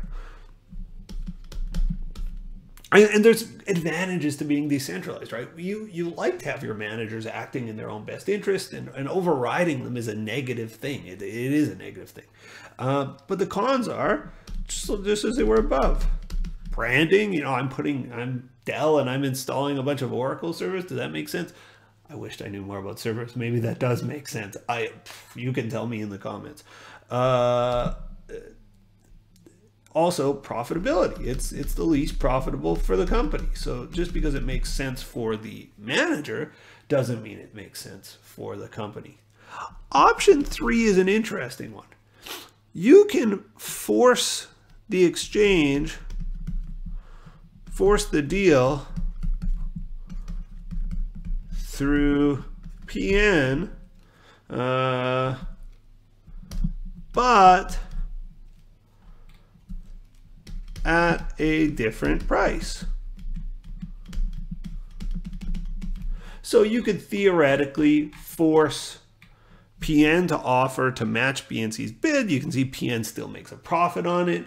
You could even have a negotiated deal. This is the beauty of transfer pricing. You're shifting things around on your own books, and you're saying, PD, you're going to be more profitable or less profitable. PN, you're going to be more or less profitable.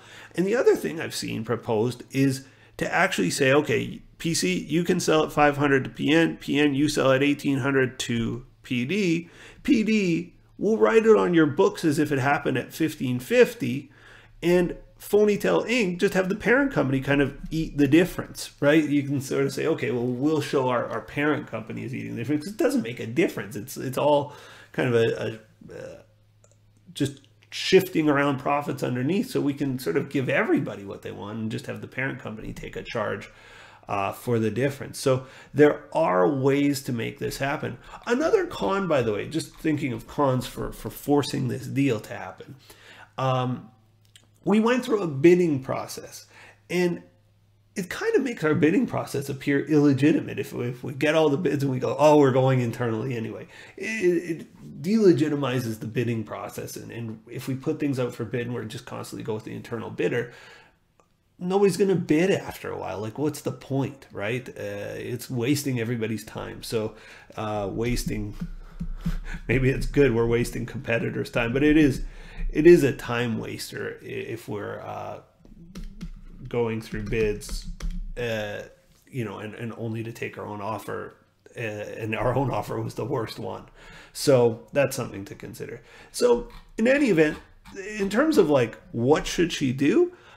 If I were running this company, if I were a professor marking your essay here or your paper, I would just sort of say, okay, have they made a reasonable argument? Have they weighed the pros and cons and made a reasonable recommendation, right? You know, and I wouldn't really say, oh, you must do this or you must do that. My feeling is, just reading this fact pattern, they really got to go with their internal deal. And Teagan has to do something to make that happen, right? It's ludicrous to think that we make all the parts and we're not going to use our own parts. I think that would be just a strategical blunder.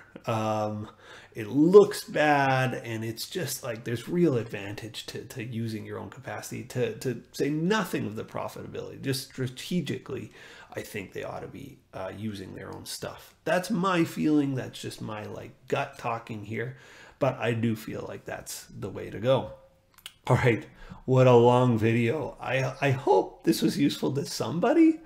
Oh, let me know if you made it to the end. I bet you nobody sees this. I wonder. If you see me talking right now, leave a comment and say, I made it to the end.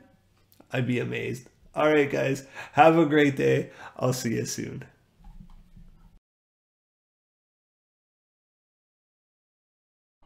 Hello and welcome to Module 12, Relevant Costs for Decision Making. This is one of my favorite modules, and the reason is I think it's practical, I think it's useful, and I think it can be used in everyday life. You know, not everybody will have a product costing decision like we covered in so many chapters of the course, but many of us will have to figure out what costs are relevant to a future decision, and that's what this chapter is all about. So this actually came up in my own life recently. I've put my daughter in track and field. Well, she wanted to go in track and field, and we said, sure, let's go in track and field. And one thing I didn't count on was it was across town, and it's a bit of a drive to get home from the track. And so anyway, I was driving her home one day, and I learned that when my wife drives her home, she goes the other way. At this stoplight, I turn left, and I take the longer route with fewer stoplights, where my wife turns right, or goes straight, I guess, continues straight. And it's a more direct route, but there's more stoplights. I don't like stoplights, so I go the longer way as the bird flies. So in any event, we arrived at the second stoplight, and my daughter said, Dad, Mom goes straight here. You always go left. Why is that? And I said, well, I like to choose the route with the fewest stoplights. And my daughter stopped and sort of thought about the route, and she said, oh, yeah, I guess that makes sense. Your route, there are 1, 2, 3, 4 stoplights. And on Mom's route, there are 1, 2, 3, 4, 5 stoplights. So 5 versus 4, you've got the fewest stoplights on your route. And I was like, yeah, that's absolutely right. But my daughter did not think about this data, the stoplights, as an accountant would, and as you'll be taught to this chapter. Because when you're thinking about what's relevant to a decision, the first thing to note is any stoplight you've gone through and any past event in accounting is considered a sunk cost. So the fact that we were sitting here at this stoplight, right, stoplight number 2, we hadn't gone through it yet, means stoplight number 1, that's a sunk cost. You shouldn't even think about it when making a decision. So sunk costs should not be used in making a decision. So if I were analyzing it, I would say, okay, all the stoplights going forward, those are the ones I'd be worried about. So these 4 green ones and these 3 red ones on top. But relevant cost for decisions actually goes a step further. It says, listen, if there's no difference between the 2 routes, don't consider those either. And so what we need to do is actually don't even think about stoplight 2, because we're going through it either way, right? Either route takes you through stoplight 2, and either route takes you through this stoplight at the end. So don't think about that one either. So when you think about the stoplight dilemma here, the answer is not, well, there's 5 stoplights one way, there's 4 the other way. The answer an accountant would come up with, and that you're going to be asked to come up with this chapter, is that this route has 2 stoplights and this route has 1 in terms of the relevant costs to our decisions. Now, there are other costs. This one is sunk, so it's not relevant. And the other 2 that I eliminated, the terminology is they're not different between the options. And the word we use is fancy accountant way of saying different, differential. So this chapter, we're going to go through all sorts of decisions: make or buy, special order, sell or process further, many types of decisions that a person can make in a business and in real life. And it all boils down to these 2 criteria. For a cost to be relevant, it has to be, first, not sunk. It can't have occurred in the past. So again, when we're sitting at stoplight number 2, stoplight number 1, whatever happened back there, irrelevant. If I bought something last year, it's not relevant to my future decision or my decisions I'm making today. That was last year's cost, not today's cost. So not sunk, and it has to be different between the options. So again, if I have a cost that is the same in both options I'm considering, make or buy, I still pay my supervisor salary, well, then the supervisor salary isn't relevant to the decision as to whether I'm going to make a product or buy it from an outside supplier. So not sunk, differential, that's what makes cost relevant. We're going to use that in many of our videos in this module. Oh, and about the track, I've got a gold medalist in the house. Here's the gold medal jump. Yeah! Let's examine problem 12.1a, a make or buy decision, one of the most important decisions we'll make in chapter 12. Imagine you're a restaurant and you're debating, do you order your cheesecake from the local cheesecake shop, or do you make it yourself and enjoy those juicy margins for yourself? It's a dilemma that companies face. All kinds of places, all kinds of businesses have to decide, do they bring something in from the outside, or do they just make it themselves, fabricate it or bake it, in the case of a cheesecake, in-house? That's the dilemma, to outsource or not to outsource. And here's a nice example of such a decision. We're going to use relevant costs, remembering that to be relevant, a cost cannot be sunk and it has to be different across the options. So let's jump into it. Carol's Cupcakes sells cupcakes and other desserts through its retail store. The company has always made all of its ingredients from scratch, but has recently been approached by a supplier that specializes in icing. Carol believes that the supplier's icing is of equal quality to her own. That's very important. Of course, it was a lower quality, then it doesn't matter the financial dilemma. It's like, it's bad icing, we're not going to use it. But she believes it's of good quality and believes their offer of $3 per liter may enable her to save money. Carol is evaluating her own cost of producing ice cream. So her cost per liter, as you can see there, is $4.50. The supplier's cost is $3, and there's the dilemma, right? Well, it looks like maybe some money savings are to be had for Carol if she accepts the supplier's icing. Examining the report, Carol says, their icing is just as good, and it would save me $1.50 per liter. That's over $7,500 per year. I think I'm going to take the deal. Now, of course, when we read this as an accounting student, somebody feels pretty sure they're going to do something. We're going to crunch some numbers and we're going to tell them not to. I don't know if that's the case in this question, but that's just sort of how I read things when I read an accounting question and somebody seems sure of themselves or sure they're going one way. We're going to read the numbers differently and tell them to go the other way, us genius accountants. Let's see if we're going to set Carol straight or not. Assuming there is no other use for the icing equipment or the space it uses in the kitchen, what's the dollar advantage or disadvantages of accepting the supplier's offer? This is a relevant cost dilemma. Again, if a cost is sunk or it's not different between the alternatives, we won't consider that. We're only going to consider the costs that are not sunk and different between the alternatives.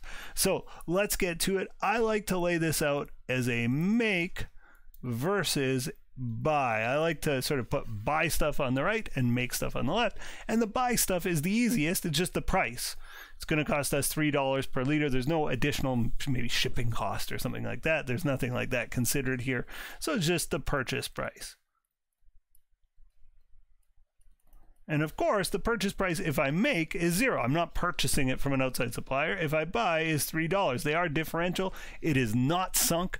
I haven't bought it yet, so of course it's not a sunk cost. This absolutely is relevant to our decision. Now, the costs of making also, many of them are relevant, and direct material is almost always relevant because I haven't made the icing yet. I mean, I'm making icing now, but for the cupcake I make in 2 months, I haven't made that icing yet. So that $1 is a relevant cost. And of course, because it's not sunk and it's different from buy. If I buy, I'm not going to buy the direct materials for icing. I don't have to buy icing sugar any longer, right? So that is relevant. I also don't have to pay my cook to make icing. So that 50 cents, I'm certainly paying my chef for my kitchen staff, and I'll continue to employ them, but I'm not going to pay them to make icing anymore. So that 50 cents is relevant because, again, if I make, it costs me 50 cents. If I buy, I'm not paying anybody to make icing any longer. Variable overhead also tends to be relevant. Again, how many units worth of icing am I making? Well, none.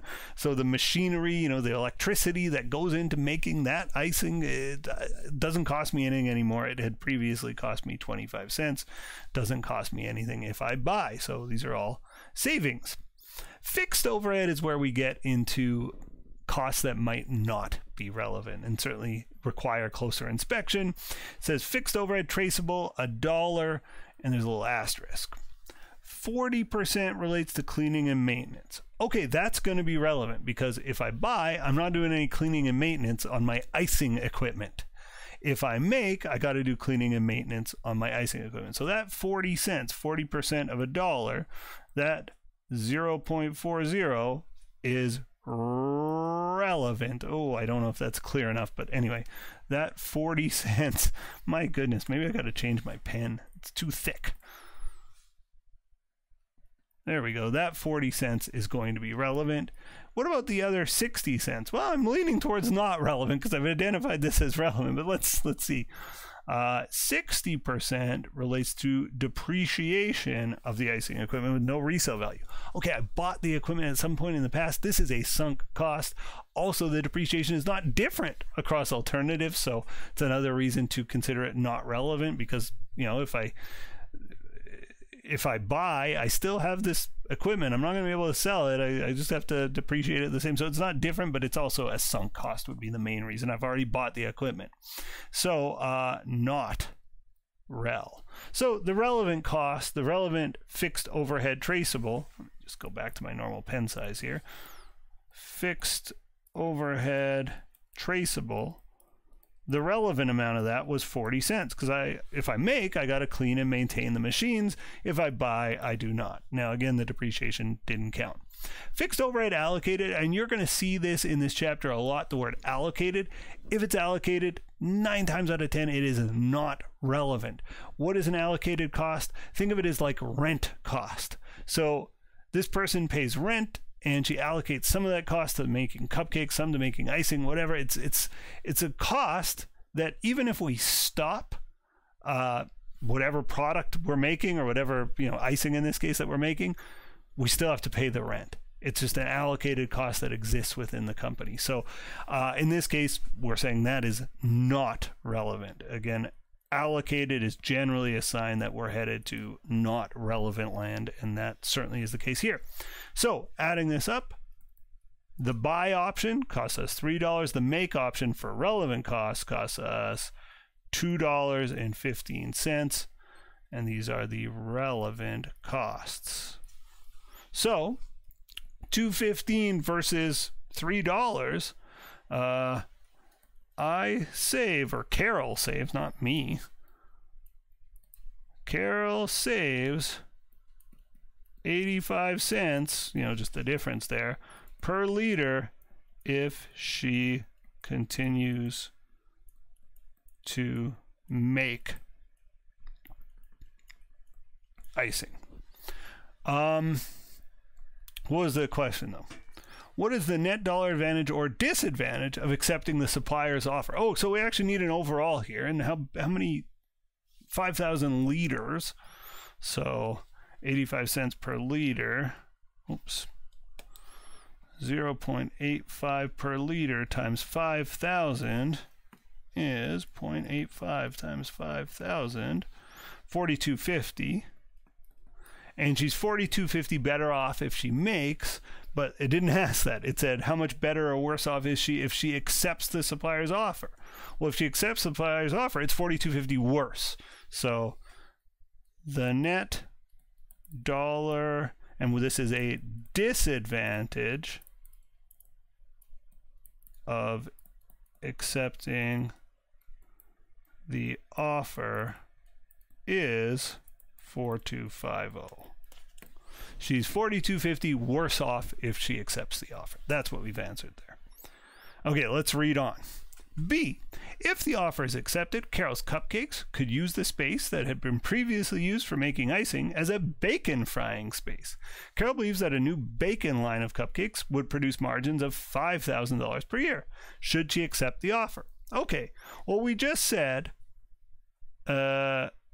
accepting is $42.50 worse than making. So if accepting now gets $5,000 better, which is what's happening, if we accept the offer, we get this extra $5,000 boost. Well, all of a sudden it goes from $42.50 worse, but it gets a $5,000 boost from the bacon cupcakes. Where are we now? Well, negative $42.50 is $42.50 worse, but now it gets $5,000 better. We are now $750 better to buy. So if we're able to use the space to make these bacon muffins, we don't have to worry about our icing equipment anymore. There's room to fry bacon. And if we make the bacon, we're going to be $5,000 improvement. Well, you know what? It becomes better off in this scenario to buy. So again, we had a disadvantage of $42.50 by buying, but now we're going to use that space. That option got $5,000 better than it had been. So it's $750 better to buy. All right. I hope this video has helped. And for goodness sakes, if it has helped you, please, I'm begging you, please help me. Please consider, over there, there. Please consider liking or subscribing to this channel. Have an awesome day, everybody. Bye for now.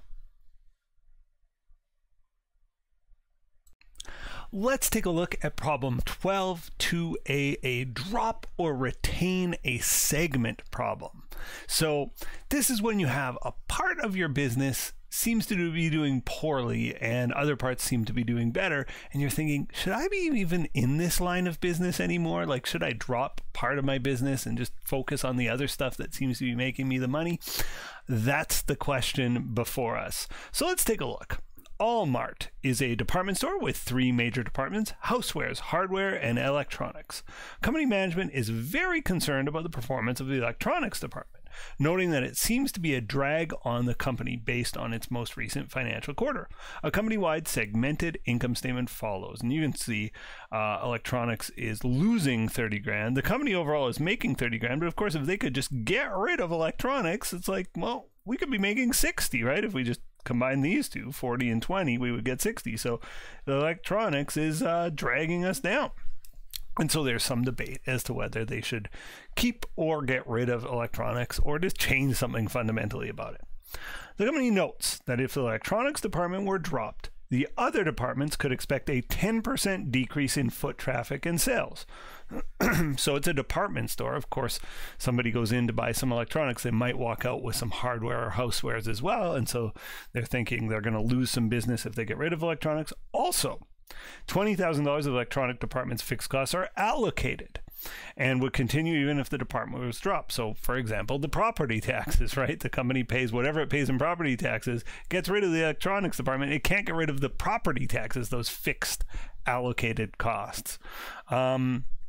The company has no planned use for the space currently used by the electronics department. Compute the net dollar advantage or disadvantage of dropping the electronics department. I'm going to show you how to do this two ways.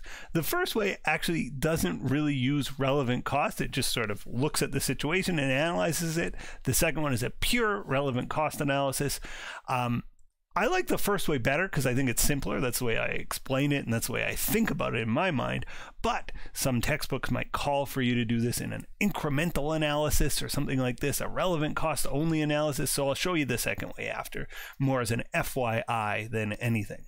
So the way I like to do it is I like to just recreate the income statement as if I didn't have electronics. So what would my income statement look like then?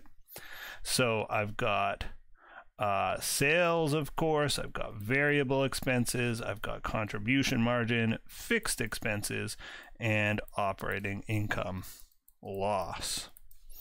So I've got housewares, I've got hardwares, and I've got electronics and a total. So if I get rid of, and I'll start with electronics, if I get rid of electronics, the sales of electronics will go to zero because I don't have an electronics department. The variable expenses go to zero. The contribution margin goes to zero.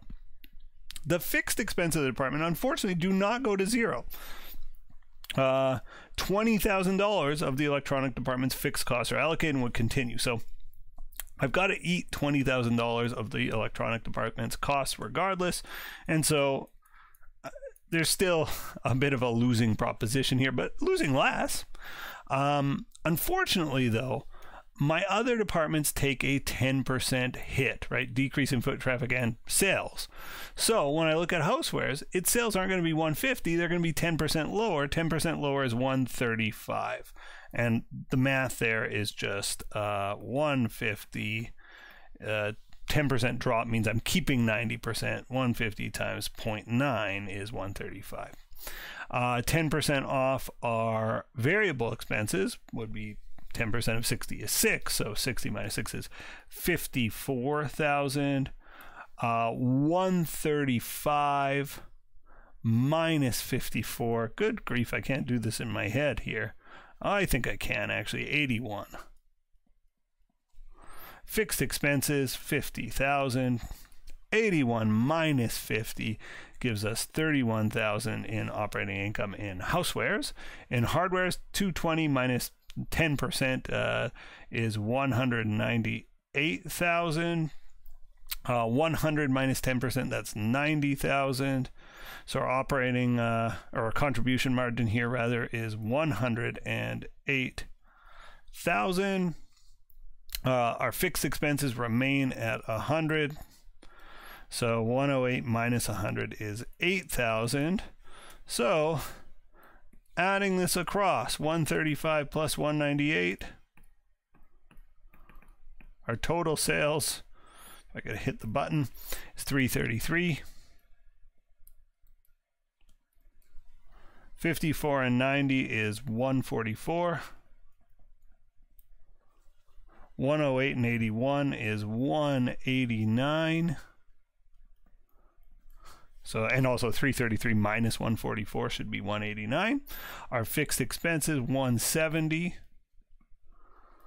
So our profit here, our operating profit anyway, is 189 minus 170 is 19. And again, this should add across just as well. I always like to have dollar signs at the top and bottom of any financial column. And there we have it. So if I keep the department, retain the segment, I expect to make $30,000. If I drop the segment, I expect to make $19,000. What is the dollar advantage or disadvantage of dropping the segment? Well, I'm $11,000 worse off. Whoa, $11,000 worse if I drop the segment, right? The electronics department. So to answer the question, the net dollar disadvantage of dropping the electronics department is $11K. So that's a very direct answer to the question. We are $11,000 worse off if we drop the electronics department. Now, I'll answer the question this way in my classes, and once in a while, some student will raise their hand and they'll go, these were not relevant costs. Like the $20,000 we keep in the company, that's specifically not relevant. It's not different if I drop the segment, I have this $20,000 in allocated costs. If I keep the segment, I have $20,000 in allocated costs. Isn't this like the opposite of relevant cost analysis? And they're right, it kind of is. So here's a shorter analysis that gets the same answer using only the relevant costs.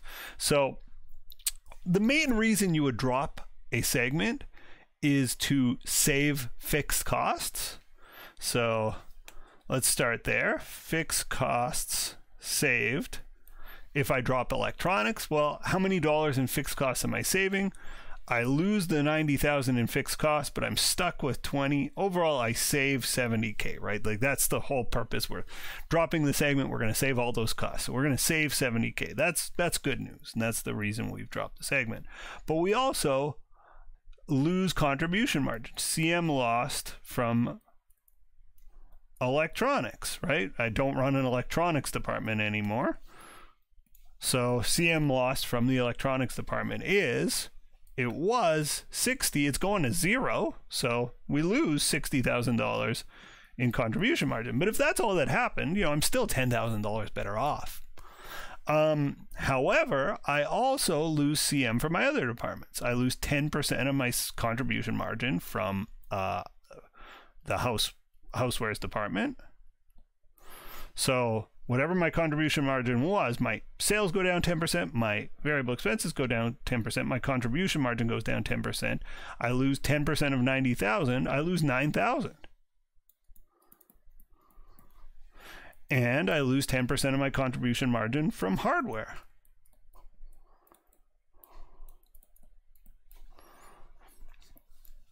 It was 12,000, so or 120,000, so I lose 10% of that. It's 12,000 that I'm losing.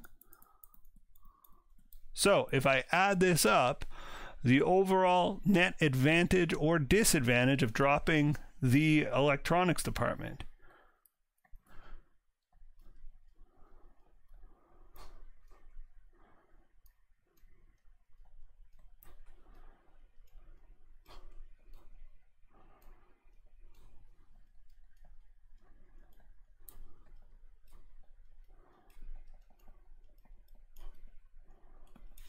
is 70 minus 60 minus 9 minus 12. Let's do it in the calculator. 70 minus 60 minus 9 minus 12. I get negative 11. So there is a disadvantage of $11,000 to dropping this segment. And if you take a look, the answers are identical. Now, I would never ask my students to solve it two ways, but maybe you look at this and think, well, this way was easier for me. And if that's the case, that's fine. That's totally appropriate. When I think about these problems, I think of them this way. So that's the way I go to first. It makes the most sense to me. But if this bottom one made sense to you, that would be great. And you know, the thing that would make the most sense for me is if you made it to the end of the video, don't be shy about hitting either one of those buttons. Thanks a lot for watching and have a good day. Bye for now. Let's examine problem 12.3a, a special order situation. So a special order in our class is when a customer comes in and they want something non-standard, and in our class, it's when they want to order a large quantity and they want to make a deal. In other words, your normal customer buys 1 unit, I'm going to buy 100 units. What kind of deal can you give me? That's what we're looking at here. So let's run through it. Duty Gear manufactures and sells high-quality gear for firefighters. Operating at capacity, the company can produce and sell up to 10,000 uniforms per year. Costs associated with this level of production and sales are as follows. And you can see it costs us on average $3,000 per unit of, I guess, firefighting gear.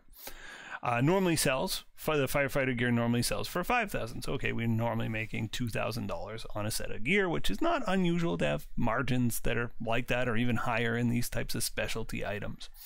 Despite this high price, the company regularly expects to sell 8,000 units for the upcoming year. So that's normal production. Fixed overhead is constant at $10 million between 6,000 and 10,000 units. So there's our fixed overhead. And what that is hinting at is it's saying, look, if I have a special order come in and I sell a bunch more units, my fixed overhead doesn't change. In other words, fixed overhead is not relevant to the decision because it's not different between the alternatives. There's no differential cost. Let's read on. A filmmaker, a filmmaker wishes to purchase 250 authentic firefighting uniforms from the company.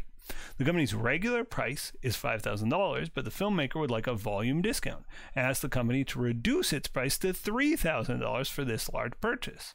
Accepting this deal would not affect the company's normal business. To fill the order, the company would have to purchase a machine to provide special rubber coating to each unit of fire gear. The machine would cost $100,000 and would have no use outside of the order. The additional rubber coating would add $50 per unit. Here I was thinking, oh, it's film gear, it's going to be cheaper. It turns out it's more expensive. Maybe the rubber coating to make it look better on camera or something. But in any event, we got a bunch of extra expenses. I thought we were going to have savings. Okay, so you kind of eyeball this and you go, well, it's $3,000 and our cost is $3,000. Should we take the deal? Almost certainly not. But wait a second, fixed overhead costs aren't relevant to this decision, so maybe there's going to be some profit in it for us after all. Let's see. Let's figure out the relevant revenues and costs to accepting the deal. So if we take the deal, we're going to take $3,000 a unit for 250 units. So we're going to have some incremental revenue here, $750K. Let's run the numbers. So again, these are all the incremental or additional revenues and costs to accepting the deal. In terms of incremental revenues, it's $3,000 per unit, and in total 250 units, that's $750,000. If that's the deal that's on offer from this filmmaker. The incremental costs. Well, we're going to have materials. Now, our material cost is actually higher. It's $50 per unit higher. It was $800. It's actually $850 as a result of this, right? We got the additional rubber coating. Now, we could put that as its own line here. I'm just going to put it in with material because that's what it is. It is a direct material, $850. If you sort of just put direct materials $800 and had another line that said rubber coating $50, I think that would be fine. 850 times 250 is 212,500. The labor cost here is still $500. There was no special additional labor required to put on this rubber coating, I don't think. So $500 times 250 units is at 125,000, I think. But let's do the math. Yeah, 125,000. The variable overhead was not affected by this deal, so I'm just going to punch it in as I see it, $700. And oops, wrong button there. 700 times 250, 175. Fixed overhead, though, is unaffected. So fixed overhead is not relevant to this decision. I'm not going to include it in my analysis. It's not different between the alternatives. And again, it does note that fixed overhead is constant here. So what else is new? Well, we have this $100,000 machine we have to buy. New machine. And the only use for the machine is this job. So it's $100,000 across 250 units. That's $400 per unit. And yeah, we can look at it, even though it is a total cost, we can look at it on a per unit basis because we're only using it for these 250 units. So our revenues, we know our total costs here of accepting this order on a per unit basis. Whoa, I keep hitting the wrong button. Hold on. 850 plus 500 plus 700 plus 400, it's 2450. And our total costs on the other side, 212,500 plus 125 plus 175 plus 100,000, 612,500. So 3,000 minus 2450 is 550. 750 minus 612,500 is 137,500. This is the operating income. The additional margin of accepting the deal. So we would generally accept this offer, or recommend as an accountant to accept this offer. The company will be $137,000 better off if they say yes to the deal. And of course, if there's no other deals or no alternative use for the facility, it's like, why turn down this extra money? Now, of course, we would recommend to negotiate, but the deal as stated will add to our profits, will help our company. So the net dollar advantage of accepting the offer is 137,500. We should accept this deal. And I would gladly accept any likes or subscribes you can throw my way. Have a good day, everybody. I hope this video helped, and there's more to come. Bye for now. Let's take a look at problem 12.4a, a sell or process further problem. I love buying cookie dough in the store, but of course, the cookie dough company, they could actually just make cookies. They've made the decision to sell it as dough before it's cookies. Well, companies are faced with these types of decisions. You know, they have this half-finished product, cookie dough, but people like me will buy it and eat it right out of the tube, or they can bake the cookies and sell that. That's the dilemma that is facing our decision maker here. And of course, there's a financial element to that dilemma that we're going to explore. Peter's Grocery is an Italian market that sells imported meats and cheeses. The company is thinking of using a portion of their store space to sell ready-made sandwiches with ingredients from the store. As an experiment, Peter plans to make and sell 12 sandwiches per day for the next 5 days. So he's going to make 60 sandwiches in total to see if it's worthwhile.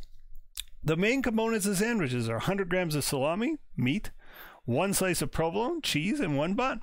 The salami sells for $2 per 100 grams and costs the company 75 cents per 100 grams. Provolone sells for 50 cents a slice and costs the store 35 cents a slice. The buns cost the company $2.40 per dozen to make and sell for $4.80 per dozen. The company expects it can sell sandwiches for $4 each. The labor costs associated with making sandwiches are 25 cents, and the variable overhead is 75 cents per sandwich. Okay, so should we sell as just raw material? Actually, let's just read the question. Determine the net dollar advantage or disadvantage of selling the sandwich as compared to selling the meat, cheese, and bun separately. Now, all these problems, I find they're interesting and we can crunch numbers, but often they come down to qualitative considerations. So as we're working through it, think about what other things other than the numbers Peter should be thinking about before making all these sandwiches. Let's get to it though. So let's look at selling these all in their component form. Salami, the meat, costs us 75 cents. But the revenue is $2. So per 100 grams, we're making $1.25 on the salami. The provolone is the cheese. I'm not going to write provolone. Is 50 cents versus a cost of 35 cents to us. So again, on the cheese, the margins on the cheese are 15 cents. And we're giving up these margins, looking for different margins if we end up processing this further into sandwiches. And last, the bread. Let's do it per unit, so per piece. So it's $2.40 per dozen and $4.80 per dozen. That's for 12. For one, this is 20 cents. $0.2, and this one is 40 cents, right? $0.4. So it's 40 cents versus 20 cents per piece of bread or per bun. And so that means the margin there is 20 cents. So if we break it into its component parts and just sold it that way without processing it further, without making it into sandwiches, we're making $1.25 plus 15 is $1.40. We're making $1.60 by selling this in its component parts. Now, combining it to become a sandwich, so this is selling it in pieces. This is sell now without, forming it into a sandwich. Process further, let's see what a sandwich costs. So the sandwich costs the same in terms of it's going to have salami, cheese, and bread. So again, meat, cheese, bread. Our materials cost here, $1.25 for the meat. No, pardon me, I'm looking at the wrong column here. The cost to us is 75 cents for the meat, 35 cents for the cheese, and 20 cents for the bread. So adding those all together, our material cost in our sandwich, $1.10, $1.30. That's our DM for our sandwich. The labor cost for the sandwich, where is it? 25 cents. The overhead cost that goes into a making of a sandwich, 75 cents. Variable overhead. So the total costs that go into our sandwich, unless I've missed something here, is $2.30. That's the cost of making a sandwich, the incremental cost, the relevant cost of making our sandwich. Okay, well, we're going to be able to sell these sandwiches for $4 each. That's the plan. So $4 minus $2.30 means the incremental profit of making the sandwich is $1.70, meaning it's better than the alternative of selling now, right? It's the same ingredients. Selling them as ingredients makes us $1.60. Selling them as sandwiches, even when considering labor and overhead, we're still making $1.70 on the deal. We are 10 cents per unit better, per sandwich better, and we're going to make 60 sandwiches this week, 12 per day for 5 days. That means we're $6 better to process further. So the dollar advantage of selling the sandwich is $6 for the week.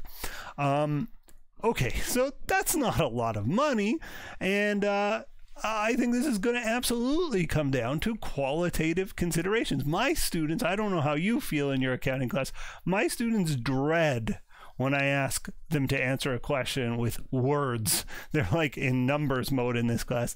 And to be honest, I'm a super generous marker. I imagine your prof will be too with these wordy type questions. So what should Peter be thinking about? Well, is selling sandwiches going to increase foot traffic to his store and cause other sales to happen? Maybe people come to the store and they not only buy a sandwich, they also buy a very high margin Italian soda, right? Which, makes a lot more money. Are they attaching other products to the sandwich sale? That's what Peter needs to keep an eye on.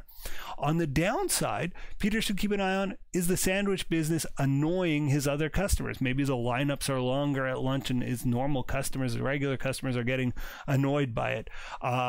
Is it causing, is there trash removal issues? Maybe you give them a little wrap around the sandwich and you're noticing litter near your store of people throwing away the wraps and not finding the garbage can.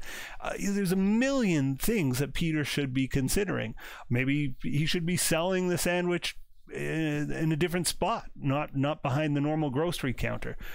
Anyway, lots and lots of things that Peter may want to think about, and I hope I've given you some food for thought. As I said, when I mark this, I accept a lot of different answers. The ones that immediately jump to mind are, Are sandwich buyers bringing in more money than just the sandwich? Are they buying, a chocolate bar or some Italian soda to go with their lunch? And if so, that should be considered. And 2, is the extra traffic from the sandwich buyer annoying regular customer? And I guess question 3 is there demand, right?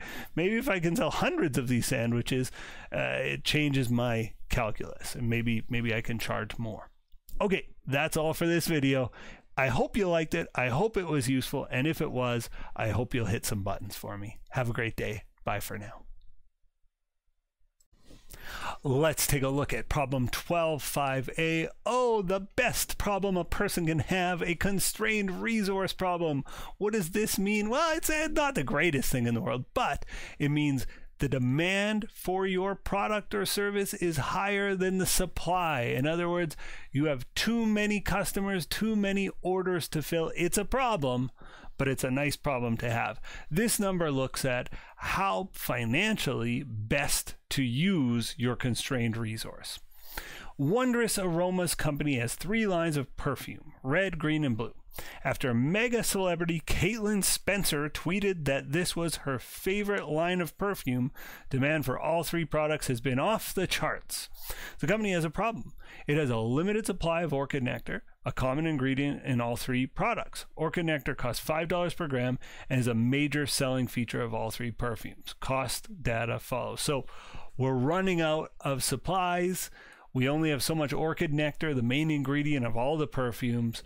And that's a problem, right? We have more demand than we have supply of this key ingredient, and we want to know what to prioritize. So we sell 3 products lines, red, green, and blue, and you can see red's the most profitable, blue's the least profitable.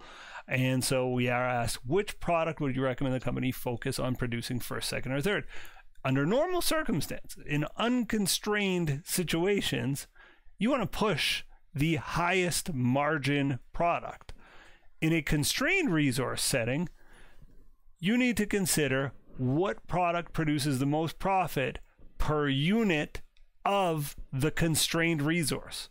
So in this case, it's not what product is the most profitable, it's what product uses orchid nectar, our constrained resource, most efficiently.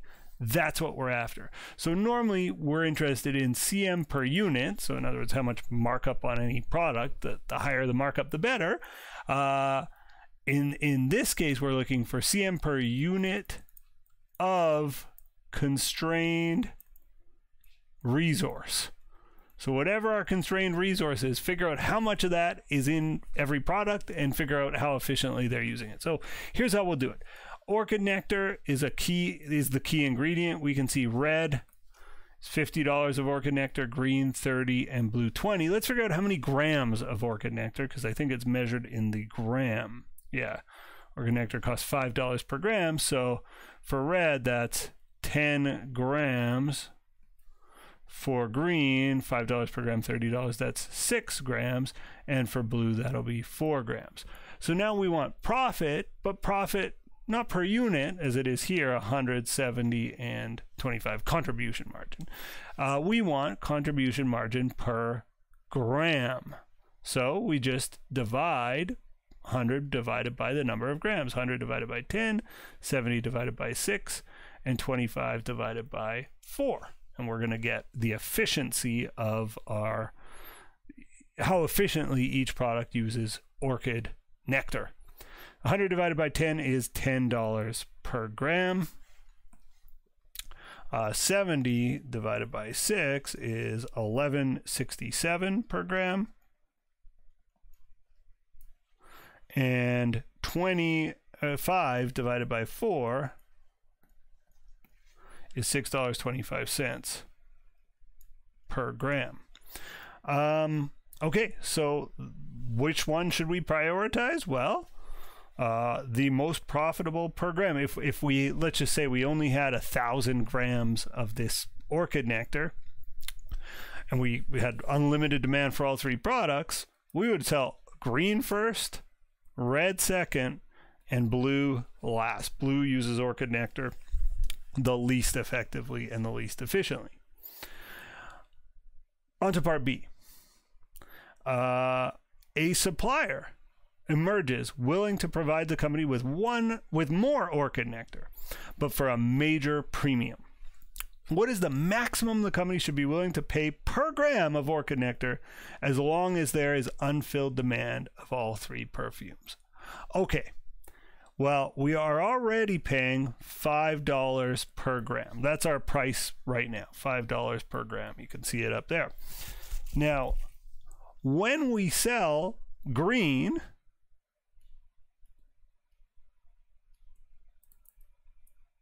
which is our most profitable product line,